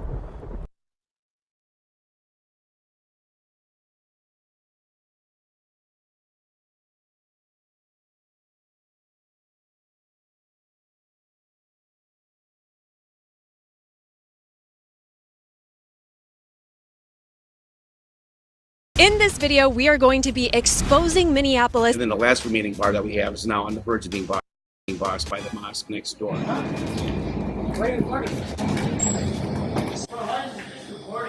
your recording? That's what you're doing. You can't do that. That's illegal. What's illegal? You cannot record. Wow. I'm sorry, I was just walking down the street. Ain't nobody gonna touch you, but just turn that thing off. Nobody wants to touch you. Just Okay. turn it off. Okay. I'm a U.S. citizen. I'm no wow. I don't touch women. That's legal. And I'm here to make sure Palmer's does not go away.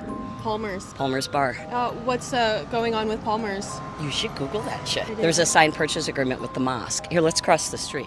I'll take you on a tour. 112-year-old dive bar that's kind of been the heart of the damn city for a while. They see them as something that's bad because people drink there and men and women can sit together and have a nice time and make out and dance, which is all forbidden. Recording.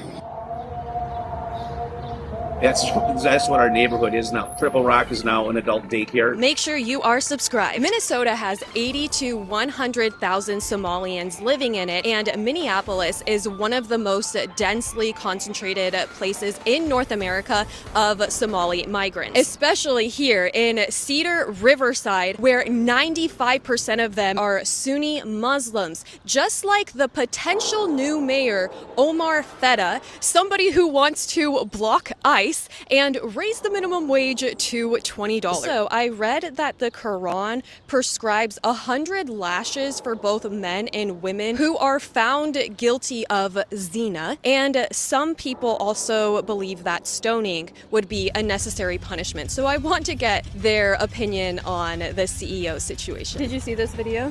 Oh, yeah, I did. What are your thoughts on it? I think it's very stupid to go to a concert with your side chick. It's very stupid. I don't know why anyone would want to do that, and I'm glad he got caught, and I hope his wife divorces him. Yeah. Yeah, she deserves better. I think, like, it's easy to be loyal. Like, if you're married to somebody, you should be loyal. I don't know why you want to get married to somebody and not be loyal to them. I think they just deserve to get caught. What kind of, punishment or public embarrassment is necessary, do you think? I think the wife should take the husband for what he has, and I think the husband should take his wife for what she has. That's just really bad. Fun fact, on average, Muslim women have 2.9 children. Here we have a sign for a Democrat whose name is Jamal Osman. Would you just be able to share with me, like, where you're from? No. So you're learning Sorry. English? Yes. Oh, okay. Sorry. What language do you speak? Amharic. Amharic? What country is that? Ethiopia, East Africa. Oh, how long have you been in the United States? 13 years. Can I ask you a question? What do you think about Omar Feta? We don't know. I don't know. I don't know. Maybe he's a woman or a man. I don't know. What do you think about Omar Feta? I don't know. I cannot speak English. You don't speak English? Yeah. What do you speak? I can speak Oromo. Huh? Oromo, Arabic, Amharic. Oh, okay. Chaldee. What do you think of this video? This feeling is very bad. I think this video is not good idea. So you guys are dressed up for the wedding? What are some traditions in the wedding? Honestly, I don't know. I've been Oromo cultural wedding.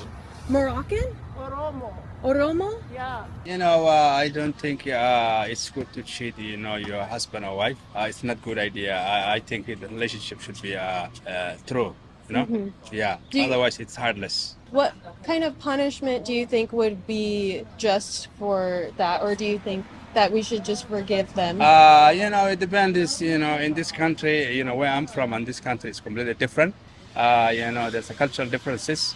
And back home where I'm from, it is like, you don't cheat your wife. At least you have to apologize or pay the wife some kind of money. You know what I mean? And then promise not to cheat again. Over the years, like people told me, over the years, it went from them just doing alcohol to then, but as the years went on, they turned into the cookies. Yeah. And it's just sad to see the community go out and fail like that. But it would be more better if there was a heavier police presence. I put it this way: we're the police until they get here, but people shouldn't have to feel in prison in their own home. Because this country, if you're a citizen and you're not a criminal, I think you should be qualified to run office. We need somebody. and I'm here to make sure Palmer's does not go away. Palmer's Bar. What's going on with Palmer's? You should Google that shit. There's a signed purchase agreement with the mosque. Here, let's cross the street. I'll take you on a tour. The bar is at danger of being closed as of September after 120 years in existence. Whoa. And the community is has requested that the mosque back off and let the community try to save the bar before giving up and letting it turn into a Islamic community center. Yeah, I just delivered a letter to the mosque this morning. There's been other meetings with community members, and I'm just begging and pleading that they give the neighborhood a chance to turn it into something, to keep it as a bar, maybe a museum, historic designation. I don't have the answers to what it will be, but I know that it needs to stay as part of the West Bank community. And so you are a former bar owner. Yeah, 18 years. What was that like? What was your demographic? Black, white, gay, straight, rich, poor, and it's not Applebee's. Just don't be an asshole and everybody's welcome. And has it changed over the years, or has it always been a very high immigrant population? Yeah, the whole West Bank. I mean, it started out as an immigrant. You had the Swedes, you had Norwegians, you had Chinese, you had Vietnamese, you've had Somalian, Eritrean. I mean, it's always been diverse, and that's what we embrace, is diversity. And so it sounds like the bar is a place for everybody. Everyone is welcome. Just don't be an asshole. 120 years. I'm a real estate attorney. I've documented it since 1907. This place, Palmer's? Yes. When we bought the bar in 2001, we actually only bought half a bar, but our legal description included together with one half of the vacated street. And now you should turn your camera to see where the fence is where the center line of the road was. And when the city abandoned the street, the adjoining property owners get one half of the street. Wow. And that's how we got the patio. And in 2006, when the smoking ban came through, is when we actually installed the patio. I mean, that sounded like it was pretty good for the bar then. It was really good because otherwise the patio is actually bigger than the size of the bar inside. Oh, wow. Yeah. I mean, I wonder if they could put building there, or is it has to be open area, it has to be outside? No, it could have been built, but a patio seemed like the most, because there's live music out there pretty much 6-7 days a week. It's very serendipitous that I am with you. I'm trying not to make this a huge public statement because right now the ball is in the mosque court on what they're going to do. This is what I delivered this morning. Nothing's happened. I'm Lisa. I used to own Palmer's for 18 years. I don't know if you remember me, but you've been in the neighborhood a while? Yeah, me too. Me too. 37 years. 37? Yeah, I met my husband here at Palmer's. Yeah. Okay, in America. Well, this woman's for diversity. She's for diversity, and eventually it comes to bite you. Diversity. It's going to get you in the end. Just like people that say, oh, I support the police. Well, until they burn you. You support the blue until they burn you.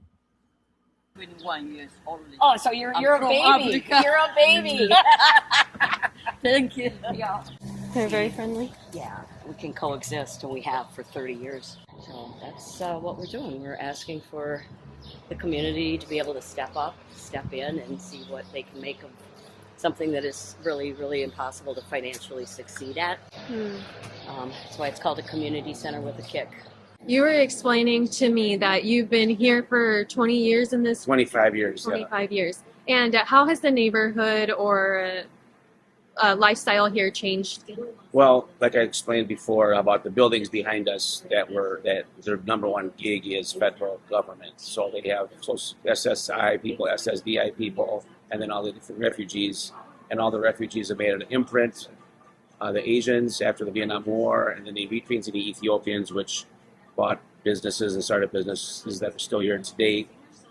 And then after the Somalis started coming here in the 90s, they made quite an establishment. And now that the Somali community's made a lot of money, and although a lot of them have moved away who are rich, they still love this neighborhood because it's the first place they came. Minneapolis is a great place for Somalis to move from hot Somalia to cold Minneapolis. It's perfect fit, right? After the refugee camps. And so this is important to them, and there's still thousands of Somalis who live here who didn't make millions of dollars one way or the other and live in Golden Valley and Plymouth and the fancy suburbs. And so well, so what? You embrace diversity. Let them all in. Let them make you go extinct. Right? There's a lot of the people who do have the money now who don't live here, but they still care about this neighborhood. Now that they made all this money, they've been buying up parts of the neighborhood for over market value. Yeah. And then they turn those into these businesses that aren't culturally viable for the historic culture of the neighborhood. The Somali culture here is very strict and conservative. Men and women aren't supposed to sit together. Of course, there's no drinking. And the businesses that they start are unique businesses. Like, there's not for customers other than Somalis generally. So there's like adult daycares with nobody in them. There's an autism center. There's nobody in it. Yeah. Some of the business has been shut down by the federal justice department for the shenanigans. Mhm. But and then when they do acquire an old bar, there's no more liquor license. So this used to be a vital partying hub, and it's no longer a vital partying hub. The 400 bar is now a mosque. The city councilman's cousin bought the Five Corners bar, the oldest liquor license in the Twin Cities. Now that's a pile of rubble and dysfunctional and shut down by the city for a couple of years now. The city councilman's cousin, by the way, that's unbelievable. That's You don't need bars. You need diversity.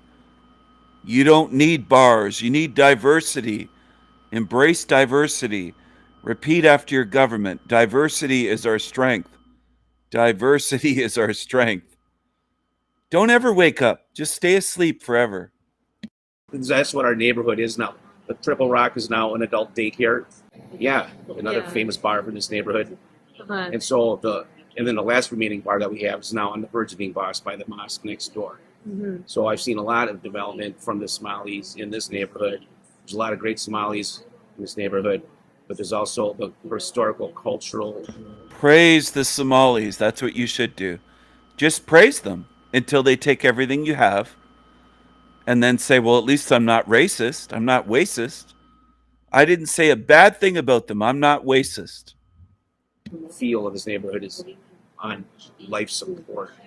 There's still a Cedar Cultural Center, which is a great place, and a handful of other businesses. But there's still a lot of people who love the neighborhood, thousands. Mhm. And it's just really, really sad that this is what's been happening to our neighborhood. It's Yeah. heartbreaking.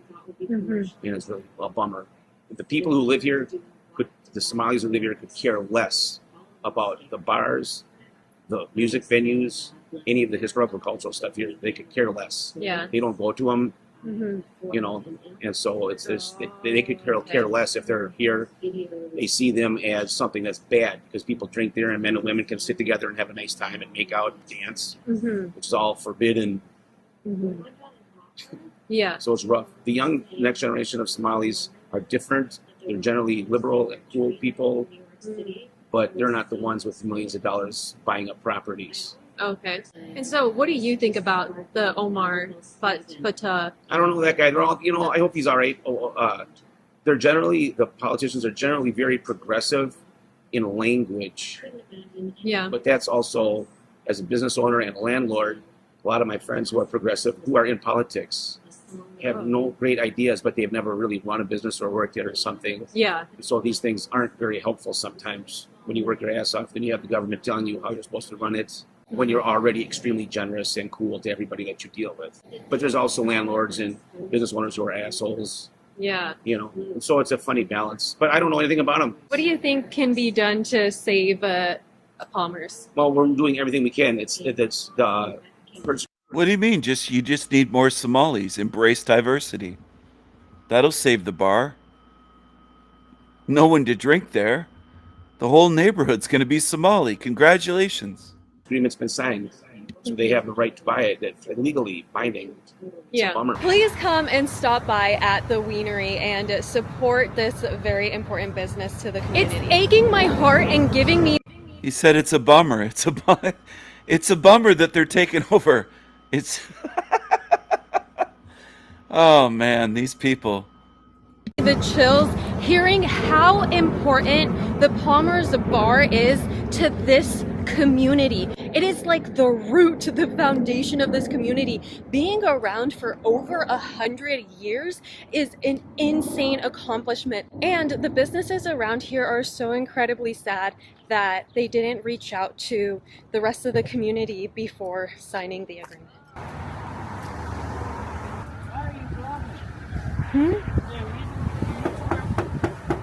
Thank you so much.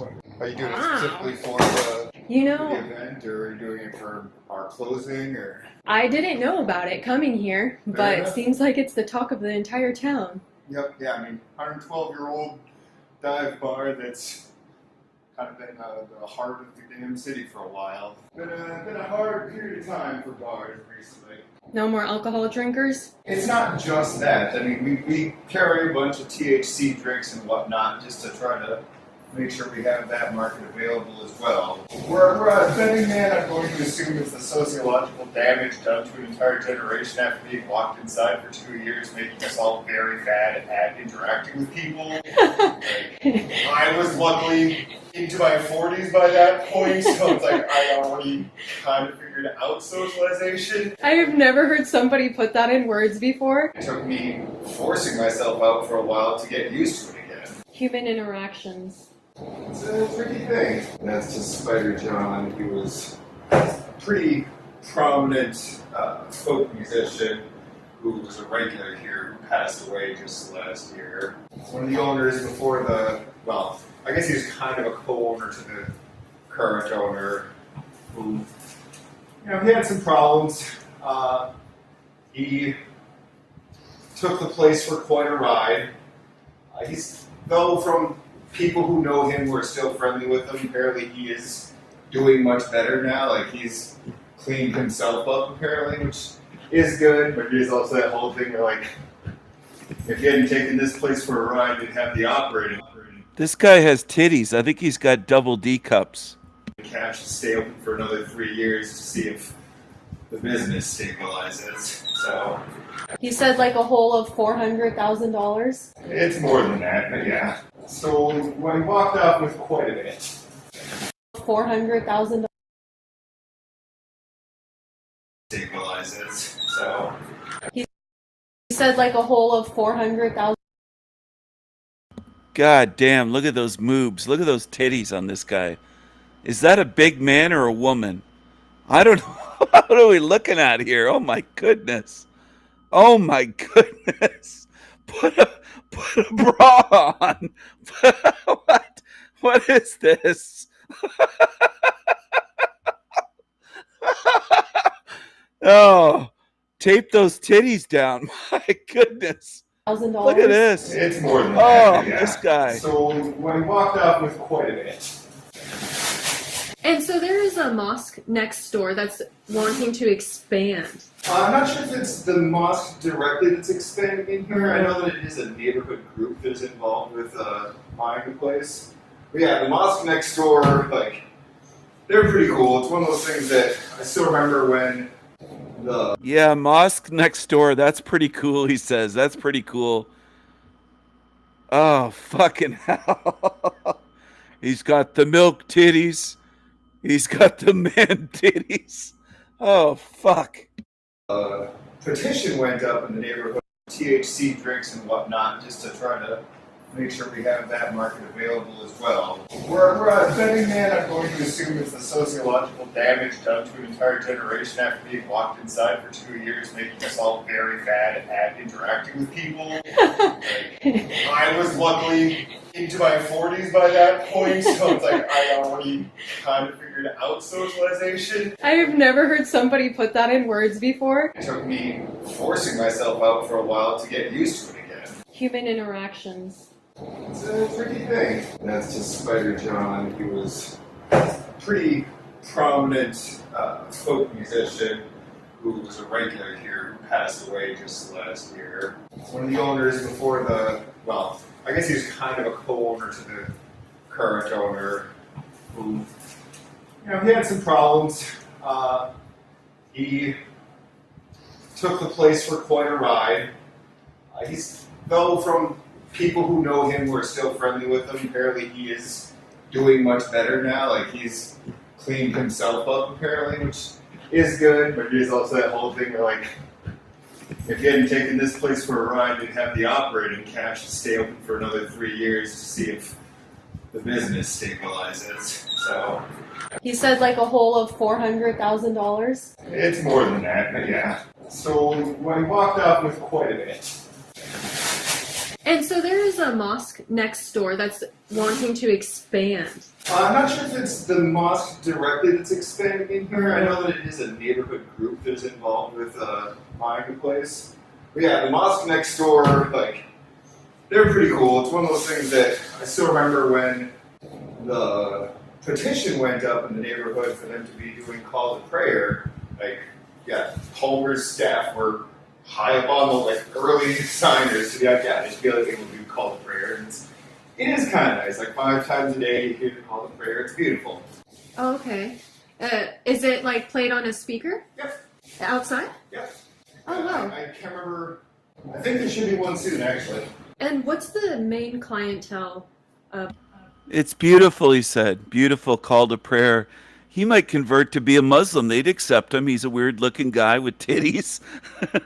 A lot of them end up converting to be Muslim. He's a big, fat, weird guy with big, jiggly titties, and he loves the call to prayer. He thinks it's beautiful. He's not bothered by that at all. He's all for diversity. He's half. He's. I'm sorry. He's half man, half woman. He's. Oh, what a. Oh God, I'm gonna have a full on laugh attack. He's for diversity. He's half woman.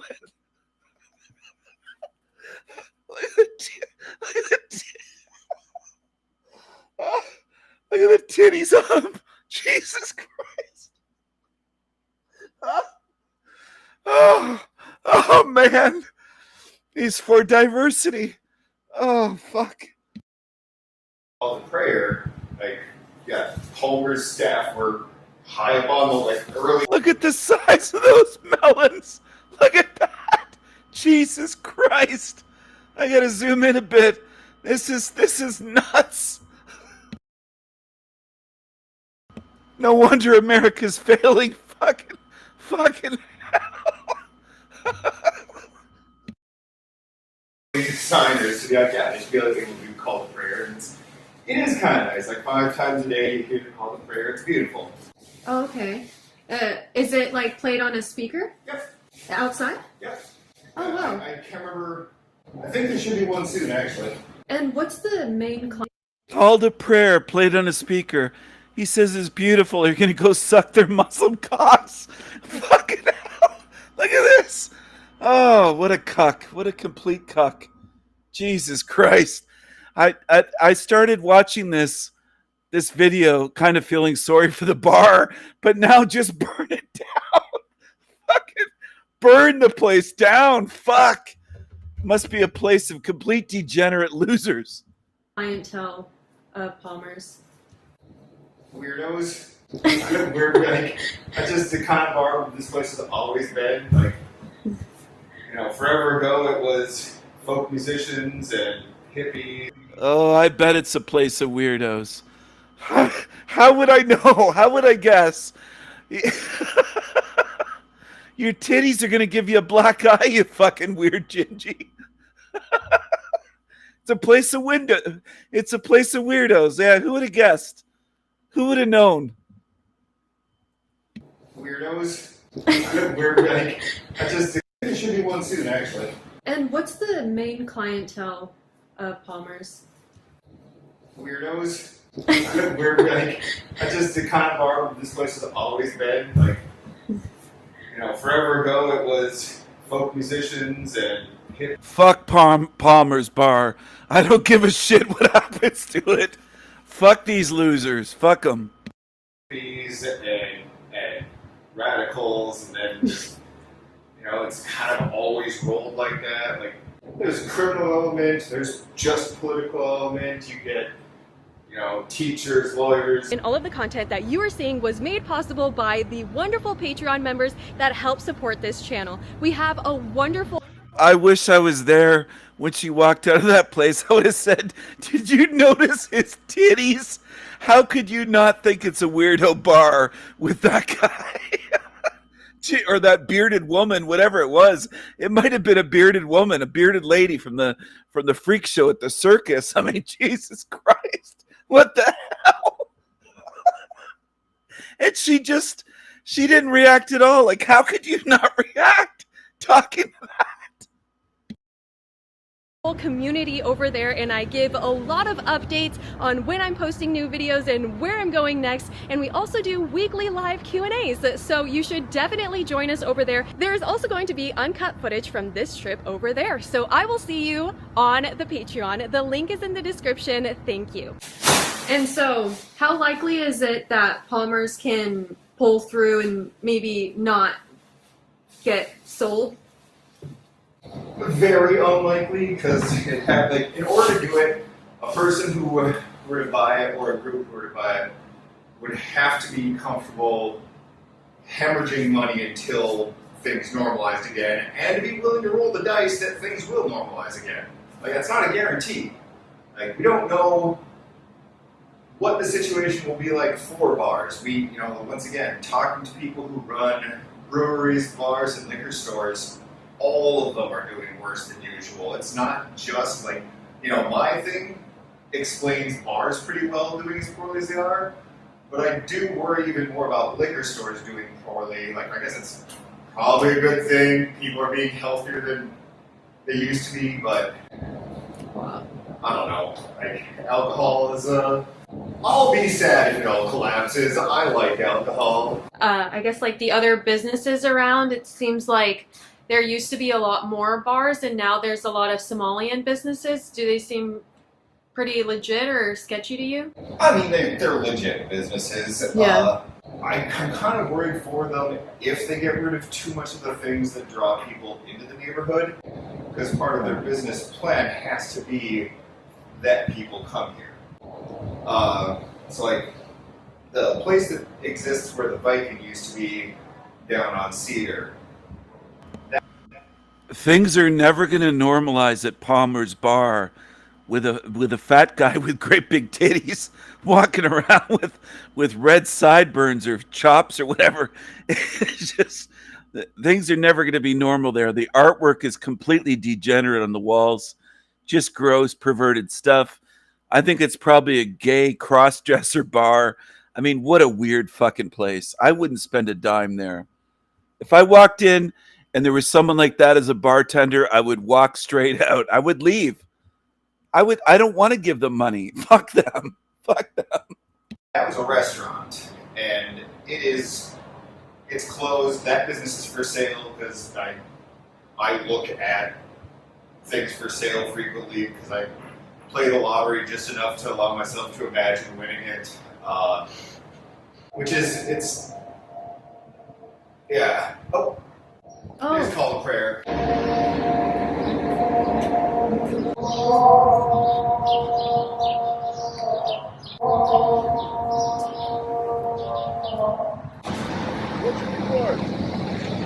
Asking me like what I'm recording. It doesn't matter. Like, I can record if I want to. This is America, let's not forget. Maybe they have forgot that this is America, because you see all the different flags, and the US flag is just as small as all the other ones, and it's practically last on the list. If that guy wants to know what I'm recording, I'm about to record a rant.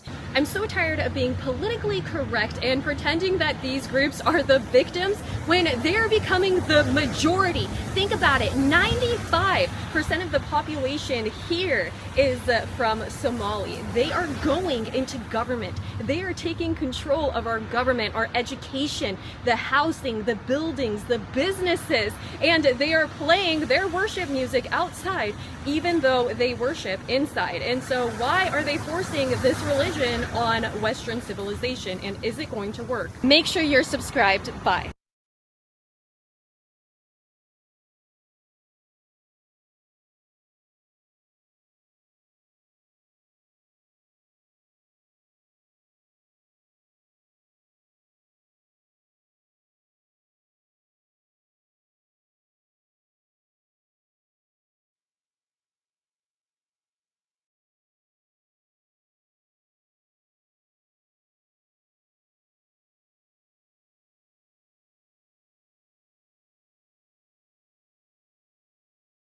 Greasy Palmer's bar. I wonder if any customers have had their greasy Palmers on his big fat titties. Oh, what a story. I don't give a fuck if they close Palmer's bar down. Guys, it has happened again. Now, some footage goes viral of a black man getting pulled over by police officers. One police officer decides to smash in his car window and hit him in the face, and that black man proceeds to get arrested. Now, many are screaming police brutality, this is America, this is so horrible, they're targeting a black man, and then later on we get body cam footage that tells a drastically different story. Let's talk about it. Yeah, you better.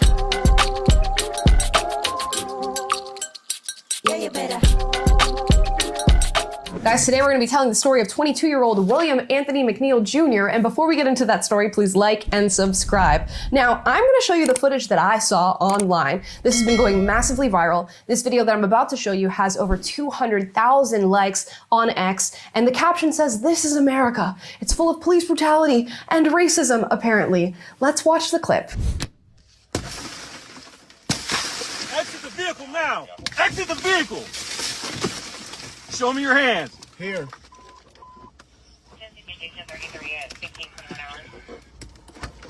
I'm here. What is your reason, sir? What is your reason? Step out now. All right. No, don't. Get on the ground. Stop fighting. Put your hands behind your back. Put your hands behind your back. Hands behind your back.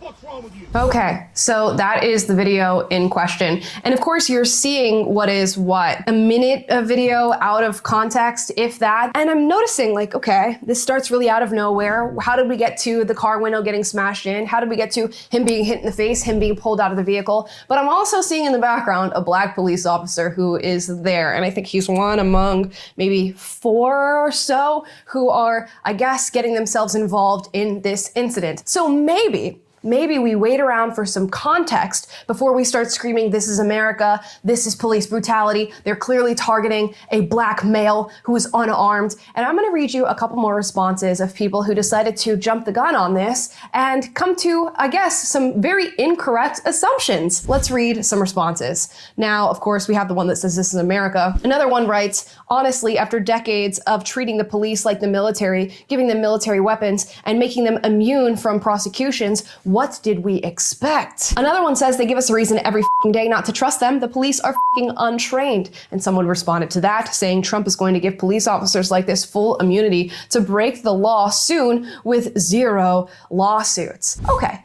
You know, I could see how somebody could see footage like this and go, wow, that seems like such a big jump to force to handle what seemingly was a routine traffic stop, although they didn't even have that context in this situation. But now I'm going to show you guys the body cam footage of what actually took place during this traffic stop. Now, mind you, this guy was pulled over for a very routine traffic stop. It was for his headlights and a lack of seatbelt. Now, this could have gone way smoother than it went, and we're gonna see who's actually in the wrong here when we take a look at the body cam footage. Is there a reason that you're pulling me over? Yeah, absolutely. There's a reason why I'm pulling you over. For one thing, inclement weather, you don't have your lights on.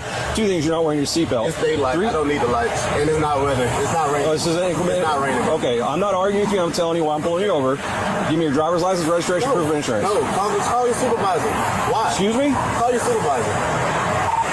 Why did you pull me over? 35. I'm proper driver. I've already told you. Why did you pull me over?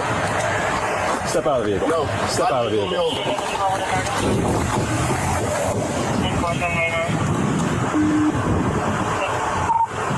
25 seconds. For 9-4, the driver just slammed the door and locked it. I've already told you. Okay. Right now you're under arrest for resisting. You understand? You're under arrest for resisting. The longer you take us on, the worse it's going to be. Open the door and exit, or we are going to break the window. Open the door and exit. You are under arrest for resisting.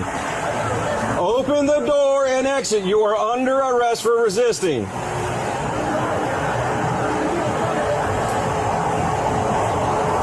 Open the door and exit. You are under arrest for resisting. Open the door and exit. You are under arrest for resisting. I'm about to break the window. I'm about to break the window. All right, go for it.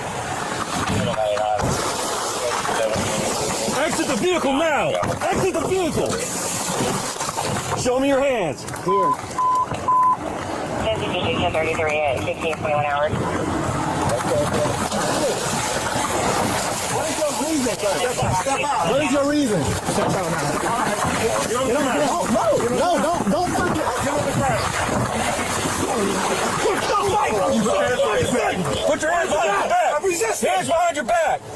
So there you go. He gets pulled over for a routine traffic stop, and instead of just listening and complying with the officer, he decides to go after him and be combatant and say, call your supervisor. What am I getting pulled over for? When he's asked to get out of the car, he refuses to get out of the car. When the officer approaches, he then slams the door and locks the door, which as a police officer, what are you meant to expect is happening behind that door? If somebody is told to get out of their vehicle and then they choose not to get out of the vehicle, that person could have a weapon in there. Now, after police officers arrested this man, they searched his vehicle and they did find marijuana and a knife. Now, there's no evidence or at least report saying that he intended to use that knife on police officers, but my goodness, had he just listened to the police officer at the jump when he was telling him what he was pulled over for so they could have a conversation and get his license and registration, he probably would have been just fine. But instead, he decides to lock himself in his car and refuses to listen to the police officer. He even says, I am going to break your window. He receives authorization to go ahead and break that window. He calls in for backup and multiple other police officers arrive at this scene in order to mitigate this entire situation that's created by a driver who chose to be non-compliant. But yes, this guy gets cell phone footage of his car window getting smashed in and him getting hit in the face, and he gets to release that on the internet for all to see, and suddenly we're talking about police brutality and saying, this is America, we need to call in Childish Gambino to play that song again because the police are so racist against black men. It's absolutely ridiculous. And for the people who ran with this video and started posting and commenting and sharing without any context whatsoever, how do you feel now? If you're even seeing this, knowing that this individual was the one who was in the wrong. Now, they've even gone through an investigation process, and the officer is currently going through another one now, and they have found no evidence of wrongdoing, and they're still pending on the second investigation. But of course, the sheriff in this area, which is Jacksonville, Florida, had to go ahead and address everything that's been happening and talk about this situation because of this viral out of context video. Let's watch the clip. Social media is not reality. One video clip devoid of context can be very misleading. Given that McNeil never brought this incident to JSO's attention, but rather pushed the cell phone camera footage that he had in his possession since March 5th out on social media, one can only assume, and I'm saying I assume, that he intended to inflame the public. The administrative process is still ongoing, and as such, I will neither defend nor commend Officer Bauer's response to resistance until all the facts are known and the investigation is completed. However, as the leader of this agency, I will not remain silent while important facts and information are buried to advance an anti-police agenda. The truth is, William McNeil Jr. was non-compliant with JSO officers within 21 seconds after he was stopped for multiple civil infractions. His non-compliance quickly rose to the level of criminal resistance to a police officer. McNeil was arrested and pled guilty to resisting a police officer without violence. Force absolutely looks ugly. And because all force is ugly, whether or not the officer involved acted within outside JSO policy, that's still what we're investigating. So there you go. Even though it's very clear that Anthony McNeil Jr. is the one who placed himself in this position and had the incident go as far as it went, they're still going to look into the actions of that officer to see whether or not they comply with their guidelines as police officers. And this is what happens when you have a piece of footage that you know optically is going to promote a certain narrative and you decide to run with it. You see a white officer smashing the car window of a black man and hitting that black man in the face, and you just presume that it fits your narrative that police officers are racist and they target unarmed black men. And now a black police sheriff, Sheriff Waters, has to come out and clear up this whole situation and talk about this out of context video that has now thrust him and his police department into the limelight for what reason? No reason. Just because some guy decided I was going to post this out of context video online to promote my narrative that I did nothing wrong and that the police took this too far with force and with arresting me for resisting arrest in the first place. It's absolutely ridiculous. But this seems to be the cycle that we find ourselves in on social media. People have realized that they can weaponize these out of context video to promote their own narratives and their own politics. And then people who choose not to look into the story behind what they're watching sort of feed and fuel this fire that goes on to grow and grow and grow on social media. So now here you go. You force the hand of the police department to have to release the body cam footage in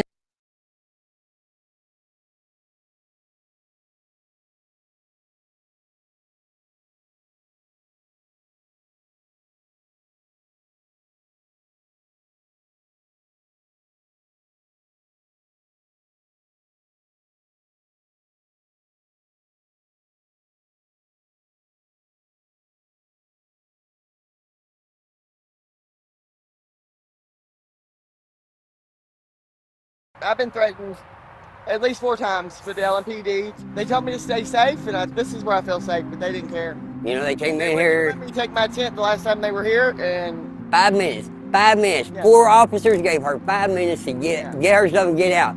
We're never in this situation. You don't know what to do. I've been out here since January, first time ever been out here. So I'm just like totally lost. And there's no help. There's no help at all. No, 14 years. We heard me together 14 years. We've been together 14 years. This is the hardest thing I've ever done.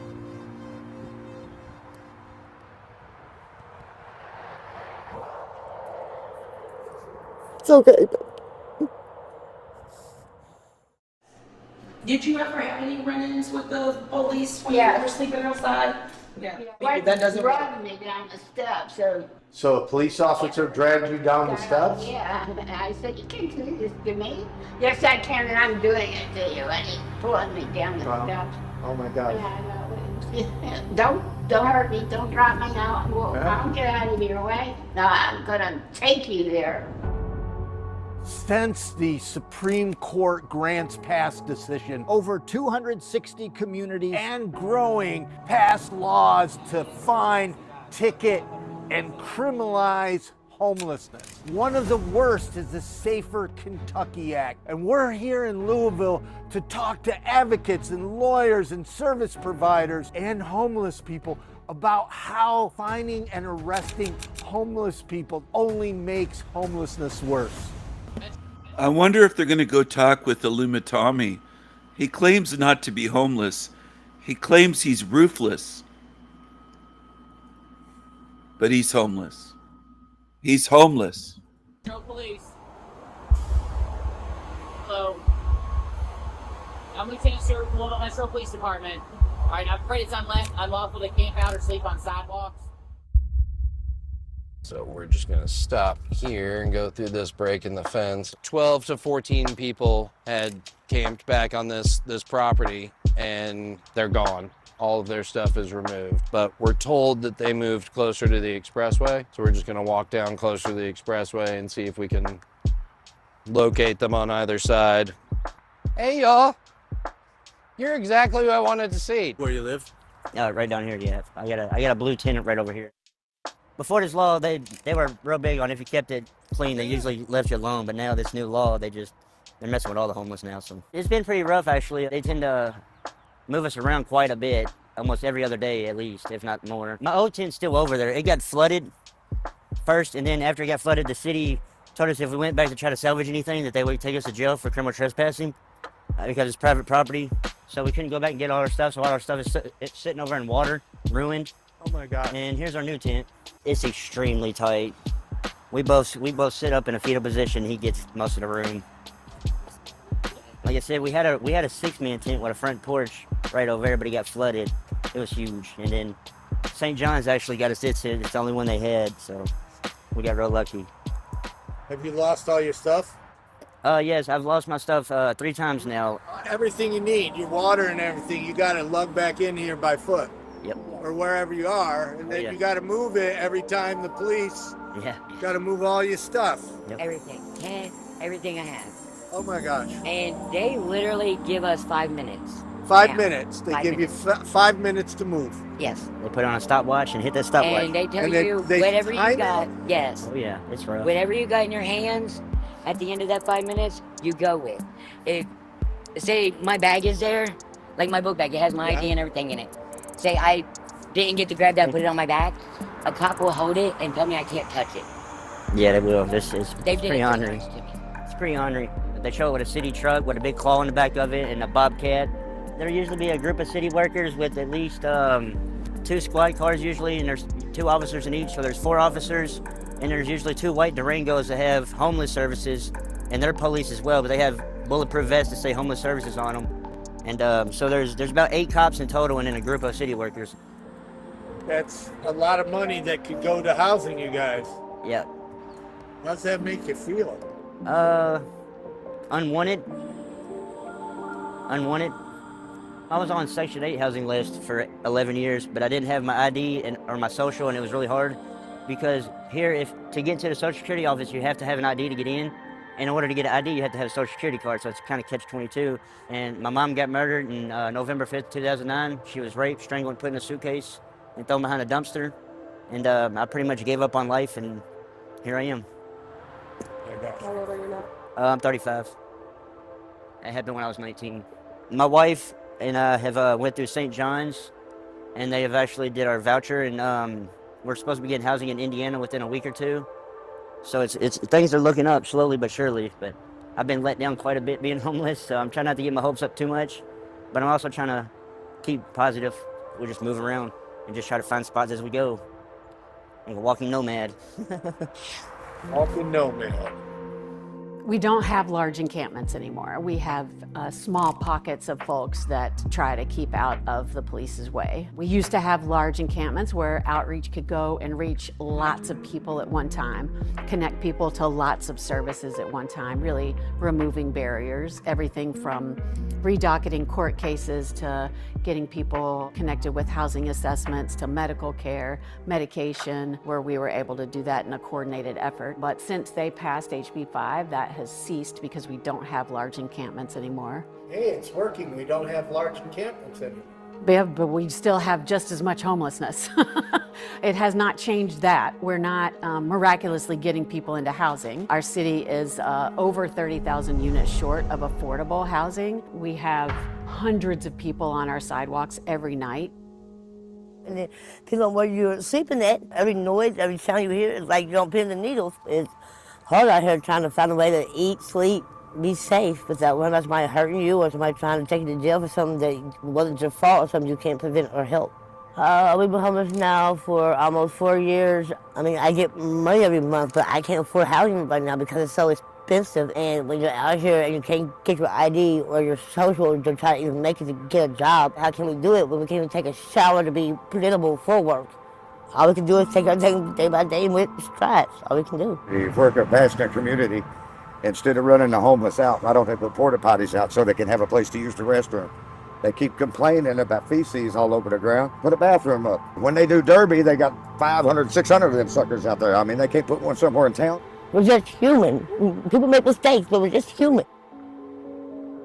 People are going to ask, what's the bruise from? Walking down the sidewalk in the middle of the night to go to the bathroom, and the sidewalk was uneven. Planted right here, and right here. That's my second time. Yeah, and nobody cares. There were people literally at the stoplights, and nobody stopped out. It was crazy. Well, people don't understand basic needs like going to the bathroom or finding water. Yes. It's amazing. Yeah, going to the bathroom is the thing for me. I Are you was a girly girl, okay? That's me. I'm a girly girl. I'm a princess, is what he said. But just going to the bathroom and stuff like that, it's a big thing. There's literally nowhere to go, and it's such a lost feeling. Yeah, I worked for a hotel down the street. I worked there. I stayed there for 2.5 years, so my rent was free. I lost my job. I had 72 hours to get out. We walked these streets literally for 24 hours trying to figure out what to do. If it wasn't for his mom helping us, we would have made it. She put us up for like 20 days in a hotel. And But she she's that's unbelievable. what she could do. That's all she can do. Yeah, and that was great. But yeah. I never thought I'd be sitting right here today, but here I am. Here I am. But without him, I don't know where I would be for. I would be probably dead. That's truth. But this is it. This is my legacy. Here lately, I've been packing down every day and hiding the tent. and it's a process, you know. And it's so you're walking around trying to figure out what to do. Where I am, he's usually working. You know, we try to keep our place clean. We're drug free, you know, and we're just trying to make it out here. I work seasonal work, so if it's raining, I'm not working. You know, I don't make a lot of money. I get paid by the day. You know, it could be $80 a day, it could be $40 a day. But no matter how we walk these streets or do what we do, we're garbage to everybody. And everybody's eyes, we're garbage. And honestly, we both have thought about suicide, but that's just nice thing. We're here for a reason. We don't know why, but it's hard. The Safer Kentucky Act is kind of a blank check for any law enforcement to approach and question anyone who appears to be without a home. The portions of it that were focused on criminal justice included a 3 strikes law, which has been proven to be absolutely terrible everywhere it's been implemented, unfair, unjust. And even if you don't care about fairness or justice, it's ineffective. It doesn't work to decrease crime. But then, of course, the other part criminalized sleeping on the street, or appearing to sleep on the street, or being on the street with anything that could be used for sleeping. If you are deemed to have possession of camping paraphernalia, which could include a blanket or a pillow, and you are on the street, that is sufficient for law enforcement to cite you. It was also made an enhanceable offense, which means that once you've been charged and convicted once or pled guilty, the next one is an arrestable offense and you can be taken to jail. And they claim there's nobody getting cited. You know, they said, oh, there's only like 2 or 3, or are a lot of people getting cited? Are a lot of people? Yeah, a lot of people are getting cited. Oh, I have a list just right here of everybody who was cited, or every citation for either criminal trespass in the 3rd degree, which some of that is being used in lieu of unlawful camping. In every unlawful camping case, this is just for the month of March. So yeah, people are being cited. How many? I think it was like 120 or so. We're told they're starting to do the criminal trespass to keep the citation numbers down. I think so. Have you received citations? I've received 2 citations now. Yeah, when you're downtown, you get a citation down there. They give me a citation, I had to go to court for that, and I'm supposed to be going back to court. Well, really, it's still ongoing right now. When you're unsheltered here, they treat you as a criminal and less than human. Are you seeing an increase in getting harassed by law enforcement? Yeah. Threatened pretty much daily. They told me to go to like Wayside Christian Mission. They can only hold so many people, and then they got to turn people away. And by the time you get from here down there, they're already full every day. And you got to have your bed reserved ahead of time.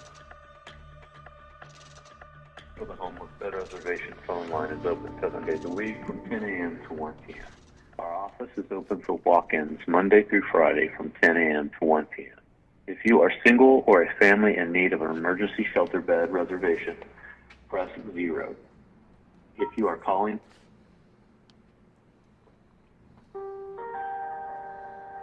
Coalition for the Homeless. Hello, yes, I'm calling because I'd like to make a bed reservation. For a male, Yes. do you happen to be under the age of 25? No, I'm not. I don't have any men's beds available for tonight. You could try the Wayside Low Barrier Shelter at 3 or the men's healing place at 3:30. All right, thank you. You're welcome. You have a good day. If he didn't get off of work until 4 o'clock, 5 o'clock, 6 o'clock, they stop accepting people after a certain amount of time. Shelters don't work for people that work. And they draw the numbers, your number don't get called, so now you're stuck without a bed anyway. Right. And see, and that's a waste of time. Yep. I don't. Yeah, because that's a lottery as well. And see, and this is actually the spot where we had a good experience with the homeless patrol. It was actually good that day, but then the next day, that's when and where I lost everything. I had just got up to make my way to the McDonald's a couple blocks down, and as I crossed the street, I see the garbage truck and the police vehicles pull up, so I don't think nothing of it, and I saw the homelessness services on their vests and jackets. So I thought they were just coming to, you know, say hello or whatever, because the same female officer and another officer came and, you know, they asked how we were doing and did we need help with anything or was everything okay? So I didn't think nothing of it. I go about my way, and when I come back, my friend, she's gone. I just automatically assumed when I saw services, homelessness services, maybe they helped her to a women's day shelter, but I was told that she walked off, and I actually caught up with her. She let me know that they gave her 5 minutes. Words really can't even describe it. They're right there on the spot, ready to just throw your life away, basically. And what you can't gather or carry is discarded. It's stressful, it hurts, because besides the clothes that I had on my back, that was everything that I owned. ID, pictures of family members, and just, you know, things, like I said, sentimental value that just can't be replaced. There's no monetary value. It is a struggle having to, you know, set up and take down my tent every day, move to different locations just to be out of the line of sight. So I won't be cited or receive a citation, which I won't be able to pay. I did a 25 hours community service for a $150 fine that I received the first time. Do you have any income? No, sir, not at the moment. So how are you going to pay for a citation? Yeah. Costs just over $70 a day to house an inmate at Louisville Metropolitan Department of Corrections. Now, the fine for unlawful camping is $250, which our folks don't have, or 90 days. $71 a day, it's about $6,300 that it ultimately costs the taxpayer to incarcerate someone for the charge. And that bill goes to the state level and then gets charged to the federal government.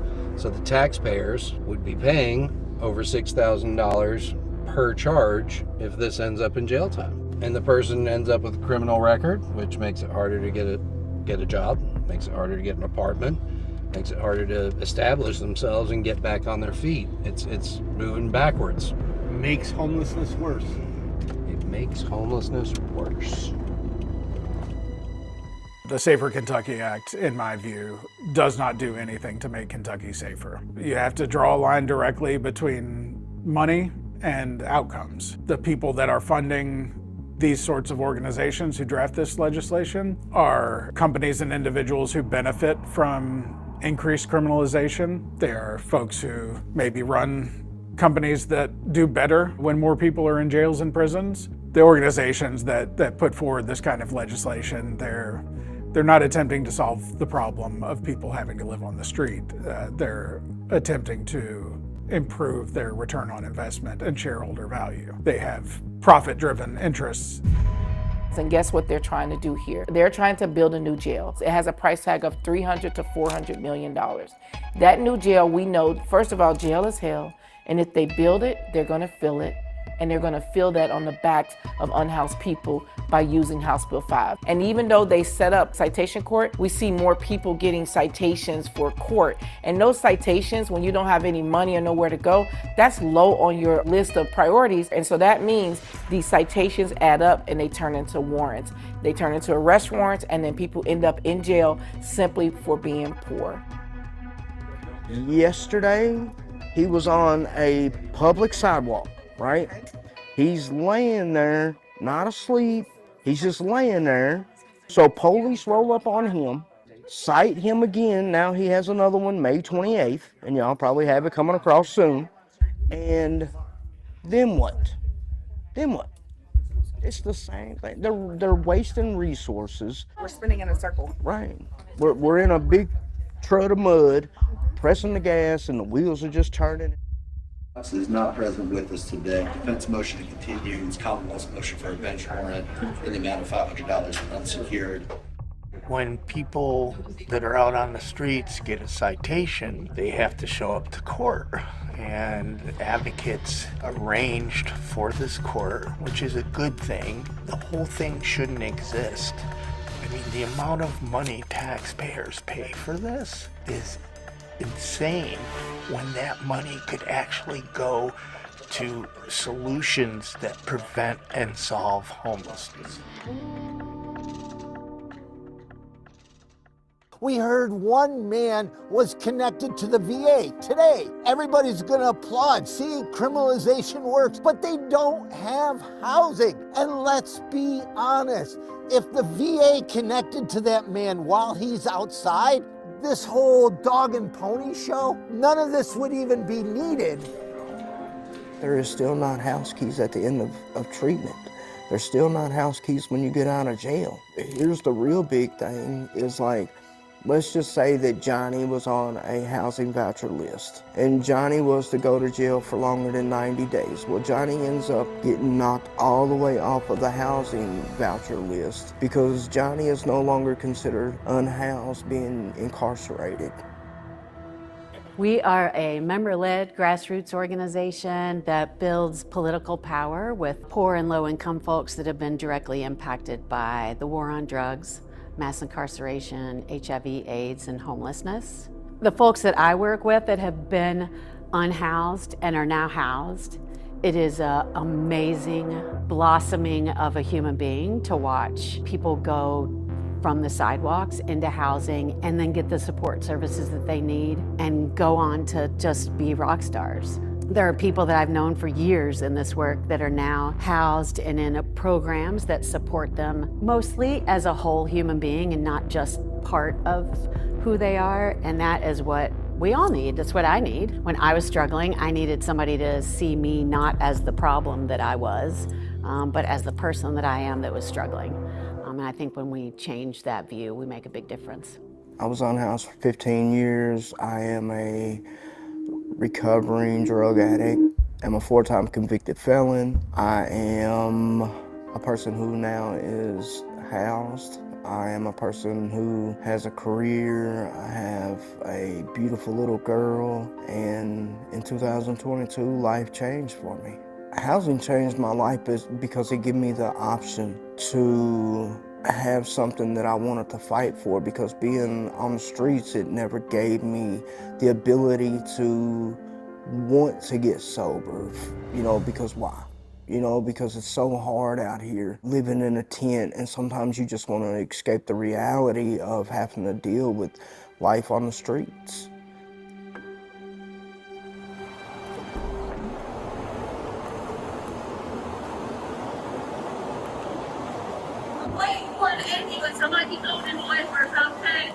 What Lieutenant Stewart said is, well, people just need a little bit of friction, and if they have a little bit of additional friction, they're going to get off the streets. I can't imagine thinking that living on the streets alone isn't enough friction. Could you talk briefly about what happened with Samantha? Samantha was in active labor and was with her husband, who had gone to try and find a phone to call for an ambulance. When Lieutenant Stewart was doing his kind of normal sweeps of different areas, he came across her. If you could please start EMS this way. I've got a lady here that says she's going into labor. Don't worry about it. Don't worry about it. Ma'am, how far along are you? Ma'am, you need to stop. Stop. I'm being detained. Yes, you're being detained. You're being detained because you're unlawfully camping. How far along are you? They're asking for EMS. I'm due October 29th. I'm going to my husband. She states she's due October 29th. Okay, no, ma'am, you need to stop. I gotta go to the hospital. Code 3, please. I'm walking out to the streets. I've got EMS. I just called for EMS. Hey, what am I doing wrong walking out towards the street for EMS? Fine, let's walk out towards the street then. Damn. Ma'am, come over here right now and stand over here. Right over here. Now. You don't have Get to out of the street. You don't have to holler. You don't have to push me. I'm coming out of the street. You don't have to push me. I'm coming. Stay right here. I have EMS coming. Okay, but you don't have to holler. You don't have to push me. I haven't done anything to you. Okay, Miss Cranktree, I assume that's the EMS coming for you, okay? Alright, I'm issuing you a citation for unlawful camping, okay? You can't camp out or sleep on sidewalks, underneath underpasses or bridges, and we've warned you about this before, okay? You've got a court date on November the 8th at 9 a.m. at the courthouse at 600 West Jefferson. If you fail to appear, judge may potentially issue a warrant, okay? Writing a homeless woman in labor a citation is insane. Yeah, and I mean, what she did, you can see it on there, is she initially crumbled up that citation and tossed it aside. That would be my first reaction. Samantha then went and picked it back up and showed up to her court date. Chief Humphreys later came out and said, yeah, okay, maybe I wouldn't have written the citation in that moment. The thing is, there's a paternalistic attitude. We know best, we know what needs to happen, and you're gonna do what we think you should do. They said very publicly, well, she was offered services multiple times and refused them. I spent a lot of time trying to dig into when was she offered services and what was offered. And the reality is that what I've been able to get documentation of suggests only that they said something to the effect of, why don't you try going over to Up for Women and Children? And here's the thing, she did. She did take advantage of what was there. The problem is there's no housing.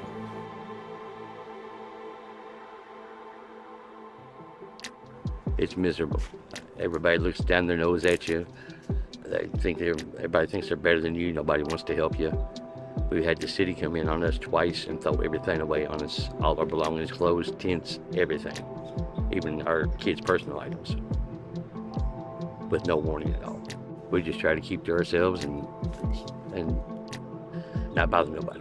We had an apartment through a housing program, and they switched landlords, and everyone in the apartment got evicted. And since we have an eviction, then she can't get housing help no more. That was 2 years ago. So when you get a trespassing like that, do they give you any place to go? They give you the option of going into treatment. That is it. And if you don't have a drug problem, why do you need to go to treatment? And when you get out of treatment, you're still homeless. That's right. That's right. With no place to go. That's right. That's really a struggle day to day to live, just to survive. When homeless people are downtown, pushed to other parts of the city, what happens is they go to residential areas like this. If you are frustrated about homelessness, I know I am, everybody should be, housing is the only permanent solution to homelessness. Otherwise, you live in a nice residential area like this, they're coming. Criminalization is gonna push them right to your backyard, and criminalization just makes homelessness worse. How many times have you had your stuff thrown away? Oh, probably 20 times. And sometimes they don't even tell you what they're gonna do it, they just do it. It makes it hard to survive. Yeah, definitely, definitely. What's it feel like? Oh, it sucks, man, because it's all you got, man. I mean, you're out here on the streets, a lot of times carrying around your backpack or whatever, that's all you really have. And when they take all your shit, man, it sucks. You gotta start over again. It's sad that you have to get used to it, but it is what it is, I guess. I can't imagine living outside, much less, not knowing where tomorrow you're gonna be because they keep pushing you and pushing you and pushing you. Without offering real solutions. Housing is the only solution. Housing first, housing initiatives, shelters who are 24 hours, who are low barrier, who let them bring their pets, who connect them to medication and treatment and services. That's exactly what we do here. But when we're not open, we see more and more of our folks arrested and cited. The people supporting, fining, arresting, criminalizing homelessness don't tell you that there are solutions that actually prevent and solve homelessness, that save taxpayer money and save lives. Welcome to the Arthur Street Hotel. In the last 2.5 years while we've been open, we have moved about 275 folks from the street and into permanent housing. About 60% of our exits are to permanent housing, which is way beyond what national and local averages are. We noticed that people were losing their housing vouchers on the street. They were going through the process, working with outreach teams, being awarded the housing voucher, and then unable to work through the housing navigation process. So the Arthur Street Hotel serves as temporary shelter for folks as they are going through the housing navigation process. We are the lowest barrier that we can possibly be while preserving community safety, because that is really important to us. But what we find is that hotel guests are accountable to this community because we are loving and welcome them. And we work with people through behaviors that might otherwise not fit into our societal expectations. What are the root causes of those behaviors? Are they survival behaviors? Are they a result of trauma? Are they a result of persistent mental illness? Are they a result of substance use? And do people want to change? We don't require change, but we encourage people to be the best versions of themselves and really figure out with them if that looks like what they're doing, or what that could look like in housing, what that can look like on any given day. A year and a third I've lived here. I like it here. Yeah? Where did you Everybody's really great. Where'd you live before, Dolly? On the street. Yeah? What was that like?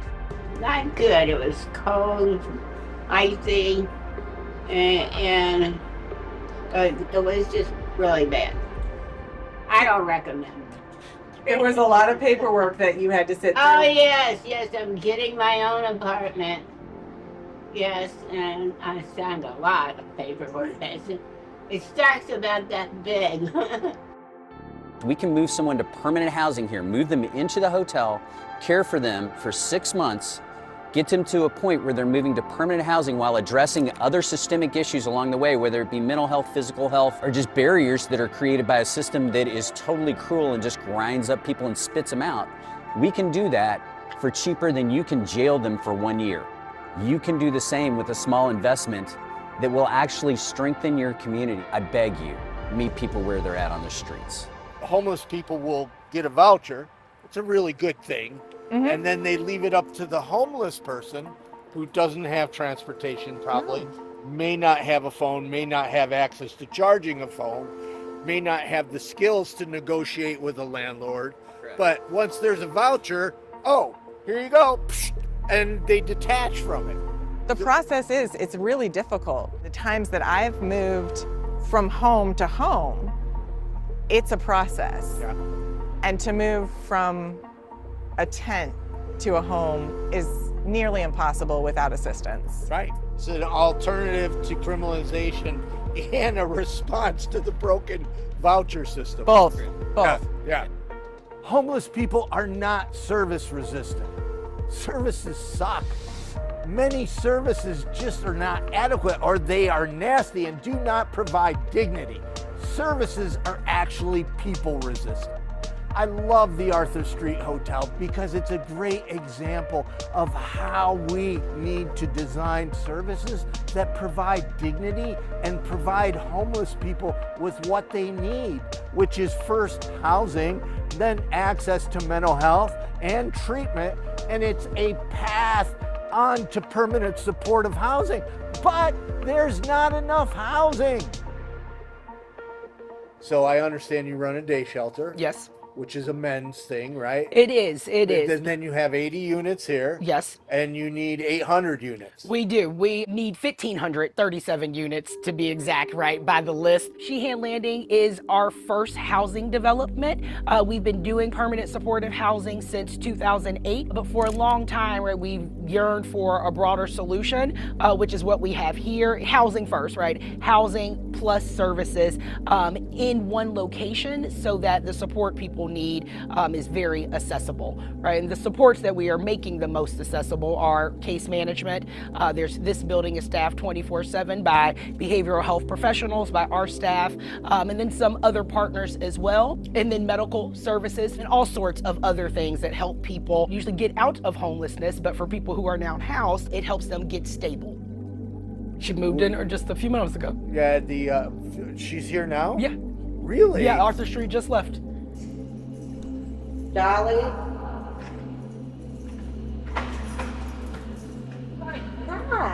See the freezer? All that Wow. room because it's got plenty of room for ice cream. What does it feel like having your own place? Oh, it's nice. I like all the people over. I like all the people over at the other place too. Yeah. I like people. So the first time that I met Dolly, she couldn't see clearly. What she could see was shadows. So like she could see your silhouette. So it was really remarkable to be able to get her from being outside to into Arthur Street. And then she's been at Arthur Street for a while and she's made significant progress there. We were able to schedule her to get surgery for her glaucoma. The doctor had never seen any glaucoma that bad. And she was living outside like that? Yes. I mean, she managed to make it work to survive out on the streets. She's been able to go back to the grocery store. That's one of her favorite outings other than getting her hair done. Me and Dolly have been on this trip together. Dolly, Oh, I love that. She will correct me. Yes, and then I mean, it's Dolly and right, we don't Yes. mess up the film.